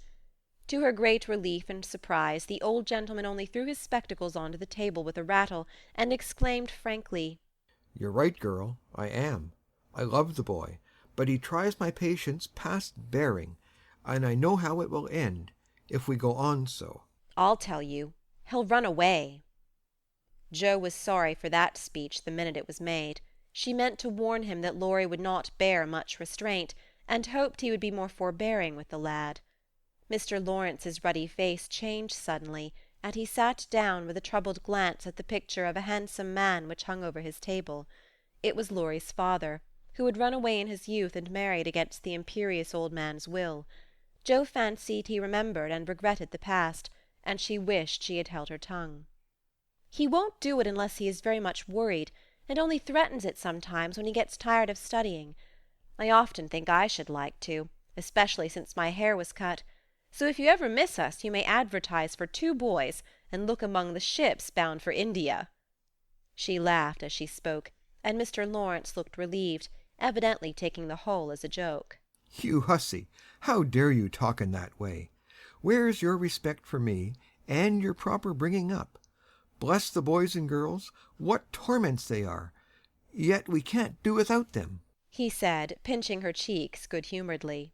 Go and bring that boy down to his dinner. Tell him it's all right, and advise him not to put on tragedy airs with his grandfather. I won't bear it. He won't come, sir. He feels badly because you didn't believe him when he said he couldn't tell. I think the shaking hurt his feelings very much. Jo tried to look pathetic, but must have failed, for Mr. Laurence began to laugh, and she knew the day was won. I'm sorry for that, and ought to thank him for not shaking me, I suppose. What the dickens does the fellow expect? And the old gentleman looked a trifle ashamed of his own testiness. If I were you, I'd write him an apology, sir. He says he won't come down till he has one, and talks about Washington, and goes on in an absurd way. A formal apology will make him see how foolish he is, and bring him down quite amiable. Try it. He likes fun, and this way is better than talking. I'll carry it up and teach him his duty. Mr. Laurence gave her a sharp look, and put on his spectacles, saying slowly, You're a sly puss, but I don't mind being managed by you and Beth. Here, give me a bit of paper, and let's have done with this nonsense. The note was written in the terms which one gentleman would use to another after offering some deep insult. Joe dropped a kiss on the top of Mr. Lawrence's bald head, and ran up to slip the apology under Laurie's door, advising him through the keyhole to be submissive, decorous, and a few other agreeable impossibilities. Finding the door locked again, she left the note to do its work, and was going quietly away, when the young gentleman slid down the banisters and waited for her at the bottom, saying with his most virtuous expression of countenance, What a good fellow you are, Joe. Did you get blown up? He added, laughing. No, he was pretty mild on the whole. Ah, I got it all round. Even you cast me off over there, and I felt just ready to go to the deuce. He began apologetically. Don't talk that way. Turn over a new leaf and begin again, Teddy, my son. I keep turning over new leaves and spoiling them as I used to spoil my copybooks. And I make so many beginnings there never will be an end, he said dolefully. Go and eat your dinner. You'll feel better after it. Men always croak when they are hungry. And Joe whisked out the front door after that. That's a label on my sect, answered Laurie, quoting Amy as he went to partake of humble pie dutifully with his grandfather, who was quite saintly in temper and overwhelmingly respectful in manner all the rest of the day. Everyone thought the matter ended and the little cloud blown over, but the mischief was done, for though others forgot it, Meg remembered. She never alluded to a certain person, but she thought of him a good deal, dreamed dreams more than ever, and once Jo, rummaging her sister's desk for stamps, found a bit of paper scribbled over with the words, Mrs. John Brooke, whereat she groaned tragically and cast it into the fire, feeling that Laurie's prank had hastened the evil day for her. End of chapter 21. Chapter 22. Pleasant Meadows. Like sunshine after a storm were the peaceful weeks which followed. The invalids improved rapidly, and Mr. March began to talk of returning early in the new year. Beth was soon able to lie on the study sofa all day, amusing herself with the well-beloved cats at first, and in time with Doll's sewing, which had fallen sadly behindhand. Her once active limbs were so stiff and feeble that Jo took her for a daily airing about the house in her strong arms. Meg cheerfully blackened and burned her white hands cooking delicate messes for the dear, while Amy, a loyal slave of the ring, celebrated her return by giving away as many of her treasures as she could prevail on her sisters to accept. As Christmas approached, the usual mysteries began to haunt the house, and Jo frequently convulsed the family by proposing utterly impossible or magnificently absurd ceremonies in honour of this unusually merry Christmas. Laurie was equally impracticable, and would have had bonfires, skyrockets, and triumphal arches if he had had his own way. After many skirmishes and snubbings, the ambitious pair were considered effectually quenched, and went about with forlorn faces, which were rather belied by explosions of laughter when the two got together. Several days of unusually mild weather fitly ushered in a splendid Christmas day. Hannah felt in her bones that it was going to be an unusually fine day, and she proved herself a true prophetess, for everybody and everything seemed bound to produce a grand success. To begin with, Mr. March wrote that he should soon be with them. Then Beth felt uncommonly well that morning, and being dressed in her mother's gift, a soft crimson merino wrapper, was borne in high triumph to the window to behold the offering of Jo and Laurie. The unquenchables had done their best to be worthy of the name, for like elves they had worked by night, and conjured up a comical surprise. Out in the garden stood a stately snow-maiden, crowned with holly, bearing a basket of fruit and flowers in one hand, a great roll of music in the other, a perfect rainbow of an afghan round her chilly shoulders, and a Christmas carol issuing from her lips on a pink paper streamer. The Jungfrau to Beth. God bless you, dear Queen Bess, may nothing you dismay, but health and peace and happiness be yours this Christmas day. Here's fruit to feed our busy bee, and flowers for her nose. Here's music for her piany, an afghan for her toes. A portrait of Joanna, see, by Raphael No. 2, who laboured with great industry to make it fair and true. Except a ribbon red, I beg, for Madame Purrer's tail, and ice cream made by lovely Peg, a Mont Blanc in a pail. Their dearest love my makers laid within my breast of snow. Accept it and the Alpine maid, from Laurie and from Joe. How Beth laughed when she saw it, how Laurie ran up and down to bring in the gifts, and what ridiculous speeches Joe made as she presented them. I'm so full of happiness that if father was only here I couldn't hold one drop more, said Beth, quite sighing with contentment as Joe carried her off to the study to rest after the excitement, and to refresh herself with some of the delicious grapes the Jungfrau had sent her. So am I, added Joe, slapping the pocket wherein reposed the long-desired Undine and Sintram. I'm sure I am, echoed Amy, poring over the engraved copy of the Madonna and Child which her mother had given her in a pretty frame. Of course I am, cried Meg, smoothing the silvery folds of her first silk dress, for Mr. Laurence had insisted on giving it. How can I be otherwise? said Mrs. March gratefully, as her eyes went from her husband's letter to Beth's smiling face, and her hand caressed the brooch made of grey and golden, chestnut and dark brown hair, which the girls had just fastened on her breast. Now and then in this workaday world things do happen in the delightful storybook fashion, and what a comfort it is. Half an hour after every one had said they were so happy they could only hold one drop more, the drop came. Laurie opened the parlour door and popped his head in very quietly. He might just as well have turned a somersault and uttered an Indian war-whoop, for his face was so full of suppressed excitement, and his voice so treacherously joyful, that every one jumped up, though he only said in a queer, breathless voice, "Here's another Christmas present for the March family." Before the words were well out of his mouth, he was whisked away somehow, and in his place appeared a tall man, muffled up to the eyes, leaning on the arm of another tall man, who tried to say something and couldn't. Of course there was a general stampede, and for several minutes everybody seemed to lose their wits, for the strangest things were done, and no one said a word. Mr. March became invisible in the embrace of 4 pairs of loving arms. Jo disgraced herself by nearly fainting away, and had to be doctored by Laurie in the china-closet. Mr. Brooke kissed Meg entirely by mistake, as he somewhat incoherently explained. And Amy, the dignified, tumbled over a stool, and never stopping to get up, hugged and cried over her father's boots in the most touching manner. Mrs. March was the first to recover herself, and held up her hands with a warning. Hush! Remember Beth! But it was too late. The study door flew open, the little red wrapper appeared on the threshold, joy put strength into the feeble limbs, and Beth ran straight into her father's arms. Never mind what happened just after that, for the full hearts overflowed, washing away the bitterness of the past, and leaving only the sweetness of the present. It was not at all romantic, but a hearty laugh set everybody straight again, for Hannah was discovered behind the door, sobbing over the fat turkey, which she had forgotten to put down when she rushed up from the kitchen.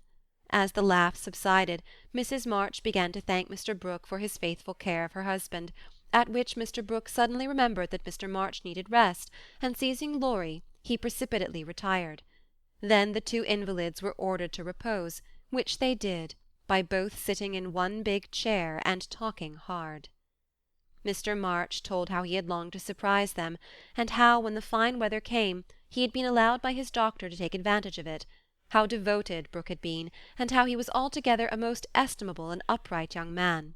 Why Mr. March paused a minute just there, and after a glance at Meg, who was violently poking the fire, looked at his wife with an inquiring lift of the eyebrows, I leave you to imagine. Also why Mrs. March gently nodded her head and asked rather abruptly if he wouldn't like to have something to eat. Jo saw and understood the look, and she stalked grimly away to get wine and beef tea, muttering to herself as she slammed the door, "I hate estimable young men with brown eyes." There never was such a Christmas dinner as they had that day. The fat turkey was a sight to behold when Hannah sent him up, stuffed, browned, and decorated. So was the plum pudding, which melted in one's mouth, likewise the jellies, in which Amy revelled like a fly in a honey-pot. Everything turned out well, which was a mercy, Hannah said. For my mind was that flustered, Mum, that it's a miracle I didn't roast the pudding and stuff the turkey with raisins, let alone biling of it in a cloth. Mr. Laurence and his grandson dined with them, also Mr. Brooke, at whom Jo glowered darkly, to Laurie's infinite amusement. 2 easy chairs stood side by side at the head of the table, in which sat Beth and her father, feasting moderately on chicken and a little fruit. They drank healths, told stories, sang songs, reminisced, as the old folks say, and had a thoroughly good time. A sleigh ride had been planned, but the girls would not leave their father, so the guests departed early, and as twilight gathered the happy family sat together round the fire. "Just a year ago we were groaning over the dismal Christmas we expected to have. Do you remember?" asked Jo, breaking a short pause which had followed a long conversation about many things. "Rather a pleasant year on the whole," said Meg, smiling at the fire, and congratulating herself on having treated Mr. Brooke with dignity. "I think it's been a pretty hard one," observed Amy, watching the light shine on her ring with thoughtful eyes. "I'm glad it's over, because we've got you back," whispered Beth, who sat on her father's knee. Rather a rough road for you to travel, my little Pilgrims, especially the latter part of it. But you have got on bravely, and I think the burdens are in a fair way to tumble off very soon," said Mr. March, looking with fatherly satisfaction at the 4 young faces gathered round him. "How do you know? Did mother tell you?" asked Jo. "Not much. Straws show which way the wind blows, and I've made several discoveries today." "Oh, tell us what they are," cried Meg, who sat beside him. "Here is one." And taking up the hand which lay on the arm of his chair, he pointed to the roughened forefinger, a burn on the back, and 2 or 3 little hard spots on the palm. "I remember a time when this hand was white and smooth, and your first care was to keep it so. It was very pretty then, but to me it is much prettier now, for in this seeming blemishes I read a little history. A burnt offering has been made to Vanity. This hardened palm has earned something better than blisters, and I'm sure the sewing done by these pricked fingers will last a long time, so much goodwill went into the stitches. Meg, my dear, I value the womanly skill which keeps home happy more than white hands or fashionable accomplishments. I'm proud to shake this good, industrious little hand, and I hope I shall not soon be asked to give it away." If Meg had wanted a reward for hours of patient labour, she received it in the hearty pressure of her father's hand and the approving smile he gave her. "What about Jo? Please say something nice, for she has tried so hard and been so very, very good to me," said Beth in her father's ear. He laughed and looked across at the tall girl who sat opposite, with an unusually mild expression in her face. "In spite of the curly crop, I don't see the son Jo whom I left a year ago," said Mr. March. "I see a young lady who pins her collar straight, laces her boots neatly, and neither whistles, talks slang, nor lies on the rug as she used to do. Her face is rather thin and pale just now with watching and anxiety, but I like to look at it, for it has grown gentler, and her voice is lower. She doesn't bounce, but moves quietly, and takes care of a certain little person in a motherly way, which delights me. I rather miss my wild girl, but if I get a strong, helpful, tender-hearted woman in her place, I shall feel quite satisfied. I don't know whether the shearing sobered our black sheep, but I do know that in all Washington I couldn't find anything beautiful enough to be bought with the $25 my good girl sent me." Jo's keen eyes were rather dim for a minute, and her thin face grew rosy in the firelight as she received her father's praise, feeling that she did deserve a portion of it. Now, Beth, said Amy, longing for her turn, but ready to wait.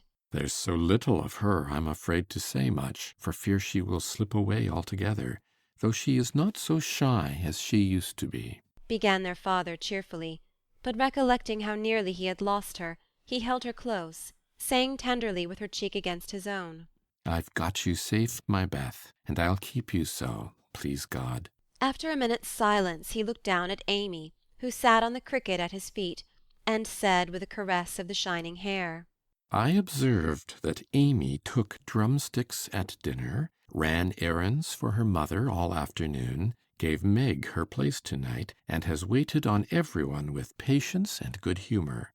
I also observe that she does not fret much nor look in the glass, and has not even mentioned a very pretty ring which she wears, so I conclude she has learned to think of other people more, and of herself less, and has decided to try and mould her character as carefully as she moulds her little clay figures. I am glad of this, for though I should be very proud of a graceful statue made by her, I shall be infinitely prouder of a lovable daughter with a talent for making life beautiful to herself and others. What are you thinking of, Beth? asked Joe, when Amy had thanked her father and told about her ring. I read in Pilgrim's Progress today how after many troubles, Christian and Hopeful came to a pleasant green meadow, where lilies bloomed all year round, and there they rested happily as we do now, before they went on to their journey's end, answered Beth, adding, as she slipped out of her father's arms and went to the instrument, It's singing time now, and I want to be in my old place. I'll try to sing the song of the shepherd boy which the Pilgrims heard. I made the music for father because he likes the verses. So sitting at the dear little piano, Beth softly touched the keys, and in the sweet voice they had thought never to hear again, sang to her own accompaniment the quaint hymn, which was a singularly fitting song for her. He that is down need fear no fall, he that is low no pride, he that is humble ever shall have God to be his guide. I am content with what I have, little it be or much, and Lord, contentment still I crave, because thou savest such. Fullness to them a burden is, that go on pilgrimage. Here little and hereafter bliss is best from age to age. End of chapter 22. Chapter 23. Aunt March settles the question. Like bees swarming after their queen, mother and daughters hovered about Mr. March the next day, neglecting everything to look at, wait upon, and listen to the new invalid, who was in a fair way to be killed by kindness. As he sat propped up in a big chair by Beth's sofa, with the other three close by, and Hannah popping in her head now and then to peek at the dear man, nothing seemed needed to complete their happiness. But something was needed, and the elder ones felt it, though none confessed the fact. Mr. and Mrs. March looked at one another with an anxious expression, as their eyes followed Meg.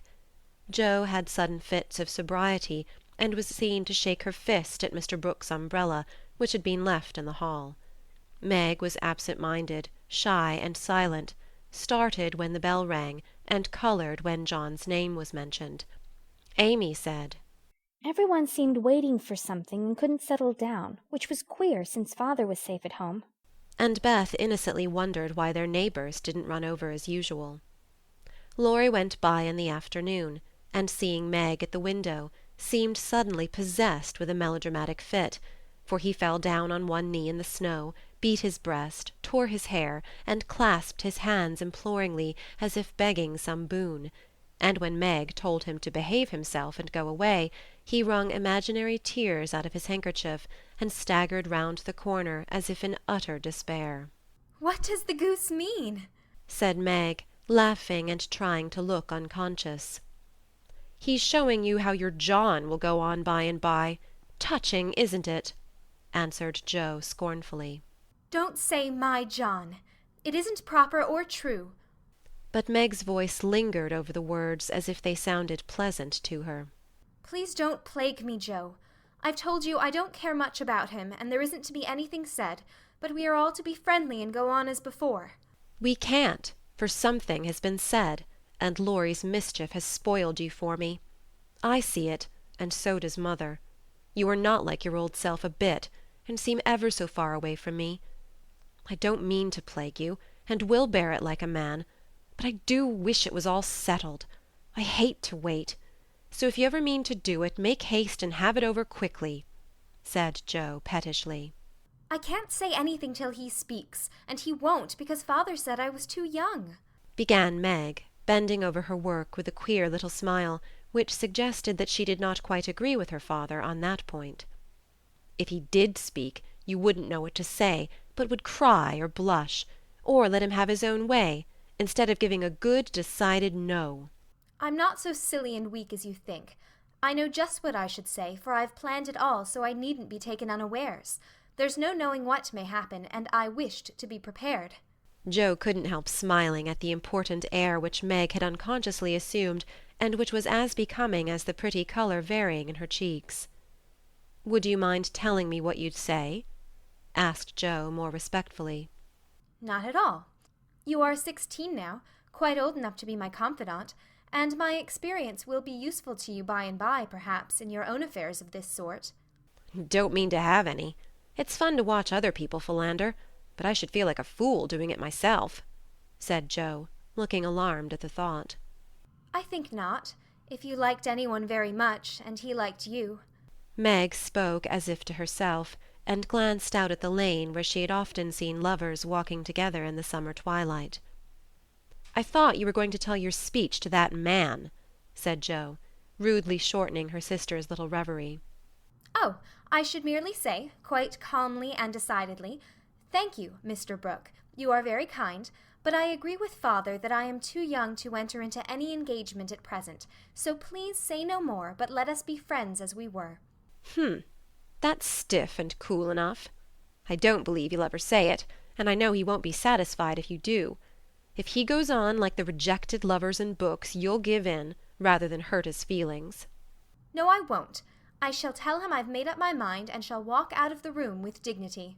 Meg rose as she spoke, and was just going to rehearse the dignified exit, when a step in the hall made her fly into her seat, and begin to sew as fast as if her life depended on finishing that particular seam in a given time.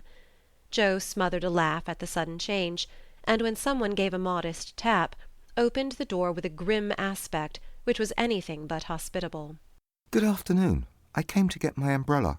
That is, to see how your father finds himself today," said Mr. Brooke, getting a trifle confused as his eyes went from one telltale face to the other. "It's very well. He's in the rack. I'll get him, and tell it you were here." And having jumbled her father and the umbrella well together in her reply, Joe slipped out of the room to give Meg a chance to make her speech and air her dignity. But the instant she vanished, Meg began to sidle toward the door, murmuring, "Mother will like to see you. Pray sit down. I'll call her." "Don't go. Are you afraid of me, Margaret?" and Mr. Brooke looked so hurt that Meg thought she must have done something very rude. She blushed up to the little curls on her forehead, for he had never called her Margaret before, and she was surprised to find how natural and sweet it seemed to hear him say it. Anxious to appear friendly and at her ease, she put out her hand with a confiding gesture, and said gratefully, "How can I be afraid when you have been so kind to Father? I only wish I could thank you for it." "Shall I tell you how?" asked Mr. Brooke, holding the small hand fast in both his own, and looking down at Meg with so much love in the brown eyes that her heart began to flutter, and she both longed to run away and to stop and listen. "Oh, no, please don't. I'd rather not," she said, trying to withdraw her hand, and looking frightened in spite of her denial. I won't trouble you. I only want to know if you care for me a little, Meg. I love you so much, dear," added Mr. Brooke tenderly. This was the moment for the calm, proper speech, but Meg didn't make it. She forgot every word of it, hung her head, and answered, "I don't know," so softly that John had to stoop down to catch the foolish little reply. He seemed to think it was worth the trouble, for he smiled to himself as if quite satisfied, pressed the plump hand gratefully, and said in his most persuasive tone, "Will you try and find out? I want to know so much, for I can't go to work with any heart until I learn whether I am to have my reward in the end or not." I'm too young," faltered Meg, wondering why she was so fluttered, yet rather enjoying it. "I'll wait, and in the meantime you could be learning to like me. Would it be a very hard lesson, dear?" "Not if I chose to learn it, but—" "Please choose to learn, Meg. I love to teach, and this is easier than German," broke in John, getting possession of the other hand, so that she had no way of hiding her face as he bent to look into it. His tone was properly beseeching, but, stealing a shy look at him, Meg saw that his eyes were merry as well as tender, and that he wore the satisfied smile of one who had no doubt of his success. This nettled her. Annie Moffatt's foolish lessons in coquetry came into her mind, and the love of power, which sleeps in the bosoms of the best of little women, woke up all of a sudden and took possession of her. She felt excited and strange, and not knowing what else to do, followed a capricious impulse, and withdrawing her hands, said petulantly, "I don't choose. Please go away and let me be." Poor Mr. Brooke looked as if his lovely castle in the air was tumbling about his ears, for he had never seen Meg in such a mood before, and it rather bewildered him. "Do you really mean that?" he asked anxiously, following her as she walked away. "Yes, I do. I don't want to be worried about such things. Father says I needn't. It's too soon, and I'd rather not." "Mayn't I hope you'll change your mind by and by? I'll wait and say nothing till you have had more time. Don't play with me, Meg. I didn't think that of you." "Don't think of me at all. I'd rather you wouldn't," said Meg, taking a naughty satisfaction in trying her lover's patience and her own power. He was grave and pale now, and looked decidedly more like the novel heroes whom she admired, but he neither slapped his forehead nor tramped about the room as they did. He just stood looking at her so wistfully, so tenderly, that she found her heart relenting in spite of herself. What would have happened next I cannot say, if Aunt March had not come hobbling in at this interesting minute. The old lady couldn't resist her longing to see her nephew, for she had met Laurie as she took her airing, and hearing of Mr. March's arrival, drove straight out to see him. The family were all busy in the back part of the house, and she had made her way quietly in, hoping to surprise them. She did surprise two of them so much that Meg started as if she had seen a ghost, and Mr. Brooke vanished into the study. "Bless me, what's all this?" cried the old lady with a rap of her cane, as she glanced from the pale young gentleman to the scarlet young lady. "It's Father's friend. I'm so surprised to see you," stammered Meg, feeling that she was in for a lecture now. "That's evident," returned Aunt March, sitting down. "But what is Father's friend saying to make you look like a peony? There's mischief going on, and I insist upon knowing what it is." With another rap. "We were only talking. Mr. Brooke came for his umbrella," began Meg, wishing that Mr. Brooke and the umbrella were safely out of the house. "Brooke?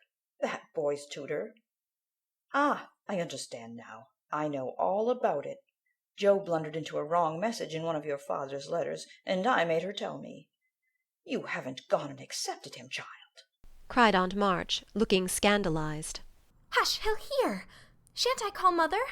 said Meg, much troubled. "Not yet. I've something to say to you, and I must free my mind at once. Tell me, do you mean to marry this cook? If you do, not one penny of my money ever goes to you. Remember that, and be a sensible girl," said the old lady impressively. Now Aunt March possessed in perfection the art of rousing the spirit of opposition in the gentlest people, and enjoyed doing it. The best of us have a spice of perversity in us, especially when we are young and in love. If Aunt March had begged Meg to accept John Brooke, she would probably have declared she couldn't think of it, but as she was peremptorily ordered not to like him, she immediately made up her mind that she would. Inclination as well as perversity made the decision easy, and being already much excited, Meg opposed the old lady with unusual spirit. I shall marry whom I please, Aunt March, and you can leave your money to anyone you like, she said, nodding her head with a resolute air. Highty-tighty, is that the way you take my advice, miss? You'll be sorry for it by and by, when you've tried love in a cottage and found it a failure. It can't be a worse one than some people find in big houses, retorted Meg. Aunt March put on her glasses and took a look at the girl, for she did not know her in this new mood. Meg hardly knew herself, she felt so brave and independent, so glad to defend John and assert her right to love him if she liked. Aunt March saw that she had begun wrong, and after a little pause made a fresh start, saying as mildly as she could, Now, Meg, my dear, be reasonable and take my advice. I mean it kindly, and don't want you to spoil your whole life by making a mistake at the beginning. You ought to marry well and help your family. It's your duty to make a rich match, and it ought to be impressed upon you. Father and Mother don't think so. They like John, though he is poor. Your parents, my dear, have no more worldly wisdom than a pair of babies. I'm glad of it, cried Meg stoutly. Aunt March took no notice, but went on with her lecture. This Rook is poor and hasn't got any rich relations, has he? No, but he has many warm friends. You can't live on friends. Try it, and see how cool they'll grow. He hasn't any business, has he? Not yet. Mr. Laurence is going to help him. That won't last long. James Laurence is a crotchety old fellow and not to be depended on. So you intend to marry a man without money, position, or business, and go on working harder than you do now, when you might be comfortable all your days by minding me and doing better? I thought you had more sense, Meg. I couldn't do better if I waited half my life. John is good and wise. He's got heaps of talent. He's willing to work and sure to get on. He's so energetic and brave. Everyone likes and respects him, and I'm proud to think he cares for me, though I'm so poor and young and silly, said Meg, looking prettier than ever in her earnestness. He knows you've got rich relations, child. That's the secret of his liking, I suspect. Aunt March, how dare you say such a thing? John is above such meanness, and I won't listen to you a minute if you talk so, cried Meg indignantly, forgetting everything but the injustice of the old lady's suspicions. My John wouldn't marry for money any more than I would. We are willing to work and we mean to wait. I'm not afraid of being poor, for I've been happy so far, and I know I shall be with him because he loves me and I— Meg stopped there, remembering all of a sudden that she hadn't made up her mind, that she had told her John to go away, and that he might be overhearing her inconsistent remarks. Aunt March was very angry, for she had set her heart on having her pretty niece make a fine match, and something in the girl's happy young face made the lonely old woman feel both sad and sour. Will I wash my hands of the whole affair? You are a wilful child, and you've lost more than you know by this piece of folly. No, I won't stop. I'm disappointed in you, and haven't spirits to see your father now. Don't expect anything from me when you are married. Your Mr. Brooke's friends must take care of you. I'm done with you forever. And slamming the door in Meg's face, Aunt March drove off in high dudgeon. She seemed to take all the girl's courage with her, for when left alone, Meg stood for a moment, undecided whether to laugh or cry. Before she could make up her mind, she was taken possession of by Mr. Brooke, who said all in one breath, I couldn't help hearing, Meg. Thank you for defending me, and Aunt March for proving that you do care for me a little bit. I didn't know how much till she abused you, began Meg. And I needn't go away, but may stay and be happy? May I, dear? Here was another fine chance to make the crushing speech and the stately exit, but Meg never thought of doing either, and disgraced herself forever in Joe's eyes by meekly whispering, Yes, John, and hiding her face on Mr. Brooke's waistcoat. 15 minutes after Aunt March's departure, Joe came softly downstairs, paused an instant at the parlour door, and hearing no sound within, nodded and smiled with a satisfied expression, saying to herself, She has seen him away as we planned, and that affair is settled. I'll go and hear the fun, and have a good laugh over it. But poor Joe never got her laugh, for she was transfixed upon the threshold by a spectacle which held her there, staring with her mouth nearly as wide open as her eyes. Going in to exult over a fallen enemy and to praise a strong-minded sister for the banishment of an objectionable lover, it certainly was a shock to behold the aforesaid enemy serenely sitting on the sofa, with the strong-minded sister enthroned upon his knee, and wearing an expression of the most abject submission. Joe gave a sort of gasp, as if a cold shower-bath had suddenly fallen upon her, for such an unexpected turning of the tables actually took her breath away. At the odd sound the lovers turned and saw her. Meg jumped up, looking both proud and shy, but "that man," as Joe called him, actually laughed and said coolly, as he kissed the astonished newcomer, "Sister Joe, congratulate us." That was adding insult to injury. It was altogether too much, and making some wild demonstration with her hands, Joe vanished without a word. Rushing upstairs, she startled the invalids by exclaiming tragically as she burst into the room, "Oh, do somebody go down quick! John Brooke is acting dreadfully, and Meg likes it." Mr. and Mrs. March left the room with speed, and casting herself upon the bed, Joe cried and scolded tempestuously as she told the awful news to Beth and Amy. The little girls, however, considered it a most agreeable and interesting event, and Joe got little comfort from them, so she went up to her refuge in the garret, and confided her troubles to the rats. Nobody ever knew what went on in the parlour that afternoon, but a great deal of talking was done, and quiet Mr. Brooke astonished his friends by the eloquence and spirit with which he pleaded his suit, told his plans, and persuaded them to arrange everything just as he wanted it. The tea-bell rang before he had finished describing the paradise which he meant to earn for Meg, and he proudly took her in to supper, both looking so happy that Joe hadn't the heart to be jealous or dismal. Amy was very much impressed by John's devotion and Meg's dignity. Beth beamed at them from a distance, while Mr. and Mrs. March surveyed the young couple with such tender satisfaction that it was perfectly evident Aunt March was right in calling them as unworldly as a pair of babies.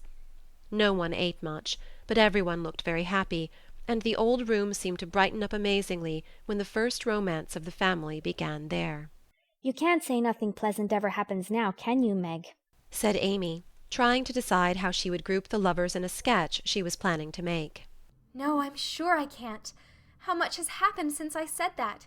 It seems a year ago, answered Meg, who was in a blissful dream lifted far above such common things as bread and butter. The joys come close upon the sorrows this time, and I rather think the changes have begun, said Mrs. March. In most families there comes, now and then, a year full of events. This has been such a one, but it ends well after all. Hope the next one will end better, muttered Joe, who found it very hard to see Meg absorbed in a stranger before her face, for Joe loved a few persons very dearly, and dreaded to have their affection lost or lessened in any way. I hope the third year from this will end better. I mean it shall if I live to work out my plans, said Mr. Brooke, smiling at Meg as if everything had become possible to him now. "Doesn't it seem very long to wait?" asked Amy, who was in a hurry for the wedding. I've got so much to learn before I shall be ready. It seems a short time to me, answered Meg, with a sweet gravity in her face never seen there before. You have only to wait. I am to do the work, said John, beginning his labours by picking up Meg's napkin, with an expression which caused Joe to shake her head, and then say to herself with an air of relief as the front door banged, "Here comes Laurie. Now we shall have some sensible conversation." But Joe was mistaken, for Laurie came prancing in, overflowing with good spirits, bearing a great bridal-looking bouquet for Mrs. John Brooke, and evidently labouring under the delusion that the whole affair had been brought about by his excellent management. I knew Brooke would have it all his own way. He always does. For when he makes up his mind to accomplish anything, it's done though the sky falls, said Laurie, when he had presented his offering and his congratulations. Much obliged for that recommendation. I take it as a good omen for the future and invite you to my wedding on the spot, answered Mr. Brooke, who felt at peace with all mankind, even his mischievous pupil. I'll come if I'm at the ends of the earth, for the sight of Joe's face alone on that occasion would be worth a long journey. You don't look festive, ma'am. What's the matter? asked Laurie, following her into a corner of the parlour, whither all had adjourned to greet Mr. Laurence. I don't approve of the match, but I've made up my mind to bear it, and shall not say a word against it," said Joe solemnly. "You can't know how hard it is for me to give up Meg," she continued with a little quiver in her voice. You don't give her up. You only go halves," said Laurie consolingly. "It can never be the same again. I've lost my dearest friend," sighed Joe. "You've got me anyhow. I'm not good for much, I know, but I'll stand by you, Joe, all the days of my life. Upon my word I will." And Laurie meant what he said. "I know you will, and I'm ever so much obliged. You were always a great comfort to me, Teddy," returned Joe, gratefully shaking hands. "Well, now, don't be dismal, there's a good fellow. It's all right, you see. Meg is happy, Brooke will fly round and get settled immediately, Grandpa will attend to him, and it will be very jolly to see Meg in her own little house. We'll have capital times after she is gone, for I shall be through college before long, and then we'll go abroad on some nice trip or other. Wouldn't that console you?" "I rather think it would, but there's no knowing what may happen in 3 years," said Joe thoughtfully. "That's true. Don't you wish you could take a look forward and see where we shall all be then? I do," returned Laurie. "I think not, for I might see something sad, and everyone looks so happy now, I don't believe they could be much improved." And Joe's eyes went slowly round the room, brightening as they looked, for the prospect was a pleasant one. Father and mother sat together, quietly reliving the first chapter of the romance which for them began some 20 years ago. Amy was drawing the lovers, who sat apart in a beautiful world of their own, the light of which touched their faces with a grace the little artist could not copy. Beth lay on her sofa, talking cheerily with her old friend, who held her little hand as if he felt that it possessed the power to lead him along the peaceful way she walked. Jo lounged in her favourite low seat, with the grave quiet look which best became her, and Laurie, leaning on the back of her chair, his chin on a level with her curly head, smiled with his friendliest aspect, and nodded at her in the long glass which reflected them both.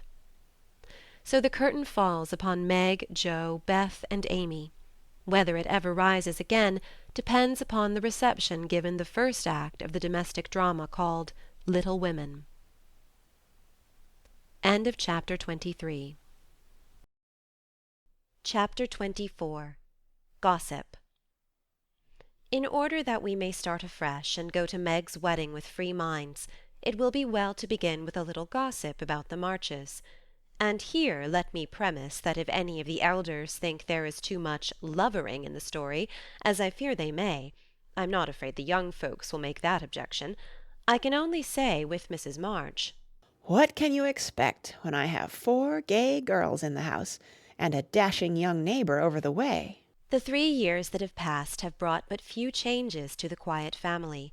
The war is over, and Mr. March safely at home, busy with his books and the small parish which found in him a minister by nature as by grace, a quiet, studious man, rich in the wisdom that is better than learning, the charity which calls all mankind brother, the piety that blossoms into character, making it august and lovely. These attributes, in spite of poverty and the strict integrity which shut him out from the more worldly successes, attracted to him many admirable persons, as naturally as sweet herbs draw bees, and as naturally he gave them the honey into which 50 years of hard experience had distilled no bitter drop. Earnest young men found the grey-headed scholar as young at heart as they. Thoughtful or troubled women instinctively brought their doubts to him, sure of finding the gentlest sympathy, the wisest counsel. Sinners told their sins to the pure-hearted old man, and were both rebuked and saved. Gifted men found a companion in him. Ambitious men caught glimpses of nobler ambitions than their own, and even worldlings confessed that his beliefs were beautiful and true, though they wouldn't pay. To outsiders the 5 energetic women seemed to rule the house, and so they did in many things, but the quiet scholar, sitting among his books, was still the head of the family, the household conscience, anchor and comforter, for to him the busy anxious women always turned in troublous times, finding him, in the truest sense of those sacred words, husband and father. The girls gave their hearts into their mother's keeping, their souls into their father's, and to both parents who lived and laboured so faithfully for them, they gave a love that grew with their growth and bound them tenderly together by the sweetest tie which blesses life and outlives death.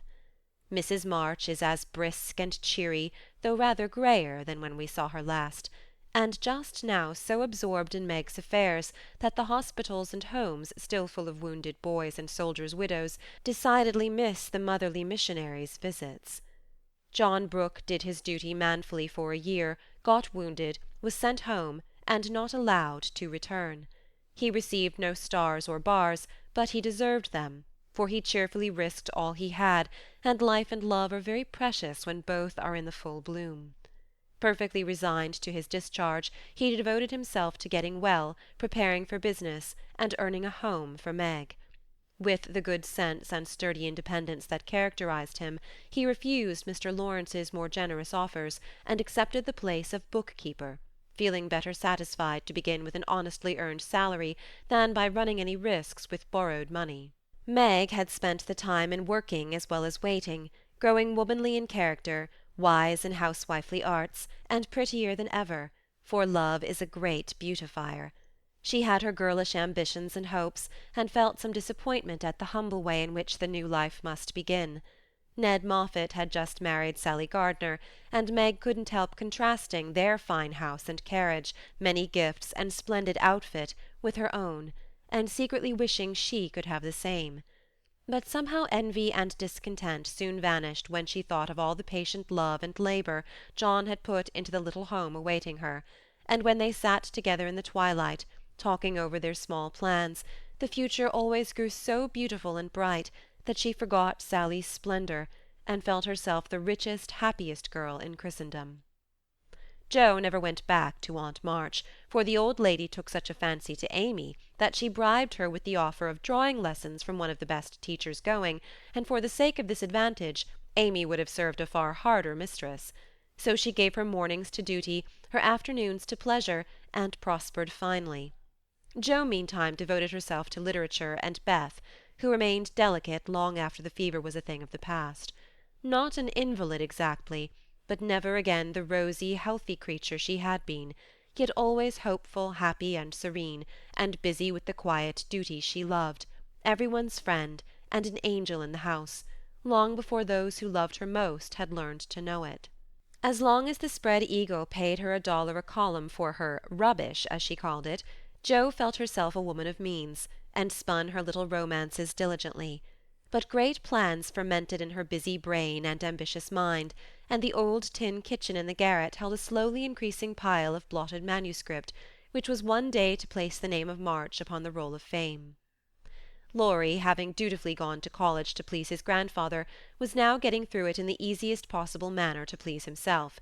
A universal favourite, thanks to money, manners, much talent, and the kindest heart that ever got its owner into scrapes by trying to get other people out of them, he stood in great danger of being spoiled, and probably would have been, like many another promising boy, if he had not possessed a talisman against evil, in the memory of the kind old man who was bound up in his success, the motherly friend who watched over him as if he were her son, and last but not least by any means, the knowledge that 4 innocent girls loved, admired, and believed in him with all their hearts.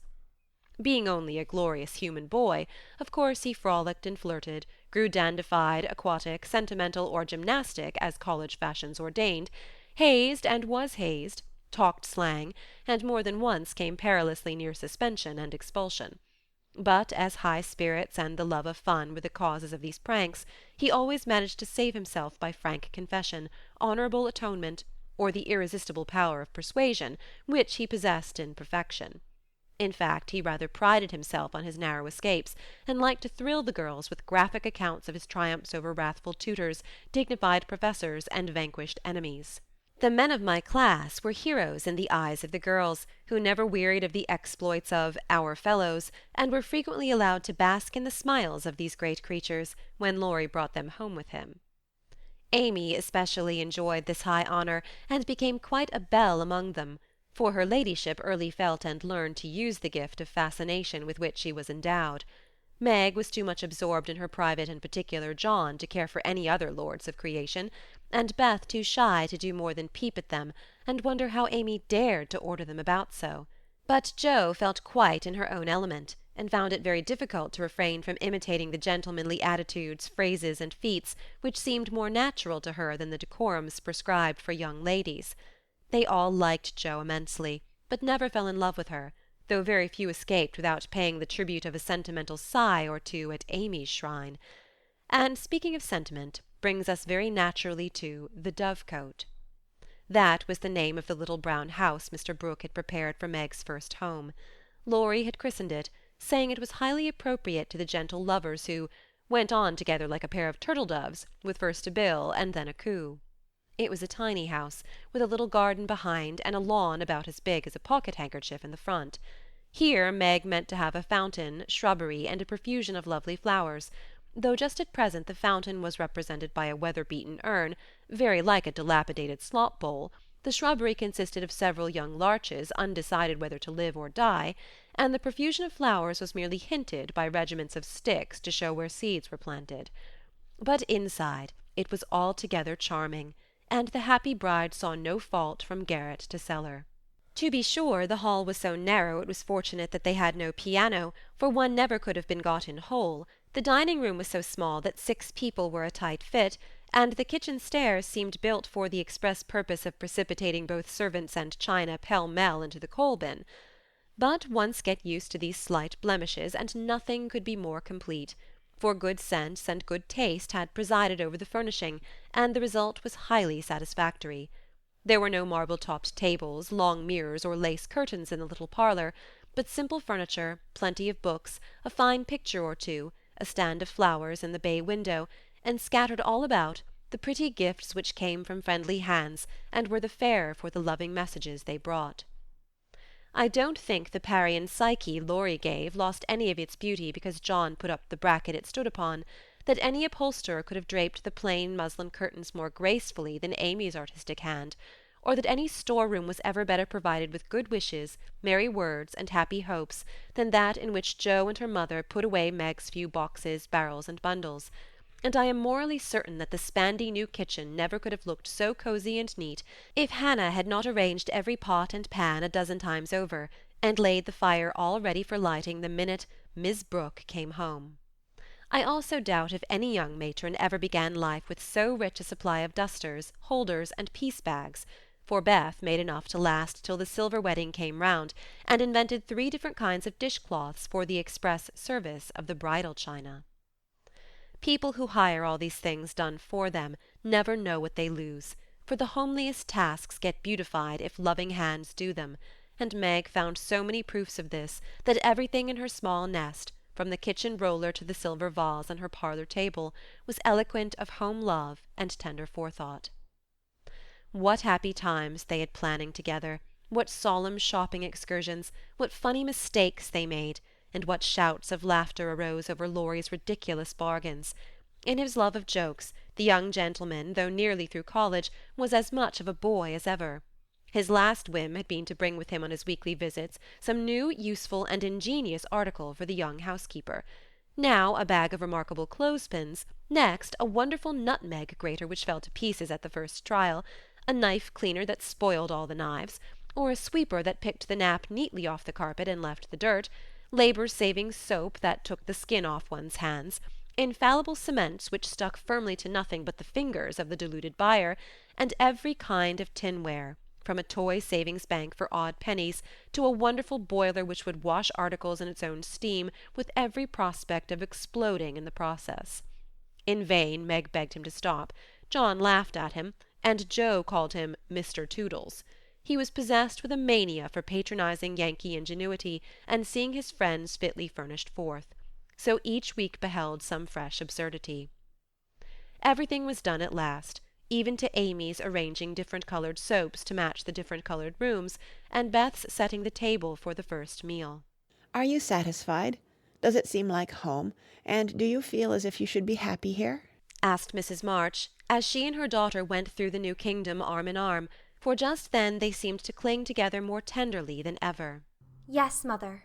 Perfectly satisfied, thanks to you all. and so happy that I can't talk about it. With a look that was far better than words. If she only had a servant or two, it would be all right, said Amy, coming out of the parlour, where she had been trying to decide whether the bronze Mercury looked best on the whatnot or the mantelpiece. Mother and I have talked that over, and I have made up my mind to try her way first. There will be so little to do that with Lottie to run my errands and help me here and there, I shall only have enough work to keep me from getting lazy or homesick, answered Meg tranquilly. Sally Moffat has 4, began Amy. If Meg had 4, the house wouldn't hold them, and Master and Missus would have to camp in the garden, broke in Joe, who, enveloped in a big blue pinafore, was giving the last polish to the door-handles. Sally isn't a poor man's wife, and many maids are in keeping with her fine establishment. Meg and John begin humbly, but I have a feeling that there will be quite as much happiness in the little house as in the big one. It's a great mistake for young girls like Meg to leave themselves nothing to do but dress, give orders, and gossip. When I was first married, I used to long for my new clothes to wear out or get torn, so that I might have the pleasure of mending them, for I got heartily sick of doing fancy work and tending my pocket-handkerchief. Why didn't you go into the kitchen and make messes, as Sally says she does to amuse herself, though they never turn out well and the servants laugh at her? Said Meg. I did after a while, not to mess, but to learn of Hannah how things should be done, that my servants need not laugh at me. It was play then, but there came a time when I was truly grateful that I not only possessed the will, but the power to cook wholesome food for my little girls, and help myself when I could no longer afford to hire help. You begin at the other end, Meg dear, but the lessons you learn now will be of use to you by and by, when John is a richer man, for the mistress of a house, however splendid, should know how work ought to be done, if she wishes to be well and honestly served. Yes, Mother, I'm sure of that, said Meg, listening respectfully to the little lecture, for the best of women will hold forth upon the all-absorbing subject of housekeeping. Do you know I like this room most of all in my baby house? Added Meg a minute after, as they went upstairs and she looked into her well-stored linen closet. Beth was there, laying the snowy piles smoothly on the shelves and exulting over the goodly array. All 3 laughed as Meg spoke, for that linen closet was a joke. You see, having said that if Meg married that Brooke she shouldn't have a cent of her money, Aunt March was rather in a quandary when time had appeased her wrath and made her repent her vow. She never broke her word, and was much exercised in her mind how to get round it, and at last devised a plan whereby she could satisfy herself. Mrs. Carroll, Florence's mamma, was ordered to buy, have made, and marked a generous supply of house and table linen, and send it as her present, all of which was faithfully done. But the secret leaked out, and was greatly enjoyed by the family, for Aunt March tried to look utterly unconscious, and insisted that she could give nothing but the old-fashioned pearls long promised to the first bride. That's a housewifely taste which I am glad to see. I had a young friend who set up housekeeping with 6 sheets, but she had finger bowls for company, and that satisfied her, said Mrs. March, patting the damask tablecloths with a truly feminine appreciation of their fineness. I haven't a single finger bowl, but this is a set-out that will last me all my days, Hannah says. And Meg looked quite contented, as well she might. A tall, broad-shouldered young fellow, with a cropped head, a felt basin of a hat, and a fly-away coat, came tramping down the road at a great pace, walked over the low fence without stopping to open the gate, straight up to Mrs. March, with both hands out, and a hearty, "Here I am, Mother. Yes, it's all right." The last words were in answer to the look the elder lady gave him, a kindly, questioning look which the handsome eyes met so frankly that the little ceremony closed as usual with a motherly kiss. "For Mrs. John Brooke, with the maker's congratulations and compliments." "Bless you, Beth. What a refreshing spectacle you are, Joe. Amy, you're getting altogether too handsome for a single lady." As Laurie spoke, he delivered a brown paper parcel to Meg, pulled Beth's hair ribbon, stared at Joe's big pinafore, and fell into an attitude of mock rapture before Amy, then shook hands all round, and everyone began to talk. "Where is John?" asked Meg anxiously. "Stopped to get the license for tomorrow, ma'am." "Which side won the last match, Teddy?"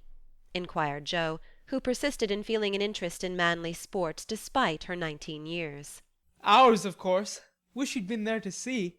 How is the lovely Miss Randall? asked Amy with a significant smile.